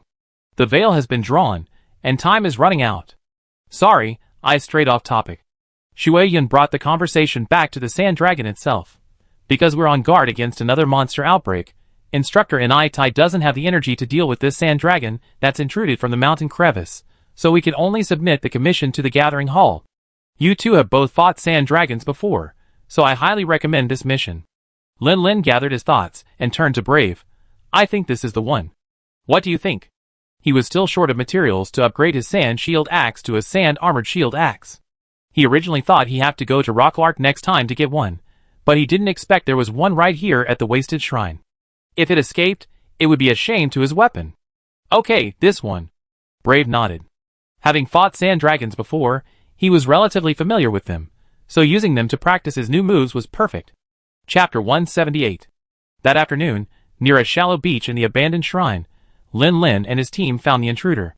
It must be said that the abandoned shrine's ecological environment was not well adapted. The geological composition here was very different from that of the sand plains, being mostly composed of sand and gravel, which simply couldn't satisfy the abandoned shrine's need for mud. Lin Lin watched anxiously as the creature rolled around in the shallows for a long time. The water washed its body clean of dust, revealing the scars on its dark brown shell. It seems the monsters living in the abandoned shrine aren't very friendly. Brave shook his head. Judging by the freshness of the scars on the abandoned shrine, most of them must have been acquired since it entered the abandoned shrine area. Another possibility is that the monster density here is relatively high, which increases the likelihood of conflict. Lin Lin added casually, his eyes fixed on the abandoned shrine's hard crown, unwilling to leave. This is the material he used to strengthen his weapon. He had to avoid hitting it there later to avoid damaging it. This sand dragon seems quite agitated. Yi Zi observed carefully through the telescope for a moment, his tone hesitant. You're right. This creature must have recently encountered a thunder wolf dragon and received a beating. It's still in a state of stress. After hearing Yi Zi's words, Lin Lin closed his eyes slightly and observed for a moment, then focused his attention on the scars on the sand dragon's body. The three most profound scars were connected in series, and near them were scorch marks from electrical currents, perfectly matching the claw pattern of a thunder wolf dragon. Thunder wolf dragon? Yezi searched her memory for a moment, but couldn't recall any similar monster. Brave stroked his katana and explained, it's a newly discovered monster in Jieyun village. Lin Lin had seen it once before while hunting, and he said it would definitely cause ecological unrest. Yezi was silent for a moment. I remember, brother Lin Lin's home is in Jieyun village? Lin Lin hummed a sigh of relief, but didn't object. To him, Jieyun village truly was home in this world. Yezi's expression betrayed a hint of confusion and a touch of disappointment. Ecological unrest would have a significant impact on the village, right? Why at this juncture? Yezi didn't finish her words, but both Lin Lin and Brave understood her meaning. When Yinhua village faced a crisis like the night parade of 100 dragons, villagers who didn't know how to fight would step forward to train as village guards. Lin Lin, a hunter, actually didn't stay when the village needed him most, but instead fled to Yinhua village. He certainly looked like a coward. Even ants tried to survive, and while she understood, the impression Lin Lin had left on her during their previous interactions had somewhat crumbled. Brave rubbed his nose and defended Lin Lin. Actually, it was Lin Lin who first discovered the Thunder Wolf Dragon and alerted the village. He didn't owe them anything. Lin Lin rolled his eyes and slapped Brave on the shoulder. Shut up. That's not the case at all. You're making things worse. The reason is simple. I can't defeat them, so I came to Yinhua village to improve my strength.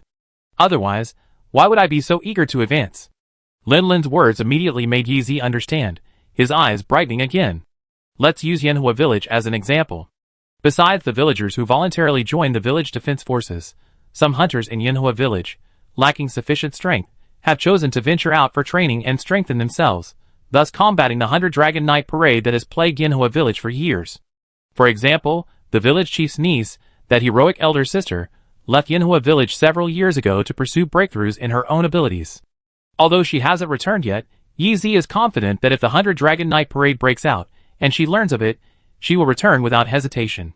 Yi Zi nodded, then turned his gaze back to the Earth Sand Dragon, his handsome brows furrowed slightly. Is that Thunder Wolf Dragon very strong? This time, the two others nodded without hesitation, saying in unison, very strong. Lin Lin felt that Yi Zi might not understand the situation just by saying this, so he gave an example. It's 5-star dangerous, on par with flying dragons like fire dragons and ceratops, and it lives in packs. After Lin Lin's words, Yi Zi understood. Why do I feel like it's a troublesome creature, no less serious than the night parade of the 100 dragons? Lin Lin twitched his lips. He was about to say that it was still quite a bit worse than the night parade of the 100 dragons, but after thinking it over, he couldn't bring himself to say it. Yi Zi then stared at Lin Lin. Brother Lin, when are you going back to Jieyun village? I go with you and help. Lin Lin, huh? No, isn't this a good move? Am I going to abduct the still young lion? Then who will handle your 100 dragons night parade? I also want to be like you and Sister Wishu, gaining experience and improving my strength. Lin Lin was speechless, and could only remain silent for a moment. Well, we talk about it later. Off to the side, Brave clutched his katana, glancing at the two men. Although they were talking about serious matters, it felt like something was fishy going on. Speaking of which, shouldn't we attack? If we don't get started, that sand dragon will run away again? Lin Lin came to his senses and coughed softly. Of course I'm ready. Then let's go! Let's make a deal. This time I lead the attack, and you support from the side. Lin Lin rolled his eyes, but didn't object. The last time they hunted the sand dragon together, he had led the attack, while Brave supported. Switching gears now wouldn't be a problem. Yi Zi was eager to try, but Lin Lin glared back. You're hunting the poison dog Dragon King. Just watch as the sand dragon is killed. If you interfere without permission, I won't bring you with me next time. Yeezy stuck out her tongue and took 2 steps back, obediently demonstrating her absolute obedience. By the side of the pond. With a bang, a ball no bigger than a fist smashed into the sand dragon's head. The pink liquid that splattered from it happened to flow into one of its nostrils, causing it to sneeze twice. However, the dyed ball had been specially formulated with a sticky grass sap, so the liquid that flowed into the nostrils wasn't easily ejected. The pungent smell permeated the nostrils, making the sand dragon quite uncomfortable. Dang! A crisp sound like hammering iron echoed, and the sand dragon's gaze was subconsciously drawn to the white-clad human before him. That head is really iron. Brave took 2 steps back to absorb the recoil. Seeing the sand dragon's eyes turning to stare at him, he unhesitatingly sheathed his katana. However, the scabbard wasn't on his back, but rather slung across his waist. Sheath. Chapter 179. Almost as the umbrella thrust sword was fully sheathed, the earth sand dragon subconsciously let out a menacing roar, a tangible sound wave rapidly spreading from its mouth. Roar! Ding! As the sound wave reached him, Brave's narrowed eyes suddenly widened. The long-accumulated power under his feet erupted, propelling his body forward. At the same time, the energy stored in his katana instantly erupted. As the long sword was unsheathed, a visible blade light traced out a brilliant silver line. Almost as the silver line appeared, it collided with the surging sound wave. However, the seemingly fragile silver line was not destroyed by the sound wave that pressed down like a wall. Instead, the sound wave was cut in two by the sharp, invisible energy blade, forming a narrow gap. In that split second, Brave's body lunged forward, passing through the gap created by the air blade, unaffected by the deafening sound waves. However, slicing through the sound waves wasn't the end. The silver-threaded air blade rapidly expanded, forming strands of circular blade energy, a faint ring. The front half of the ring engulfed the head of the earth sand dragon that had just roared. Ding ding dang dang. The invisible blade energy condensed continuously, transforming into thinner silver threads that slashed white marks across the earth sand dragon's head, even stunning it before its mouth closed. Don't chop off my head. My skull. Lin Lin's face was filled with heartache. Yi Zi, watching from behind, watched Brave slice through the sonic waves with his sword, his eyes lighting up. Wow! Are katana moves this impressive? Was the village chief's grandfather this impressive when he wielded a katana back in the day? Both the insect-controlling stick and the katana seemed to be weapons that emphasized flexibility. Should I? Lin, about to charge, suddenly paused and looked back at Yi Zi. Seeing the light in his eyes, he hesitated for a moment, leaving a few words before resuming his pace. Don't touch the katana, or you become a shrimp. Yi Zi blinked in confusion. Shrimp? What's the connection between the katana and the shrimp? I don't understand at all. But Brother Lin must have a point when he said not to touch the katana, right? Watch it again, maybe I understand. After a perfectly timed aye, Brave felt the surge of air blades, amplified by the impact of the sonic waves. He casually glanced at the umbrella's sword, which glowed with a hazy white light, and a smile crept up his face. Although the aye move was particularly dangerous, upon success, it directly increased the air blade by 1 level, a benefit that far surpassed any katana move he had previously mastered. Especially you. Air blade continuum. It takes so many slashes to build momentum, and finally, you have to rely on the great air spin to fuse the blade energy to raise the blade. Its practicality is over the top. Okay, from now on, I'd be a loyal follower of Aikyo. I'd be a loyal follower of Aikyo. The intimidating roar failed to repel the enemy, and instead, it was met with a series of clanging blows on the head. While it didn't hurt at all, it infuriated the earth sand dragon. It wasn't very damaging, but it was extremely insulting. Feeling insulted, the earth sand dragon caught up with Brave in a single stride, then held its head high, ready to crush the villain to a pulp with a headbutt. Brave's eyes gleamed, and without hesitation, he sheathed his rapier. His body tensed, ready to strike, anxiously awaiting the moment the earth sand dragon's head would fall. Now, Brave seized the opportunity and repeated his previous move.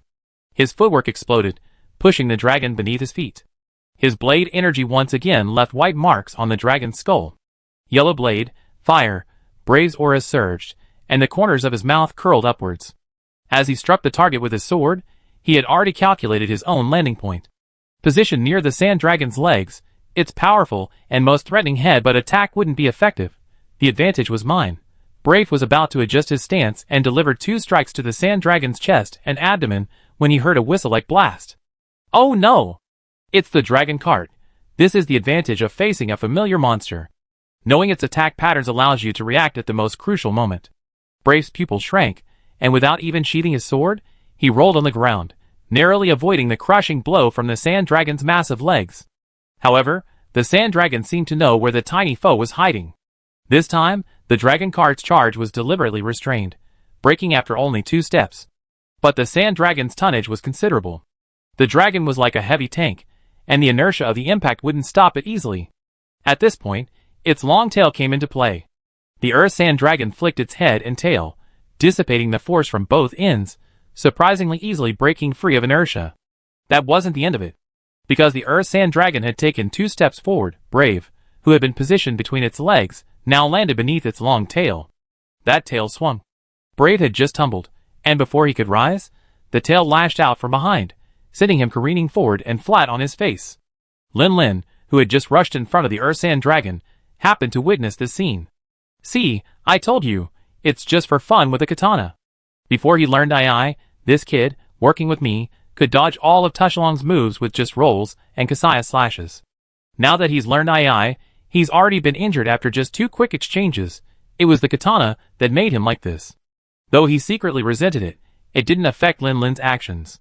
To prevent Tushalong from pursuing the injured Brave, Lin deliberately charged forward, unsheathing his sword and slashing at Tushalong's voluptuous thigh.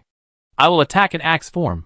The impact of this axe on the leg was a far cry from the previous bursts of air blades that had erupted from his skull. The intense pain instantly made Tushalong forget about the little white thing, and his attention was instantly focused on Lin.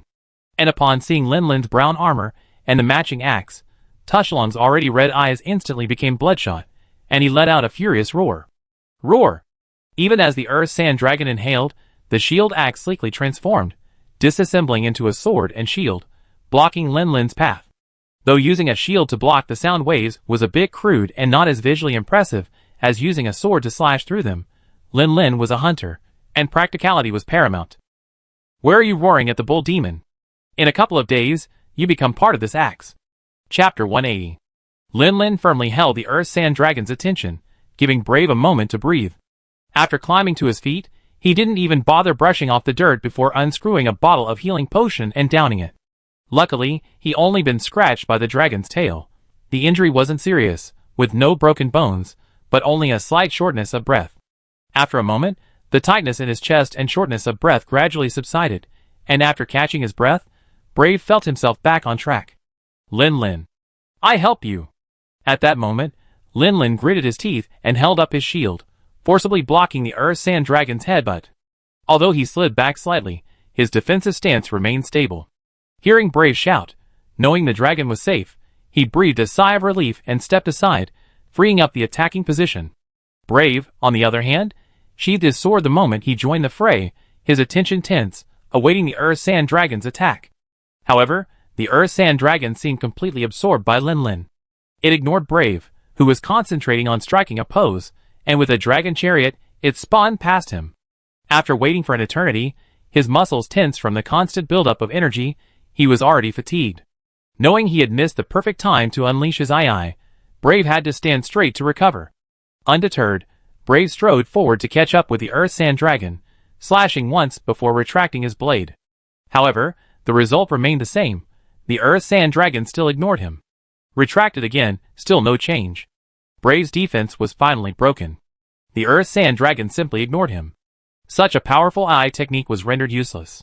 Forced to use his ancient blade sharpening technique once again, he was forced to employ it. As he swung his katana, unleashing a flurry of air blade slashes, Brave yelled, "Why is this guy only targeting you?" Lin slid out of the sand dragon's attack range with a spinning slash, feeling rather helpless upon hearing this. This guy has seen a hunter before, and it recognized the sand dragon's clothing. Looking up, he saw the sand dragon relentlessly pursuing him, attempting another attack. Glancing at Brave, whose final air blade spin had missed due to the sand dragon's pursuit, Lin gritted his teeth.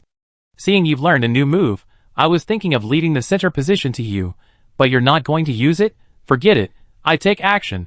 Having made up his mind, Lin's aura was no longer concealed, revealing itself, shield enhanced, energy tank fully charged.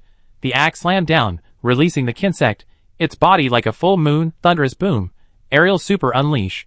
To avoid damaging the skull material, Lin Lin deliberately restrained his habit, and didn't swing this move at the sand dragon's head. Instead, he swung it with all his might at the sand dragon's plump left leg. Roar! The leg already bore the claw marks of the Thunder Wolf dragon, and Lin Lin's aerial super unleash shattered its thigh carapace, sending blood and flesh splattering. The sand dragon stumbled and fell sideways, struggling to the ground. Good opportunity. Brave's eyes lit up, and he swung his katana, unleashing another flurry of air blades. When the air blades spun wildly, bringing with it a handful of splattered hot blood and returning to the scabbard, even with the obstruction of the scabbard, one could see that the sword was lighting up with a blood-red color. Drawing his sword once more, Brave let out a hearty laugh, unsheathing the scabbard from his back and grasping it in his left hand. He held the rapier in his right hand horizontally before him, and slowly thrust it back in. The long sword returned to its sheath, gathered at his waist, and he once again assumed a stance similar to that of a sword sheathed in II. However, this time seemed vastly different from the previous II. Not only Lin Lin, who was close by, but even Yi Zi, observing the battle from afar, could sense Brave's rising aura. The scabbard in his hand gradually glowed, shifting from white to yellow and finally to red, as if imbued with a blade of energy. The Ur-Sand dragon, struck to the ground by Lin Lin's axe, seemed to sense the mortal threat and struggled desperately, managing to stand up despite Lin Lin's attack. Lin Lin had just unleashed his ultimate attack, and was now weakened. Despite his mighty swings, his slashing sword, barely more powerful than a one-handed sword, was unable to repress the opponent. Be careful, it's going to roar. Lin Lin's eyes narrowed, sensing the Ur-Sand dragon's eagerness to escape, and he quickly shouted a warning. Roar! Lin Lin raised his shield in front of him just in time, unaffected. However, Brave, fully focused on his ultimate attack, couldn't unleash another air blade to break the sound waves. My three-layer air blade. I was almost there. Brave's heart was bleeding, but facing a roar of this magnitude, if he didn't cover his ears in time, he could go deaf. So, between the three-layer air blade and the need to preserve his hearing, he reluctantly gave up the air blade he had just unleashed. The Ur-Sand dragon roared, briefly stalling the two hunters' attacks, then took off, limping away. Lin Lin didn't chase after him. Instead, he took out a whetstone and began sharpening his weapon on the spot. The Ur-Sand shield axe had one drawback. Without use, flesh and blood easily got stuck in the cracks, causing it to lose its sharpness. Brave's lips trembled, and he looked at his katana with tears in his eyes. If he had used his Kamui, that Ur-Sand dragon would have been dead instantly. He had finally mastered ultimate moves, like Super Release and True Charge Slash, and had even risked injury to build up 3 layers of air blade. Why? Why did it end up like this? Yi Zi, who was watching the fight nearby, finally came over. What move did Brave just use? It felt so powerful just looking at it. But why didn't he have a follow-up? With such a powerful aura, it should have been quite lethal, right? Brave, Lin Lin finally finished sharpening his sword, and carried the shield axe back on his back. If I'm guessing correctly, that move is called Kamui, a technique that unleashes 3 layers of air blades simultaneously. He walked over and patted Brave's shoulder. He first explained it to Yezi, then comforted the withdrawn Brave. This is a necessary skill for a katana user. It's just that Kamui was interrupted. If it hadn't been interrupted, the monster would have started to flee again. Gliding after it with Kamui, only to be interrupted the moment you saw the monster again, would be truly agonizing. Brave shuddered at the words. Just imagining that scene sent a chill down his spine. How could you, with your thick eyebrows and big eyes, have come up with such a vicious scenario? Chapter 181. The Ur-Sand dragon left uneasy. Having strayed into an abandoned shrine, it lacked a suitable habitat. While fleeing, it stumbled upon the habitat of a poisoned dog dragon king, leading to a natural territorial dispute. If the Ur-Sand dragon were in its prime, the poisoned dog dragon king would have been no match for it. However, Lin Lin had nearly crippled one of its legs, and its condition had deteriorated significantly, allowing it to be defeated by the much weaker poisoned dog dragon king. Just then, Lin Lin and his group happened to catch up. Seeing the opportunity, Yi Zi immediately launched her insect, piercing the wire into the Ur-Sand dragon's body. She then guided the weakened beast into an attack on the poisoned dog dragon king. And the result? Naturally, the Ur-Sand dragon was forced to stand firm, braving the poisonous gas exhaled by the poisoned dog dragon king. 2 headbutts crippled the poisoned dog dragon king, already quite weak, and the intense toxin corroded it, forcing it to fall sideways and die as it was forced to take another step. Then, Yeezy unsheathed her insect stick and, with barely any effort, sent the whimpering poison dog Dragon King to his doom. Lin and Brave, As for Yeezy's involvement in the 3-star mission, she had her reasons. Her target was the poison dog Dragon King, and now that she had the opportunity to defeat him directly with her dragon, why would she let the Earth Sand Dragon leave, and then go fight the poison dog Dragon King at full strength herself? As for not dodging the poison dog Dragon King's attacks while riding the dragon, that was because her skills were still rudimentary, and it definitely had nothing to do with wanting to help. This time, hunting the sand dragon was much easier than the one in Loklak. Aside from Brave's demonstration of Tachibana Shrimp's ugly form, the mission went smoothly without incident. It seemed that through this sand dragon hunt, Brave had learned that while AI is useful, it shouldn't be used blindly. In the subsequent 3-star missions, his combat performance improved significantly. A week flew by in the blink of an eye. None of the major events occurred during this week. Flame Village remained as peaceful and tranquil as ever, the village's melting pot raging day and night, and the villagers' lives remained largely unchanged. But as for minor events, quite a few occurred. First and foremost, the Magatama bee farm, spearheaded by Sui Fengmin, officially opened. Although it was a small-scale pilot project, and the expected Magatama honey output was quite limited, it made it possible for the Flame Village hunters, who had left their hometown to use their kinsects while away from home. Lin, who had originally proposed the idea, was naturally delighted. While this was a far cry from Sui Fengmin's continent-wide expansion of kinsects, at least he could continue using kinsects when he left Yinhua village and returned to quell the Thunder Wolf Dragon unrest. This was already quite good news. The second story concerned the little puff that Lin had brought home. To advance quickly, Lin had been frequently hunting, and Date and Tayo naturally accompanied him as hunting companions. However, he felt uneasy about leaving the little creature alone at home. After a brief tour of the village, he finally entrusted the care of the cub to Hoya. After a bit of initial surprise, the kind-hearted Hoya actually began to meticulously care for the little creature in Lin's absence. It must be said that Hoya possesses a naturally friendly nature. When she visited the followers' square, the hounds loved to play with her. Little Puff, who usually loved to act coquettish with Lin, soon let down her guard after meeting Hoya for the first time, and the two quickly became close. Breath and Yeezy also visited the little creature, but it took them a long time to gain Puff's trust, and their closeness wasn't nearly as strong as Hoya's. It could be said that if Puff ranked all the creatures around her in her heart, Lin would be first, Hoya second, and even Yizeo, her frequent playmate, would only be third. And the third story concerns Brief. Although he had learned a few katana techniques from the Flame Village, he didn't raise two kinsects like Lin and Yeezy did. It wasn't that he didn't want to, but after raising 3 larvae, each of which died mid-sentence, he had no choice but to give up. According to Brave himself, he might have a natural inability to get along with insects. When blending certain items that required insects, his failure rate was alarmingly high. He eventually gave up on blending these items, and simply bought them at the grocery store. Also, despite frequent setbacks in breeding kinsects, his long-cherished taming of the Fa hounds was making promising progress. Upon settling into the village, he followed Hoya's guidance, and found a young man named Daoji. He brought back a Fa hound pup. After over half a month of feeding, the puppy was thriving. Of course, it would take at least another 6 months for it to grow to the point where it could participate in hunting. After visiting Lin's little puff, Brave took Lin back to see his own puppy, presumably to share parenting tips. But Lin felt he was simply showing off, though he had no idea what he was showing off for. As for the puppy, though still young, it was already visible that its fur was mostly pale blue, with 2 fiery red stripes running down its sides all the way to its tail. It was sure to be quite a majestic sight when it grew up. The moment he saw its appearance, Lin had a few ideas in mind. When he learned that Brave hadn't decided on a name for the little one, he offered a suggestion. "How about I give it a name?" No, I take my time and think of one." "Why? Don't you think of your naming skills? The Yellow Speed Dragon King is called Tayo. The Bubble Fox Dragon is called Puff." Lin was a little upset by Brave's disdainful look. "Don't be so quick to reject it. Listen to the name I came up with. Isn't it good?" What do you think?" Although he said that, Brave's look clearly showed his deep distrust of Lin's naming skills. "How about Song Xiang?" Brave blinked. It sounded surprisingly good. "It sounds okay, but how did you come up with it? Why don't I understand the meaning?" It's the name of a legendary beast from my hometown.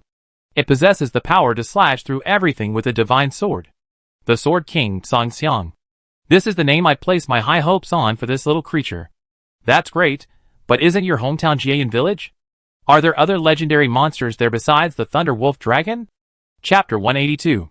After naming the puppies, Lin Lin returned home and spent the entire day peacefully. It wasn't entirely a break from frequent hunting trips. More importantly, Lin Lin needed to prepare for his upcoming trip. After all, unlike the abandoned shrine, which was close enough to visit and return the same day, the water forest wasn't far from Yinhua village as the crow flies, but it was separated by mountains. Besides taking an airship, the most convenient boat trip would take 2 or 3 days. Adding in the time required for hunting, the round trip would take almost a week. He couldn't just leave as he had before. Considering that Tayo came from the desert, his reaction during the torrential downpour in the stream area showed he wasn't very accustomed to this environment. Furthermore, he was seasick. After careful consideration, Lin Lin once again entrusted Tayo and Puff to Hoya's care, and boarded the small cargo ship departing from the port. The waterlogged forests near the sea offer an environment somewhat reminiscent of tropical rainforests and mangroves. Not only are large areas covered in murky, muddy water, but rain blankets the area for only 300 of the 365 days a year. The hot, humid climate makes it a haven for all kinds of insects. For hunting in such a place, plenty of detoxifying herbs and antidotes are essential. Standing at the bow, his body bobbing with the waves, Lin Lin felt the salty sea breeze and exhaled softly. Hey, you know what? Compared to the sand sea, the real ocean feels completely different. Lin Lin glanced back to see Brave holding onto the side of the boat, gazing at the blurry lines separating the sea and the sky. Isn't your hometown in Tangia Port? You've probably seen the sea a lot, right? Why do you look so overwhelmed? Brave coughed dryly and looked away. Haven't I seen enough of the yellow sand in Rock Lake these past 2 years? By the way, we've been at sea for 2 days now. Aren't we almost there? It's my first time there too, you ask me? Lin Lin walked back to the cabin from the bow. As he pushed open the door, he saw a bright red figure fly past him. It circled him twice with a buzzing of its wings, then landed on his helmet and lay motionless, its majestic horn pointing skyward. Brother Lin Lin, Shujia really likes you. Yi Zi, sitting in an oak chair, tilted his head to look at Lin Lin. Seeing this, he couldn't help but laugh. I don't have any insect-raising essence to feed it. Lin Lin gently poked the rhinoceros beetle resting on his forehead. It didn't react, just moving twice to indicate it was alive. Lin Lin walked over to Yi Zi, pulled out another chair, and sat down, glancing at the nautical chart on the table. We should be almost at the point where the water submerges Lin, right? Hee hee. That's right. Yi Zi was still estimating the time when a young girl in green clothes jumped out from the other side, playfully flung herself in front of the table, and slapped the nautical chart. We'd be there in less than half an hour. I'm going to catch tons of fish then. Yi Zi smiled faintly and agreed. Catch more. Brother Lin Lin brought plenty of bait this time. Ai Chow, I'm really looking forward to your new dumplings. Hee hee, don't worry, I'm sure you'll be satisfied. Ai Chow gave a thumbs up with a grin. Lin Lin couldn't help but smile at the young girl's energetic demeanor. Then, he opened his hunter's notes, and flipped to the latest page. Hunting mission, urgent danger in the swamp. Mission, hunt a mudfish dragon. Reward, 7200 Z. Processing fee, 300 Z. Mission location, flooded forest. Time limit, 15 days. Client, tea shop owner Ai Chow. I was planning to go fishing in the flooded forest to develop some delicious new dumplings. But suddenly, a giant mudfish appeared and turned my chosen fishing spot upside down. Quick, have a hunter teach it a lesson so I can fish in peace. Oh right. I'm really anxious, so can this be made an urgent mission? Please, Sister Shuiyuan.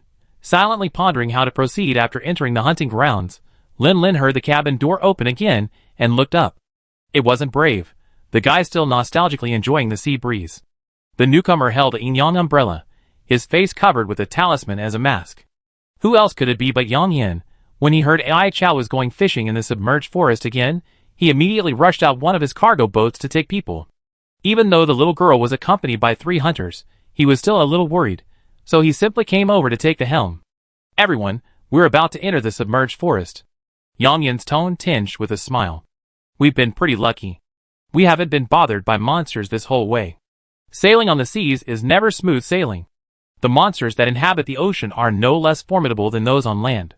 Not to mention the kings of the water, like sea dragons, even water beasts, lantern dragons, and water dragons can be a serious nuisance to ships if encountered. Therefore, unless they are well armed, most ships choose to stay close to the coast to ensure a chance to dock in the event of an emergency. Lin nodded and smiled. Thank you for your trouble, Mr. Yang Yan. No need to thank me. Compared to the profits you brought me, I've only provided a tiny bit of help. Although Yang Yan's words were polite, they were actually quite true. Thanks to Lin's plentiful supply of foaming lubricant, he had made a killing even without putting much thought into business. Great. Let's go! Aizo suddenly jumped up from her seat again. Only Yi Zi's quick grasp prevented her from falling from the turbulence of the waves. Don't worry, let's get settled in camp first. This was a rather secluded cave.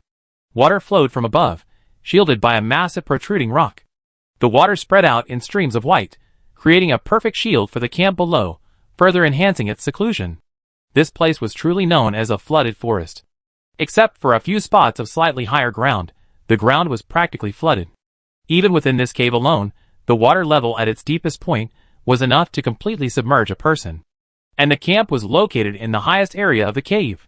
Chapter 183. The camp wasn't far from the cargo ship's dock, but the lush vegetation and steep terrain along the way made the journey quite difficult. Lin and his companions made 2 or 3 trips back and forth before they could finally move all the supplies they had brought to the camp for storage. Let's rest. Lin closed the lid of the storage box to prevent moisture from entering and dampening the items inside. Although everyone present was in good physical condition, they were still somewhat fatigued after 3 days of continuous travel. This state was clearly not suitable for an immediate hunting expedition. This place is really damp. I wonder if mold will form if I stay here too long. Brave rubbed his arms.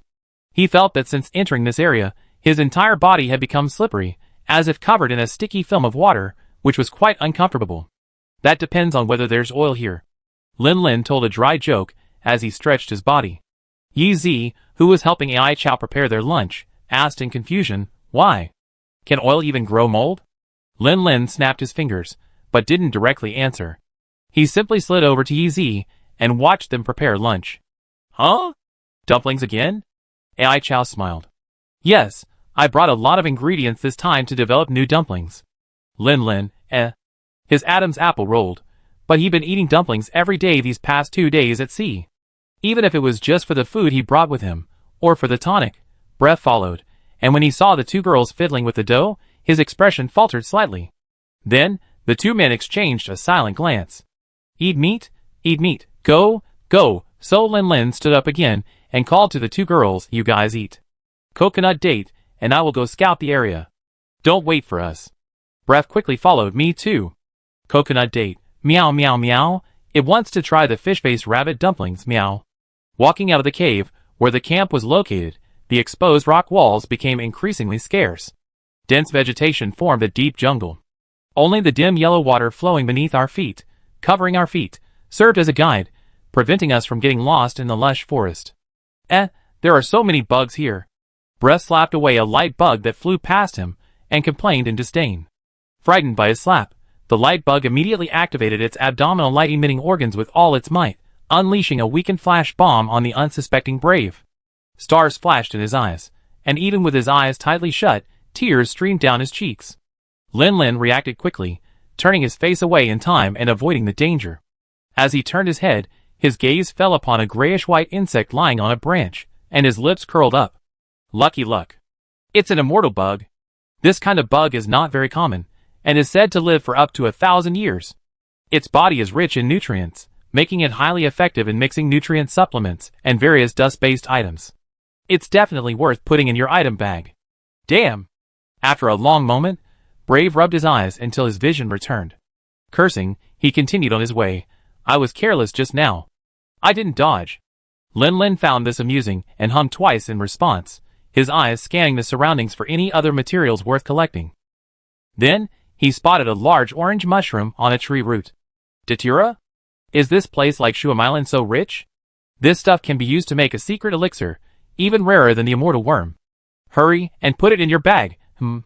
Speaking of secret elixir, Lin suddenly remembered that he still had an ancient secret elixir in his arms.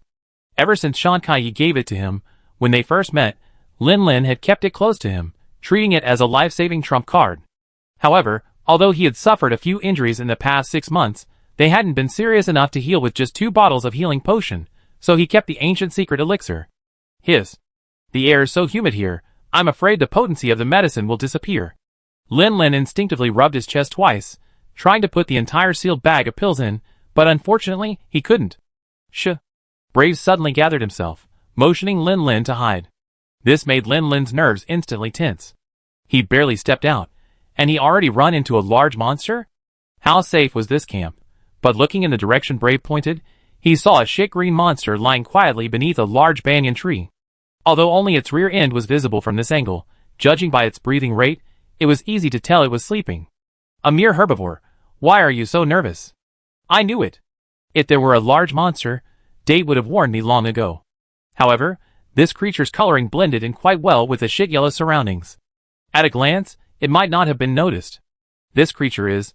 Brave rubbed his chin, searching for it in the Flame Common Monster Guide he recently studied. A weeping dragon, a herbivorous species, ready to be eaten whole. Lin Lin replied, glancing around and seeing no other creatures, he prepared to walk over and perform a sleep slash. Although it lacked a red shield and energy bottles, a mere weeping dragon wasn't worth taking seriously. It was an honor to have it help him practice controlling the distance of his sleep slash. No, wait a moment. I review its information. Don't make me learn it in vain. Lin Lin stood still helplessly. What was there to be concerned about a weeping dragon? Isn't it enough to know its meat was delicious? I remember now. This creature has a very thick hide, and all its nutrients are stored in its hide. You can scrape out a special oil from it called weeping oil. Lin Lin blinked. Does this weeping dragon oil smell good? Crude oil? Breath tapped his head. It seems.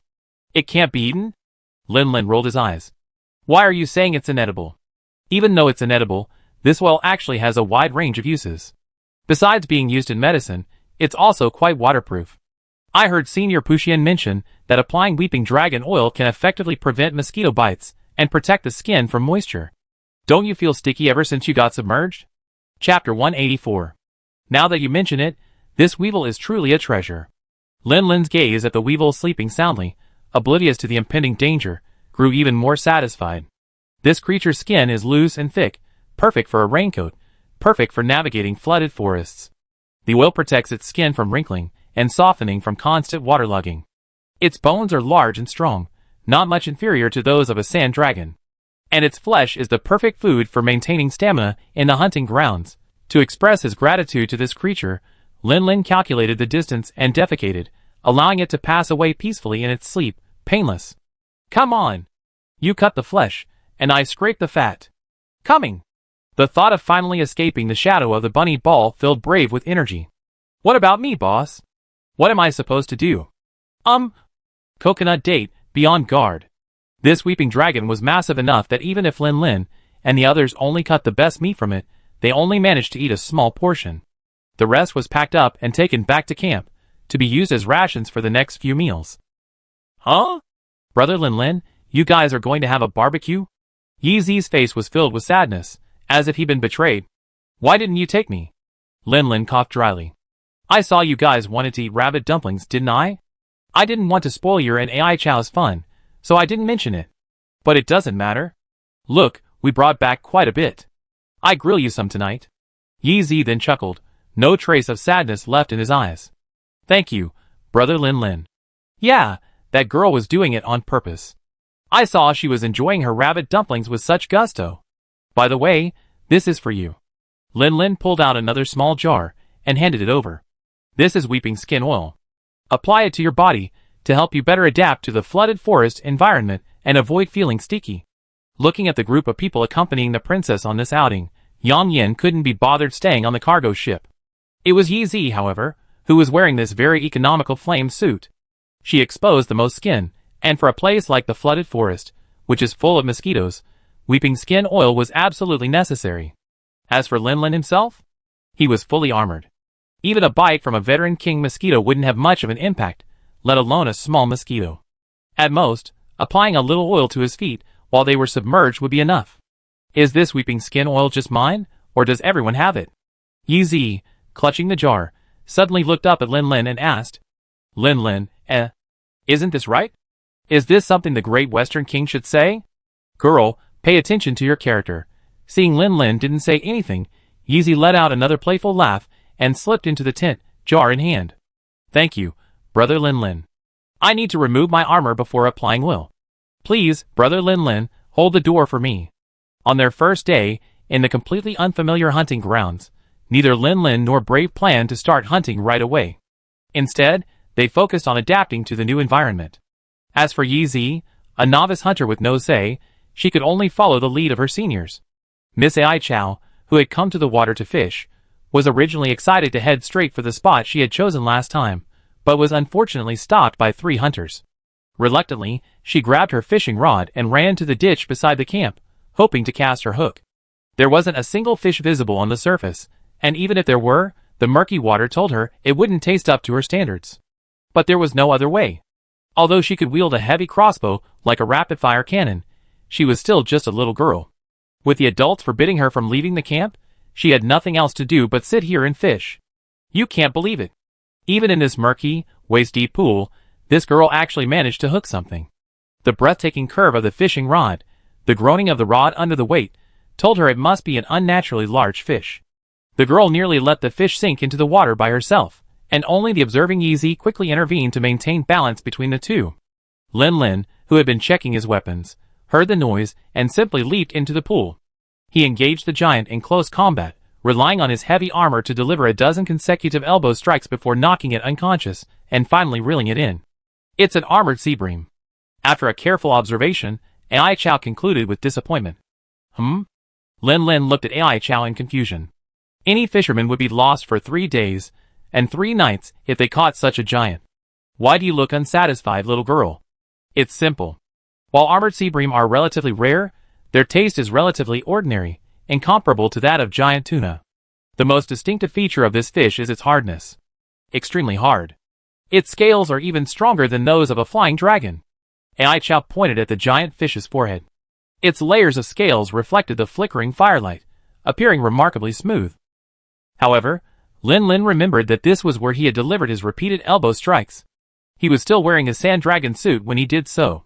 Yet, looking at the fish now, aside from being knocked unconscious by him, there wasn't a single scratch on its skin, not even a trace of breakage. The strength of these scales is on par with that of a flying dragon. I'm afraid they're not just boasting. Really? Let me try. Theelcat had always had little resistance to small dried fish. Upon hearing this, Coconut Date instinctively pounced on the fish, opening its jaws and biting down on the giant fish, which was longer than the cat itself. Meow! My teeth are dripping. Coconut Date dismounted from the armored rock snapper in a panic, covering his mouth and rolling on the ground.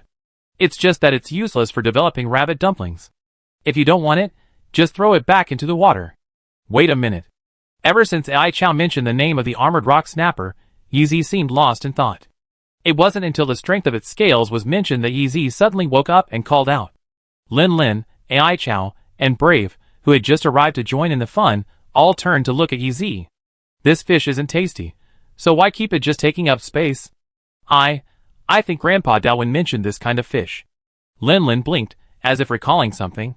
Grandpa Dowin seemed to have said that this armored rock snapper could be used to forge weapons. He even drew a design. I think it was a shield axe called the Viking Shield? Chapter 185. Among the 14 hunting weapons, there are always some artisans who have come up with some truly unconventional and ingenious ideas, such as the frozen fish great sword, the barbecue hammer, the dumpling blades, and the salted fish shield axe. And now, hearing Yeezy mention the shield axe, Lin Lin caught the key word and perked up. I seem to recall that the light water attributed shield axe is made from a fish? It's called the Fresh Axe Golden Carp Sole? Could the final enhanced form of this Viking shield be the Fresh Axe Golden Carp Sole? Thinking of this, Lin Lin rubbed his palms and chuckled. If you don't want it, the fish is mine? Naturally, no one objected. If Lin Lin didn't want it, they would probably throw the fish back. How can this fish be used as a weapon? Breath stroked his chin and kicked the armored rock snapper with a puzzled tone. Lin Lin raised his hand and pushed him aside. Be careful. Don't break my shield axe. Brave, The scales on this thing are as strong as a flying dragon. Are you afraid I break it? Then, Lin Lin quickly approached Yeezy, smiling earnestly. Yeezy, Do you remember what Master Dowin said you needed to forge this Viking shield?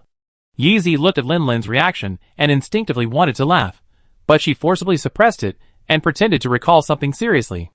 Lin Lin stared at her eagerly. I forgot. Lin Lin was shocked. Don't forget. Think about it again. Maybe you remember it. A trip to Shumo Forest takes quite a while. If we forget any ingredients we could gather here, it'd be a long time coming. Yi Zi rubbed his temple, shielding his gaze with his arm as he let out a sly smile. I have to eat the meat. Brother Lin Lin roasted himself to remind me. I roast it for you. Breath's mouth twitched, and he instinctively glanced at Ai Chao, only to find that she had once again cast her hook into the pool, intently gazing at the water, completely oblivious to this direction. Suddenly, I felt so redundant. The next day, after yesterday's rest, and with the addition of the dewlap oil, everyone had mostly acclimated to the humid and sultry climate of Shumo Forest. Therefore, at daybreak today, everyone packed up and officially set out for the hunting grounds. The primary goal, of course, was to protect Ai Chao and escort her on her fishing adventure, while also gathering some local specialties and ingredients along the way. Of course, this kind of gathering is completely random. Grab whatever you see that's valuable. As for the weapon materials Lin Lin covets, there's nothing special to collect in Shumo Forest. The armored rockfish, the main frame for the weapon, has already been acquired. The Samahata scales come from the juvenile form of the transformed ice shark, Kisame/Wishaw. Sightings have only been reported in the frozen island south of Yanhua village, and the icy sea north of the swamp. It seems unlikely that they be available anytime soon. The water bag, that's easy to say. While we don't have it yet, we definitely have the mudfish dragon we're hunting this time, so there's no need to rush. Frozen metal, a special metal from the frozen islands, could be purchased, but Lin Lin planned to make time for a trip to the frozen islands later, so there was no need to waste the money. With no other materials requiring special attention, Lin Lin collected them casually, occasionally wielding a pickaxe or a bug net when the mood struck him. Thanks to the abundant resources of the flooded forest, he was quite thriving. Remarkably, while hammering the pickaxe, Lin Lin unexpectedly unearthed a piece of jeweled stone with an exceptionally fine texture. After prolonged water impact, it was gradually polished into a round bead. After all, Lin Lin had only lived in this world for a short time and didn't recognize the small object. It wasn't until Brave took a look and pointed it out that he realized it was actually a water-light pearl, a valuable item that could be used to craft jewelry, beads, to provide protection. Hey, now there's one more reason to kill the mudfish dragon. Lin Lin remembered clearly that his initial desire to hunt the mudfish dragon was due to his desire for the swamp crossing pearl crafted from its materials. The water bag was a later addition. The group waded through the muddy yellow water, and before they knew it, an hour had passed. That's the fishing spot I had my eye on last time. Ai Chao suddenly pointed to a nearby area where a stream of white water cascaded down from the jagged rocks, eventually merging with the muddy yellow water beneath their feet to form a vast, relatively clear lake. That mudfish last time wandered into this lake, disturbing the fish and making it impossible for me to fish. Waving a hand for Yi Zi to protect Ai Chao and retreat, Lin Lin slowly stepped forward, keeping a vigilant eye on all directions, carefully observing any signs around him. Brave also placed his hand on the hilt of his katana, ready to provide support. There are fresh drag marks in the mud over there. That mud dragon is still nearby. A moment later, Lin Lin's gaze fixed on a muddy track on the lakeside. The flooded forests were subject to constant rain, and the fact that this track had survived until now, unscathed, suggested that an animal had recently been drinking here and, unsuspectingly, been dragged underwater by the attacker. Judging from the size and shape of the drag mark, it was likely an elk deer. After walking until the water reached his calves, Lin Lin paused and looked back to estimate the distance he had walked. The terrain here is steep and the water is deep. We can't engage in a water fight. We need to find a way to lure that creature to shore. Lin Lin gestured to Brave to step back and keep a distance. That creature didn't have a kinsect, so if attacked, it wouldn't have any room to maneuver. He had to be the bait himself. Breath nodded and slowly inched backward, while Lin Lin focused his attention, carefully sensing the water's surface. Thanks to the perennial rainy weather in Shumo Forest, the reflected light from the water wasn't strong. Even though the water was yellowish, he could still clearly see the surface around him. The mud dragon wasn't nearby. After a brief wait, the mud dragon didn't seem to notice him, so Lin Lin extended a hand and, imitating the licking rhythm of an elf deer, slapped the water. The wait didn't last long. Suddenly, an unnatural ripple appeared on the water ahead, as if a massive creature were swimming underwater, driving the current in the opposite direction, rushing towards the shore at a seemingly full, but actually swift, speed. His heartbeat quietly quickened. Lin Lin's face tensed, maintaining a steady rhythm of slapping the water, silently counting down. 3, 2, 1. Now! Chapter 186. Without the slightest hesitation, Lin Lin raised his hand and flung a kinsek backward. His body was instantly propelled out of the water and soared into the air. With a splash, water splattered everywhere. As soon as the first splash had settled, a second, even larger one erupted.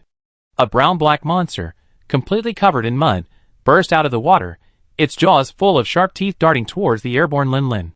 After its head broke through the water, it swung its powerful tail, still submerged, and unexpectedly accelerated again in midair, its jaws closing in on Lin Lin. Lin Lin, constantly vigilant against the creature, felt the earthy stench of its mouth wafting against him. Suddenly, he released the worm silk thread, flipped in midair, and unleashed a powerful kick directly into the mud dragon's nasal bone. Given the mudfish dragon's massive size, Lin Lin, midair, had no chance of wrestling with it. However, he didn't need to. Instead, he used the recoil of his kick to quickly distance himself from the mudfish dragon. The kick threw Lin Lin off balance, forcing him to roll on the ground before regaining his balance. He stared intently at the mudfish dragon across from him, his thoughts racing. This creature must have been at least 17 or 18 meters long, a size that would have put it first among all the monsters he had hunted. It seemed the lake was full of fish and rich in nutrients. Not bothering to brush off the mud, Lin Lin raised his hand and drew his shield axe. The submerged ground was muddy and soft. With that roll, he transformed into a sand dragon, also covered in mud, looking quite similar to the mudfish dragon across from him.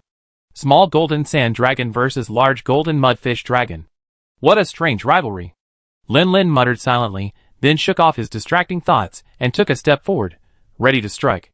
Roar! Fuck! Feeling the ringing in his ears, Lin Lin quickly interrupted his movements and covered his ears, gritting his teeth to endure the creature's roar. I forgot the mudfish dragons of the old world had mutated. This one could roar. Even on the other side, with a single ding, a brilliant blade flashed, slicing through the thick mud covering the mudfish dragon's head. The penetrating air blade carved several tiny wounds. It was Brave who, with a single eye move, cut through the sonic waves, incidentally inflicting some damage. But after looking up and observing the damage he had inflicted, Brave's expression wasn't much better than Lin Lin's. The mud on this thing is too damp. My umbrella sword flames have no effect on it. Lin Lin shook his head, and was about to reply when the mud dragon rushed towards him again. He quickly raised his shield to block. Bang! Forced to slide back several meters, Lin Lin's mouth twitched slightly. This thing was quite strong, but more importantly, the submerged ground was too soft to withstand his strength, and he couldn't unleash his full power. Blocking the mud dragon's charge, Lin Lin was about to chase and strike it twice when he felt a surge of resistance under his feet. Glancing down, he saw that the mud had suddenly reached above his ankles, making it difficult for him to move. Hindered by the mud, he hadn't even escaped the mud before the mud dragon slid in front of him again, its body bent like a taut hunting bow. The next moment, the Iron Mountain Claw arrived as expected. It's unclear what this old-world mudfish dragon ate to grow up, but it possessed extraordinary strength. This Iron Mountain lean attack was particularly powerful. The immense force from its arms radiated throughout its body, sending a dull ache through Lin Lin. The mud beneath his feet nearly knocked him off balance, making it nearly impossible to maintain his defensive stance. It's not that this mudfish dragon's attacks were more powerful than the Earth Sand Dragon's dragon chariot, but the mud beneath his feet restricted his movement and affected his balance, making it difficult to exert his full strength against it, making it much more challenging. Thankfully, Lin Lin wasn't fighting alone. Hey! Take my blow. Brave briefly distracted the mudfish dragon, preventing it from pursuing Lin Lin. Boss! This is dispersant. Jujube flew over, dropping a tube of pale green potion. Before it even hit the ground, it had transformed from liquid into a thick mist, enveloping Lin Lin. The thick mud beneath his feet quickly hardened upon contact with the smoke, transforming into a cracked clod in the blink of an eye. With a simple lift of his foot, it shattered completely, allowing Lin Lin to move freely again. Well done, coconut date. Lin Lin praised, brandishing his sword and charging at the mud dragon. I've been passively taking the beating up until now. Now it's my turn. Give me Zinni. A little further away, Yi, already clutching the insect stick, tried several times to step forward to help, but knew his strength was limited and that a hasty intervention might backfire. He suppressed the urge until Coconut Date delivered the dispersant, allowing Lin Lin to regain his freedom of movement and take the initiative.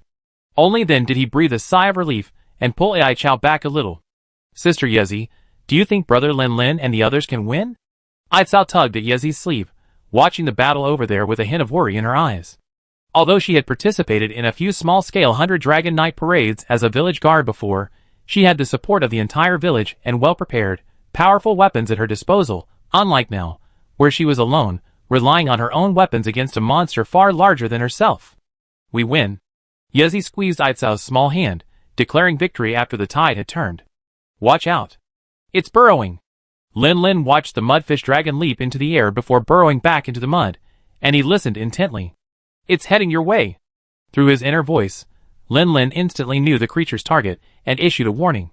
Brave instinctively wanted to sheath his sword, but he was unfamiliar with this type of attack from underground. After briefly considering the risks, he instead began to run away from the lake. Boom! Feeling the vibrations approaching beneath his feet, Brave gritted his teeth, unconcerned about the black mud staining his white armor. He pushed forward with all his might and leaped forward. Almost instantly, Lin Lin had already inserted his sword into his shield, transformed his earth and sand armor shield axe into axe form, and swung it towards the pre-calculated position. Remove. You? Damn. You? Chapter 187. The sharp axe blade sliced through the mud like a whirlwind, embedding itself in the ground, its broad blade almost completely submerged. This super explosion missed. But not completely. As the axe blade fell, violent golden energy surged from the shield axe's interior, forming a series of golden fountains that exploded forward one after another. The mud dragon, which had just burst out of the mud, happened to be located on the extension line of the shield axe's end. As it emerged, the golden energy rained down upon its head. Boom! Accompanied by a violent explosion, the mud covering the mud dragon's head shattered and scattered. The violent vibrations also made it slightly dizzy. As it rushed out of the ground due to inertia, it was unable to adjust its posture in time, and its direction was off when it landed again. Shit! Lin Lin had just managed to pull up the earth-digging shield axe and press the trigger to begin disassembling it, when darkness suddenly descended upon him. Looking up, he saw a mudfish falling towards him, and he couldn't help but curse inwardly. After being strengthened again, the earth and sand armored shield axe had become heavier. Although he could still swing it, using the super release technique required him to unleash all his strength. At this moment, his strength was gone, and even if he let go and rolled to dodge, it would be too late. Bang! The heavy body fell upon him, and Lin Lin only had time to release the shield axe and throw his arms in front of him. The next moment, as if he had struck lucky, he was thrown flying, his internal organs ablaze with pain. Plop! The world spun, and a sweet, fishy taste lingered in his throat. When Lin Lin regained consciousness, he found himself mired in a mass of mud left behind by a mud dragon. The rich smell of earth and decaying vegetation filled his nostrils. With another whoosh, a graceful figure, pulled by a insect, flew towards him. Immediately, Lin Lin saw an anxious, worried face. A turquoise mist filled the air, the bitter aroma of herbs neutralizing the stench of mud and slightly softening the sweet, fishy taste of rust in Lin Lin's throat. Brother Lin Lin. Are you okay? Yeezy placed something on the ground before pulling Lin Lin out of the stinking mud. Without hesitation, he lifted his visor and poured a bottle of emerald green potion into his mouth. The moment Lin Lin was pulled out of the mud, he cast his gaze in the direction the mud dragon had landed. His weapon had just been forced out of his hand, and he had sustained significant injuries. He was at his most vulnerable, absolutely unable to withstand the creature's subsequent attacks. Thankfully, upon noticing Lin Lin's injuries, Brave launched a continuous attack, temporarily distracting the creature and buying Lin Lin some breathing time. Lin Lin stared intently at the mud dragon, clutching his chest. Waves of dull pain choked him, and he felt an urge to vomit blood. Fortunately, he had just taken a bottle of regeneration potion G. The cool sensation flowed through his body, slowly dispelling the discomfort. A emerald mist continued to flow into his body, healing his injuries. With this dual healing, he managed to suppress the urge to vomit blood in just a few moments. It's true that the mud that constantly sheds from the mudfish dragon, as it moves, is truly formidable. Its presence constantly compresses a hunter's range of movement, until there's no escape and they're forced to withstand its attacks head-on. Without Lin Lin's restraint, Brave, left alone, quickly fell into a disadvantage again. The mud restricting his legs made even his difficult to execute, and his dodging efforts were rather awkward. Only with the help of Jujube nearby, who occasionally tossed a can of dispersant, could he manage to maintain his position. Lin Lin clenched his fists, coughed softly twice, and nodded slightly to Ez. "I'm fine, thank you." With that, Lin Lin staggered back to his feet, ready to rejoin the battle, and help Brave share some of the pressure. As soon as he took a step, a small hand gripped his palm. Lin Lin turned back in surprise, only to see Ez biting his lower lip and shaking his head. "You're seriously injured." The sweet rain snail and the healing potion only temporarily suppressed the damage. "You're no longer fit to fight." Lin Lin remained silent, raising his hand to gently touch his chest, feeling the throbbing pain. Then he realized that he must have broken several bones. This wasn't just a concussion like the previous shield-protected injury. Fractures and fractures, even with the help of healing potions, wouldn't heal in a matter of seconds. This was all thanks to the sturdy Earth Dragon armor he was wearing. If he had worn Ez's flame set, which offered little protection, he would have been a true A-Dragon warrior to have not been shattered like a rag doll when hit head-on. After a brief silence, Lin Lin nodded. "Okay, let's retreat." Ez whistled, summoning her hound, Xiaobai, and then lifted Lin Lin onto its back. "Xiaobai, take brother Lin Lin and Ai Chao back to camp." She herself quickly rushed toward the battle zone. A human's legs couldn't outrun a large monster, so to avoid being pursued, they had to prevent it from catching up. For example, flash grenades.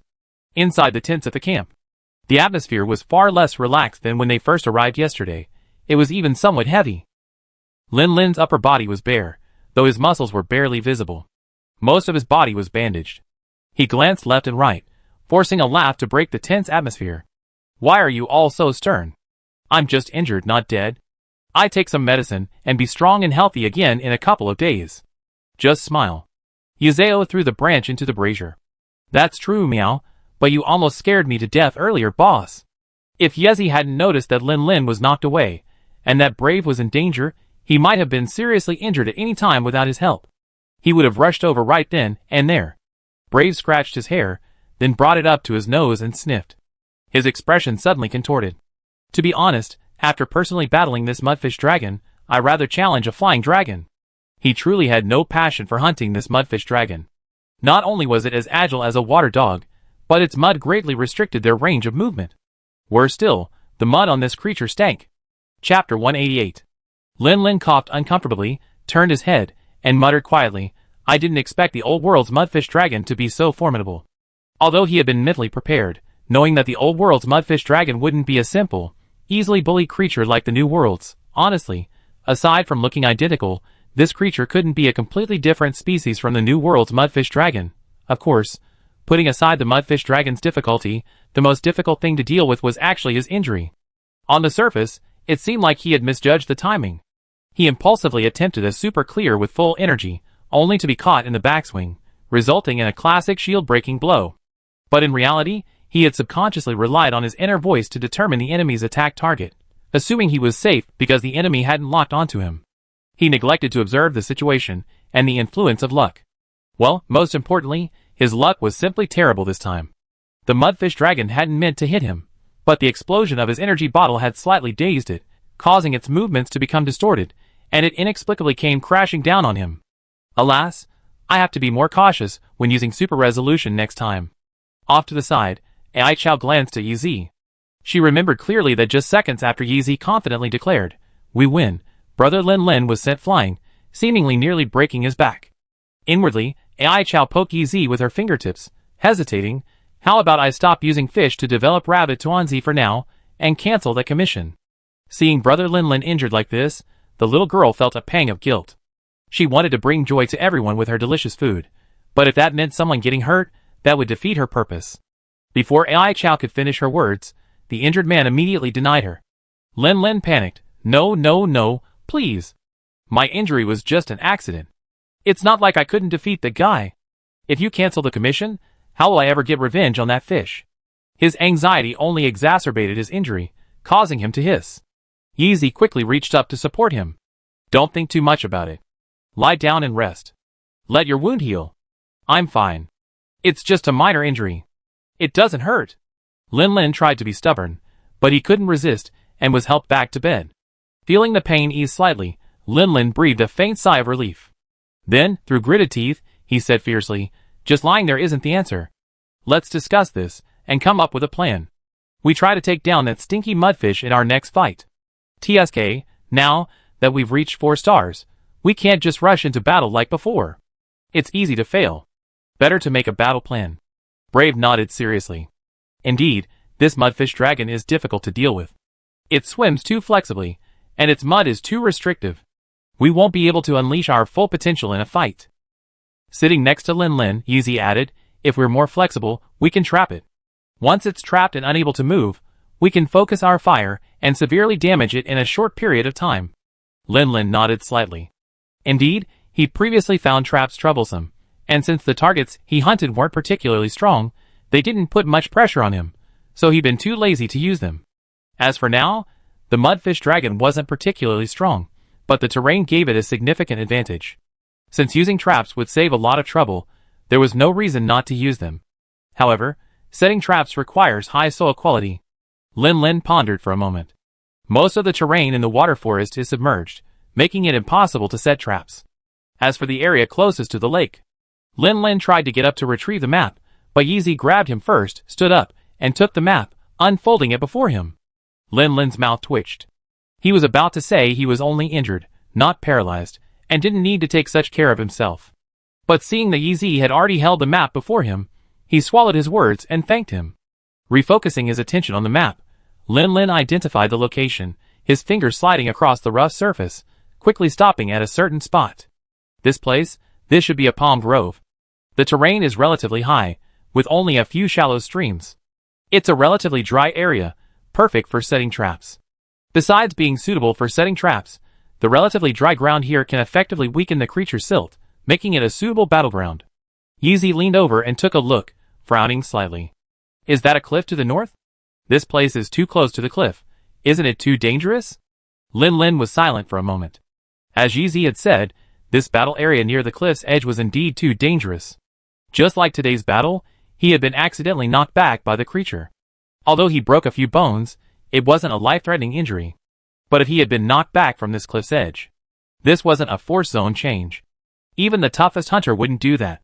If they found a meat pie, they consider it a complete corpse. The greater possibility was that they wouldn't be able to recover anything.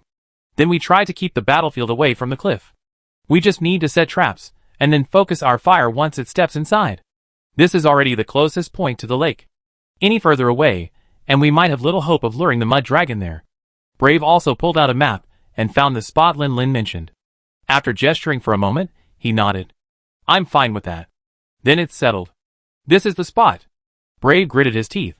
"But there's one problem." Lin Lin and Yeezy looked at him, and saw Brave grasping his umbrella thorn sword. His expression was grim. "My umbrella thorn sword is fire attributed, and my umbrella bird suit also enhances fire attributed attacks. But the wet mud on that guy is too troublesome. If I strike him with my sword, the newly ignited flame will be extinguished immediately, and the damage I can inflict on him will be greatly reduced." Lin Lin rubbed his chest, feeling the slight pain, and his mind recalled the explosion of golden energy during his super release. Mud splattered, even revealing its pitch-black head. The explosion of the energy bottle seemed to be effective in clearing away the mud? That's easy. I use super solution to blast the mud off its body.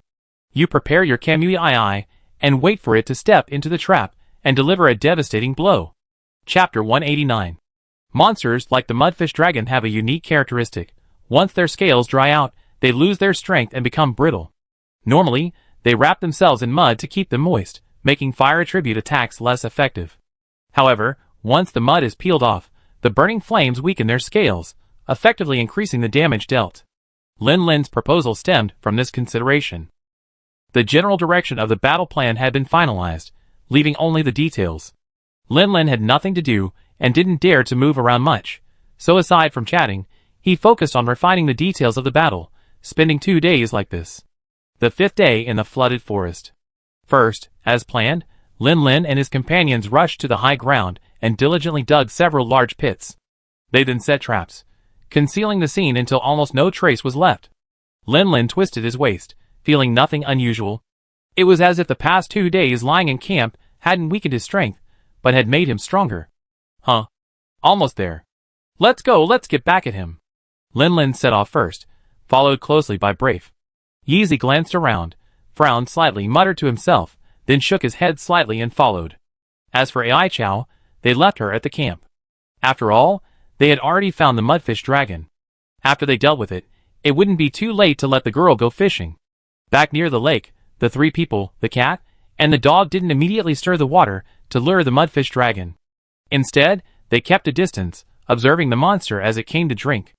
After waiting for over half an hour, Yez's ears twitched. He quietly parted the brush to take a look, then turned and lowered his voice. "Boss, we spotted 3 elf deer, meow? Want to attack?" Lin Lin took a look and immediately decided, "Let's go after the one on the left. That's an old one." Lin Lin had barely made his decision when, with a whoosh, Yezi leaped away. Using the pull of his 2 kinsects and the jets of his bug stick, Yezi didn't even need to land. Simply using the treetops for support, he silently and securely reached the air above the 3 elf deer that had come to drink from the lake. After a brief adjustment, Yezi swung out another kinsect, slamming down with a dragon-slaying spear, dispatching the poor elf deer with a clean and decisive finish. Drawing her skinning knife, Yezi didn't begin to peel the horns of the Suzuka, the most medicinally valuable of the elf deer. Instead, she cut open the creature's stomach and pulled out its stomach, intestines, and other internal organs. The stench of blood immediately filled the air.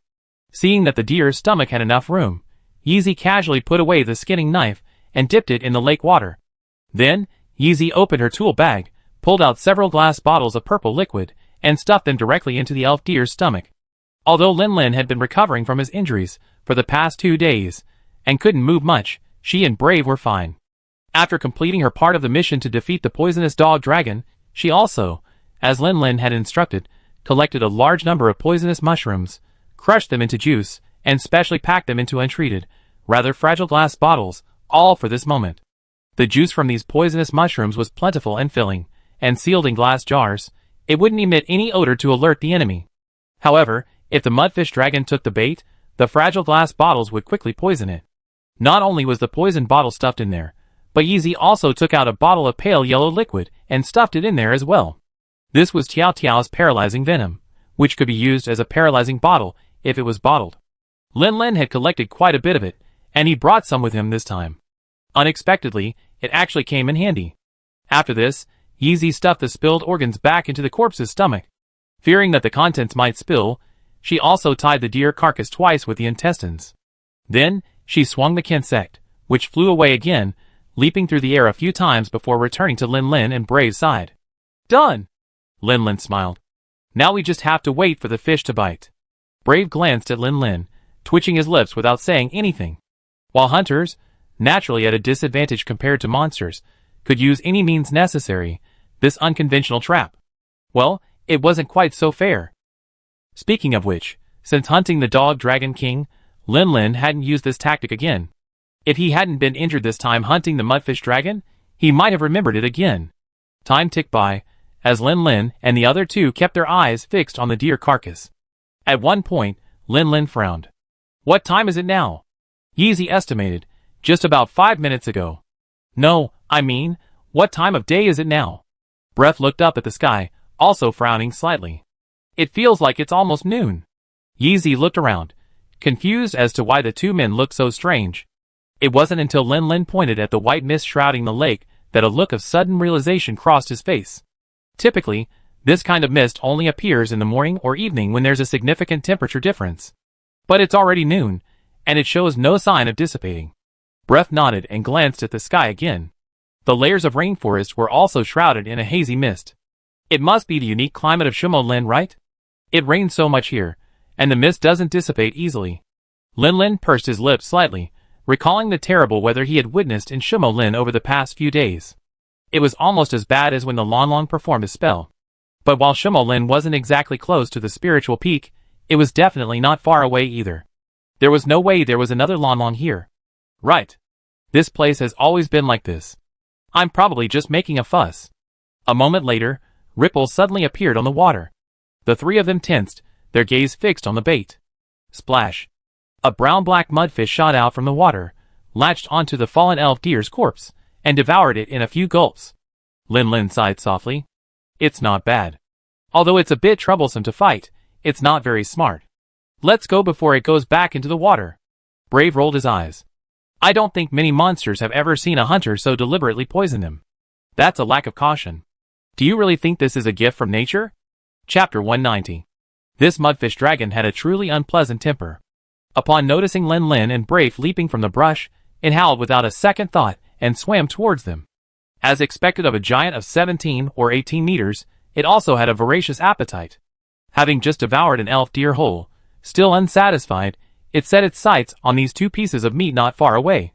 However, as it swam closer and saw the two pieces of meat pointed their weapons at it, the mudfish dragon's not-so-intelligent brain finally recalled the memories of the previous 2 days. Those two little creatures weren't as weak and powerless as the elf deer, either too slippery to grasp or too hard for it to bite. Even when they resisted, they managed to inflict minor injuries. These were minor matters. What truly infuriated it was the sudden flash of bright light that had suddenly appeared before its eyes that day. Having always lived in the stinking ditch, the mudfish dragon had long since adapted to the murky waters of the area, and its vision hadn't deteriorated. Naturally, the bright light blinded it, leaving it dizzy and blinded. But when it finally recovered, it discovered its opponent had already fled, nowhere to be found, only to be left feeling even more furious at having been tricked. Thinking it would never see them again, it was surprised they dared to appear before it. The mudfish dragon immediately charged forward, ready to deliver a powerful blow with its tail. Unfortunately, while the two individuals' counterattacks were quite weak, one was incredibly slippery, always finding an opening for its attacks to slip through, while the other was resilient enough to withstand several of its attacks. The mudfish dragon lashed its tail, attempting to block the opponent's movements with mud, but the two creatures seemed to have learned their lesson. As soon as they saw the mud it left behind, they turned and fled. Despite its best efforts, it could not stop the opponent, and the mudfish dragon grew increasingly furious. Caught in its rage, the mudfish dragon naturally failed to notice that as the battle progressed, the surrounding terrain rose higher and higher, the dim water gradually diminished, and solid ground became more and more. Large palm trees cast shadows. When the roar of a waterfall in the distance reached its ears, the mudfish dragon, exhausted by the continuous attacks, finally recovered from its anger and came to its senses. It took a closer look around. No longer the familiar muddy swamp, only a few rushing rivers gushing towards the cliffs. The unfamiliar terrain made its anger subside, and it began to consider retreat. But it was only then that it suddenly realized something was wrong. His nimble body grew sluggish, his breathing involuntarily heavy. A burning sensation emanated from his body, and even his vision was affected, blurring into blurry double vision. The mudfish dragon shook its head, ceasing its attack. Instead, it panted hard, trying to suppress the discomfort. This thing has finally been poisoned. The mudfish dragon's movements slowed, and the first to notice were naturally the two hunters it was chasing and beating. Lin Lin glanced at the location of the trap, then noted the mudfish dragon's position. He immediately abandoned all his energy, take advantage of its weakness, and launch a powerful attack. Force it into the trap. He thrust his sword into his shield, combining it into an axe, and brought it down on the mudfish dragon's head. The mudfish dragon, ravaged by the poison, reacted a beat too slowly, unable to dodge, and a narrow, bloody gash suddenly appeared on its head. It felt like rubber, not hard, but difficult to apply force to. Feeling the tactile sensation transmitted back by the axe handle, Lin Lin stepped forward and forcibly swung the fallen axe sideways, drawing a circle around himself. Now's not the time to use the super resolution technique yet, so let's use the secondary technique first. The axe blade sliced through the air with a sharp whistling sound, carrying the heavy momentum as it slashed across the mudfish dragon's head. Although its body was severely affected by the poison, the mudfish dragon still consciously protected its head, a vital part.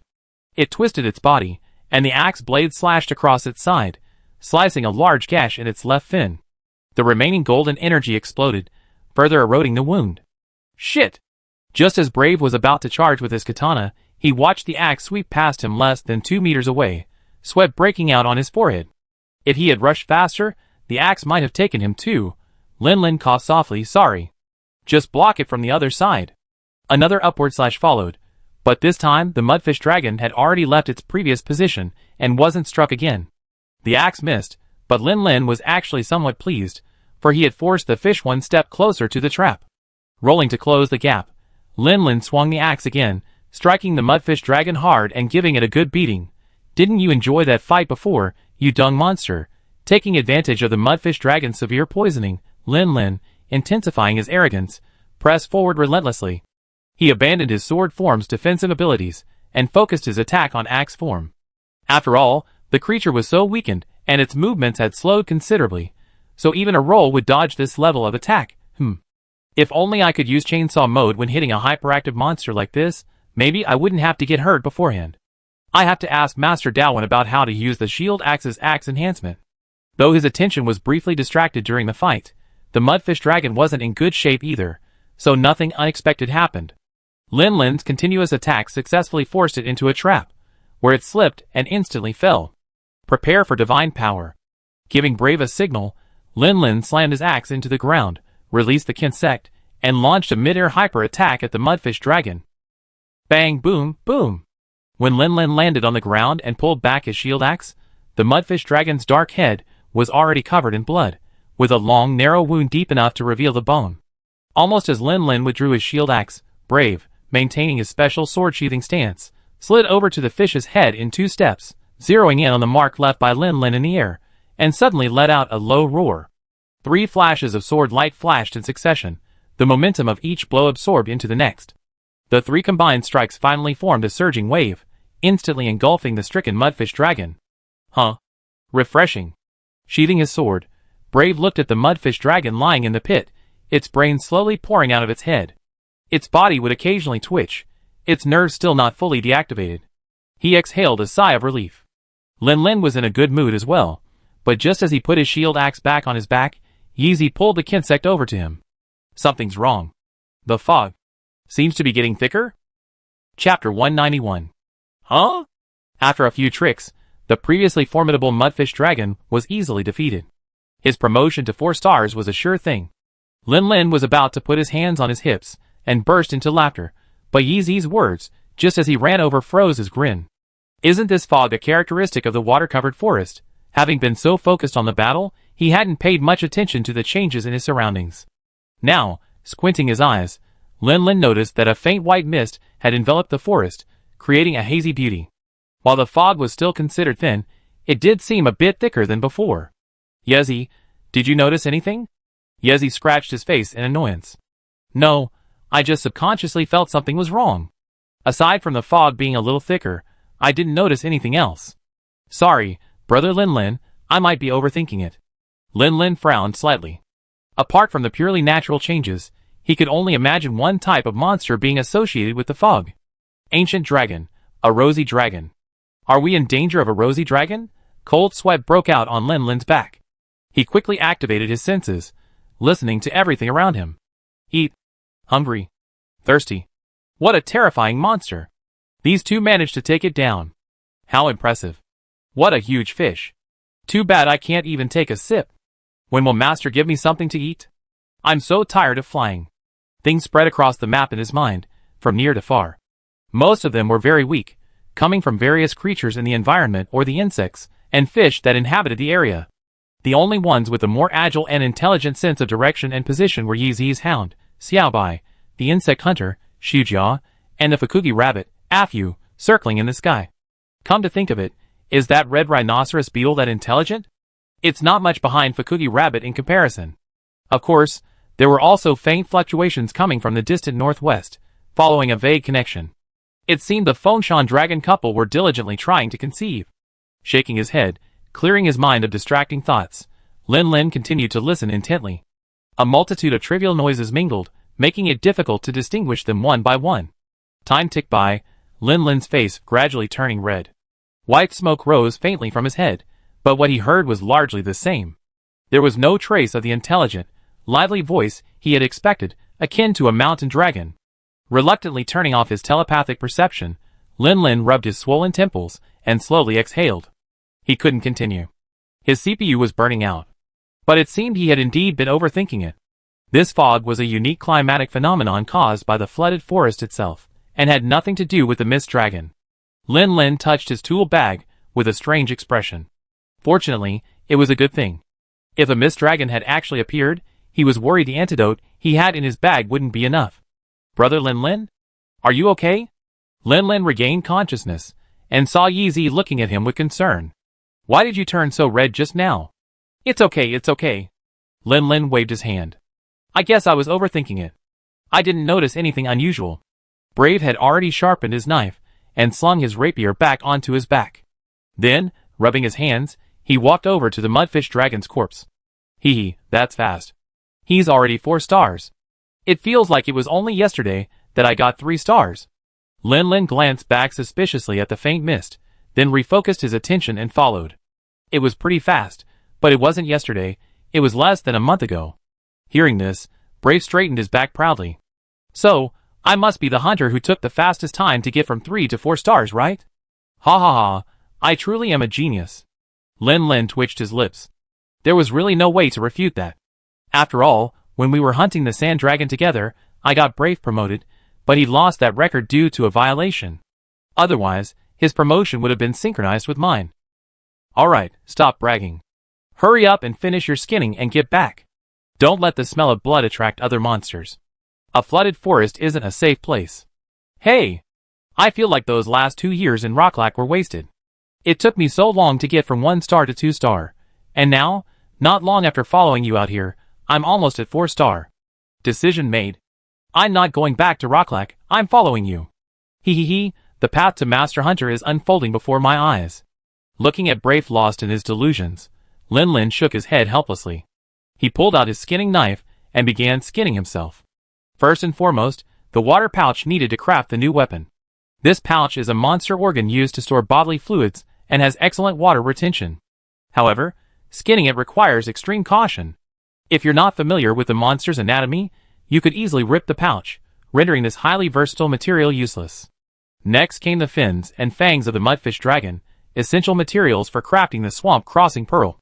The fangs, sharp and curved like daggers, were a must-know, but excluding its legs, a mudfish dragon only had 6 fins total, 4 on its back and 2 on its sides. The side fin had been shattered by Lin's axe during the battle, leaving only 5. It was unclear if that would be enough for crafting the pearl. After finally stripping the materials, Lin looked around and waved to Xiaobai, the toothed hound stalking the side. Although this creature had an instinctive fear of monsters due to psychological trauma, the mudfish dragon was already dead. After a few timid glances at the corpse, it trotted over obediently, acting as a truck for the materials. There's nothing we can do. Who told him not to bring Tayo? We just have to give him a hard time. Aw, easy, you can't ride the dog, so you have to walk with us. Lin glanced at the mountain of materials piled high on Xiaobai's back, and said to Yi with a stifled laugh. It's okay, brother Lin, you're making me sound like some delicate young lady. I'm a hunter too. What's a little walk like that? Haha, that's right. Let's go. Let's get back to camp quickly. We get some wormwood, fish, and head back. However, as the 3 of them set out on their return journey, the relaxed atmosphere slowly faded. Pushing aside a clump of branches, he looked ahead at the lake, almost completely obscured by the mist. Lin glanced around once more, seeing the fog now less than 100 meters thick. His Adam's apple rolled over his face. I'm afraid we're in trouble. Chapter 192. One day, the once peaceful Shumo forest was suddenly attacked by an unknown invisible life form. Run! But, Breath hesitated. It was just a thick fog. Was it really necessary to react so violently? Lin rubbed his temples and tried to sense it again, but to no avail. He only quickened his pace again. This fog isn't normal. It's thickening so quickly. I'm afraid it's not a natural phenomenon. Not a natural phenomenon? Breath frowned slightly. You mean a monster? What kind of monster could be so powerful? He had noticed the extent of the fog while he was at a height. It encompassed almost the entire visible area. Could a living being truly create such a dense fog? Lin struggled to discern his direction in the fog. As the fog thickened, visibility decreased, and their newly gained speed inevitably slowed again. Glancing back helplessly, Lin uttered, Before you saw the peak dragon, did you believe that monsters of that size existed? This silenced Brave. After a long pause, he asked, You mean the ancient dragon? Lin nodded gently. As far as I know, there's an ancient dragon called Anazichi, Mist Dragon, that can easily create fogs of this magnitude, possesses invisibility, and can spit poison. I suspect a mist dragon dwells in Shimo Forest. Brave glanced at Lin in surprise. He hadn't expected this guy, who, like him, had just been promoted to 4-star, to know so much. As the embodiment of natural disasters, the ancient dragon's existence could easily cause widespread panic if known to the public. Therefore, The guild has implemented a certain degree of information blockade, keeping its existence hidden from the public. Even hunters, unless they've been battling peak dragons for years, like Rocklack, often haven't encountered much information about ancient dragons before reaching higher ranks. Even for Rocklack, most hunters only have a passing familiarity with peak dragons, not the eloquent and coherent descriptions of them like Lin Lin. Yeezy glanced left at Lin Lin, then right at Brave, then blinked, once again feeling the disparity between the worlds. Both newly promoted 4-star hunters. Why such a huge disparity? So, this Mist Dragon is powerful?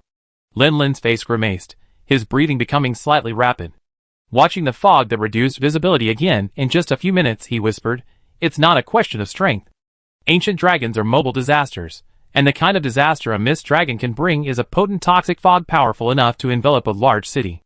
Yeezy was startled, instinctively covering his mouth and nose with one hand while reaching into his backpack for the antidote. Lin Lin shook his head. "Don't worry too much. If this fog is indeed caused by the Xiaolong, at least it's in a good mood right now. It's just fog, not poisonous. As long as we don't attract its attention, we should be able to evacuate safely."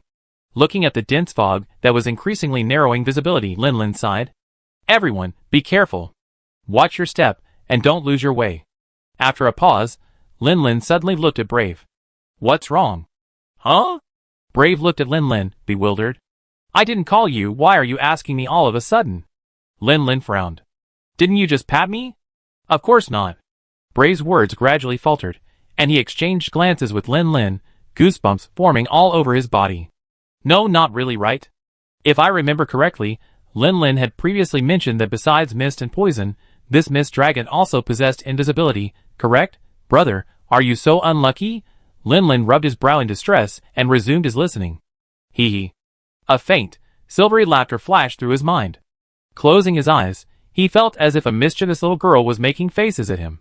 Of course, reason told him that this wasn't some mischievous little girl, but an ancient dragon that could easily take his life if it chose.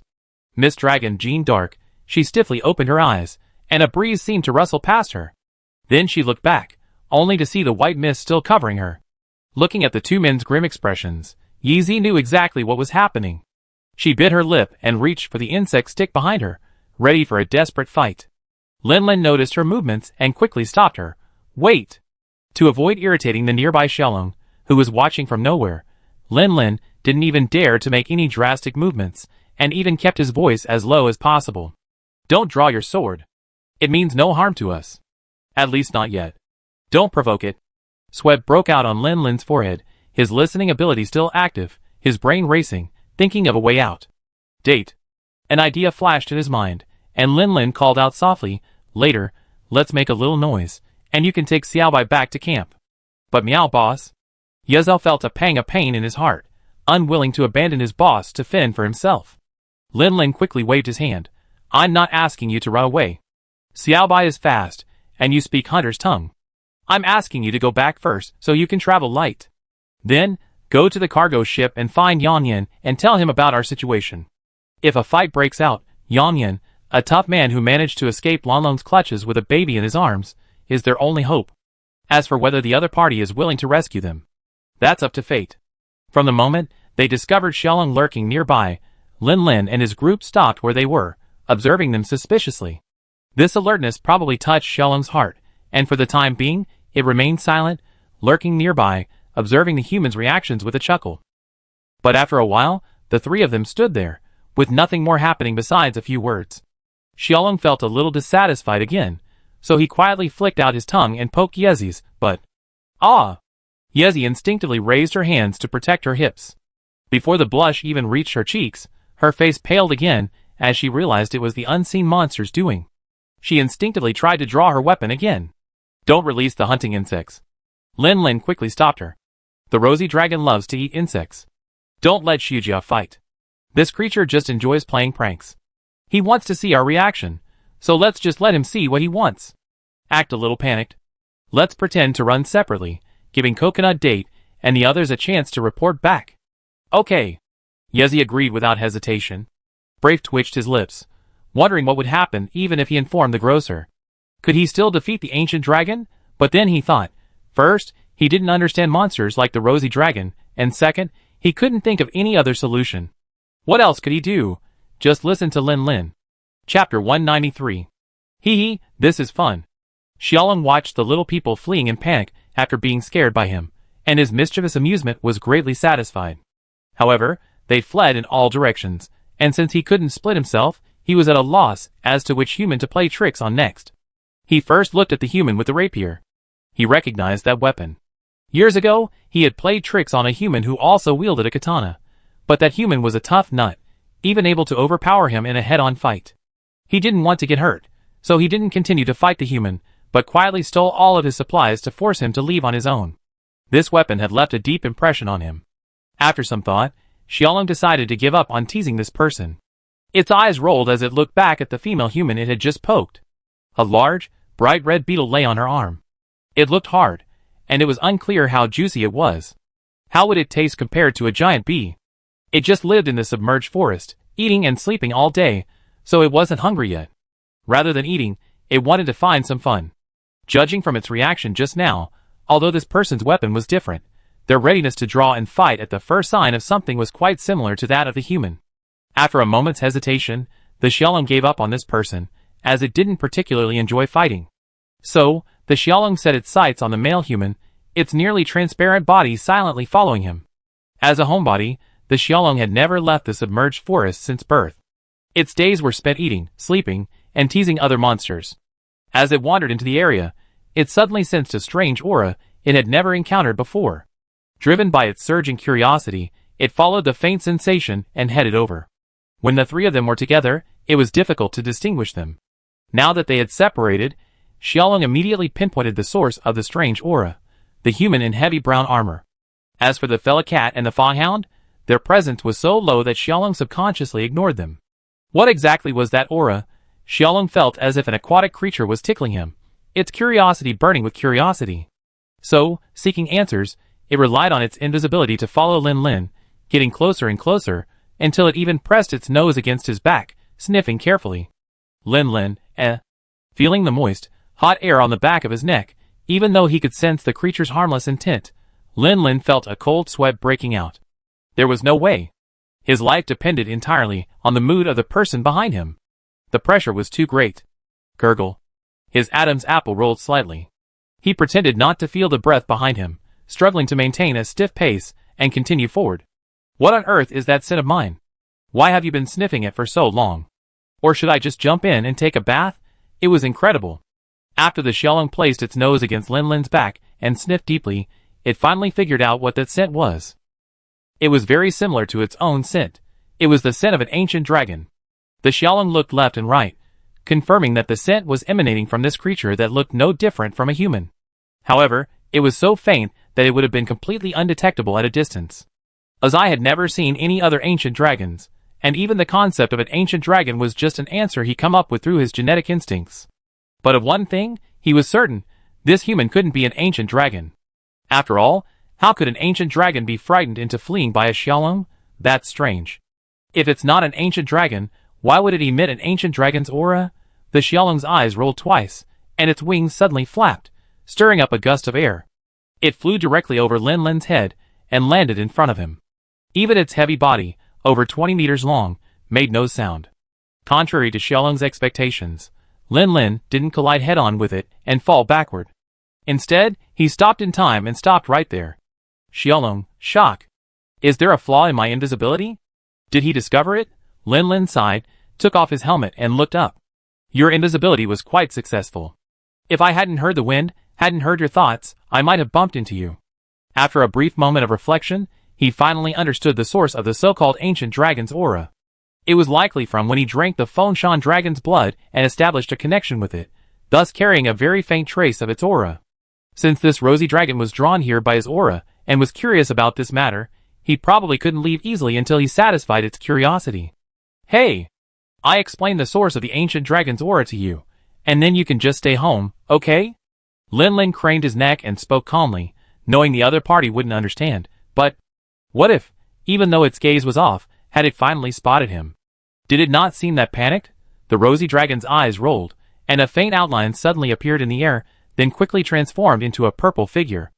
For legs and two wings, the classic ancient dragon form looked like a chameleon with wings. Its massive tail culminated in a curled tip like a cochlea. Lin Lin tilted his head slightly to the right, 15 degrees, meeting Xiao Long's large eyes, staring down at him. I have to say, this guy looks truly dull. They say the eyes are the windows to the soul, but this guy's eyes were like nailed shut, locking his cunning and clever heart beneath a dull exterior. Hello? Xiao Long lowered his head and leaned in closer, examining Lin Lin closely. How strange. He was so startled when he was invisible before, but now that he's visible, he seems so calm. Could it be that he's not afraid of me? No, judging by his posture, he's still nervous. Then why isn't he running? What a strange human. Huh? Wait, what's that smell? Unlike the subtle sensation of the ancient dragon's aura he sensed before, Xiaolong now smelled a distinctly intriguing scent. It seems like a powerful healing potion? Lin Lin's mouth twitched. There's a thief. I haven't even used this medicine yet. After a brief hesitation of a quarter of a second, Lin Lin gritted his teeth and reached into his arms. He then opened his palm toward Xiaolong. A large honey pill wrapped in oil paper lay quietly there. Chapter 194. Xiaolong's eyes flickered slightly, locking onto the large honey pill resting quietly in Lin Lin's palm. There was no mistake. This was the healing potion it had just sensed, but the problem was, it had only just noticed it and hadn't even started stealing it yet. What was it planning to do by taking it out? With a flick of its tongue, it gently rolled the pill into its mouth, swallowing it. This was clearly a powerful potion made from precious medicinal herbs. In the past, stealing one would have been a source of comfort, but now Xiaolong felt only a dull sensation. Why was this? Xiaolong pondered. Perhaps this time, it had skipped the stealing process and gone straight into its mouth.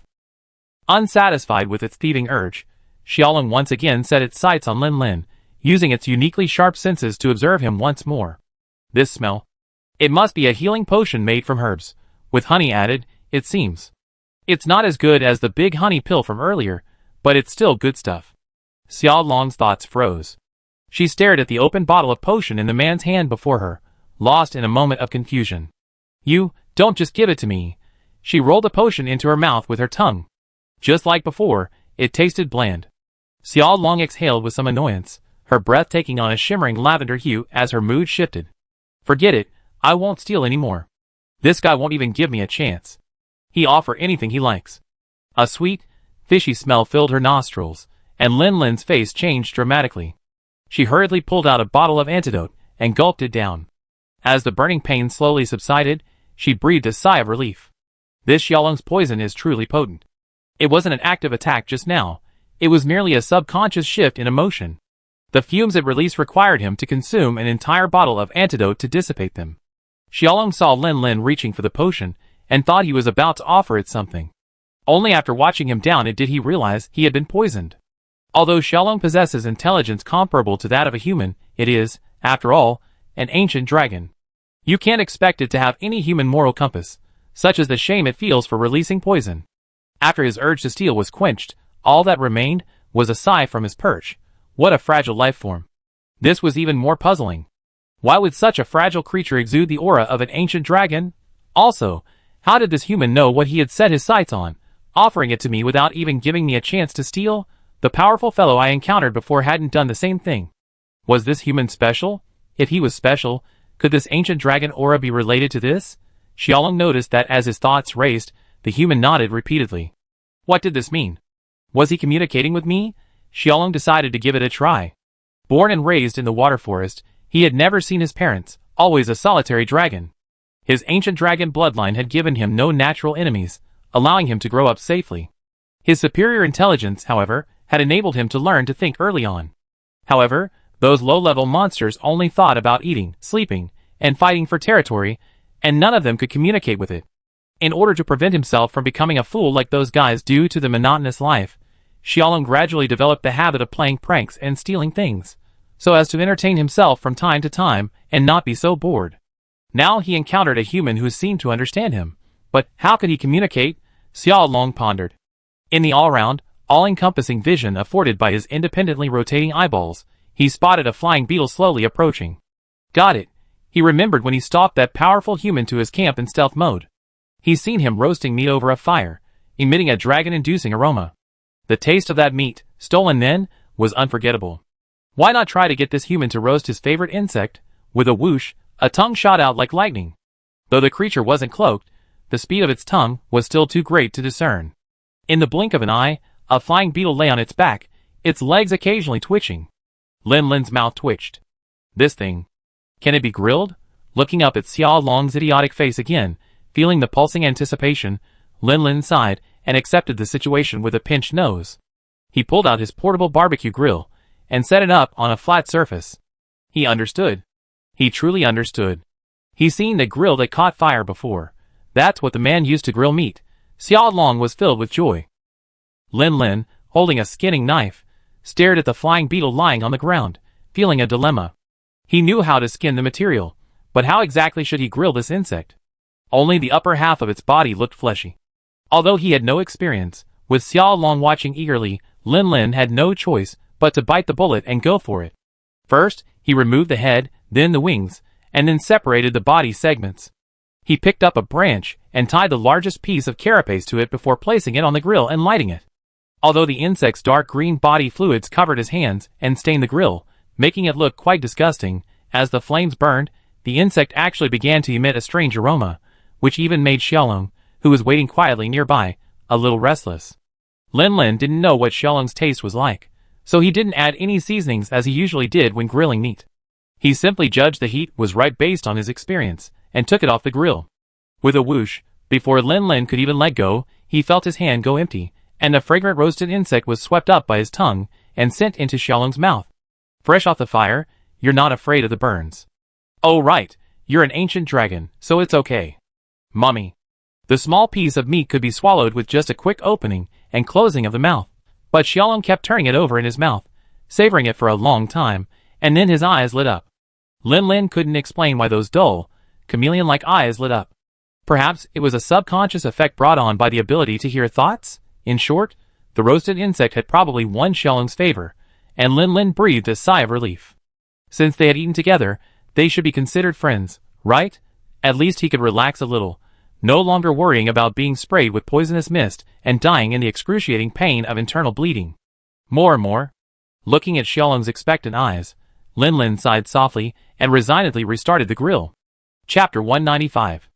Lin Lin felt okay about being ganked by the Xiaolong and forced to roast insects here. While his luck seemed a bit off, at least he was safe. However, this brought up a new problem. He had agreed with Yi Zi and Brake to split up and reunite, but now he was entangled by the excited Xiaolong, and he couldn't get away for a while. He just hoped they wouldn't notice his absence and come back, adding to the complexity. Gurgle.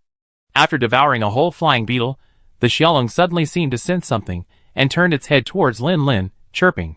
Interestingly, despite being a powerful ancient dragon capable of fighting at the pinnacle of its ecological niche, Xiaolong possesses none of the domineering and arrogant attitude expected of an ancient dragon. Instead, he's full of cunning, spending his days stealthily strolling around the streets and pulling pranks. His diet consists primarily of insects at the bottom of their ecological niche, and even his calls are so gentle and soft. Even Taio Taio's voice is louder than this guy's. Huh? You want to take me to see some fun? Gulyalu. Xiaolong stamped his limbs a few times, excitedly urging Lin Lin on. Seeing him put away the grill and stand up, he eagerly headed in a certain direction, his steps not even his usual three-step lurch. Lin Lin, I have a bad feeling. Can I not go? I just want to get back to the village. Xiaolong noticed he wasn't following and immediately turned around, his eyes fixed on him. Gulp. Lin Lin swallowed. It seemed he had no choice but to go. Xiaolong's perception was extremely sharp. After running behind her for nearly 10 minutes, Lin Lin heard a wolf howl. Wolf howl? Lin Lin listened carefully for a moment, the sound becoming increasingly familiar. Shit! Thunder Wolf Dragon. Lin Lin instinctively wanted to escape, but then he saw the Mist Dragon, now in spectator mode, completely transparent, his outline barely visible, and his confidence surged. What's there to be afraid of? What's the map, King? We have an ancient dragon right beside us. The Mist Dragon had completely vanished. Lin Lin looked left and right, then climbed a tree with a good view. This spot was perfect. He could see clearly what was happening with his skills, yet it wouldn't be easily noticed. It was a VIP viewing spot. As for why it was a viewing spot, of course, he heard it from Mist Dragon's mumbling, watching the action unfold. Mist Dragon was experienced in this, and a battle for territory was bound to ensue. As for the other monster competing with the Thunder Wolf Dragon, they know by listening to another howl from not far away. Aoang. Why does that sound so familiar? Oh right. My little puff's meow is soft and thin, like she's acting cute, but it's basically the same cry. Is that a bubble fox dragon? Lin rummaged through his tool bag for a moment, pulled out a pair of binoculars, and peered down. Oh, and it's worth mentioning that these binoculars are different from those in the original world. They're made of pure biotechnology. The barrel is made from the spines of a blue dragon and a herbivore, and the lens isn't glass, but the vitreous humor in a blue dragon's eye. Monster Hunter technology, isn't it amazing? A little below, in an open space, a shallow layer of murky water flowed quietly. Breaking the calm surface was a powerful, turbid claw. Zizizi. It was a thunder wolf dragon, its carapace spread wide, its fur standing on end, its body aglow with a cyan blue electric light, having entered a supercharged state. The light emanating from the dragon's body even illuminated the dim water forest. However, in stark contrast to its imposing and majestic aura in this supercharged state, this thunder wolf dragon's body was covered in scars of varying sizes. The most obvious was its long tail, as if it had been slashed by a long sword. Only half of it remained, and it was severed diagonally, not horizontally. It didn't look like a hunter's wound. Unless it was a complete slash, the cross-section wouldn't be so smooth. And among hunter weapons, whether great swords or slashing axes, none were as narrow and elongated as that one. The shield axe's axe form was long enough, but the handle at the back wasn't that sharp. So, it could only have been done by a monster? Dragon Slayer? That shouldn't be the case. Dragon Slayers wouldn't like the humid environment of the water forest. Could it be a mist dragon? Perhaps only the torrent of water jets unleashed by a mist dragon could possess the terrifying power to sever a thunder wolf dragon's tail with a single blow. The water rippled, and at some point, fine, soft bubbles appeared. Following the swaying of a pink figure, these bubbles quickly spread across the scene. As expected, it was a bubble fox dragon, and judging by its vibrant fins, it was a male that had left its pack to live on its own. Furthermore, its color, closer to red than pink, betrayed its owner's anger at a dragon invading its territory. It was clear that this bubble fox dragon was the original owner of this territory, while the scarred thunder wolf dragon had left its original habitat after failing to secure the spiritual peak and wandered here. It had also set its sights on this auspicious spot, and was preparing to claim it as its new home. The two opposing sides even skipped the initial roars to intimidate each other, and immediately engaged in a fierce fight. The thunder wolf dragon struck first, leaping into the air on all fours, somersaulting and swinging its tail at the opposing bubble fox dragon. While the bubble fox dragon's slender size might have put it at a disadvantage in a power fight, its agility was no less impressive, not to mention its current advantage. With a simple leap, it slithered past the soaring thunder wolf dragon, circling back to its original position, creating several large bubbles as it spun. The bubble fox dragon had intended to use this opportunity to get behind the thunder wolf dragon and attack, but it was surprised to see the dragon reverse course after its tail strike, still facing it head-on. Moreover, the dragon, with considerable combat experience, realized its first strike had missed, immediately launched another powerful attack, lunging at the bubble fox dragon. In a split second, the bubble fox dragon dodged its attack again, nimbly darting back to its original position. Perhaps it was the slippery fluid secreted by the bubble fox dragon that made the water smooth. This time, the thunder wolf dragon's attack missed, and its footing slipped slightly, making it difficult to turn itself around. However, the thunder wolf dragon was indeed experienced in combat. The moment it noticed the slippage, it used its front claws to dig firmly into the mud beneath the water. Using the momentum of its forward lunge, it managed to reverse its direction and brought the bubble fox dragon back into its sight. Alas, even its formidable combat experience could not withstand the bubble fox dragon's innate talent. Each step was swifter than the last. Taking advantage of the slight difference in time between their adjustments, the bubble fox dragon, with a moment's preparation, unleashed a torrent of force from its mouth, piercing the thunder wolf dragon directly. Chapter 196. First, there's one thing Lin must emphasize. The high-pressure water cannon the bubble fox dragon blasts is incredibly powerful. Even with the protection of a sand dragon armor, he'd likely have broken a few ribs. But even water cannons have their strengths and weaknesses. The torrent of water the bubble fox dragon blasts is certainly powerful, but compared to the Tianjin hurricane, it pales in comparison. Clearly, the thunder wolf dragon, having faced the mist dragon before, wasn't impressed by the bubble fox dragon's water cannon. It merely stumbled back a bit after being struck, its carapace shattering a few pieces. But for a monster desperately trying to survive, the pain was merely a minor blow. The recoil from the high-pressure water cannon, which could repel the Thunder Wolf Dragon, was also incredibly powerful for the Bubble Fox Dragon. Even with its 4 claws firmly planted on the ground, the overwhelming recoil still caused its head to sway slightly. A slight deflection for the Bubble Fox Dragon's head, extended over 10 meters of rapids, was a significant one. With this swing, the water that had been continuously impacting the Thunder Wolf Dragon was finally released from its body. The Thunder Wolf Dragon reacted swiftly, launching a counterattack the moment the force of the current was no longer restraining it. One front paw pressed down on the ground with all its might, while the other forepaw lifted high. The Bubble Fox Dragon, sensing the enemy's approach, quickly interrupted the water flow and prepared to evade. However, the Thunder Wolf Dragon seized this fleeting opportunity, and before it could react, the enemy closed in on it. It had no choice but to turn its head to protect its throat. It was truly remarkable how experienced the Thunder Wolf Dragon was. The moment it closed in, it raised its claws to try to suppress the Bubble Fox Dragon's body, while simultaneously biting down on its throat. Unfortunately, the Bubble Fox Dragon protected its throat in time, leaving its lush, embroidered fins on its neck to the dragon. Although several fins were bitten off and several scales shattered, it surprisingly suffered no serious damage. The Thunder Wolf Dragon was indeed very powerful, and under the pressure of its claws, the Bubble Fox Dragon was unable to break free immediately. However, as the Bubble Fox Dragon struggled fiercely, the large amount of synovial fluid it secreted created bubbles that reduced friction, and the Thunder Wolf Dragon's claws became increasingly weaker. Despite its desperate efforts to suppress it, it was still thrown off by the dragon's body. After this fierce confrontation, even the Bubble Fox Dragon, with its naturally docile temperament, was now completely annoyed by the dragon.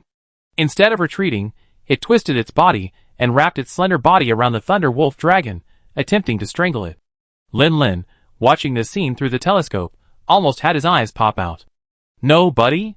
Look at the Thunder Wolf Dragon's bulging muscles, like a small mountain of flesh, and then look at your slender and graceful body. How overconfident would you be to do such a thing? You're not mistaken for a sand dragon, are you? You might win by just playing a guerrilla game, but actively engaging in a close encounter is like going to the bathroom with a lantern, seeking death." Sure enough, the Bubble Fox Dragon's entanglement and stranglehold lasted less than a second. The Thunder Wolf Dragon, having reacted, couldn't stand such an injustice. With a mighty struggle, it was pinned down with a slap. With a thud, the Bubble Fox Dragon, whose head had hit the ground, suddenly cleared its eyes. It struggled desperately, finally freeing itself thanks to the protection of its synovial fluid, and then with a spurt, it launched itself back into the air. After carefully assessing the difference between the two, the opponent was stronger, but it was more agile. As long as it didn't give the opponent a chance to get close, it should still be able to win. However, if it got close, the risk would be too great. Was it really necessary to fight this guy to the death for this piece of territory? Feeling the pain in its head and neck, the Bubble Fox Dragon's aversion to combat reasserted itself. It howled with a bluff, then sauntered away without looking back. "Grandpa hasn't eaten yet, and doesn't have the energy to stay here for 2 days. I come back to settle the score with you after I've eaten my fill." As the Bubble Fox Dragon left, the Thunder Wolf Dragon howled in response. Essentially, "I'm waiting for you." The Thunder Wolf Dragon watched with a fierce look as the Bubble Fox Dragon's figure completely disappeared. Then, its body, which had been holding on tightly, suddenly relaxed, and the long-accumulated fatigue and pain suddenly surged up. It glanced around, then leaped onto a high ledge. After casually stomping around to create a barely legible shape, it laid down in its simple nest and fell into a deep sleep. As a glistening bubble of snot gradually emerged from the tip of the Thunder Wolf Dragon's nose, the once bustling Shimo forest returned to silence. Brilliant. Seeing such powerful beings fight is worth the price of admission, even if I go hungry. Lin glanced at Xiaolong, whose excited invisibility had been breached, revealing its outline. His mouth twitched violently at the other's inner drama. Of course, the above sentence translated the other's consciousness into language he could understand. Lin subconsciously felt that this bloodthirsty spectator tone was particularly well suited to Xiaolong's inner drama. This guy said he was bringing me here for fun, and he really was. It was fun for him, but for Lin, it wasn't so simple. This is a turf war. With such intense fighting, there must be some resources, right? Lin wanted to pick up trash, and with the ancient dragon protecting him, he didn't care about the consequences of disturbing the Thunder Wolf Dragon. He scurried down from the tree and scurried to the site where the two sides had fought. After glancing up at the tired, slumbering Thunder Wolf Dragon, Lin Lin lowered his head and began searching. Splash. The murky water rippled again. Due to the Bubble Fox Dragon's recent battle, the bubbling fluid had blended into the water, causing fine foam to form easily. Lin Lin followed the ripples to their source, but found nothing but empty air. Well, that's how the Mist Dragon's invisibility works. If it weren't for the shifting waves, he wouldn't have noticed it approaching. What was this human looking for? Lin Lin reached under the water and pulled out a vibrant brocade fin, which glowed a vibrant red in the sunlight. A careful touch revealed a silky, smooth texture, similar to the feel of a small puff, but without the greasy, burning sensation. Although he knew the other person didn't understand, Lin Lin waved the brocade fin in his hand. Here, this is it. I'm collecting materials. Chapter 197. Xiaolong's eyes rolled twice, scanning Lin Lin's thick, sturdy armor. He roughly understood the other party's logic. Is he using other monster parts to arm himself? It's common, even the daimyo shield crab does it. The only thing that puzzled Xiaolong was whether the flimsy parts bitten off by the Bubble Fox Dragon would actually be useful. How about I take you to look for the skull on the back of the Triceratops? That thing is quite sturdy. Lin Lin rolled his eyes, not wanting to argue, and continued to search the remaining materials on the site. After all, this Xiaolong was a country bumpkin, so expecting him to understand the technology of weapon crafting was a bit too much. After harvesting 3 Bubble Fox Dragon's brocade fins, 4 Bubble Fox Dragon scales, 2 Thunder Wolf Dragon carapaces, and 3 Thunder Wolf Dragon scales, Lin Lin glanced up at the Thunder Wolf Dragon high above. Seeing it still slumbered, he breathed a sigh of relief and quietly retreated from the area. Looking back at the Mist Dragon, which had naturally followed him, Lin Lin's mouth twitched slightly, and a headache began to build. Good news. The Mist Dragon had discovered that he understood its thoughts, and was relatively friendly to him, making him feel safe and secure. Bad news. The Mist Dragon was very interested in him, and didn't seem to want to part ways with him. While he didn't mind making friends with the ancient dragon, now that the Thunder Wolf Dragon had fled to the water forest, he was afraid that the area around Jieyan village would be in complete chaos. He simply didn't have the heart to stay here and have fun with the Mist Dragon. I'm leaving. Lin Lin looked up at the Mist Dragon, trying hard to convey his thoughts. Although Xiaolong couldn't understand the language, its keen senses detected Lin Lin's shift in mood through his gestures and facial expressions. It paused, somewhat bewildered, staring blankly down at Lin Lin. I heard Xiaolong likes the pollen of the ghost firebird. I leave this with you. It helped you attract a few more. Lin Lin moved his fingers, untied the ghost fragrance flower necklace from his wrist, and, standing on tiptoe, hung it on the sharp horn of Xiaolong's head. Xiaolong tilted his head, tempted to lick the wreath off with his tongue. Having it hanging from his horn would compromise its stealth. But before it could move, Lin Lin turned and strode forward.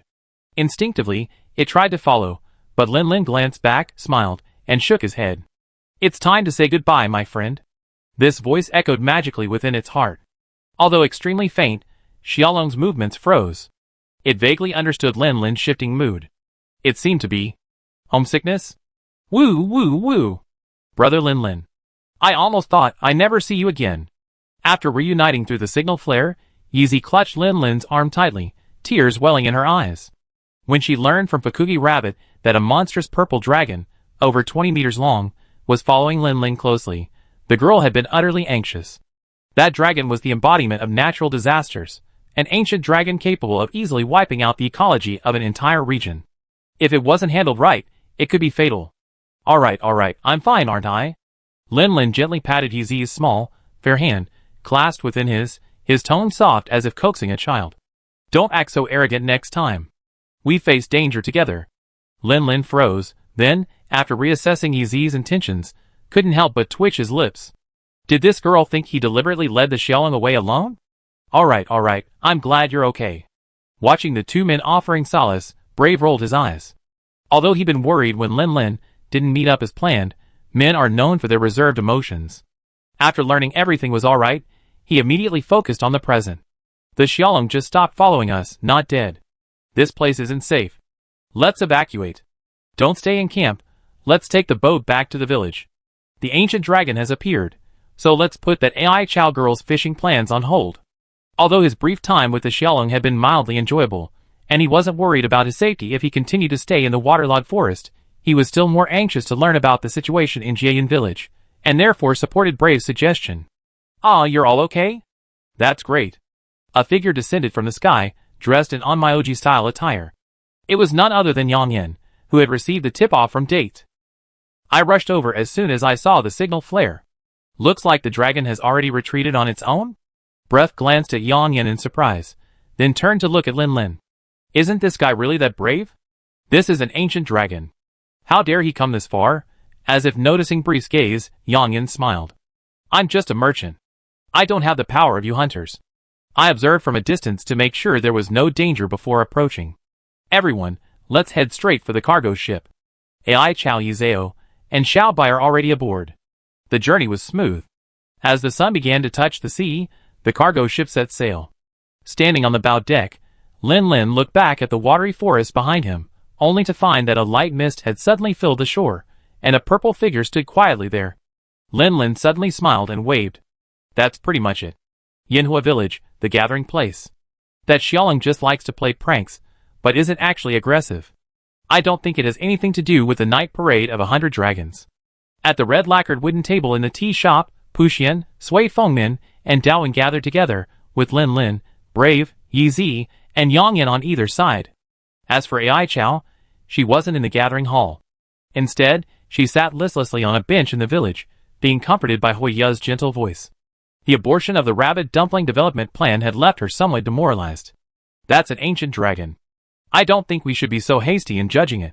Daowen tapped the table lightly, his expression somewhat serious. He had once battled a resentful tiger dragon, and despite all his might, he had only been able to repel it. Even such a difficult monster wasn't an ancient dragon, which showed just how troublesome a real one would be. I think so too. When it comes to ancient dragons, it's never too serious to take them seriously. But it really didn't cause any disturbance. Lin Lin was about to retort, but Puxian interrupted him. I once fought that Xiaolong. Well, let's call it a fight. It's lived in the flooded forest for many years.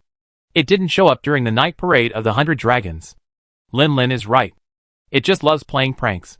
I don't know if it's an illusion, but Lin Lin feels like Puxian's use of the word prank has a certain gnashing of teeth. Wait, the hunter Xiaolong mentioned in his mind, whose supplies were stolen and who was forced to evacuate the flooded forest. Couldn't that be you, the village chief? Chapter 198. An emergency commission, originally quite ordinary, even somewhat frivolous, involved an ancient dragon, leading to a joint investigation by the 3 village elders. The conclusion of the investigation, corroborated by Puxian's experience, ultimately confirmed that it was indeed a false alarm. The fact that Lin Lin and his companions had merely stumbled upon the ancient dragon's normal activities, and were teased a bit, without even a scratch, undoubtedly confirmed this.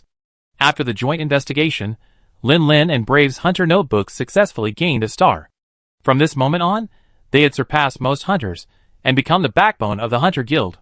Yi Zi glanced at his own hunter notebook, which had only 1 star, then at Lin Lin and Brave's 4 stars, and quickly ran to Shui Yun. Onagai, Sister Shui Yun. Please let me take a promotion mission. Lin Lin and Brave exchanged glances, but neither objected. To be honest, Yi Zi had already reached 3-star strength, and with every mission he'd been accompanying them on, his lack of combat experience had been rapidly improving. It was indeed time for a promotion. What are your plans? Brave looked at Lin Lin. Let's first check on the situation in Jiayin village. I wrote to Sophia before we set out, and the reply should have arrived by now. If the situation in Jiayin village is urgent, then we rush back to help.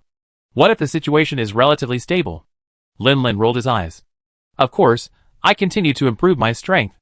I'm still short of materials to forge a water-attributed shield axe, and I'm thinking of heading to the frozen islands. What about you?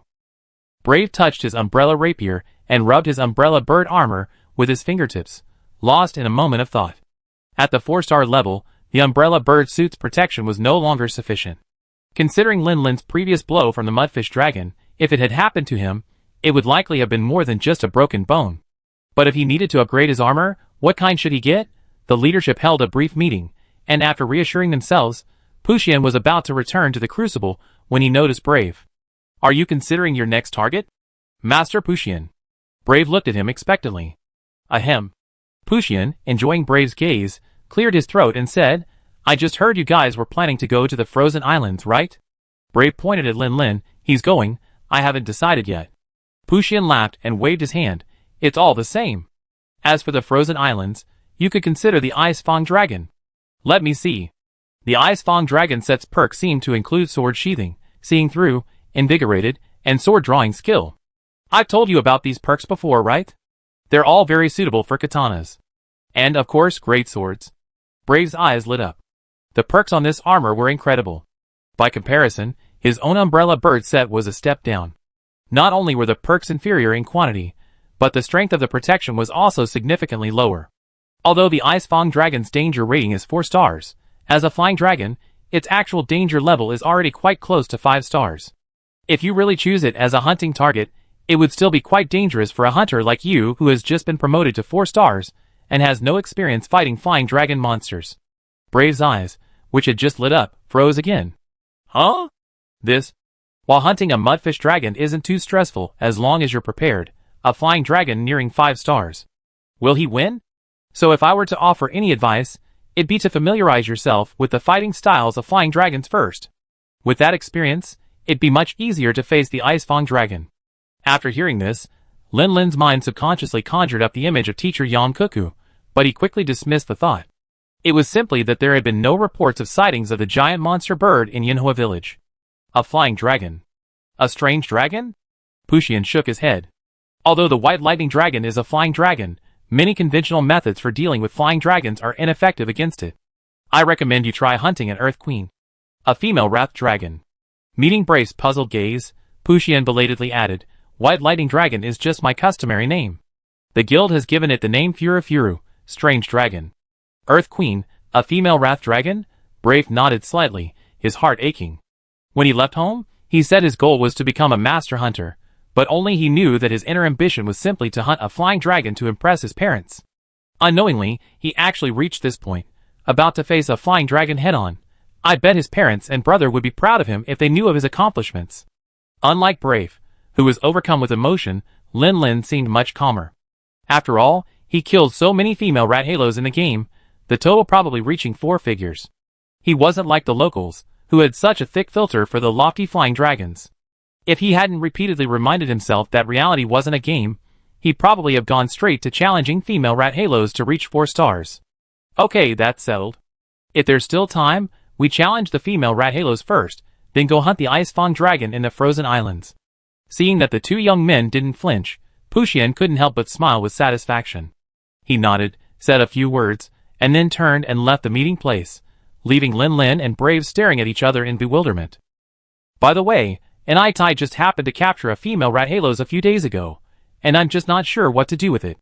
If I want to gain experience, I don't have to search the wilds for it. I can just go to the arena. This instructor in Itai is quite a tough guy. Brave sighed. Lin Lin didn't have much of a reaction. He simply felt it was much more convenient. It saved time and effort. How great. Okay, I'll be heading back now. You should prepare yourself. Lin Lin said goodbye to Brave and Yi, who had just finished his mission, then left the gathering place and headed straight for his cabin. This trip to Shimo Forest was quite a while, and it was the first time I'd been away from my 2 little dragons for so long. I wondered how they were doing. Although Hoya was keeping watch, I thought nothing would go wrong, but I still missed them terribly. Chapter 199. Jump? Puff? Lin Lin pushed open the door, and before he even set foot inside, he saw a violet figure scurry out. It twisted along his calf and crawled directly onto his chest, emitting a series of rapid chirps. Lin Lin smiled, feeling as if he were being greeted by his cat after get-off work. It seemed that nearly 2 weeks of separation hadn't alienated him. This put him in a very good mood. He plucked Puff from his chest, cupped the little creature's front paws in his hands, and lifted it high. Okay, I know you miss me. Well, Hoya took good care of you. You've grown so much and become heavier. In another week or 2, I'm afraid I won't be able to hold you. Lin Lin held the little flame fox dragon in his arms again. It didn't mind the discomfort of Lin Lin's armor, nuzzling against him affectionately, and in the blink of an eye, he was covered in bubbles. Lin Lin didn't care at all, carrying little Puff into the house. Then, looking around, a question popped into his head. Where's my Tayo? Why isn't Jujube here? Didn't I send it home first? Looking left and right, but unable to find Dragon Shadow, Lin Lin, bewildered, walked out again, holding little Puff. He planned to find Hoya first to ask about the situation. The first place they went was, of course, the perfect sunbathing bench, but Hoya wasn't there. After a moment's silence, Lin Lin headed straight for the snack shop. Sure enough, after Ai Chao returned, Huya had to come and satisfy her craving for the rabbit dumplings she made after so many days. Huya, thank you so much for taking care of the little one. Lin Lin stood a little distance away, silently waiting for Huya's puffy cheeks to return to their normal shape. Only then did he step forward and greet her before the next bunny ate its way into his mouth. Mother. Is that Lin Lin? Huya, absorbed in her food, seemed a bit dazed. Only when Lin Lin greeted her did she snap back to her senses and respond with a smile. You're welcome. Since you've entrusted them to me, it's my duty to take good care of them. In Little Puff's heart, there were only two people closest to her, Lin Lin and Huya. Thanks to Huya's care these past few days, her closeness to Huya had intensified, now rivaling Lin Lin's. Seeing Huya, the little creature immediately squirmed restlessly. Taking advantage of a moment when Lin Lin's arms relaxed slightly, she leaped directly into Huya's arms, nuzzling her soft chest. While it didn't mind the hardness of Lin Lin's chest, it was still more comfortable when it was soft. Huya, probably used to the little one's coquettishness, simply nudged its nose gently. I can still hold you like this now, but I won't be able to do that when you get a little bigger. As she spoke, Huya casually picked up a bunch of rabbit dumplings and placed them near Little Puff's mouth. Come and try them. This time, they have fish in them. Little Puff, who had been looking content, turned her head away in fear, refusing to let the sticky substance touch her mouth. Lin Lin couldn't help but laugh at the sight, and Huya looked frustrated. You little rascal. Rabbit dumplings are obviously quite delicious. I think it's a bit hard for the flame fox dragon to eat human dumplings. Lin Lin managed to suppress his laughter, and picked the little creature up again. His gaze swept across the chest of Huya's Miko's robe, where a wet mark had been left. He immediately looked away, feeling somewhat guilty. It was strange. It was clearly Puff's fault, so why was he so guilty? Huya nodded. That seems to be true. The ghost frog that Lord Sui Fengman keeps also never eats rabbit dumplings. Lin Lin, No, sister, you've actually tried feeding it, haven't you? Gently poking Puff's head, Lin Lin changed the subject. By the way, Huya, have you seen Tayo Tayo? I couldn't find him when I got home just now. Tayo Tayo? Huya stuffed a bunch of rabbit dumplings that Puff had refused to touch into her mouth, chewing and thinking. Why don't you go check out the follower square? That kid, Daozi, was so surprised to learn that Tayo Tayo was your hunting partner. He's been hanging around him these days, and seems to be getting along well with him. Oh, by the way, Daozi is Grandpa Daowen's grandson. He's not really interested in equipment forging. Instead, he loves spending time with Felix and fawnhounds. He's great at taking care of small animals, so don't worry. Small animals. Lin Lin couldn't help but twitch his lips at this. Isn't it true that Yanhua Village is known for its tough people? Tayo Tayo is just a small animal here? Thank you very much. I go check over there. Followers Square. After crossing the long suspension bridge, Lin Lin immediately spotted a specially leveled field. In the center, it was planted with magatama grass. From time to time, emerald insects would fly to the center of the flowers to feed, and occasionally, industrious little bees could be seen flitting in and out of the stamens. After a moment's pause, Lin Lin realized that this was the magatama honey experimental field that Sui Fengman had spearheaded after his initial proposal.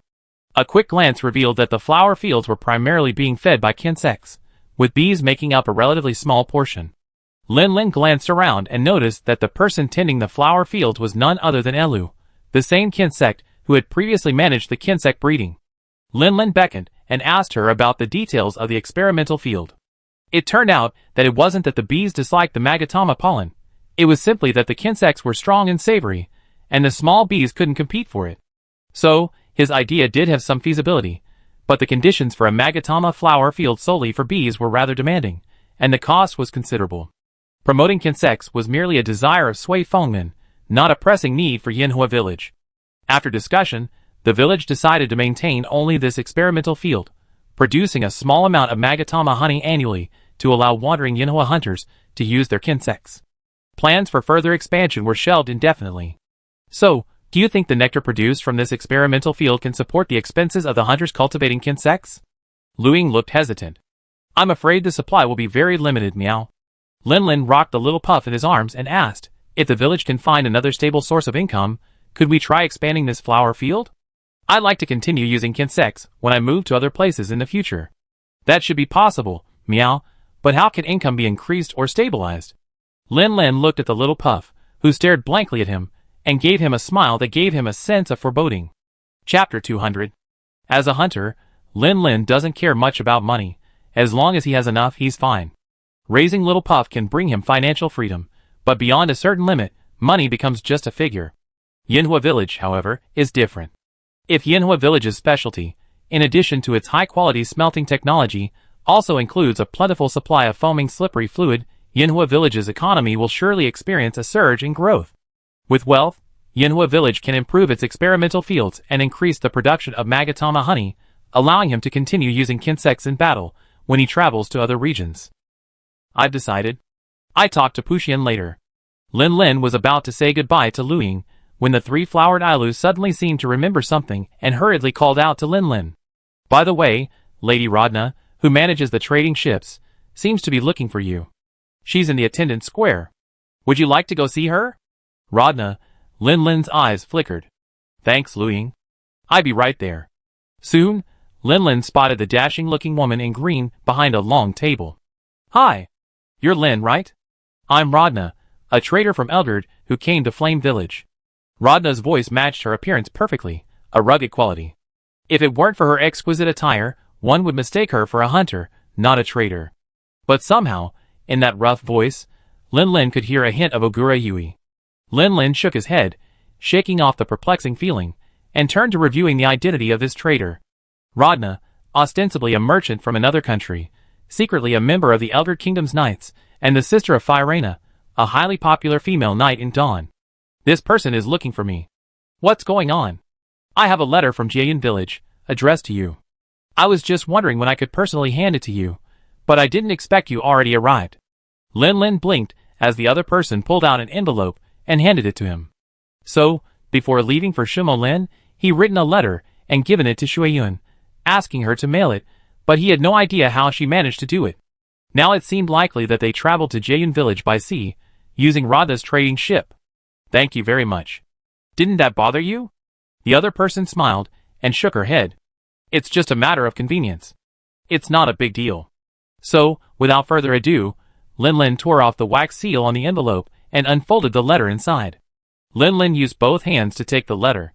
Little Puff escaped from his embrace, twisting and slithering onto Lin Lin's shoulders.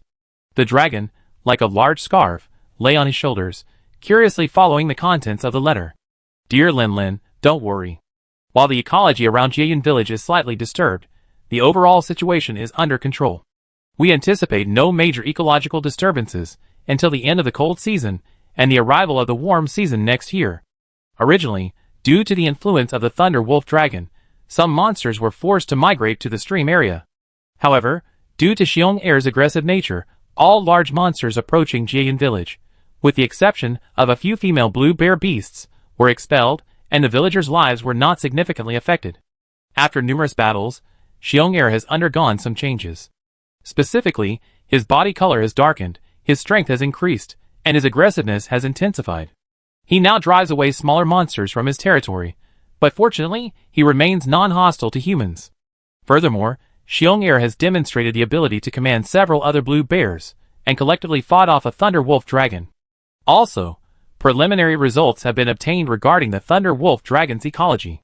The intelligence you brought back was very important. The following is my summary of Teacher Mia's report. 1. Thunder Wolf Dragons are indeed 5-star dangerous monsters, and their tribes are closely knit, with members demonstrating a certain degree of mutual cooperation. 2. Thunder Wolf Dragons have a leader, whose strength is speculated to far exceed that of ordinary Thunder Wolf Dragons. 3. Thunder Wolf Dragons typically operate as a single unit unless faced with external enemies or a crisis. 4. The Thunder Wolf Dragon's original habitat has been confirmed to be at Sacred Peak, and Sacred Peak is currently occupied by an unknown monster. It is speculated that there is a certain probability that it is an ancient dragon species. In summary, you can continue to wander around. Regarding the purple bubble fox dragon cub you mentioned, I haven't found any relevant texts. If this is true, then you may have discovered a completely new subspecies of bubble fox dragon. Of course, it's also possible, as you suggest, that it's an even rarer species. If you confirm, the guild will name this subspecies Flame Fox Dragon. Of course, I hope you consider this carefully. Lin Lin Dragon or Sophia Dragon would both be good choices, Due to the unstable ecology near Jian village, travel has been significantly disrupted. Although I really like to depart for Yanhua village immediately, unfortunately, Teacher Mia has not agreed to my request.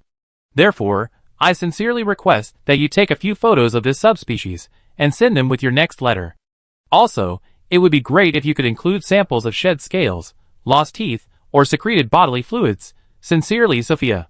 Lin Lin closed the letter with a strange expression and looked at little Puff, who was lying on his shoulder. There's a shrimp-headed dragon fetus craving you. Little Puff blinked innocently and licked Lin Lin's cheek. Ahem, do you need a reply? I have paper and pen. Radha had no idea what was written in the letter, but she was curious at Lin Lin's strange expression. Ah, not for now. Sorry to bother you. After leaving Radha, Lin Lin felt somewhat relieved, having confirmed the situation in Jian village. He had more time than he anticipated. He previously considered only the ecological impact of the thunder wolf dragon spread, but overlooked the impact of climate. During the cold season, food was scarce, and most herbivorous species hid for the winter. Large monsters, in turn, became more aggressive due to food deprivation. Under these circumstances, most monsters would resist the thunder wolf dragon's invasion more fiercely, resulting in more casualties, and, to some extent, slowing the spread of the thunder wolf dragon's influence. Of course, this impact was only temporarily delayed, not completely eliminated. The monsters whose territory had been taken were like compressed springs. When the warm season arrived next year, without the constant pressure of the environment, these springs would inevitably rebound violently. Chapter 201. When Lin Lin found Tiao Tiao, it was enjoying a massage quite comfortably. As for the massage therapist, he was a boy with hair covering one eye, his kneading movements focused and gentle. Ahem. Lin Lin coughed lightly, and Tiao Tiao instinctively turned his head to look over, then suddenly stood up. The boy was slow to react and nearly lost his balance, but Lin Lin's timely hand reached out to support him, preventing him from falling to the ground. Thank you. The boy thanked him repeatedly, then looked up to see the yellow speed dragon king, who had been ignoring him, burying his head in the hunter's arms and nuzzling against him. Instantly, he understood the man's identity, and his expression grew a little uneasy. After all, he had secretly hooked up with the man's companion while he was away, and was caught in the act while they were working together. The boy was too shy to even think about it, and by then, he had already dug a 3-bedroom apartment out of his own with his toes. You're welcome. On the contrary, I should thank you for bringing Tio Tio out for some fresh air. It might not show it clearly, but it's actually quite happy. Is that so? The boy's expression immediately relaxed after Lin Lin said that. You're welcome. After all, I was the one who first became interested in the Yellow Speed Dragon King, a hunter's partner. Lin Lin smiled and took the initiative to start the conversation. You must be Daoji, right? I've heard Hoya mention you. Nice to meet you. I'm Lin Lin, a 4-star hunter. Daoji looked a little surprised. So you're Lin Lin. He's indeed just as Sister Yezi said, a very handsome older brother. I didn't expect this Yellow Speed Dragon King to be his partner though. It's truly amazing. Huh? You've heard of me? I seem to be keeping a low profile since arriving in Yanhua village, but I'm actually so famous? Lin Lin rubbed his chin. The only thing he could boast about was participating in 2 great desert feasts, where he was a major contributor. But with Rocklark so far away from Yanhua village, how could his story have spread here? Daoji smiled shyly, recalling the moment he heard her name, but he was too embarrassed to speak out. Sister Yezi, where have you been? Why are you back so late today? The village chief just said he was going to put you in solitary confinement. Huh? It's Daoji. Come sit here. I have some bunny buns. Having just been criticized by the village chief, Yezi looked energetic, despite her slightly disheveled attire. There was even a hint of a smile on her lips. Sister Yezi, you just got scolded by the village chief. Why are you so happy? Huh? Why do you say that? Because you've been laughing non-stop. Yezi quickly pressed down the corner of her mouth with her hand. I just remembered something happy. What happy thing? My Fukuki rabbit has successfully lost weight. Daoji looked suspicious. But Sister Yezi, the way you looked just now looked just like the look Brother Daofu had when he mentioned Sister Hoya. Huh? What's that expression? His.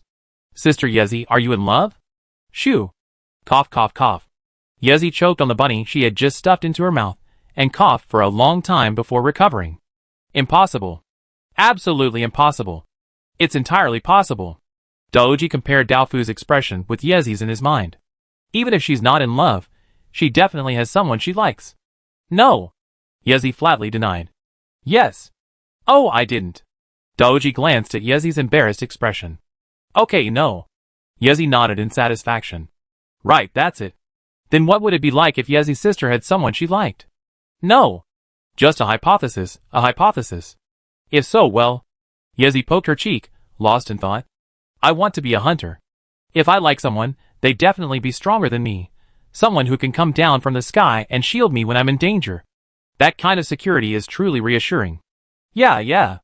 Daoji nodded rapidly, acting like a competent supporting actor. Then, I'm a hunter after all. While being protected occasionally brings happiness, it can't always keep me safe from danger. What I want more is the feeling of being able to fight side by side, with each other's backs to lean on. And what else? And a gentle personality, caring, kind yet tactful, a bit of an older person. What about appearance? Does Sister Yezi have any requirements for appearance? Preferably strong and muscular, but not overly muscular like a horse's arms. Overall symmetry is good. Daoji searched his mind. Hunter, stronger, older, symmetric and powerful. Huh? Isn't this instructor in Tai? Daoji's eyes suddenly widened. This isn't right, is it? Are there any other requirements, like background, experience, or something like that? Yezi pondered for a moment. As for background, it doesn't really matter. Hunters generally don't lack money. As for experience, a bit more varied is better, right? Being able to travel far and wide, to places inaccessible to normal humans, and taste the local specialties, that's one of the reasons I yearn to be a hunter. Come on, isn't that even more likely? Instructor Tai also traveled extensively when he first debuted. Daoji asked apprehensively, how is Instructor Tai? Yezi's reverie was interrupted, and for a moment, he couldn't keep up with Daoji's worrying train of thought. Huh? Didn't Teacher Tai go to Fae Fortress for reconnaissance? Why are you suddenly mentioning him? That reaction doesn't seem likely. But there doesn't seem to be anyone else in the village who fits the bill. Oh, right. Sister Yezi, I heard some hunters from other places came to the village today. Do you know them? Yes, I do. One's a shield axe wielder named Lin, and the other wielder of a katana named. Wait for me to think. No, Sister Yezi, don't worry, I already know. Daoji came to his senses and looked at the hunter before him. A little dragon cub lay on his shoulder, and in his arms, a yellow speed dragon king nuzzled its head affectionately against his chest. He was clearly a very gentle person. After all, for hunters, it was basically monster. Tell me where it is, and I go chop it down. For a monster cub, ignoring it was already a sign of mercy, let alone picking it up and raising it. As for a formidable foe like the Yellow Speed Dragon King, capable of receiving a Hunter Guild subjugation commission, becoming a partner with him was simply a fantasy. Brother Lin, can you tell me how you and Tiao became partners? I'm really curious. Okay, here's what happened. Chapter 202. What Lin didn't expect was that simply by telling Daoji the story of him and Tiao would eventually acquire a housekeeper. While it sounded a bit strange, after Daoji offered to help Tiao plan his nutritious meals and develop an exercise plan, Lin couldn't find a better description. But after a moment's thought, Lin decided to let him do what he wanted. Although this kid was Daowin's grandson, he had no interest in equipment forging. Instead, he was particularly interested in people's companions, such as the Phalanx and the Fanghound. Therefore, he had considerable experience in how to maintain health and effectively train followers, making him a true professional. Now that he had professional guidance on dragon care, there was no reason for him to refuse. And Daoji was indeed right about some things. For example, since Tiao had followed Lin, he had basically stayed at his den when Lin wasn't taking him hunting. While this was partly intentional on Lin's part to prevent him from causing trouble, for a monster, such a lifestyle was certainly not healthy. Tio. It seems like he really should increase his exercise, especially since he'd been in Shimo Forest for the past 2 weeks. When we met again, the dragon had become much plumper. Tio's once slender figure had become noticeably softer beneath its hard scales when you gently pinched its thighs. For the next 2 days, Lin accompanied Tio in his training while quietly making preparations. What were he preparing for? Naturally, the battle with the female fire dragon. The female fire dragon that Instructor Tai had captured and brought back was currently being held in the arena. It had recovered enough over the past 2 days, and Lin was thinking about when to give it a try. Speaking of which, this was Lin's first time battling a monster imprisoned in the arena, rather than hunting it in the wild. It felt strange, like A strange sense of guilt. He could have given it a quick death, but instead, he let it recover before hunting again. It felt a bit like torture. However, time doesn't stand still for a single person. Anyway, the day of officially challenging the dragon had arrived. The arena was originally built to help hunters hone their skills and gain experience in monster combat. The monsters used for training were often captured by village hunters. To contain these captured monsters and prevent casualties from mistakes, Yanhua village built the arena in the nearby mountains and forests, a little distance away from the village. Only 2 people participated in the battle, Lin Lin and Brave. Yes, just the 2 of them. Coconut Date and Tayo Tayo were in the spectator seats above. Also sitting in the audience were Miss Yezi, who had completed her promotion mission with great gusto and was now a glorious 2-star hunter. Village Chief Pushian, who had some free time and was here to observe the progress of his new disciple. Instructor Anai Tai, who was there to keep an eye on the situation to prevent any accidents that could cause damage to the village. Dao Ji, who was ostensibly there to check on Tiao Tiao's condition, but was actually there to watch the progress between Sister Yezi and Lin Lin. And Miss Ai Chao, who was here to hone her courage, so she could better fight during the 100 Dragons Night Parade. It was quite an impressive lineup.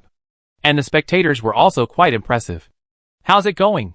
Are you nervous? Brave clutched his katana, his breathing slightly rapid. Challenging a flying dragon? This was a major step toward realizing his dream. Lin Lin slung his re-inspected shield and axe over his shoulder, and said calmly, "A mere female fire dragon? I can easily subdue her with a backhand." Of course, despite appearing calm, he was still a little nervous. After all, reality and games are not the same. Soon, the gate ahead rose under the control of a mechanism. Without the barrier of the gate, the dragon with an emerald shell and broad wings slowly emerged. Almost instantly, Lin Lin sensed the overwhelming resentment simmering within it, stemming from its imprisonment and loss of freedom. The female fire dragon, now freed from the light of day, chose not to flap its wings and flee, but to unleash its fury on the 2 tiny humans before it. Roar! Lin Lin's mood soured as he calmly held up his shield, blocking the sonic waves. However, the battle had already begun, leaving him no time for distractions. Even on the other side, Brave had already taken his stance, wielding his air blade to cut through the sonic waves. He then closed in, arriving before the female fire dragon's skull. The female fire dragon's rationality had long since crumbled to dust under the searing rage. Seeing the hunter wielding the katana approaching its mouth, it opened its mouth without hesitation and bit down. Ding! As soon as he recovered from the momentum of his sword swing, before he could even rise, the female fire dragon opened its mouth and bit down. Forced to do so, Brave rolled in a rather unorthodox manner, his white armor stained with dust as he narrowly dodged the smoldering maw. Fortunately, as a monster that could also spit fireballs, the umbrella bird's own materials were relatively resistant to flames. Even though a few sparks landed on it, they only left behind a few gray-black embers. The female fire dragon missed its attack, and was about to continue chasing, but Lin Lin had already swung his great axe down from the other side. Glancing at the broad axe blade, the female fire dragon ultimately didn't dare to use her head to block it. Instead, she took a step back, lowering her body slightly, her legs tensing on the solid ground, as if gathering strength. Come on! Lin Lin didn't hesitate.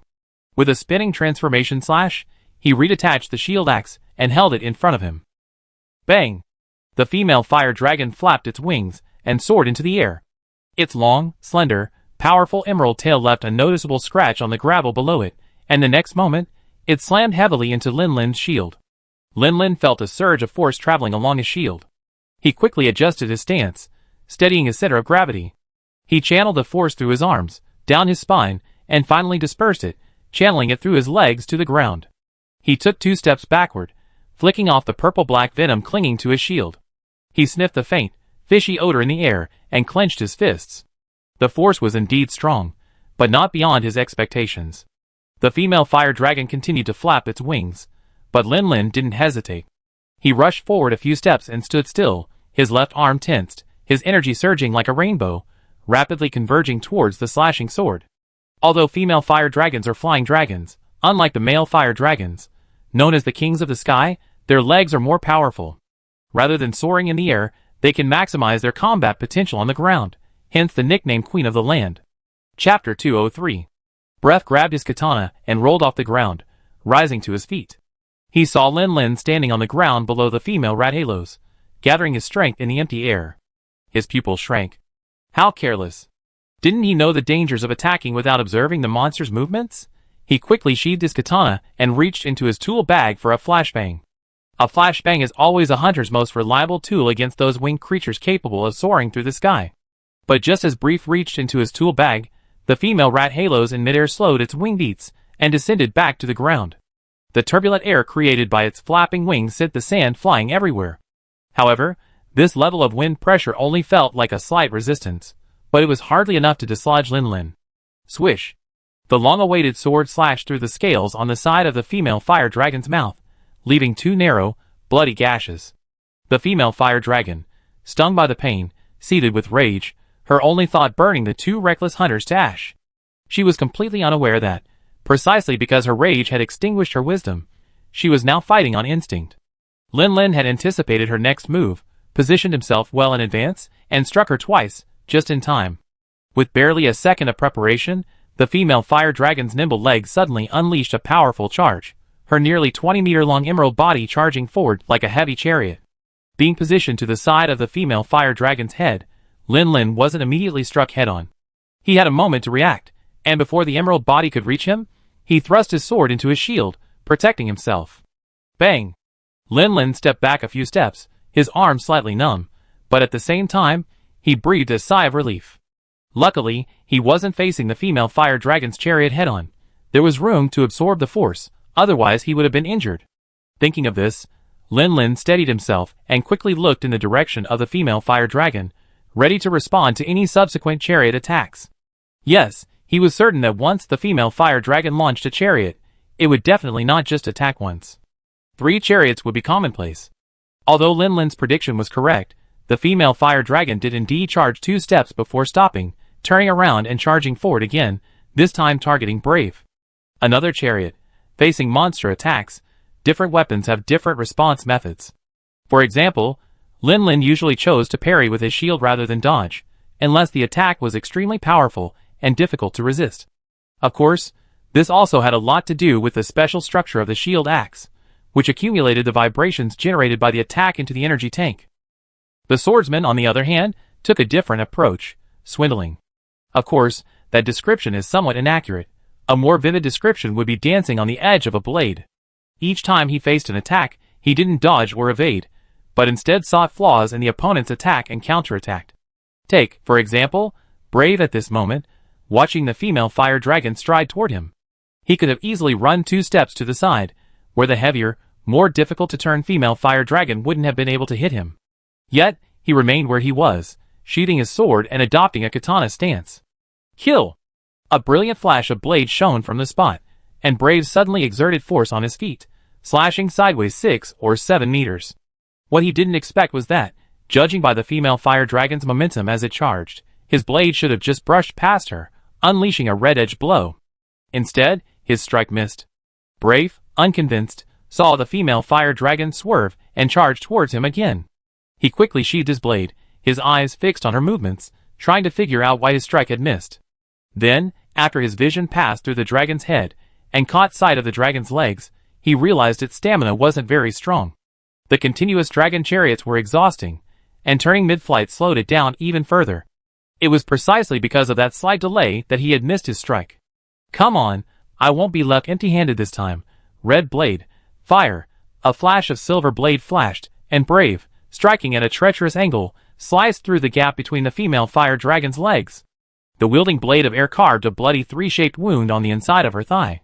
Lin Lin slung his weapon back onto his back and chased after the female fire dragon. As he did so, he reached into his tool bag, grabbed a handful of something, and threw it in Brave's direction. Before Brave could even express his confusion, he felt a gust of wind behind him. The next moment, a stun club struck him in the back, knocking him forward. Not only did he fall flat on his face, but his back was still aching. Now he knew what Lin Lin had spread, life dust.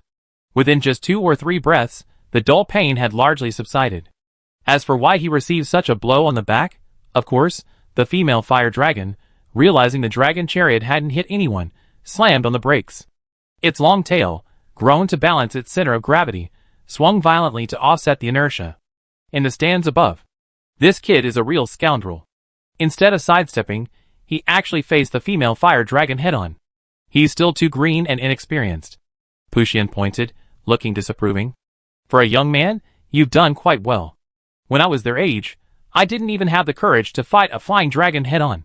N.I.Tai coughed dryly, trying to make amends for his junior apprentice. Having also received Puxian's instruction, Brave could indeed be considered N.I.Tai's junior apprentice, even though he was nearly 10 years younger. That Lin Lin, on the other hand, gives me the impression he's faced a female rat halos before. Just that anticipation, that prepositioned, charged attack, it's hard to do without deep familiarity with female rat halos.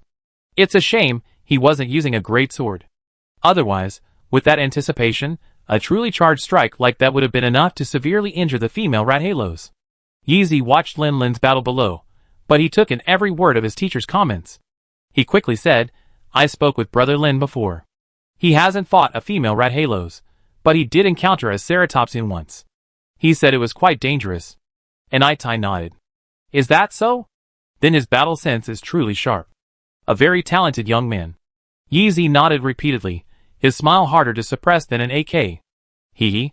Chapter 204. The Arena. Two hunters engaged a female fire dragon in a fierce battle, back and forth.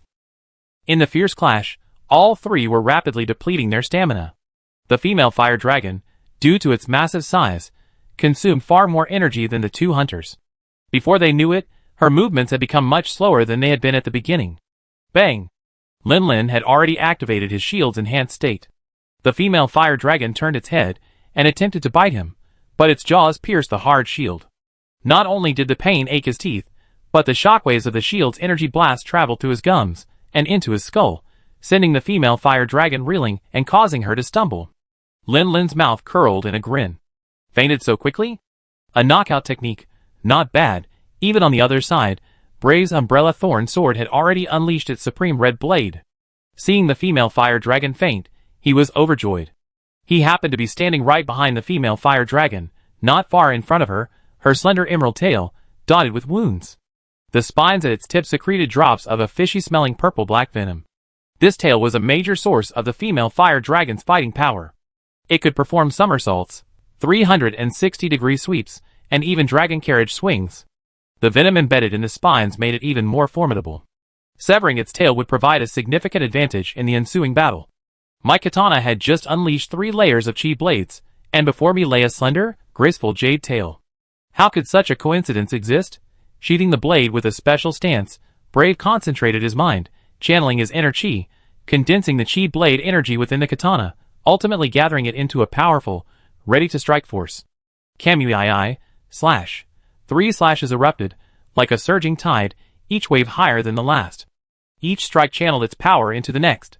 By the third strike, Brave felt the rapier nearly slip from his grasp from the sheer force. But in the end, he gritted his teeth and held on. The first strike sliced through the female fire dragon's tail carapace, leaving a 2 to 3 inch deep wound in the subcutaneous muscle. The second strike tore through the muscle in large chunks, leaving faint traces of white bone at the deepest points. The third strike severed the tailbone at its junction, tearing the muscles on the other side as well. The tip of the tail was barely connected to the body by a thin membrane and scales. The piercing pain stimulated the female fire dragon's brain, finally bringing it back from its dizziness. Instinctively, Brave turned, intending to use his tail to fling away the enemy behind him that had caused him so much pain, but his hands were already weakened, and he prematurely withdrew his sword. With this flick of the tail, the tip, aided by inertia, broke free from the membrane and gained freedom. Without the balance of its tail, the female fire dragon stumbled again. Despite flapping its wings to maintain its balance, it still fell to the ground. Unfortunately, due to its previous turn, the female fire dragon was now pointing the severed tail at Lin Lin, leaving its head, a vital point, exposed to Brave. Not to mention that his hands were somewhat weak, making it difficult to strike. Even if he hadn't lost all the energy, he could only stare blankly. And Lin Lin. If I can't hit the head, I won't. My bottle is full, and I don't want to let myself down. Kinsect, fire, strike the axe and leap. Aerial super unleash. The axe fell with unstoppable force, inflicting another deep vertical wound on the already severed tail. The golden energy gushing forward shattered the tough wing membranes, and tore off the emerald scales. The emerald dragon was covered in blood in the blink of an eye. After firing an air unleash, Lin Lin felt refreshed. He dismantled the shield axe and prepared to seize the moment to recharge his energy. Although the female fire dragon looked rather miserable, aside from the severed tail, most of her injuries were superficial. Given the powerful vitality of the flying dragon species, they were far from life-threatening. A short period of rest would allow her to fully recover. The female fire dragon finally struggled to her feet, not allowing the other party to flank her. Instead, she flapped her wings and retreated slightly, forming a triangle with the two hunters. A cold, furious gaze swept across the two hunters to its left and right. Having experienced the previous battle, it had to admit that while the pressure these two hunters presented wasn't as strong as the one who had captured it, it truly had no way to defeat them. If it continued to fight, it would only be worn down. Retreat first, heal my wounds, and then return for revenge. Thinking this, the female fire dragon rolled its throat, expelling the flammable dust accumulated in its flame bag, which transformed into a scorching fireball. There wasn't just one fireball. To block the hunter's pursuit, the female fire dragon not only spit two fireballs at the hunters to its left and right, but also deliberately spit one in front of itself, leaving a blazing ball of flame in front of it to block the hunter's pursuit. Immediately afterwards, the female rat halos flapped its wings and slowly ascended. Seeing the two hunters about to make a move, she roared again. Although the arena was surrounded by high walls, strong enough to withstand the impact of ordinary monsters, it was completely open air. This meant that as long as the female rat halos could fly beyond the walls, she could return to the wild and regain her freedom. Even on the other side, facing the scorching flames, both Brave and Lin chose to roll out of the way, avoiding any of the whimsical GP flame maneuvers. But with such a short gap, the female rat halos had already taken flight. Just as they were about to fire a flashbang to prevent their opponent's escape, they were met with another roar. Although the distance lessened the damage to their eardrums, it still froze them for a moment. Damn it! I should have marked it with a colored ball. Recalling the female Rathalos's voice, brimming with rage and hatred, Lin's face darkened. If she escaped, the villagers of Yanhua village would be in trouble. However, in his haste, Lin forgot that while only he and Brave were involved in the battle, there were more than just the two of them. Seeing the female rat halos about to flee, Yizi abandoned all respect for protocol and, with a single tug of his kinsect, launched himself into the air. After a few leaps, he landed above the female rat halos. The next moment, Dragon Strike. Powered by the kinsect's pull and the potential energy of gravity, Yizi dived down like a rocket, the tip of his insect staff piercing the back of the female Rathalos's head. Swish. Chapter 205. Although the iron blade's sharpness was questionable, only possessing a yellow-level slashing power, it struggled against the female fire dragon's armored scales. However, as the saying goes, great force can make bricks fly. Thanks to the gravitational potential energy created by the sufficient height difference, the insect-controlling stick successfully broke through the scales at the back of the female fire dragon's head, piercing its flesh and even touching its bones. Roar! Perhaps the blow severed some nerves, and the female fire dragon let out a painful howl. Its wings froze instantly. It had already lost its tail for balance, and now, without the lift provided by its wings, it naturally fell wailing from the sky. At least 40 or 50 meters high, weighing over 10 or 20 tons, and crashing directly into the air without any force relief, one can imagine how hard the fall had been. Bone broken, internal organs shattered, scales shattered. It was practically half dead on the spot. Lin stared at the barely noticeable crater in the ground, the female fire dragon struggling feebly within, and Yizi, who had been forced to jump down after the insect rod had sunk too deep and was unable to be pulled out. He was speechless. Sorry, brother Lin, I didn't mean to interfere with your fight. Yizi glanced at the female fire dragon, still struggling to catch its breath, and a hint of embarrassment crossed his face. Lin walked over and gently patted Yizi's shoulder. No, I want to say thank you. If you hadn't stopped it from escaping in time, things would have been much more troublesome. Yizi scratched her face in embarrassment. She had rushed into action earlier, but now she thought, with her teacher, Nai Tai, on her left and the retired hunter master, village chief Puxian, on her right, there was no need for her to intervene. Lin temporarily ignored the topic and slowly walked towards the struggling female fire dragon, which was increasingly weakened. In the special perception that transcended the five senses, the will before him, though much weaker, held an unimaginable firmness. It was an unparalleled will to survive. Despite its current injuries, Lin and the others didn't need to do anything. Simply leave it alone and it would soon succumb. It knew it was dying, but it refused to die, for it had its reasons for living no matter what. You can't survive. This kind of injury, even secret medicine can't heal it. Lin Lin muttered to himself, gazing at the dim orange dragon's eyes. However, he didn't realize that this voice echoed simultaneously within the female fire dragon's dying mind. The massive blood loss had blurred the female fire dragon's vision, but at that moment, a clear reflection of a human appeared in its pupils. Insisting on refusing to die only adds to the pain. The female fire dragon's struggles intensified, as if in its last moments of life, its wings sending up clouds of dust. Lin Lin suddenly felt dazed, and then a phantasmal image appeared before him. Through this image, the female fire dragon's orange pupils could still be seen. The view seemed to be from an aerial perspective, as mountains and hills flew past below. Finally, the viewer's speed slowed, and they descended into a hidden cave. He shifted his gaze, landing on a platform on the ground. There stood a massive nest made of dead branches. Inside the nest lay several oval objects. For some reason, Lin Lin felt as if the eggs were being filtered through a pink bubble filter. Then, the viewer took a step, slowly approaching, finally curling up inside the nest. A long green tail appeared in the scene, gathering the eggs beneath its body. Undoubtedly, the viewer was the female fire dragon before them. The scene then shifted several times, sometimes soaring in the sky, sometimes hunting in the mountains, sometimes guarding the eggs in the nest. Finally, the scene faded back to black, until it completely faded. But there was no trace of a red dragon in the scene. A single mother. Is this why you insist on living, no matter what? Lin Lin was silent for a moment, looking at the dragon's eyes, which had become clouded, and nodded slightly. I help you look after them, if they're still there. The female fire dragon, who had stubbornly refused to die, finally closed her eyes, completely dead. Lin Lin stood there motionless, his mind a whirlwind, his thoughts a blur. Brother Lin Lin? Are you okay? Yi tugged at Lin Lin's arm with some concern. She could sense that something had been off about Brother Lin's mood since the beginning. Lin Lin came to his senses, looked at Yi, and shook his head gently. I'm fine. I was just thinking. Hey! What are you standing there for? Not peeling anymore? Lin Lin took a deep breath and looked at Brave, who had already pulled out his peeling knife. Just do it.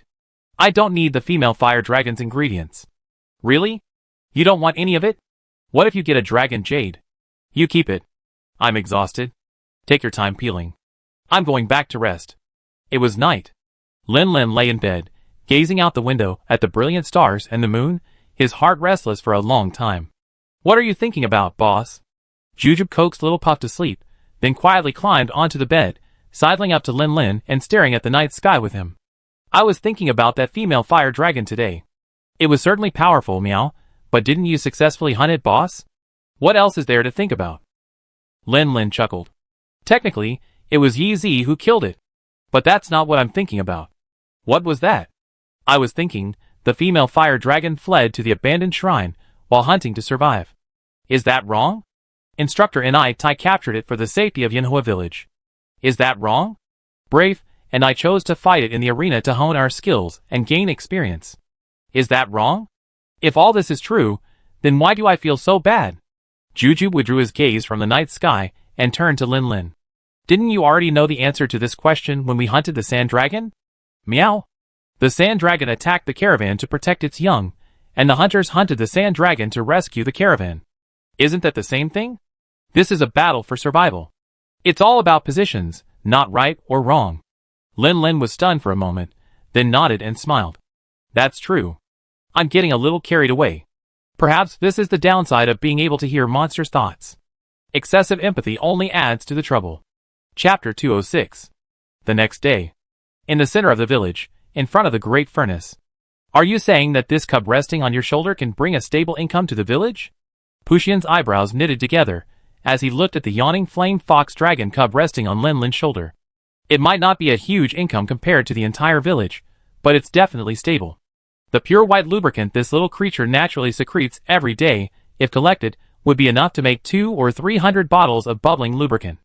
Village Chief, you can confirm this with Mr. Yongin. I've already sold 2 batches to him. Lin Lin reached out and teased Puff's large tail a few times. A layer of white oil smeared across his fingers. He gently rubbed 2 fingers together, and a small bubble formed, which quickly ignited in the sunlight. Lin Lin quickly shook the oil off his hands before the white flames erupted, saving his fingers from the burning pain. Okay, But didn't you say before that you and Yang Yan had reached an agreement for a long-term partnership? Lin Lin gently poked Little Puff's forehead. There's no conflict. Selling the goods to Yang Yan doesn't affect his ability to pay you. My only request is that a portion of the proceeds be used for research and promotion of Kinsex. When Puxian brought Little Puff back to the village, he hadn't agreed to keep it permanently, saying he'd keep it for a while to see how it fared. And this little creature has indeed inherited the traditional gentle disposition of the Pao Fox dragon. Under Hoya's care, it's even become somewhat familiar with some of the villagers. Clever and playful, this little creature is cunning and even more endearing than that silly little ghost frog. It was precisely for this reason, given the harmonious relationship with the villagers and the long-term benefits it would bring to the village, that Lin Lin believed Puxian would let it stay without him even having to ask, so he simply mentioned the promotion of Kinsex. No problem. Puxian patted his chest. The village would gain additional income, boosting spending power, which would naturally stimulate trade with other regions. Even with the ever-present 100 Dragons Night Parade as a barrier, and the need to allocate a portion for Kinsex research and promotion, the growth would likely be limited. But even limited growth is growth, and it would make life a little better for everyone in the village. As the village chief, how could Puxian refuse? Since hunting the female rat halos, Lin Lin and Brave have begun planning their trip to the frozen islands to hunt the Ice Fang dragon. During this time, Brave had originally intended to craft a set of female rat halos armor to replace the relatively weak defense of the Umbrella Bird set. However, considering the ability to activate the female rat halos armor wasn't suitable for him, and that he could swap in the more powerful Ice Fang dragon armor after hunting the Ice Fang dragon, he ultimately crafted only a poison-attributed katana called the Flying Dragon Blade Emerald, which was a notch above the Umbrella Thorn sword. Of course, this time, Brave would still bring his old friend, the Umbrella Thorn sword, to fight monsters like the Ice Fang dragon, which were weak against fire. While Brave was crafting new equipment, Lin Lin wasn't idle either. Besides getting a green card for Puff from Puxian, he also took time out to go into the wild with Coconut Date and Tayo Tayo, following the memory of the female rat halos before her death, to retrieve the dragon eggs. After all, Lin Lin was a man of integrity, a man of his word. He always kept his promises.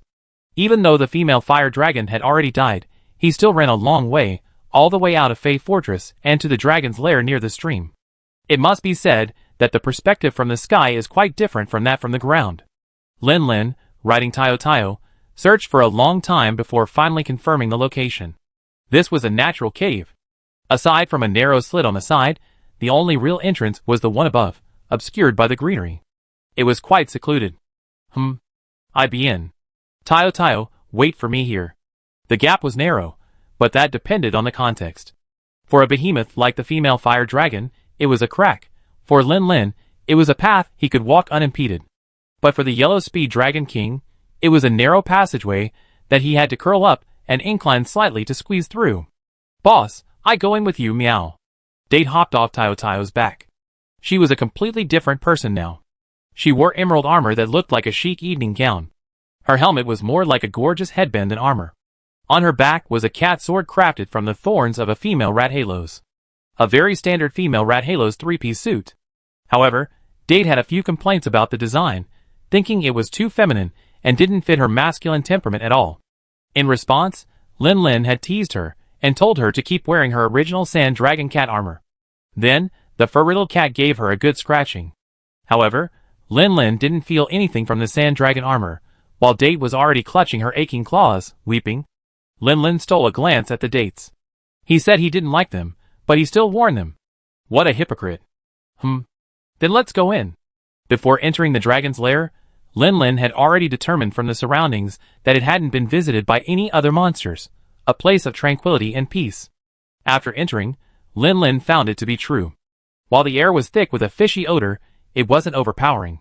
After all, the female fire dragon deliberately stayed away from her nest when defecating, and since she hadn't returned in several days, the smell of dragon feces had naturally faded.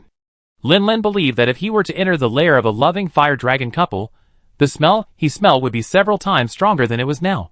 Fortunately, having been a hunter for quite some time, and having personally blended countless stink bombs, Lin Lin was no longer squeaky with this level of odor.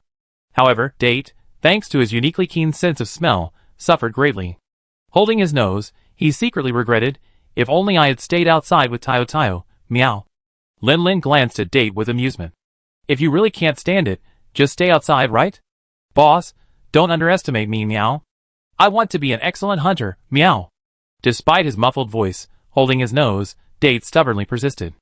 All right. If you want to smell it, I won't stop you. Lin Lin withdrew his gaze and headed straight for the nest on the ledge ahead. There, 3 white dragon eggs lay quietly. Chapter 207. Fire dragon eggs possess exceptionally high nutritional value. Besides hatching dragon cubs, they are also a crucial ingredient for certain rare medicines. They are not only coveted by various monsters, but are also a perennially popular payout in Hunter Guild quests. Of course, Lin Lin hadn't come here today to be a despicable egg thief, but to fulfill a promise to a dying mother. He untied his wrist armor, crouched down, and reached out to touch the egg, which was half a man's height. The chill he felt at his hand made his heart sink slightly. Through the female fire dragon's memories, he knew that fire dragon eggs require a very high temperature to hatch. When a female fire dragon leaves her nest to hunt, she often covers them with embers from a burning fire to conserve heat. While this method might work for a temporary fix, it's conservatively estimated that at least half a month has passed since the female fire dragon last left the nest. The breeding season is long over, and the cold season is almost midway. Even a bonfire wouldn't last this long, let alone these few embers. These dragon eggs are probably dead. Lin Lin sighed softly, unsure of what was going on with this female fire dragon. Not only was she not raising offspring during the breeding season like most of her kind, but even the male fire dragon she was supposed to be with was completely gone. If there weren't bad guys among the fire dragons of the old world, perhaps that male fire dragon would have met his end before his wife. Lin Lin shook his head slightly. These eggs were already lifeless. They would either rot here over time, or someday be treated as trash by the new owner of this place. Might as well let him take them back to the village and exchange them for some money. Maybe Ai Chao would be so happy to develop something like dragon egg dumplings. Thinking this way, Lin Lin leaned over and silently began to carry the dragon eggs out. There were only 3 eggs in total, and with Tayo here, carrying them all wasn't difficult. Just be careful not to let them bump into each other and break. Lin Lin quickly placed the first 2 dragon eggs into the prop bags on either side of Tayo's body. Just as Lin Lin returned to pick up the third, his brows twitched slightly. Huh? Boss, what's wrong, meow? Yinzo felt quite confused all day. Boss should have been fully preparing for the upcoming trip to the Frozen Islands, but for no apparent reason, he'd taken on an exploratory mission and, after wandering around for a while, had led them straight here. He had no idea how Boss knew this was a dragon's lair. And now, Lin Lin's sudden pause in carrying the eggs ignited Yinzo's confusion to a crescendo. Unable to contain his bewilderment any longer, he asked, "This egg seems to be alive?" Yinzo, bewildered, imitated Lin Lin's movements, extending his cat paw to press against the crystal-clear eggshell, examining it for a moment. It was just as cold, not even the slightest pulse could be felt. It was clearly no different from the previous 2 eggs, so why did the boss say that? I heard a cry. Lin Lin gently stroked the white eggshell with his palm, his eyes slightly closed. Although it was faint, it was struggling. It wanted to live. Just like its mother. Jujube looked at Lin Lin's bewildered expression, and put his ear to the egg, listening carefully for a moment, but still heard nothing. So, he looked at Lin Lin with a look of worry and fear. The boss looked like this. Could he be possessed by a demon? Just as it hesitated about whether to strike the dragon's nest with a club to force the possessing spirit out of its body, Lin Lin suddenly stood up. He deftly gathered the dead branches from the dragon's nest, and lit a bonfire nearby. Boss. Lin Lin picked up the dragon egg, and sat down beside the fire. The dancing flames cast a red glow on his face, making it appear flickering. Date, I'm fine. This is a skill I've always had. Don't worry. Meow? Lin Lin smiled. Why do you think I can use Bear 2's belly as a pillow? Why I can get along so well with Tayo? And why I'm so confident in bringing Puff back to the village? Meow meow meow? Date opened its mouth in confusion. Why did it feel like it didn't understand what the boss was saying? It's because I can hear their voices. That voice from the heart is more powerful than any language. I came here because I heard the female fire dragon's last words for her offspring. I lit the bonfire here because I heard her voice. Lin Lin pointed to the dragon egg in his arms. It said it was cold. It said it didn't want to die. Date's round eyes blinked, and he remained speechless for a long time. Is this really possible? But thinking back on everything he's seen and heard since following the boss seemed to have always been very perceptive. When I first encountered jumping in the desert, I could tell it was just bluffing, with no real intention of attacking. When fighting the peak dragon, I was always able to predict its next move and counterattack. When I encountered the Ceratopsian after leaving Rock Lake, I could tell it had been driven out to sleep on the street by its shrewd wife, and was simply looking for a fight to vent its frustration and anger. In the stream, just hearing the wolf howls told me something was up. I refused to let them go, and went to investigate alone, bringing back the kind of detailed intelligence that only comes from repeated combat. When I fed Little Puff a fish, I noticed Jumping's envy, so I immediately fed him a big fish too. So even if I don't say anything, Boss can hear what I'm thinking, meow? Lin Lin glanced back at it, offering an awkward yet polite smile. No, that's not possible. My ability seems to be born for communication, but it has a particular limitation. I can't hear what beings that speak language think, but I can instinctively understand the meaning of their words. Date suddenly realized, no wonder I heard Sophia say that the head woman of Jayan village praised your exceptional talent for languages. She didn't understand what she meant, and wanted to find out from me. But boss, what language is the head woman referring to? Date tried to scratch his belly, but the skirt-like cat armor blocked it. He shook himself awkwardly and muttered to himself, it definitely can't be the common language of the continent. Could it be Orcish? Or that country's minority language? Lin Lin's mouth twitched. Good boy, eliminating the correct answer first, right? Chapter 208. After warming himself by the bonfire for a while, Lin Lin once again focused on the dragon egg in his arms, and after a moment, he breathed a sigh of relief. Not bad, the emergency treatment was effective. The faint consciousness within the eggshell had gradually stabilized, no longer threatening to dissipate completely at any moment. So, as long as he could maintain a stable environment, the egg would be almost certainly saved. And soon, his home would be filled with a hungry dragon. He had to exercise some self-control from now on. He couldn't just bring home every dragon egg he saw, or his home would become a zoo. Calling Juju to hold the dragon egg for him, Lin Lin went outside the dragon's nest and cut down a knotwood tree. After a while, he fashioned a wooden box from the planks just big enough to fit the egg. He then gathered a few ivy leaves to create a soft lining, and then crumbled a bunch of dead leaves to use as insulation. Finally, a simple incubator was complete. Of course, this only served as temporary warmth while carrying it. If it were truly to be used as an incubator, it still lacked a heat source. After some thought, Lin Lin decided to go back and talk to Coconut Date. He wanted to have it go to Blade and see if it could get a few pieces of red lotus stone. This mineral, originating from lava caves, has properties similar to ice crystals, except that one releases heat while the other releases cold air. Then, the journey was uneventful, as Lin Lin returned to Yinhua village carrying the dragon egg. It wasn't exactly trouble-free though. They actually encountered a little dragon that tried to attack them, but neither Lin Lin nor Coconut Date attacked. Tayo Tayo simply howled, and the little dragon fled in terror. In response, Coconut Date commented, luckily, we didn't encounter a giant boar, or else we have been in for blood. In reality, if it had just been a giant boar, with Lin Lin's extensive training and upgraded equipment to the female Rat Halos set, Coconut Date could easily have taken down a giant boar single-handedly. It was just the smell of blood that made things a little more complicated. Well, only a little. Thanks to the friendship between Coconut Date and Blade, the two Elu, who had collaborated on weapons research, Lin Lin's face-saving plan was a resounding success, even exceeding his expectations. Coconut Date directly returned with 4 red lotus stones. Even more than Lin Lin could have expected, the largest of these 4 red lotus stones was no bigger than a fingernail, and the smallest was barely the size of a pomegranate seed. Holding them in the hand didn't radiate the exaggerated heat described in the literature. Instead, they gave off a steady warmth, like a hand warmer. This was exactly what Lin Lin wanted. The 4 red lotus stones were placed in the 4 corners of the incubator, saving him the trouble of constantly having to take the dragon eggs out to warm them by the fire. By the way, after returning to the village, Lin Lin made a few minor modifications to the incubator, replacing the shredded leaves with cotton and covering the wooden box with a layer of bobo fur.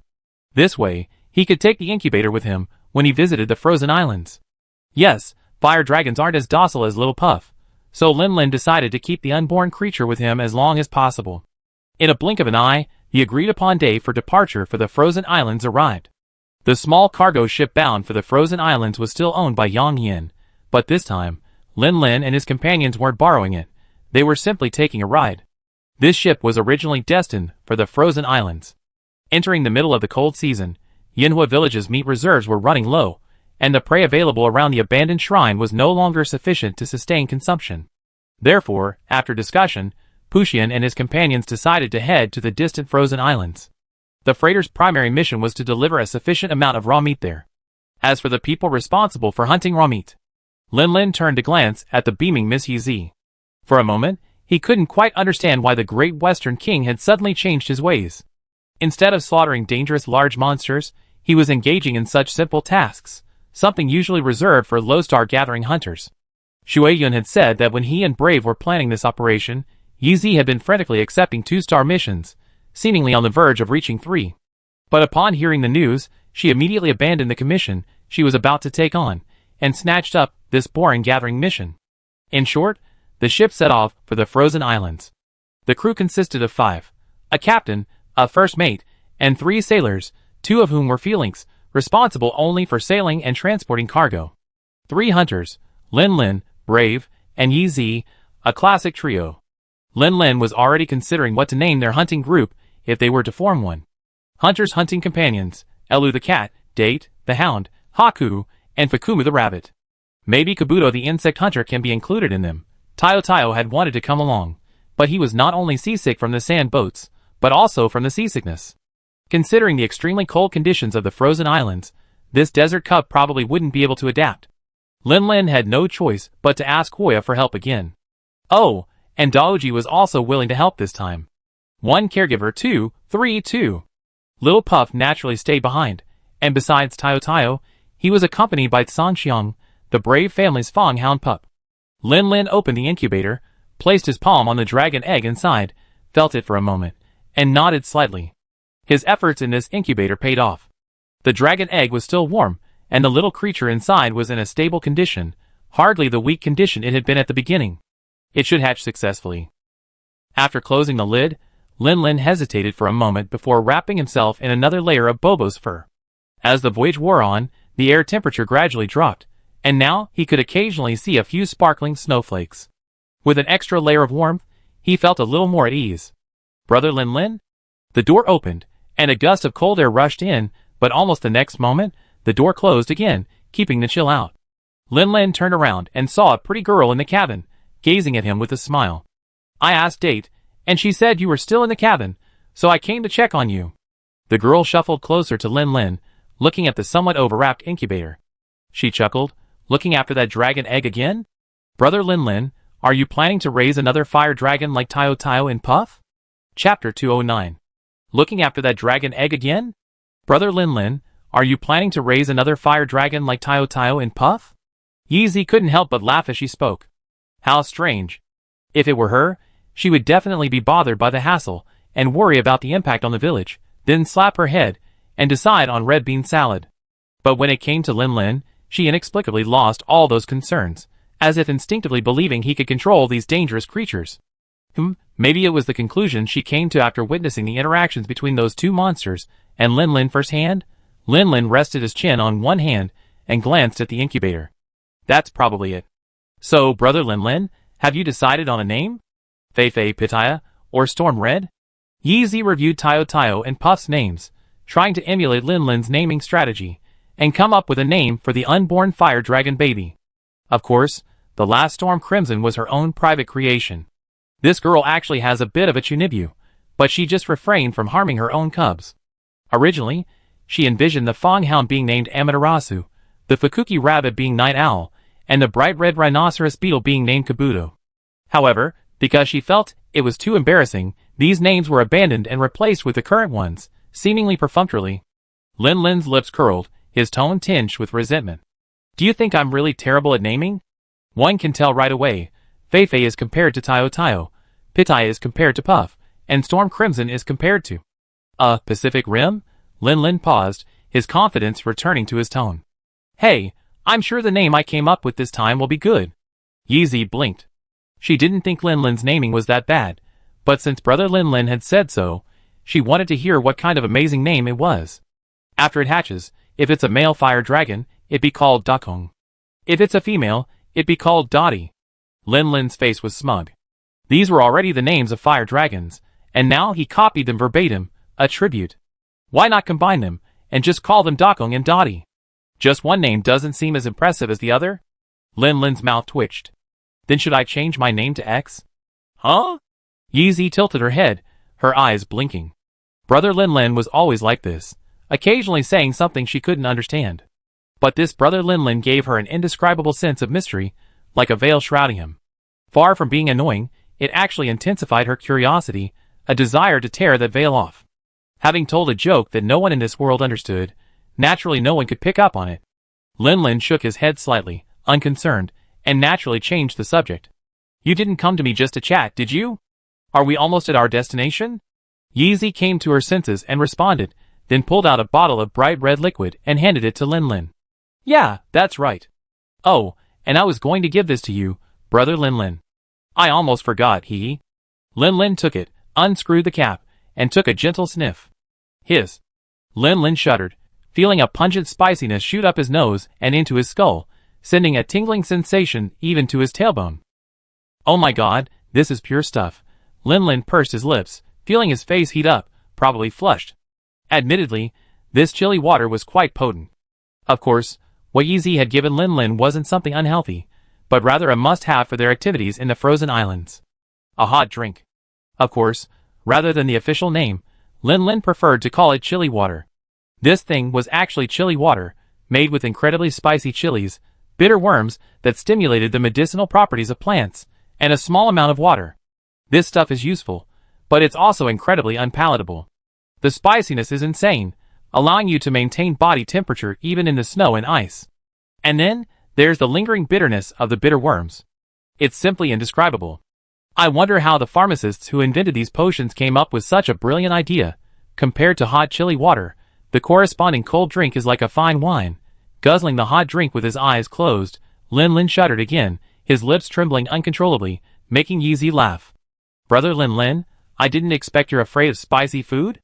Lin immediately stiffened his neck and retorted, Who said that? I used to love spicy food, okay? Yes, you might have eaten too much spicy food.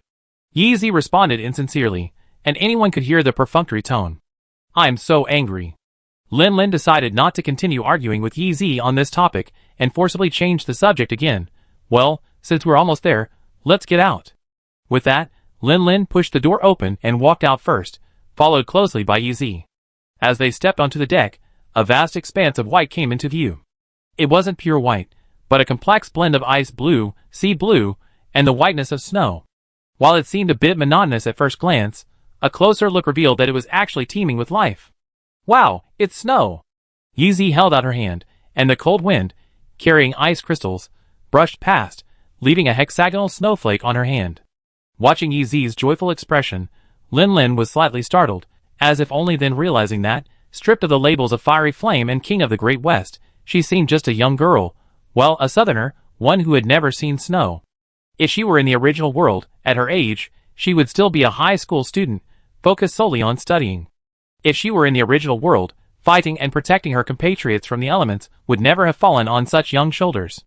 Lin then reached out and caught a snowflake, showing it to Yeezy. Did you know?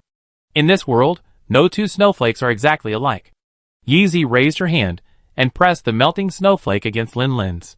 In the blink of an eye, the two flakes merged together, forming a slightly larger snowflake.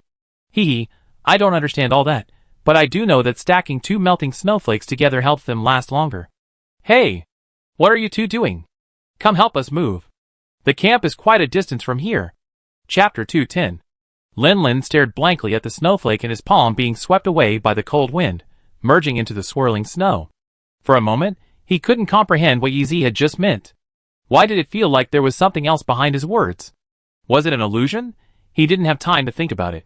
Brave's greeting quickly brought Lin back to his senses. He realized that the cargo ship had docked at the shore, preparing to unload boxes of supplies. Coming! Lin tightened the straps on his weapon mounts and strode over. The frozen islands are called archipelagos, but in reality, they are more like a mountain range, with some of the valleys below sea level, making them islands. This area was discovered by a trading ship from Yinhua village after it strayed off course. It had only recently come to the attention of the Hunters Guild, and had been developed as a hunting ground only a few years earlier. The campsites weren't as well established as those in the long-cultivated Didi Desert. This was why Lin and his companions had to carry their rather cumbersome supplies upon disembarking, and walk 2 kilometers across a small hill to reach the snowy peak where their camp lay. Thankfully, the person responsible for setting up the tents wasn't simply sitting there doing nothing. The campsite's location mid-mountainside was not only secluded, but also quite sheltered from the wind. The tents were also made of very sturdy material. Despite the freezing snow outside, the warmth inside wasn't exactly spring-like, but it was at least above freezing. A small stove, lit with charcoal, soon warmed the tent. Lin boiled a pot of hot water, took a sip, and sighed with relief. It was truly comforting to have something warm to eat amidst the freezing cold. Lin decided to forgive the guild leader, who had set up the camp. Although it was a bit far from the shore, there truly hadn't been a better place to set up camp. What do you want to do next? Brave rubbed his reddened cheeks, and looked at his 2 fellow hunters. According to tradition, we should first acclimate to the local climate before officially beginning the hunt. But now I'm changing my mind. This damn place is too cold. How about we finish this job quickly and head back home? Yeezy blinked, but didn't say anything.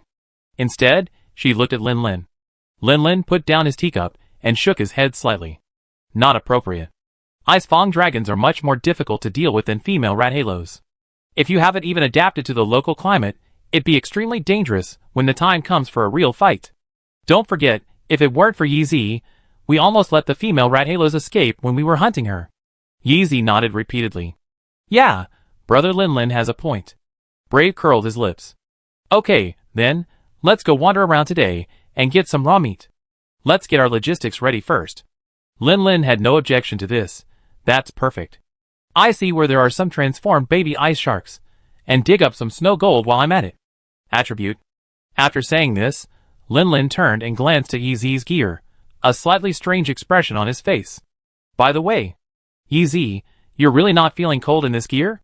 Now, Yeezy was finally no longer wearing the blue flame suit, which was more astringent than protective, but had switched to the orange and white Kamitachi dragon suit. However, while this suit offered slightly more protection than the flame suit, it still left the thighs, waist, and right shoulder exposed to the air, making the mere sight of it chill one to the bone. Yeezy shook his head matter-of-factly. Not cold. Lin's gaze gradually grew confused. This isn't right? Couldn't hunters' physiques be lumped together? He, a sturdy man 185 centimeters tall, fully covered in heavy armor, had even had a hot drink, and he was feeling cold all the way. This girl, wearing armor clearly inspired by desert design and excellent heat dissipation, remained unfazed. Was it in this river? Yeezy, perhaps understanding Lin's gaze, extended her wrist and showed him a bracelet adorning her fair skin. A round stone bead shone faintly. Oh, it's not me who's special, it's this amulet. Lin breathed a sigh of relief. It was the amulet, that's right. He had a similar one, but it only had heat resistance as a bonus. It was better not to wear it in this place. Yeezy proudly pointed at the amulet. I dug this out of the ground when I was little. I don't know what level it's rated according to the amulet rating system. I only know it has 2 protective effects, heat resistance and cold resistance. The village chief said this amulet is very special. Its protective effects don't conflict with other amulets. So, I can wear 2. Lin, Now I understand why this girl doesn't seem to feel the cold at all in this icy and snowy environment. With the cold resistance buff, this level of cold is no different from room temperature to her. If she drinks something hot, she'd probably feel a little hot. Breath gritted his teeth, wiped away the tears of envy from the corners of his mouth, and tried to look casual. Ouch. So cold. He also wants this good stuff. After a few brief hiccups, the plan to hunt for raw meat officially began. At first glance, the frozen islands appear completely silent and lifeless, but in reality, the ecosystem in this area is as active as that of the desert or the abandoned shrine. At the bottom of the ecological niche, the mobile raw meat is provided by herbivores, like the peepo and the snow deer. Thanks to the peepo's enormous size, weak combat power, and slow movement, this creature, resembling a woolly mammoth, has become a favorite of various large predators.